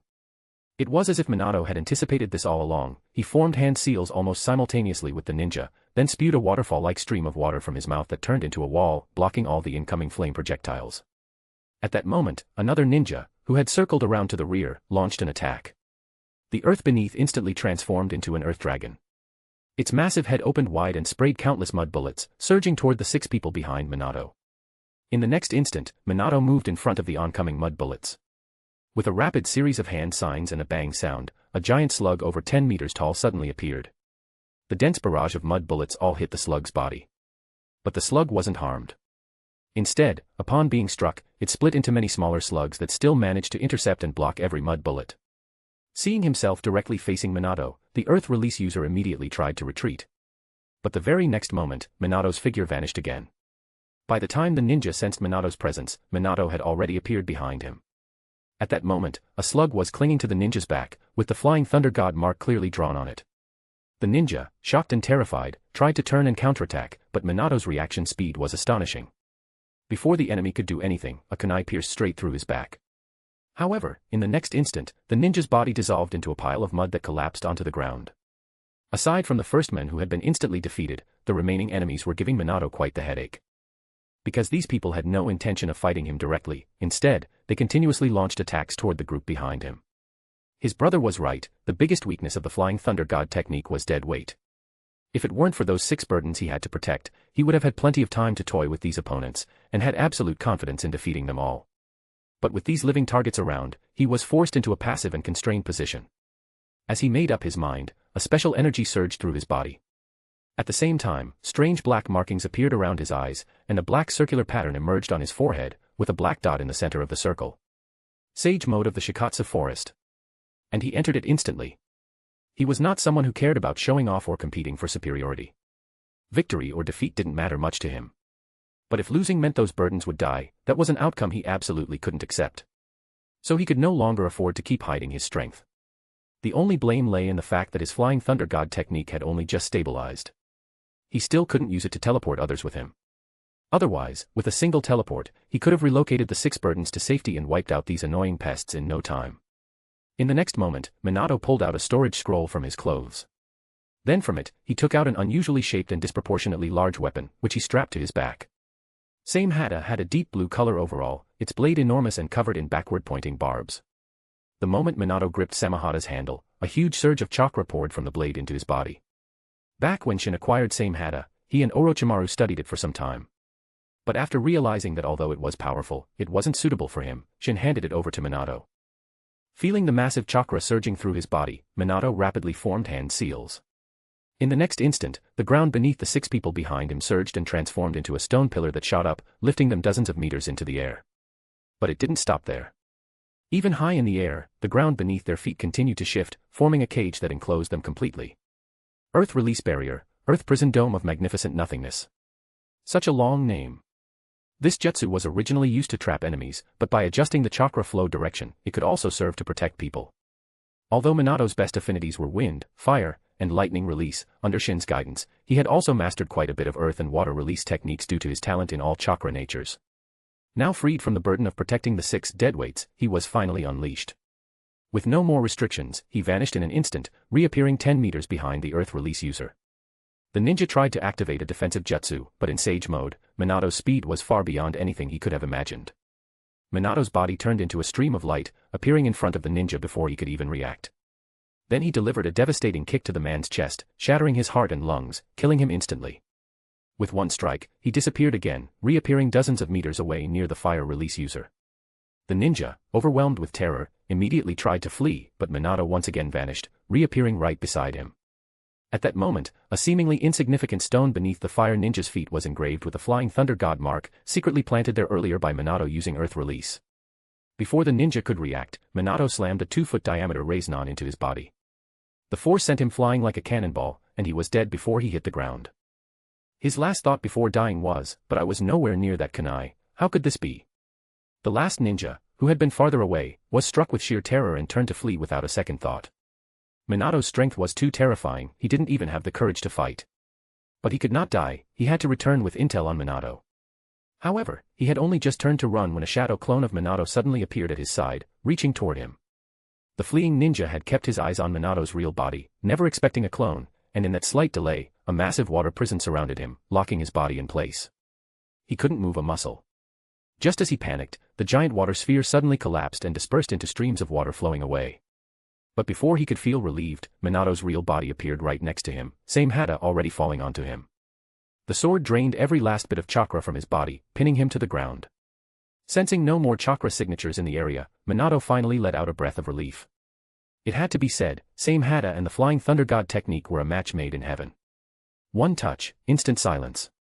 You, how can you be this strong? The ninja slumped to the ground, looking at the 9-year-old Minato in utter disbelief. He was an elite ninja, and the other 3 who came with him, one was also an elite ninja, and the other 2 were special jonin. They had been sent to kidnap Minato. At first, they thought the operation was overkill. A 9-year-old kid. Did it really need such a powerful squad? But now, in the blink of an eye, 3 were dead, and the last one, him, had completely lost the ability to fight. In no time at all, their entire team had been wiped out. Chapter 161, The Promise of Tomorrow. Minato couldn't be bothered to entertain the other men and instead asked directly, "Speak. Who sent you?" "Heh." The ninja sneered and replied, "You think I'd actually tell you?" Minato glanced toward the six-person group nearly 100 meters away, who couldn't hear a word of this conversation, saying, "You make it sound like I wouldn't know it was Danzo even if you didn't say anything." The ninja's pupils shrank sharply as he stared at Minato in disbelief. He was shocked. He had no idea how Minato had figured it out. "Guess all you want," the ninja said coldly. "It's not like you have any proof." "That's true," Minato said casually, not the least bit concerned. "But who told you I needed proof? As long as Root recruits people, we'll kill them. Recruit more, kill more. If we keep it up, what kind of force do you think Danzo can still muster?" "I don't even understand what you're talking about, but aren't you afraid this will start internal conflict in Konoha?" the ninja asked in disbelief. Minato scoffed, "That's a weird thing to say. You came here to kidnap me, aren't you the ones stirring up internal strife?" "Humph," the ninja said coldly, "whatever. You won't get anything from me anyway. You really think you're that important, huh? But whether I get anything from you isn't up to you. What should we do with this guy?" Minato suddenly turned and asked someone nearby. "You actually noticed me," came a voice from a dozen meters away. Shin revealed himself, smiling. "Hee, honestly, I didn't sense anything. I was just bluffing." Minato scratched his head with a silly grin. "But your stealth technique is getting better and better. All the recent improvements have paid off. I'll teach you when we get back to camp." "Okay." Minato replied excitedly, then asked again, "So, what do we do with this guy?" "Bring him back for study," Shin said, as usual. "Oh right, there's one more thing." Minato pointed into the distance at the three kids and said, "They are homeless orphans. Do you think we could help them?" When Shin saw the trio, his head started to ache. This wasn't rescuing three kids. This was bringing back a heap of trouble. Even though Madara no longer had the Rinnegan, and Black Zetsu had no real combat power. If those two figures hiding somewhere really wanted to make a move, the destruction they could cause would be terrifying. Still, seeing the hopeful look in Minato's eyes, he couldn't bring himself to say no. Fine. He'd just pretend he didn't know anything and do what little he could to help. With that, he took Minato and appeared in front of Nagato and his companions. "Let me introduce myself. I'm Shin, and this is Minato." Nagato and the others were no longer as relaxed as they had been with Minato. After all, Minato's looks were misleading, and he didn't seem much older than them, which made it easy to lower their guard. But Shin was different. The aura he gave off alone made the three feel uneasy. "Would you mind telling me about yourselves?" Though clearly scared, the three still told their stories. Konan and Yuhiko were both from the Land of Rain. Up until 2 months ago, they had families. However, their homes were near the border of the Land of Rain, and were destroyed during a battle between ninjas from AIM and Suna. In that battle, they lost all their family members and were forced to flee for their lives. As for Nagato, he met Yuhiko and Konan about a month ago. The reason he ended up here was that, after hearing news of the allied shinobi forces attacking the Land of Whirlpools, his parents fled the country with him to avoid the conflict.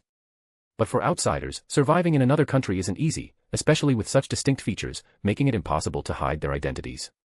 As a result, his family was mistaken for spies by AIM and were hunted down. Only he, who had always been protected, survived. Because all three were orphans, Yuhiko and Konan brought Nagato into their group, and the three began their wandering life together. If the story had progressed as in the original timeline, the three would have met Jiraiya in 3 years and been trained by him for another 3 years. Unexpectedly, they were found by Minato now, after knowing each other for only a month. Given that, perhaps Yuhiko and Konan's fates could be changed. As for Nagato, with Madara watching from the shadows, his future was more uncertain. However, since Madara's Rinnegan was already in Nagato's possession, it meant that Madara himself likely wasn't very powerful at this point. Most likely, he was already old and near death, nothing to be particularly afraid of. "I understand now," Shin said after hearing their stories. "You three can come with me to the Land of Fire. Since none of you were born or raised in Konoha, it's not convenient for me to bring you directly to the village. You'd probably feel uncomfortable there anyway. I'll find you a few good families in the Land of Fire, couples without children, so that you'll have someone to rely on. But that means you'll have to be separated. Are you okay with that?" If it had been 3 years later, the three would have rejected the idea without hesitation. By then, their bond would have grown deep, and they wouldn't have accepted being separated under any circumstances. But things were different now. The three were still adjusting to their status as orphans. Now that they had a chance at a stable life, they readily agreed. However, they made a promise to each other to meet up regularly. Though their bond wasn't as strong as it would be after 3 years together, they still cherished one another. He had no objections to their gentleman's agreement. After sending the 2 captured enemies over to Orochimaru, he took the 6 children back to camp. He greeted Tsunade briefly, then began the process of finding homes for Yuhiko, Nagato, and Konan. The land of fire was vast and populous. Due to various reasons, there were many couples who wanted children but couldn't have them. And now, he had access to a wide range of resources and could gather information through many channels. Finding 3 suitable households was easy. Before long, he had chosen a few kind-hearted families and brought Yahiko, Nagato, and Konan to visit them one by one. Couples who longed for children but couldn't have them often had a deeper desire than most. Thanks to Tsunade, who had cleaned the children up nicely over the past few days, and with their naturally cute and well-behaved appearances, the 3 were soon adopted into new families. This was all he could do. As for what would happen in their futures, that was beyond his control. Upon returning to the camp, Shin noticed that Minato seemed a little down. Oh, what's with that expression on your face? Minato was already used to Shin's constant teasing in all sorts of ways and didn't take it seriously. But after sighing, he said, I just don't know if those 3 kids will be happy in the future. Chapter 162, The Gift for the Hokage. Only 3 days together and you're already reluctant to part? Shin said with a laugh. I just think, if we could teach them ninjutsu, wouldn't that be better? Minato said seriously. Don't tell me you've taken a liking to that girl. Better be careful or Kushin is going to flip out when we get back. What nonsense are you talking about? Minato's face turned red, and he argued earnestly, Konan is only 6. How could I be that twisted? She may only be 6 now, but she's definitely going to grow up to be a beauty. Shin nodded as he spoke. But you're right, she's only 6. You'd have to wait a few more years before making a move. Arg. That's it, I'm going to fight you. This time, Minato was truly flustered, looking ready to duel Shin over his outrageous words. All right. Tsunade, who had been watching from the side, couldn't take it anymore. She grabbed Shin by the ear and scolded, can't you act a little more decent?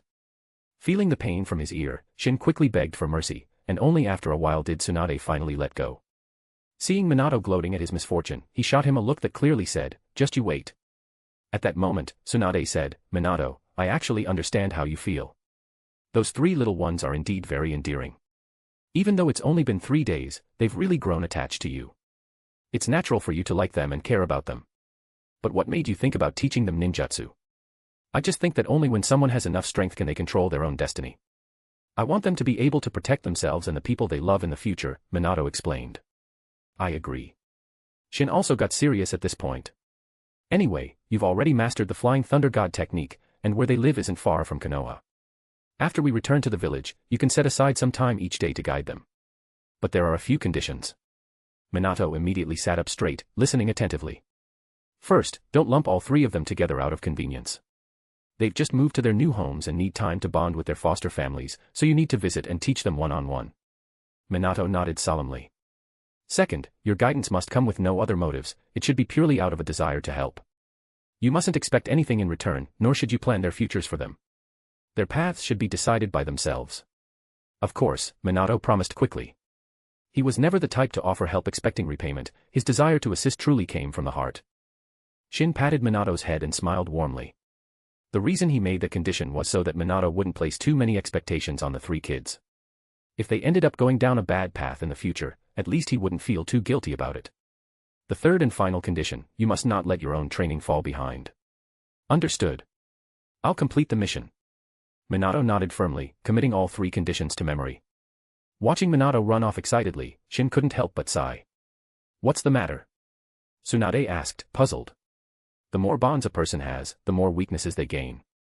I really don't want him to end up hurt because of them. You know something, don't you? Tsunade, who knew Shin extremely well, asked sharply. Haha, nothing gets past you. But Shin didn't explain and just said, when the time is right, I'll tell you. And so, the days passed by. Because the root ninjas had failed several times in a row, Hiruzen no longer sent people to the border to deal with Shin and his companions. It wasn't that he didn't want to, he was truly afraid. 5 elite ninjas, 11 special jonin. These were the elite forces he had secretly nurtured over the years, and yet a full third of them had been wiped out in a short time. For any ninja village, that would be a force not to be underestimated. And worse, all those ninjas died under mysterious circumstances, without even making a splash. How could he not be terrified? He feared that if this went on, Shin would be completely fine, while his own forces would be entirely crippled. So now, he began seriously considering Danzo's proposal, to demand talented individuals from the various clans. If Tsunade weren't a threat to his position as Hokage, he likely would have agreed already. But right now, she was watching him like a hawk. If he agreed to Danzo's proposal, it would mean offending multiple clans at once. And with public opinion already turning against him due to various rumors circulating in the village, the consequences would be unbearable if the clans grew resentful and rallied behind Tsunade. Yet if he didn't recruit talent from the clans, when would root ever take shape and become the sharp weapon in his hand? And that wasn't even what troubled Hiruzen the most. What really worried him was that Tsunade was about to return. He had given her a mission time frame of 3 months. Now that the deadline was approaching fast, he had neither an excuse to delay it, nor the dare to do so. Every time he remembered how Shin had once placed a vial of poison on his desk as a warning, his hair stood on end. That experience was terrifying. Tsunade's status was also highly unique. She was a top figure in the medical corps, second in authority only to Koharu. And since the village wasn't currently at war, he couldn't activate wartime protocols. If Tsunade insisted on staying in Konoha after returning, he truly wouldn't be able to force her to leave. Public opinion alone would crush him. Shin, oh Shin. How am I supposed to confront you? Just how much are you scheming behind the scenes? He even had reason to suspect that Shin hadn't been staying at the border this whole time. He had probably returned to the village multiple times already. Otherwise, there was no way Uchiha Fukuyama could have repeatedly seen through and neutralized all of Hiruzen's plans so precisely. And Torifu, after being stripped of his post, couldn't have possibly gone from dejected and despondent to so cheerful and content in such a short time. So the so-called Hokage's reassignment orders meant absolutely nothing to Shin. And if he couldn't do anything to stop Shin and Tsunade while they were away, what could he do once they returned? Now all he could do was hope Orochimaru would deliver some results. In Orochimaru's latest research proposal, there was a method specifically designed to counter Shin. For that reason, Hiruzen had provided him with a large research grant. But no research yields results overnight. He feared he wouldn't live to see the day it succeeded. Meanwhile, Shin had already regrouped at the border with Tsunade and Minato, and the three of them were now heading toward Konoha. And just like them, another group was also making their way toward the village, a team of ninja from IWA. He had once said he'd deliver a grand gift to Hiruzen. And he was a man of his word. Chapter 163, Secrets of the Strategic Reserve. 7 days later, Shin and his group arrived at Konoha and immediately went to visit Mito. After 3 months apart, seeing Tsunade, Shin, and Minato again brought a constant smile to Mito's face. She kept asking them about their experiences during this time. Kushina and Nawaki were there too. Kushina had already graduated early from the Ninja Academy and had spent the past 3 months by her side, learning sealing techniques. As for Nawaki, he was now old enough to enter the Ninja Academy and would be enrolling soon. Given his personality and Shin's dedicated guidance over the past 2 years, he would likely become quite the troublemaker once he joined. When Minato proudly recounted how he had single-handedly fought elite ninjas and special jonin, Mito didn't react much. But Kushina and Nawaki were full of admiration. They looked up to him with yearning in their eyes, although they couldn't be there, their hearts longed for that kind of glory. They even made a promise to one day fight side by side. After resting for 2 days, the uninvited guests from IWA finally arrived in Konoha. They wore IWA forehead protectors, had rugged appearances, and all looked fierce and aggressive, like they were ready to devour someone. Although they carried documents and presented them, the way they entered Konoha was practically a forced intrusion. Because they made such a commotion, they nearly clashed with the Konoha ninjas. With someone secretly stirring the pot behind the scenes, they attracted a lot of attention. The villagers were clearly displeased by the arrival of these uninvited guests. But upon hearing some of the things they were loudly shouting in the streets, many wore strange expressions. Hiruzen, upon receiving word, had a massive headache and immediately sent people to invite them. Unexpectedly, the group refused to budge and instead shouted in the street, demanding Koharu come out and give them an explanation. They questioned why, after paying more than a month ago, the medicine she had promised them still hadn't been delivered. They even claimed the reason they refused to go to the Hokage's office was that they feared someone might try something underhanded. This group, of course, was the first gift Shin had prepared for Hiruzen. Naturally, he didn't know these people, and he likely wouldn't have any dealings with them in the future either. But certain methods could still be used effectively. After all, Inoki wouldn't miss any chance to cause chaos in Konoha. Soon enough, Hiruzen personally arrived with members of the ANBU. Seeing his unfriendly gaze, the IWA ninjas remained completely unfazed. The Hokage is here? The leader stepped forward respectfully when he saw Hiruzen and said, "Perfect timing. I believe you will give us a satisfactory explanation." "You'll get your explanation, but this isn't the place for discussion," Hiruzen warned. "Fair enough.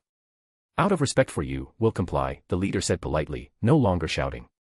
"We apologize for the method we used, it was simply to get your attention. After all, Koharu is an elder. But now she's hiding and refuses to meet us, and we can't get in touch. We had no choice but to take this step." Besides, the Tsuchikage gave us a strict order: if this issue isn't resolved properly, even he doesn't know what he might do. Though the leader's words remained courteous, the underlying threat was crystal clear. "Let's go," Hiruzen said coldly, using his Hokage hat to obscure his eyes, and led them toward the Hokage building. Half an hour later, the IWA ninjas left Konoha without staying a moment longer.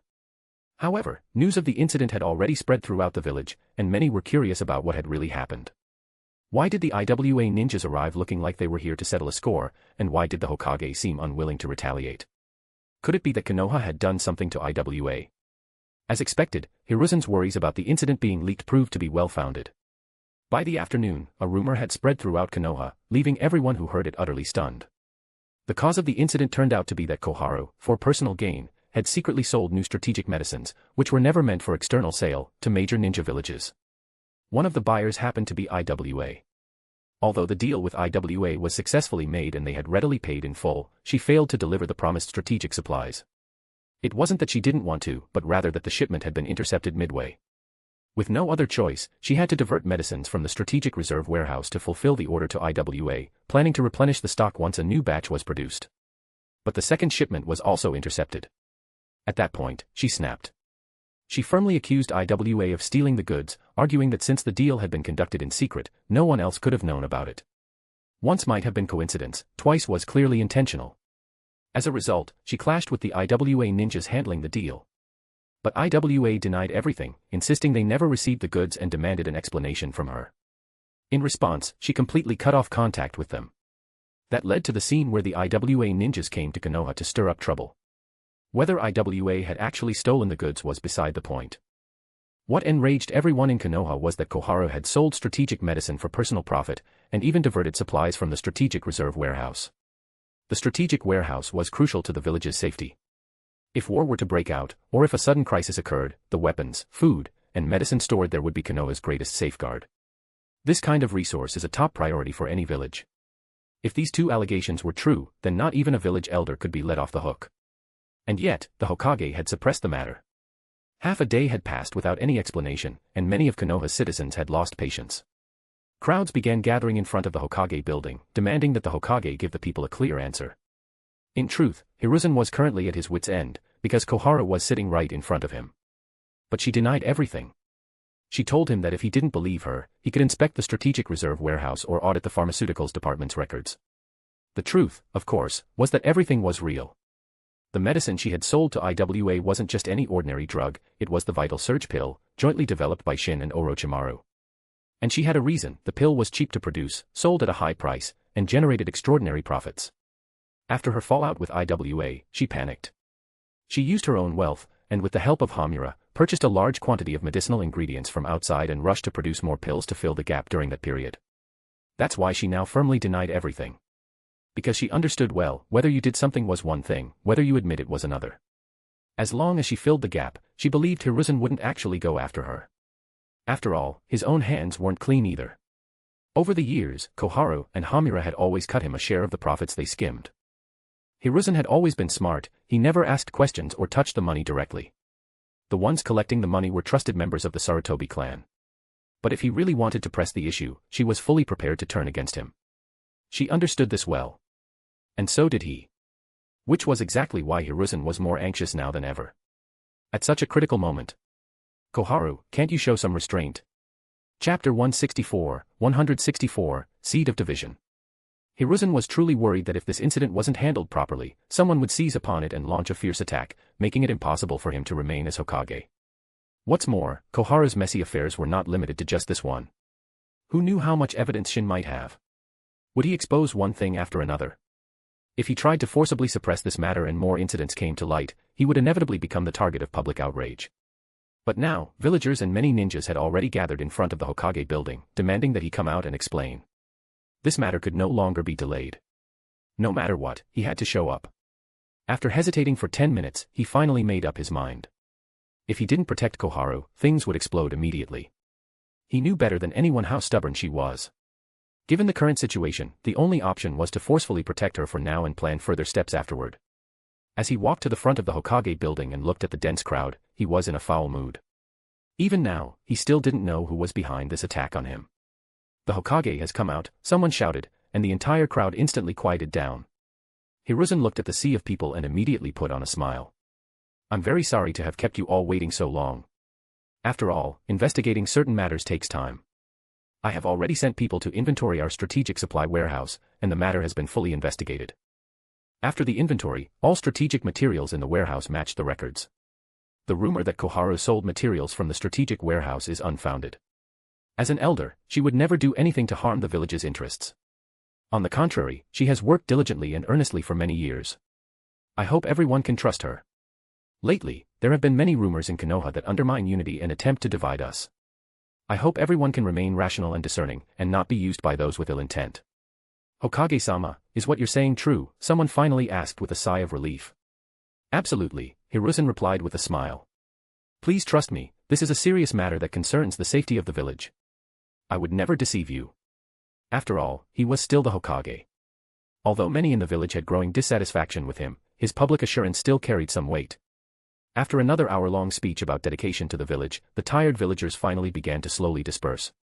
Back in the Hokage's office, Hiruzen was overwhelmed with regret. He deeply regretted it. He regretted that he had not resisted the tremendous convenience that came with power, nor the repeated persuasions of Koharu and Danzo, which led him down a path of no return. If he had stayed clean, how could any of this have implicated him? Without this mess, not only could he have continued as Hokage in peace, he could have taken this opportunity to strip Koharu and Danzo of their power. Then, with all authority in his hands, he could have become a Hokage with as much absolute authority in the village as Inoki or the Third Raikage. Unfortunately, there was no medicine for regret in this world. Now that things had come to this point, he could only grit his teeth and push forward. And the most urgent task was to get through the immediate crisis. But just as this thought arose in his mind, an image suddenly flashed through his mind. It was the scene of Tsunade discovering a problem in the strategic supply warehouse. The moment the image appeared, his soul nearly left his body. Cold sweat poured down, and he was completely stunned. When he finally came to his senses, he was already so panicked that he couldn't even speak. His body trembled violently, completely out of control. He had once again foreseen the future, but this time, it was after he had finished his public speech and given his personal assurance in front of all of Konoha that there were no problems with the strategic reserve warehouse. Less than an hour had passed between then and now. When his emotions reached the breaking point, he completely collapsed. A few minutes later, tears suddenly streamed down his face. He slumped into his chair, looking as though he had lost all hope in life. Why? Why did this prophetic vision only come after my speech? Would it have been so hard for it to come just an hour earlier? If I had foreseen this image earlier, my response would have been completely different. But now, as Hokage, I made a public promise, and then immediately had a vision showing that there is a problem with the strategic reserve warehouse. O Sage of Six Paths, why must you torment me like this? If the strategic reserve warehouse really does have an issue, what should I do? No, maybe the vision is fake. Yes, it must be fake. In a daze, like a soul lost, he staggered his way to Koharu's office. When he saw her looking overjoyed at having survived the crisis, he immediately flew into a rage and shouted, I want you to tell me the truth, are you absolutely sure there's no deficit in the strategic reserve warehouse? Hiruzen. It was the first time Koharu had ever been scolded by him like this. Her eyes filled with tears as she said with deep grievance, even you don't believe me. To make up for the shortfall, she had spent a significant amount from her own pocket. After suffering such a big loss and still being doubted, she felt heartbroken, truly heartbroken. Of course I trust you, Hiruzen said, his anger deflating instantly at the sight of her expression. He let out a weak sigh, it's just that Tsunade is so aggressive, if she found anything at all, I'm afraid we won't be able to weather this storm. It's really fine. Koharu promised. If you don't believe me, you can ask. You're saying Hiruzen publicly denied the accusation and promised the villagers he wasn't lying. At the Senju clan's estate, Mito asked in surprise. Yes, Tsunade nodded. Hiruzen has truly brought this upon himself, Mito shook her head, already seeing how it would all end.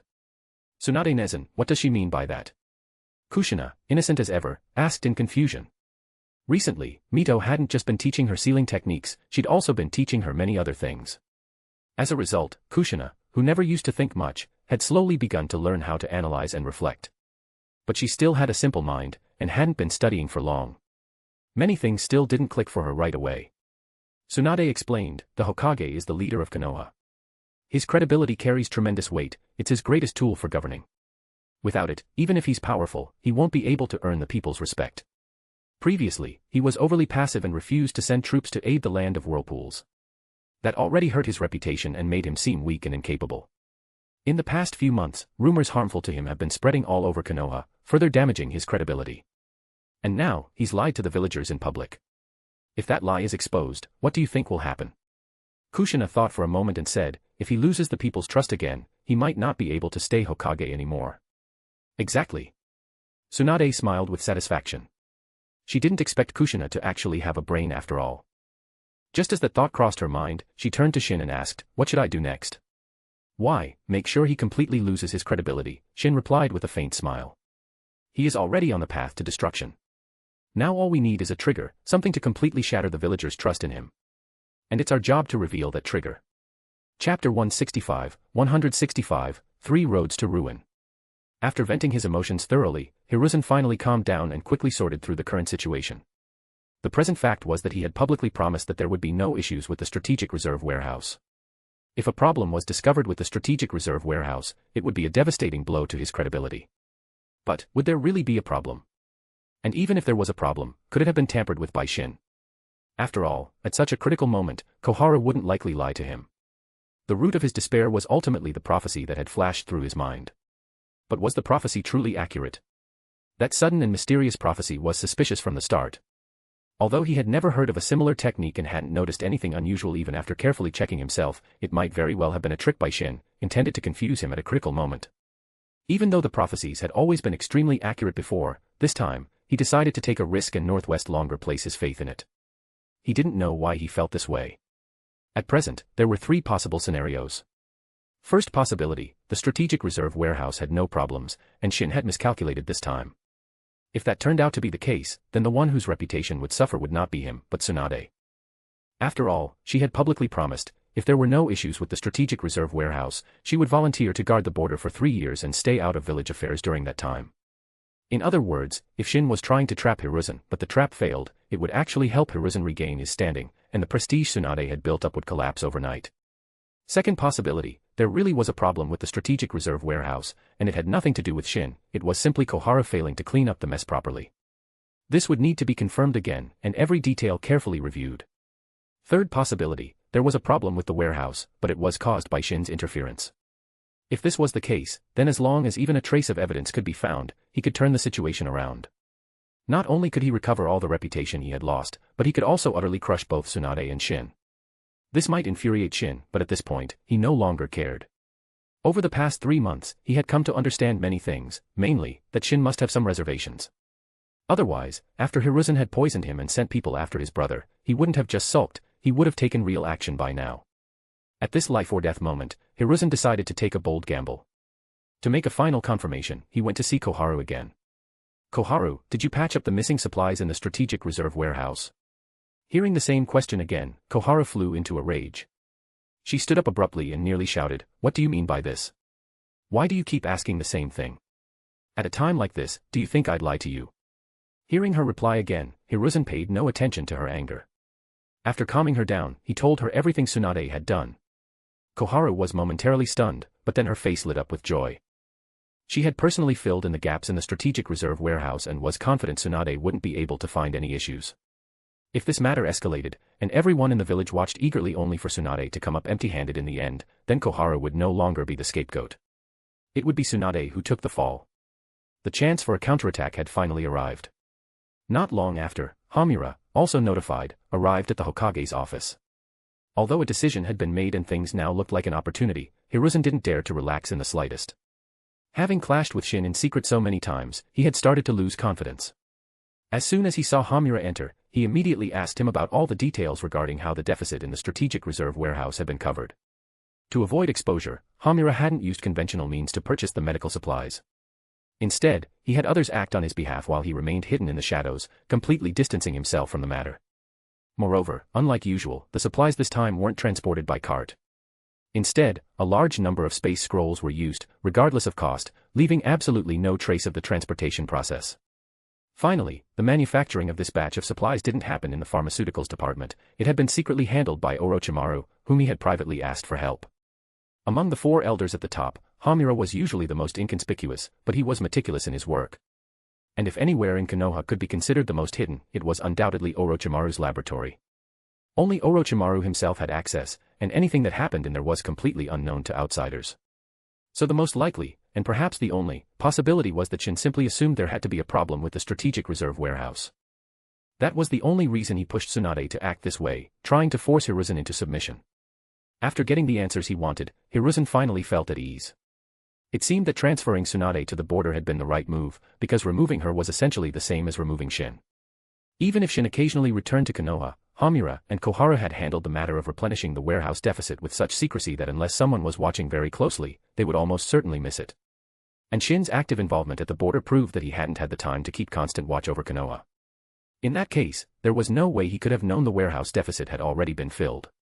Thinking of this, Hiruzen couldn't help but chuckle coldly. Information was king. What should we do next? Koharu asked eagerly.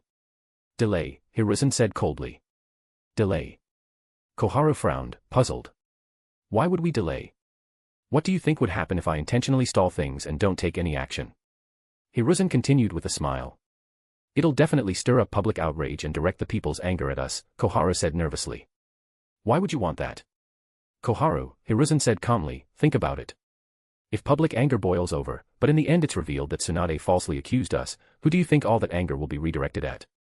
Koharu suddenly understood. It'll definitely shift and land squarely on Tsunade. But just then, a thought occurred to Hiruzen, and a trace of concern appeared on his face. But, what if Shin has already entered the strategic reserve warehouse and secretly swapped the contents, deliberately setting a trap for us? Absolutely impossible, Koharu replied firmly. Have you forgotten? Back when the strategic reserve warehouse's barrier was set up, Sensei personally participated in its construction. One of the key standards was that his Flying Thunder God technique couldn't penetrate it. Chapter 166, The Warehouse at the Heart of Doubt. Even Sensei can't get past that place, what qualifications does Shin have? Koharu said confidently. Besides, over the years, we've reinforced the barrier multiple times. There's absolutely no way he could have had a chance. To be safe, Hamura, take the barrier team and inspect it immediately, Hiruzen said with a sharp look in his eyes. I want to make sure this operation is flawless.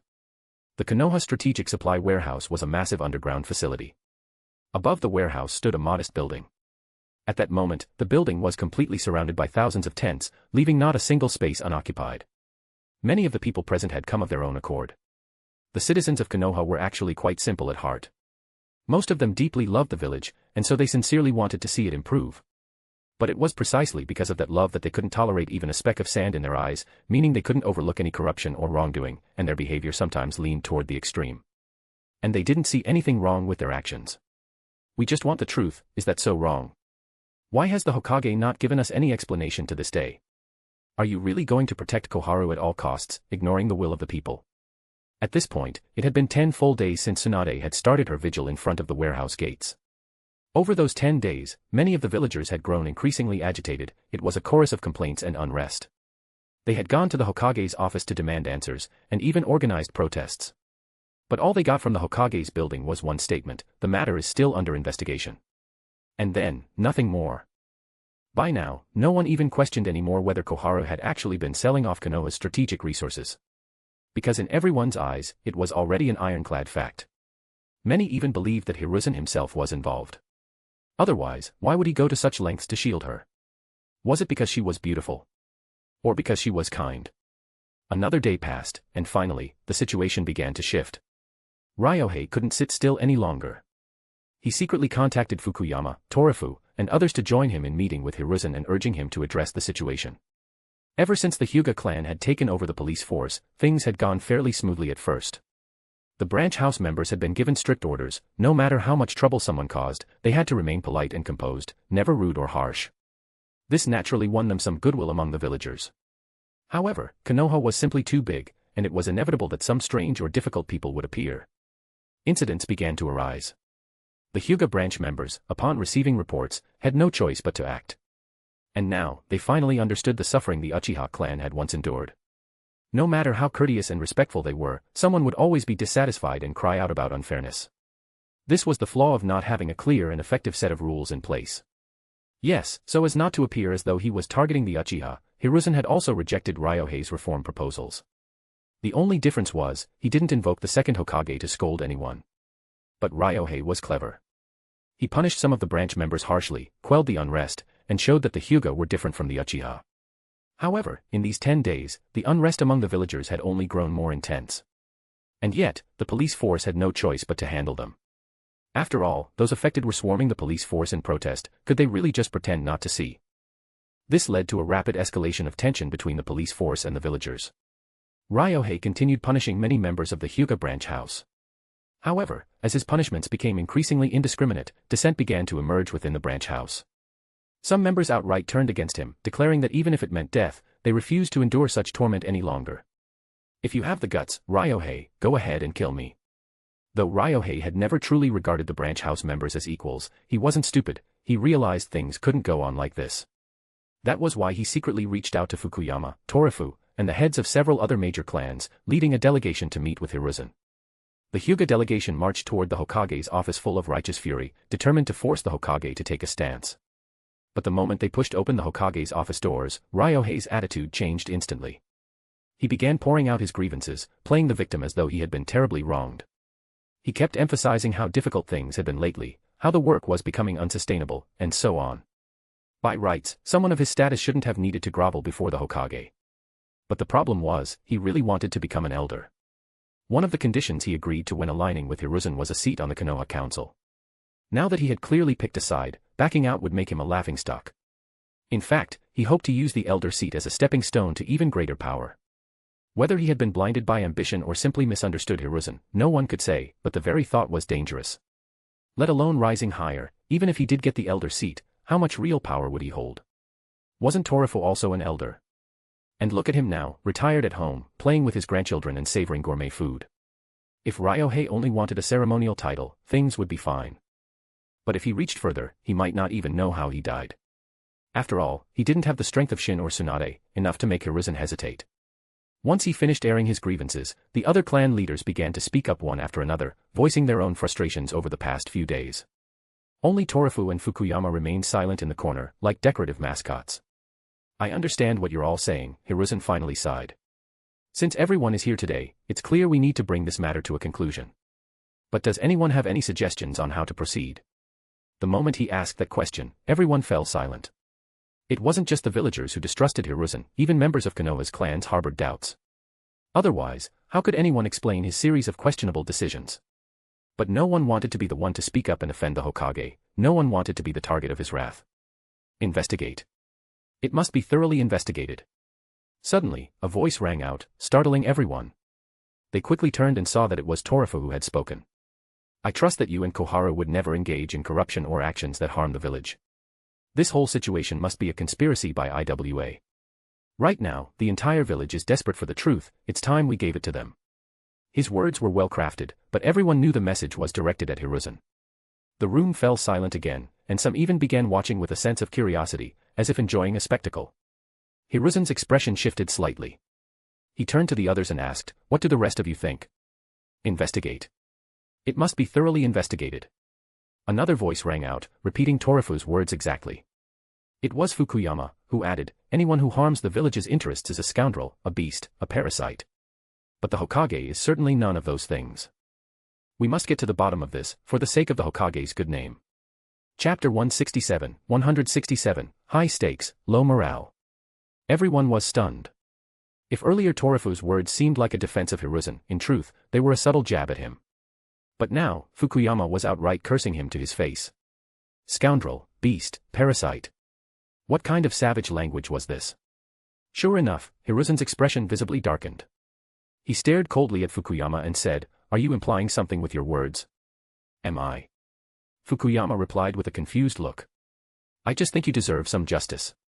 Or did I express myself poorly, causing you to misunderstand?" Hiruzen didn't dwell on the matter and instead asked, "Investigate." "I have no objection. But how? Who will investigate? If someone with ulterior motives is put in charge, they could stir up trouble even if there wasn't any to begin with." "Exactly." Torifu clapped in agreement. "Which is why I think this should be done like this." Seeing everyone's attention on him, he continued, "We absolutely can't let just one person investigate. A specialized investigation team must be formed. And every member of the team should be a person of high moral standing. The group should work together and supervise each other to ensure nothing goes wrong." "Oh?" Hiruzen asked, "Do you already have candidates in mind?" "Of course." Torifu replied. The Hyuga clan leader, being the leader of Konoha's second most prominent clan, is certainly a respected figure. I recommend him as one of the team members. Ryohei was momentarily dumbfounded when Torifu called him out by name. What the hell does this have to do with me? Why are you dragging me into your political struggle? And what's this about the second most prominent clan? Who decided we were second? Say it clearly. His face was extremely unpleasant to look at, but after seeing Fukuyama looking smug and justified, he decided to swallow his anger for now.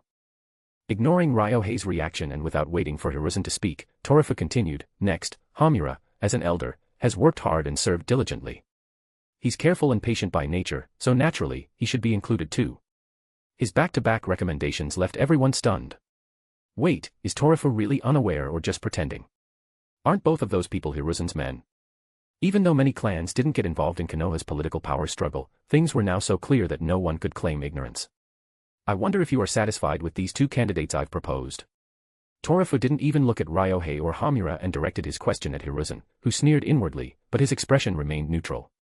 These two are fair and just, so naturally, I have no objections. But didn't you say you wanted to form a team? Does that mean just these two? Of course not. Torifu, uncharacteristically assertive, continued, the team I envision will have 5 members. Besides the 2 I've just mentioned, I also recommend Fukuyama. As the leader of Konoha's most powerful clan, he is certainly highly respected. Ryohei, at #UN%, WTF, end section. As for the 4th member, I originally wanted to recommend Koharu, but since this matter involves her, she should recuse herself. As for myself, though unworthy, I'm willing to take up this responsibility and join the team. And the 5th member, naturally, should be Tsunade. She hasn't had a day of rest for the past 10+ days because of this issue. Her involvement is what the people want. With the 5 of us leading the investigation, supported by a group of medical ninja and resource production ninja, we'll carry out a thorough investigation. I wonder what you think. Very well. Hiruzen agreed without hesitation. He knew that appointing only his own people would be inappropriate. Including people from both factions would help avoid infighting and ensure this otherwise uncontroversial issue wouldn't turn into a mess. However, deep down, he was already filled with resentment. Torifu, huh?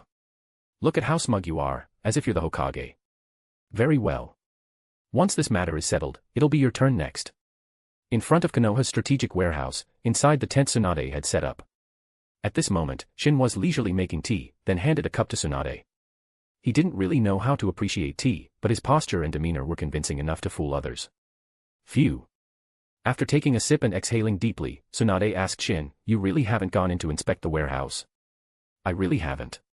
Shin smiled. The warehouse's barrier was jointly created by Tobirama and Ashina. It's quite complex. To avoid alerting anyone, I didn't attempt to break the barrier or sneak in to inspect or tamper with anything. Then how can you be so sure there's a problem inside? Tsunade asked, still looking worried. Didn't you say the supplies inside were replenished? Hiruzen did make one good point, Shin chuckled. Information is king. During the 6 months you were working part-time in the medical department, I wasn't doing nothing. I've been planning today's trap for quite a while. There's no way I'd allow it to fail. But if nothing is missing from the supplies, then where exactly is the issue? Tsunade still looked uneasy. The quality, Shin explained. Tsunade's eyes widened in disbelief. You mean they use substandard materials? That they sent low-quality supplies and medicine into the strategic storage? All right, they'll be here soon, I've got to go, Shin said. It's not appropriate for me to be here. If I'm going to show up, I need to do it as one of the bystanders. Hiruzen probably thinks he has it all under control right now. He'll definitely put on a show, just play along. I'm off. Before Tsunade could say anything else, Shin had already vanished, and just then, she heard a commotion outside the tent. Then someone shouted from outside, Lady Tsunade, the Hokage has sent people to investigate the warehouse. Please come out. When she lifted the tent flap and stepped outside, Tsunade saw Hiruzen arriving at the warehouse entrance with a large group of people. Upon seeing Tsunade, Hiruzen immediately stepped forward and said with concern, Tsunade, you've worked hard. Tsunade, however, showed no warmth and replied coldly, there's no hardship when it's for Konoha. Well said. Hiruzen praised loudly. If everyone in Konoha were like you, how could the village not flourish? But. He raised his voice, sounding a bit heartbroken. You really could have just spoken to me. There was no need to act so impulsively. Like you said, if no issue is found, you'll go guard the borders for 3 years and no longer involve yourself in Konoha's affairs. That's far too rash. To say something like that. Do you actually want to find a problem? Wouldn't it be better if there wasn't one? Chapter 168, 168, Substandard. As soon as Hiruzen said those words, quite a few people were affected.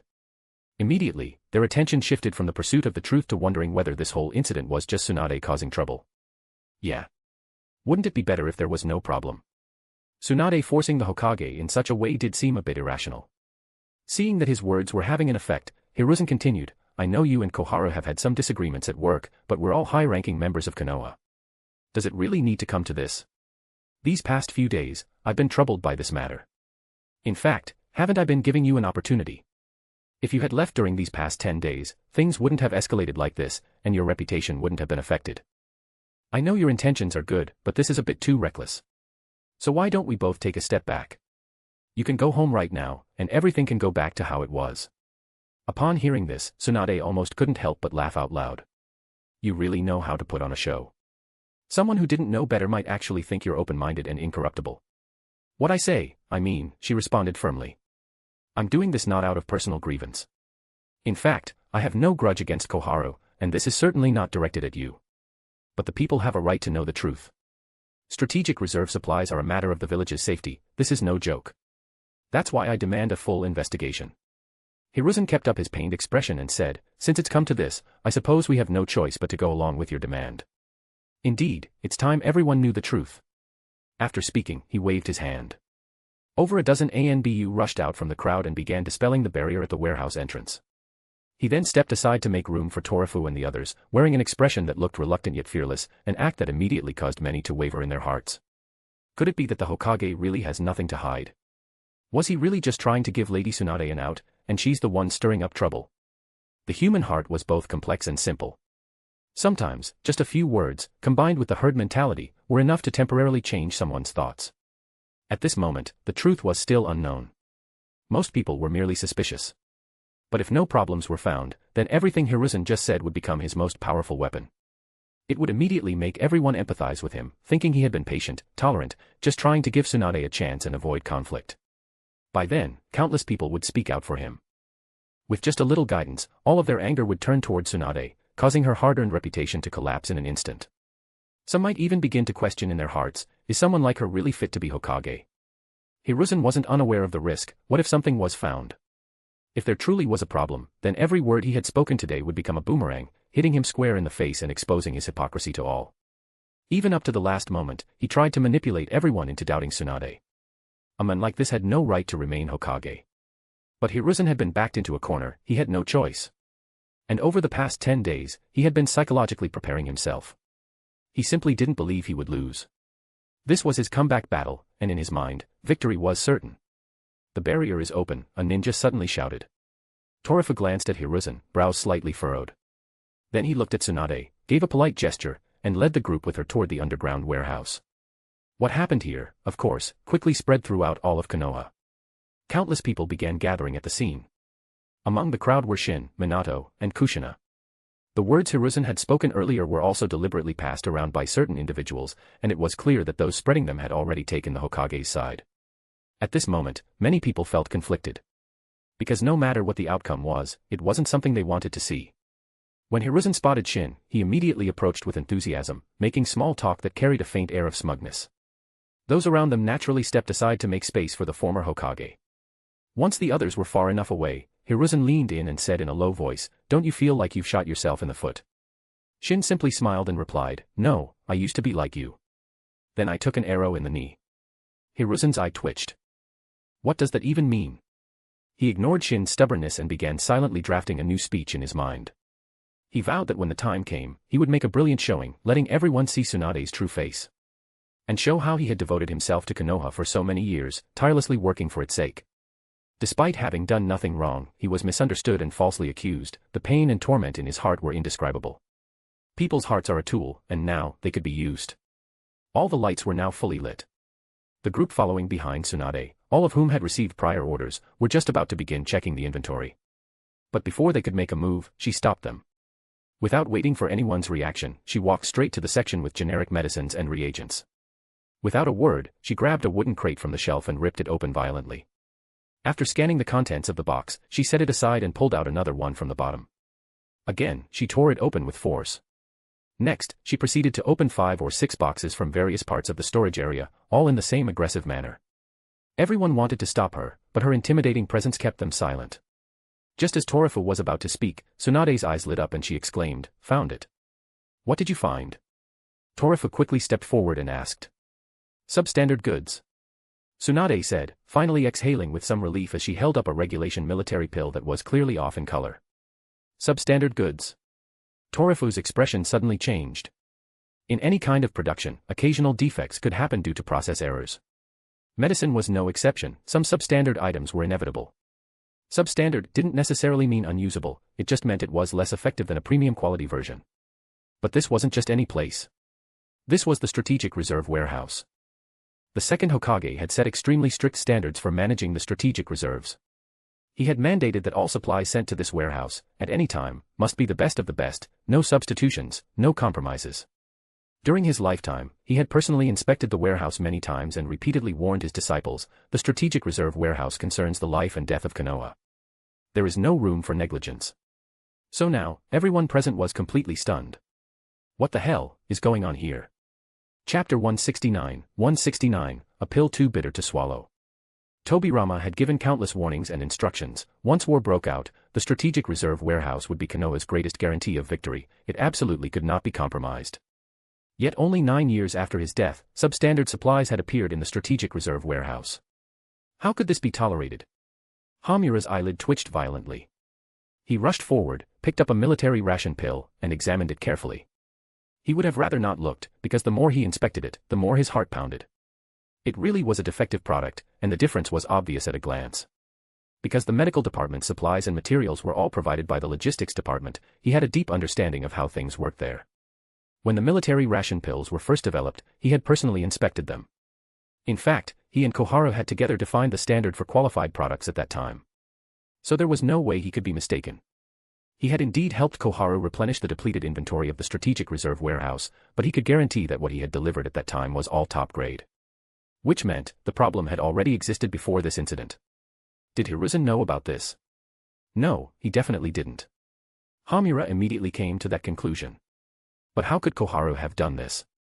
No, she absolutely did not have the guts, because the earlier shortage in the Strategic Reserve Warehouse had been caused by her. At this thought, his vision went black, and he nearly fainted. A shortage in the strategic reserves could still be explained away as a rotation of stock.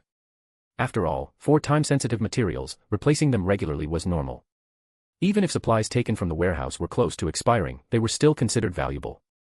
If resupply was delayed, it was a serious issue, but as long as the shortfall was discovered and quickly replenished, there was still room to recover. But passing off inferior goods as quality, and being caught doing it, that was a much more serious matter. He was not like Koharu or Danzo. He didn't have great ambition, nor was he truly greedy.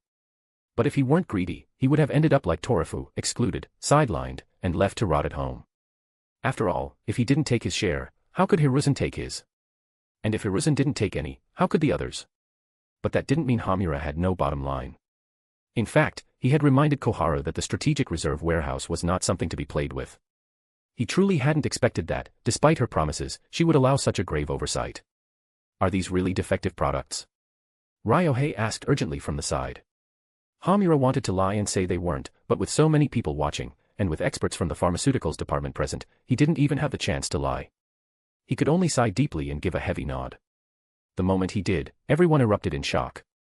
Anyone who could be present at this site was no ordinary person, they all clearly understood the importance of the Strategic Reserve Warehouse.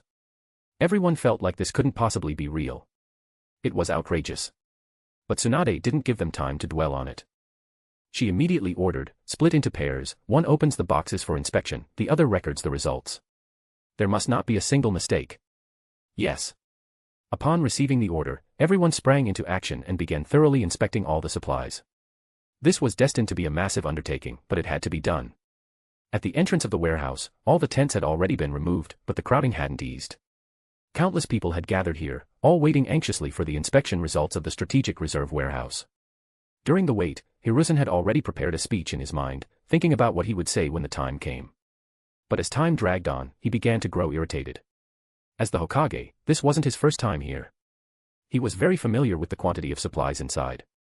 The strategic reserve warehouse was indeed large, but if it was just about verifying inventory, it shouldn't have taken this long.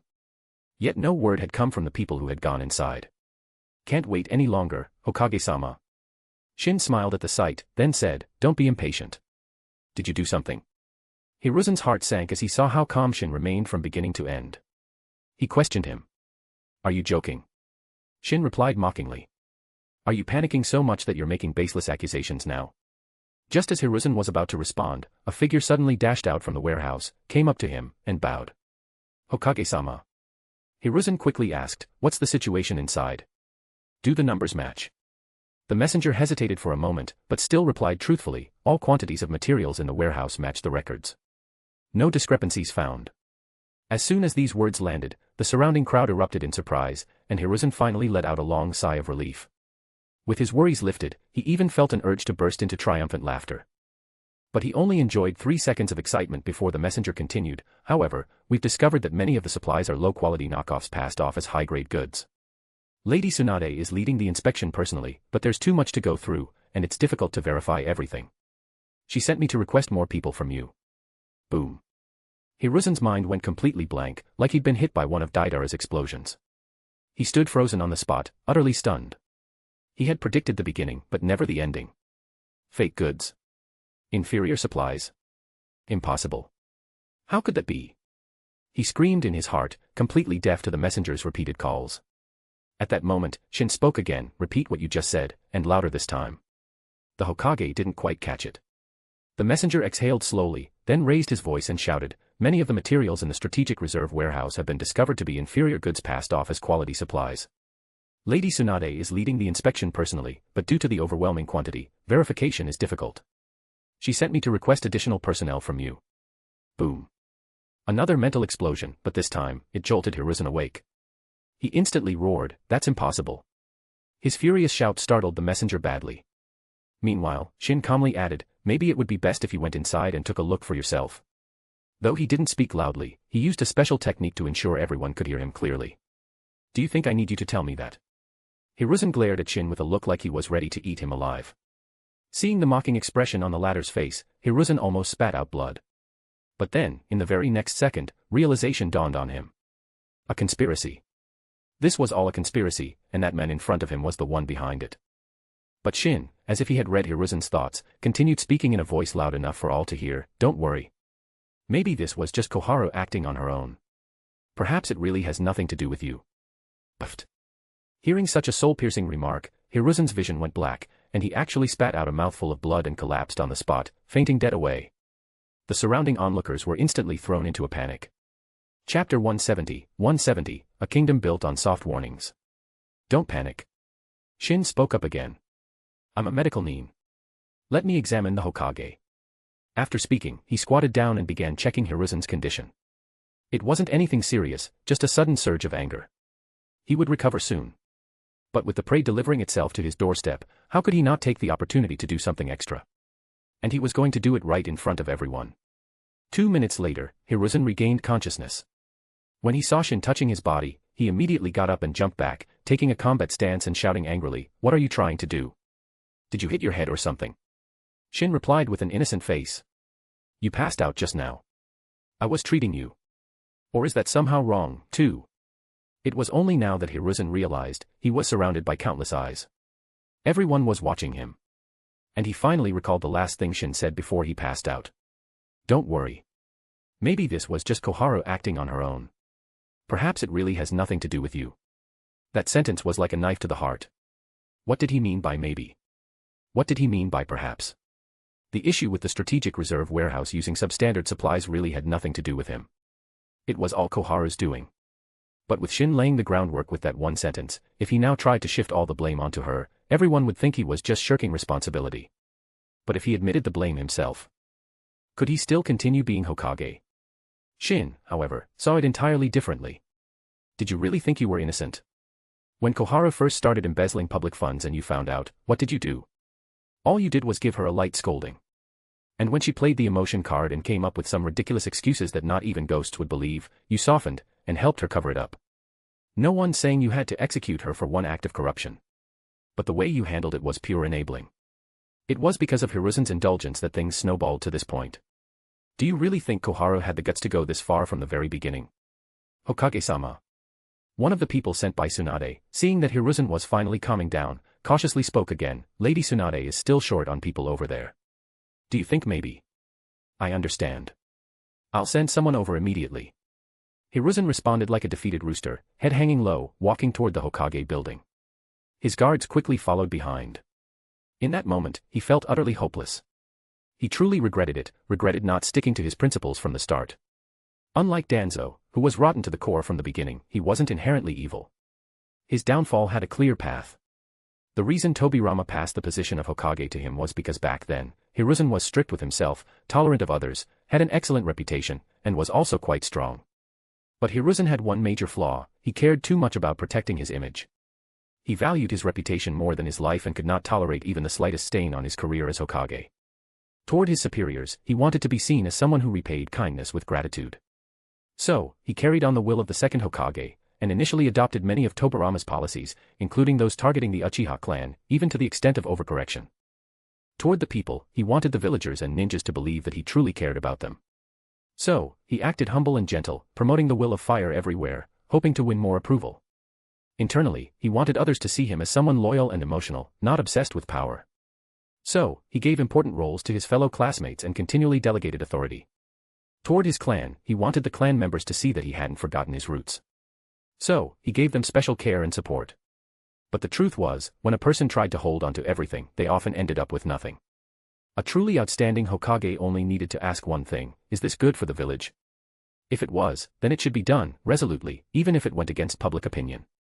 If it was not, then it should be rejected, without hesitation. Take, for example, Tobirama's decision to integrate the Senju clan into the civilian population. Do you think he wanted to be harshly criticized by his own people? No, but he believed it was best for the village, so he did it. Reputation. That was something left for future generations to judge. As long as a Hokage helped the village thrive, even if there were flaws, he was still an excellent Hokage. Conversely, if a Hokage weakened the village during his time in office, then no matter how good his reputation was, it was nothing more than an illusion. When a person became too obsessed with upholding a pristine image, they end up blind, seeing only reputation, reputation, and damn reputation. Ever since he heavily relied on Koharu, delegating power without effective oversight, her ambition steadily grew under Hiruzen's indulgence. At first, when she used her position for personal gain, she was still cautious, afraid of being discovered by Hiruzen. But once she saw clearly that he was too protective of his inner circle, so protective that he refused to be seen as someone who harmed his own people, even when he knew of her excessive actions, the most he would do was grumble a bit. She began to abuse her power more and more, becoming bolder and more unrestrained, doing whatever she pleased. Naturally, her behavior influenced both Danzo and Hamura, and the three formed a political alliance. To secure their grip on power, they began suppressing dissent and promoting ninjas from their own families. Eventually, all they cared about was their personal gain, having long abandoned the village's best interests. And in pursuit of being seen as someone who listened to advice. Whenever Koharu, Hamura, or especially Danzo spoke in unison, as long as their proposal wasn't too extreme, Hiruzen would, more often than not, compromise. Over time, he gradually changed from a Hokage with firm authority into a Hokage with no opinions of his own, easily swayed by others. He was actually very unhappy with this situation. He, too, wanted to be like Inoki or the Raikage, someone whose words held absolute authority in the village. But he couldn't bear to be seen as someone power-hungry. Later, when Tsunade began to rise in fame and threaten his position as Hokage, he panicked. Did he really not know where he went wrong? Did he really not understand why Mita was so disappointed in him? Did he really not get why the once unambitious Tsunade was determined to replace him? Did he really not see why the villagers were increasingly rallying around Tsunade and drifting away from him? Did he really not know why Fukuyama and Torifu firmly supported Tsunade? He knew it all. But he also knew one more thing: these outcomes weren't sudden, they built up over time. By the time he realized all of this, it was already too late. Chapter 171, A Month to Live. Hiruzen truly didn't dare admit that it was his own personality and actions that led to all these terrible consequences. So he actively blocked it all out and gave himself an unassailable excuse. That excuse was, he only did those terrible things because Tsunade was forcing him. He didn't want to do them, he was pushed into it. In everyone's own world, they see themselves as the righteous protagonist, no exceptions. So what does a person do when they start to realize they might not be the hero, but the villain? They constantly look for excuses, justifications, and eventually, they truly start to believe those excuses and justifications. They let them grow into their beliefs. And once those beliefs are formed, a person can become incredibly resolute. But at this moment, his belief had begun to crumble. He even started thinking maybe he should just retire. Being Hokage really wasn't worth it anymore. Yet, when he returned to the Hokage's office and sat back in the seat that symbolized Konoha's highest authority, his mindset changed again. Tsunade, oh Tsunade, passing the Hokage title to you isn't entirely out of the question. But it only belongs to you if I give it to you. What you absolutely shouldn't have done was to try and take something by force that was never yours to begin with. After all, I am the Hokage. Having reaffirmed his belief, Hiruzen opened the drawer, took out a document, and his gaze became colder than ever before. After a full day and night of effort, the statistics for the Strategic Reserve Warehouse had finally been compiled. Nearly 30% of the supplies had been swapped or were outright substandard when delivered. But that wasn't the worst part. Soon, new investigation results came in. The swap supplies had never made it into Konoha at all. Instead, Koharu had used these strategic resources to secretly trade with other major ninja villages for her own personal gain. And this was just the part that had been verified. How much of the village's strategic resources she had sold out over the years was still under investigation. This revelation immediately caused an uproar in Konoha. But instead of anger, what many citizens felt in that moment was only sadness and numbness. This was the emotion that came after people had become completely disillusioned with Hiruzen. A Hokage and a village elder, colluding in such underhanded schemes. To harm the village's interests, to disregard the safety of its people and the village itself, how utterly tragic. After a day of brewing, that sadness turned into full-blown rage among the populace. Cries to denounce Hiruzen and Koharu, and support Tsunade in replacing Hiruzen as Hokage, began echoing everywhere, and were growing stronger by the hour. It had reached the point where it could no longer be suppressed. Many even openly voiced their seething hatred toward Hiruzen and Koharu. Some were even disgusted just hearing Hiruzen's name. Even when Tsunade was about to enter the Strategic Reserve Warehouse, Hiruzen had still stood in front of everyone stirring trouble, distorting the truth, and manipulating public opinion to turn people against her. Someone like that, disgustingly hypocritical and vile. Very soon, punishment from the Hokage's office was handed down on Koharu. She was stripped of her position as an elder, all illegal gains were confiscated, and she was temporarily imprisoned in Konoha's prison pending further investigation. Based on the results of the ongoing investigation, she would be given appropriate punishment. This time, Hiruzen had learned his lesson. There were no attempts to shift the blame, no explanations, only a cold, emotionless punishment notice. And this action did help to calm much of the public's anger. Just as everyone was eagerly waiting for the final verdict on Koharu's punishment, Hiruzen arrived outside the cell where she was being held.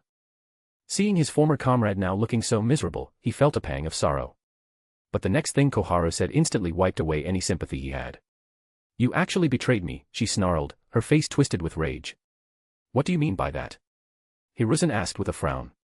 Koharu rattled the shackles on her wrists and snapped, "Isn't it obvious enough? I'm an elder of Konoha, the head of the pharmaceuticals department. If it wasn't you, who personally ordered this, who else would have the nerve to imprison me here?" Hiruzen rubbed his temples, exasperated. "Yes, I gave the order, but I had no choice." Koharu wouldn't let up. "You're the Hokage. Couldn't you at least let me wait at home for the investigation? Do you even hear yourself right now?" Hiruzen was nearly exploding. Public anger in Konoha is boiling over. If we just let you wait it out at home, neither of us would get away with it. The delay tactic he had used before had finally backfired on him. After 10 full days of stalling with no investigation, the scandal had finally erupted, pushing the citizens to the peak of their outrage. This was far beyond what any usual damage control tactic could resolve. "Heh." Koharu sneered. "So now you're pushing me out as a scapegoat. But don't forget, everything I did, you were involved in too. Once all the truth comes out, you won't last even a single day as Hokage. And at such a critical moment, you won't even protect me. Are you really going to force me into a situation where we both go down together? Enough." Hiruzen finally lost it, shouting angrily, "Don't you get it yet? What is it I'm supposed to get? The only reason you're still able to talk to me right now is because I'm still the Hokage," Hiruzen said bitterly. "But Tsunade is clearly aiming for the Hokage seat. Once she takes power, you, me, Danzo, Hamura, all of us are finished. You know the situation, what else could I do? I can only retreat in order to advance. First, I must keep the Hokage position. Then, I'll find a way to eliminate Tsunade. That's the only way to save both of us, and only then will you be proven innocent and released." Koharu finally calmed down after hearing this and asked, "And how soon is this plan supposed to work?"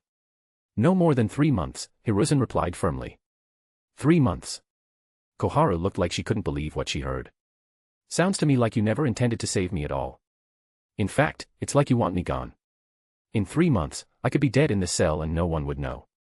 But let me warn you, if anything happens to me, don't think your dirty secrets will stay hidden. Hiruzen was on the verge of losing his mind.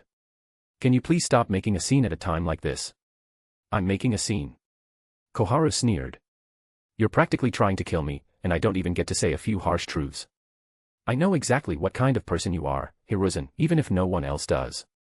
You're just trying to sacrifice me to protect yourself, using this righteous act of punishing a close comrade to polish your reputation. I'm giving you 1 month. I must be released in a month, or else none of us are walking away from this clean. Hiruzen was so furious that he barely managed to restrain himself from killing her on the spot. 200 is equal to +1 bonus chapter. Completed at chapter 278.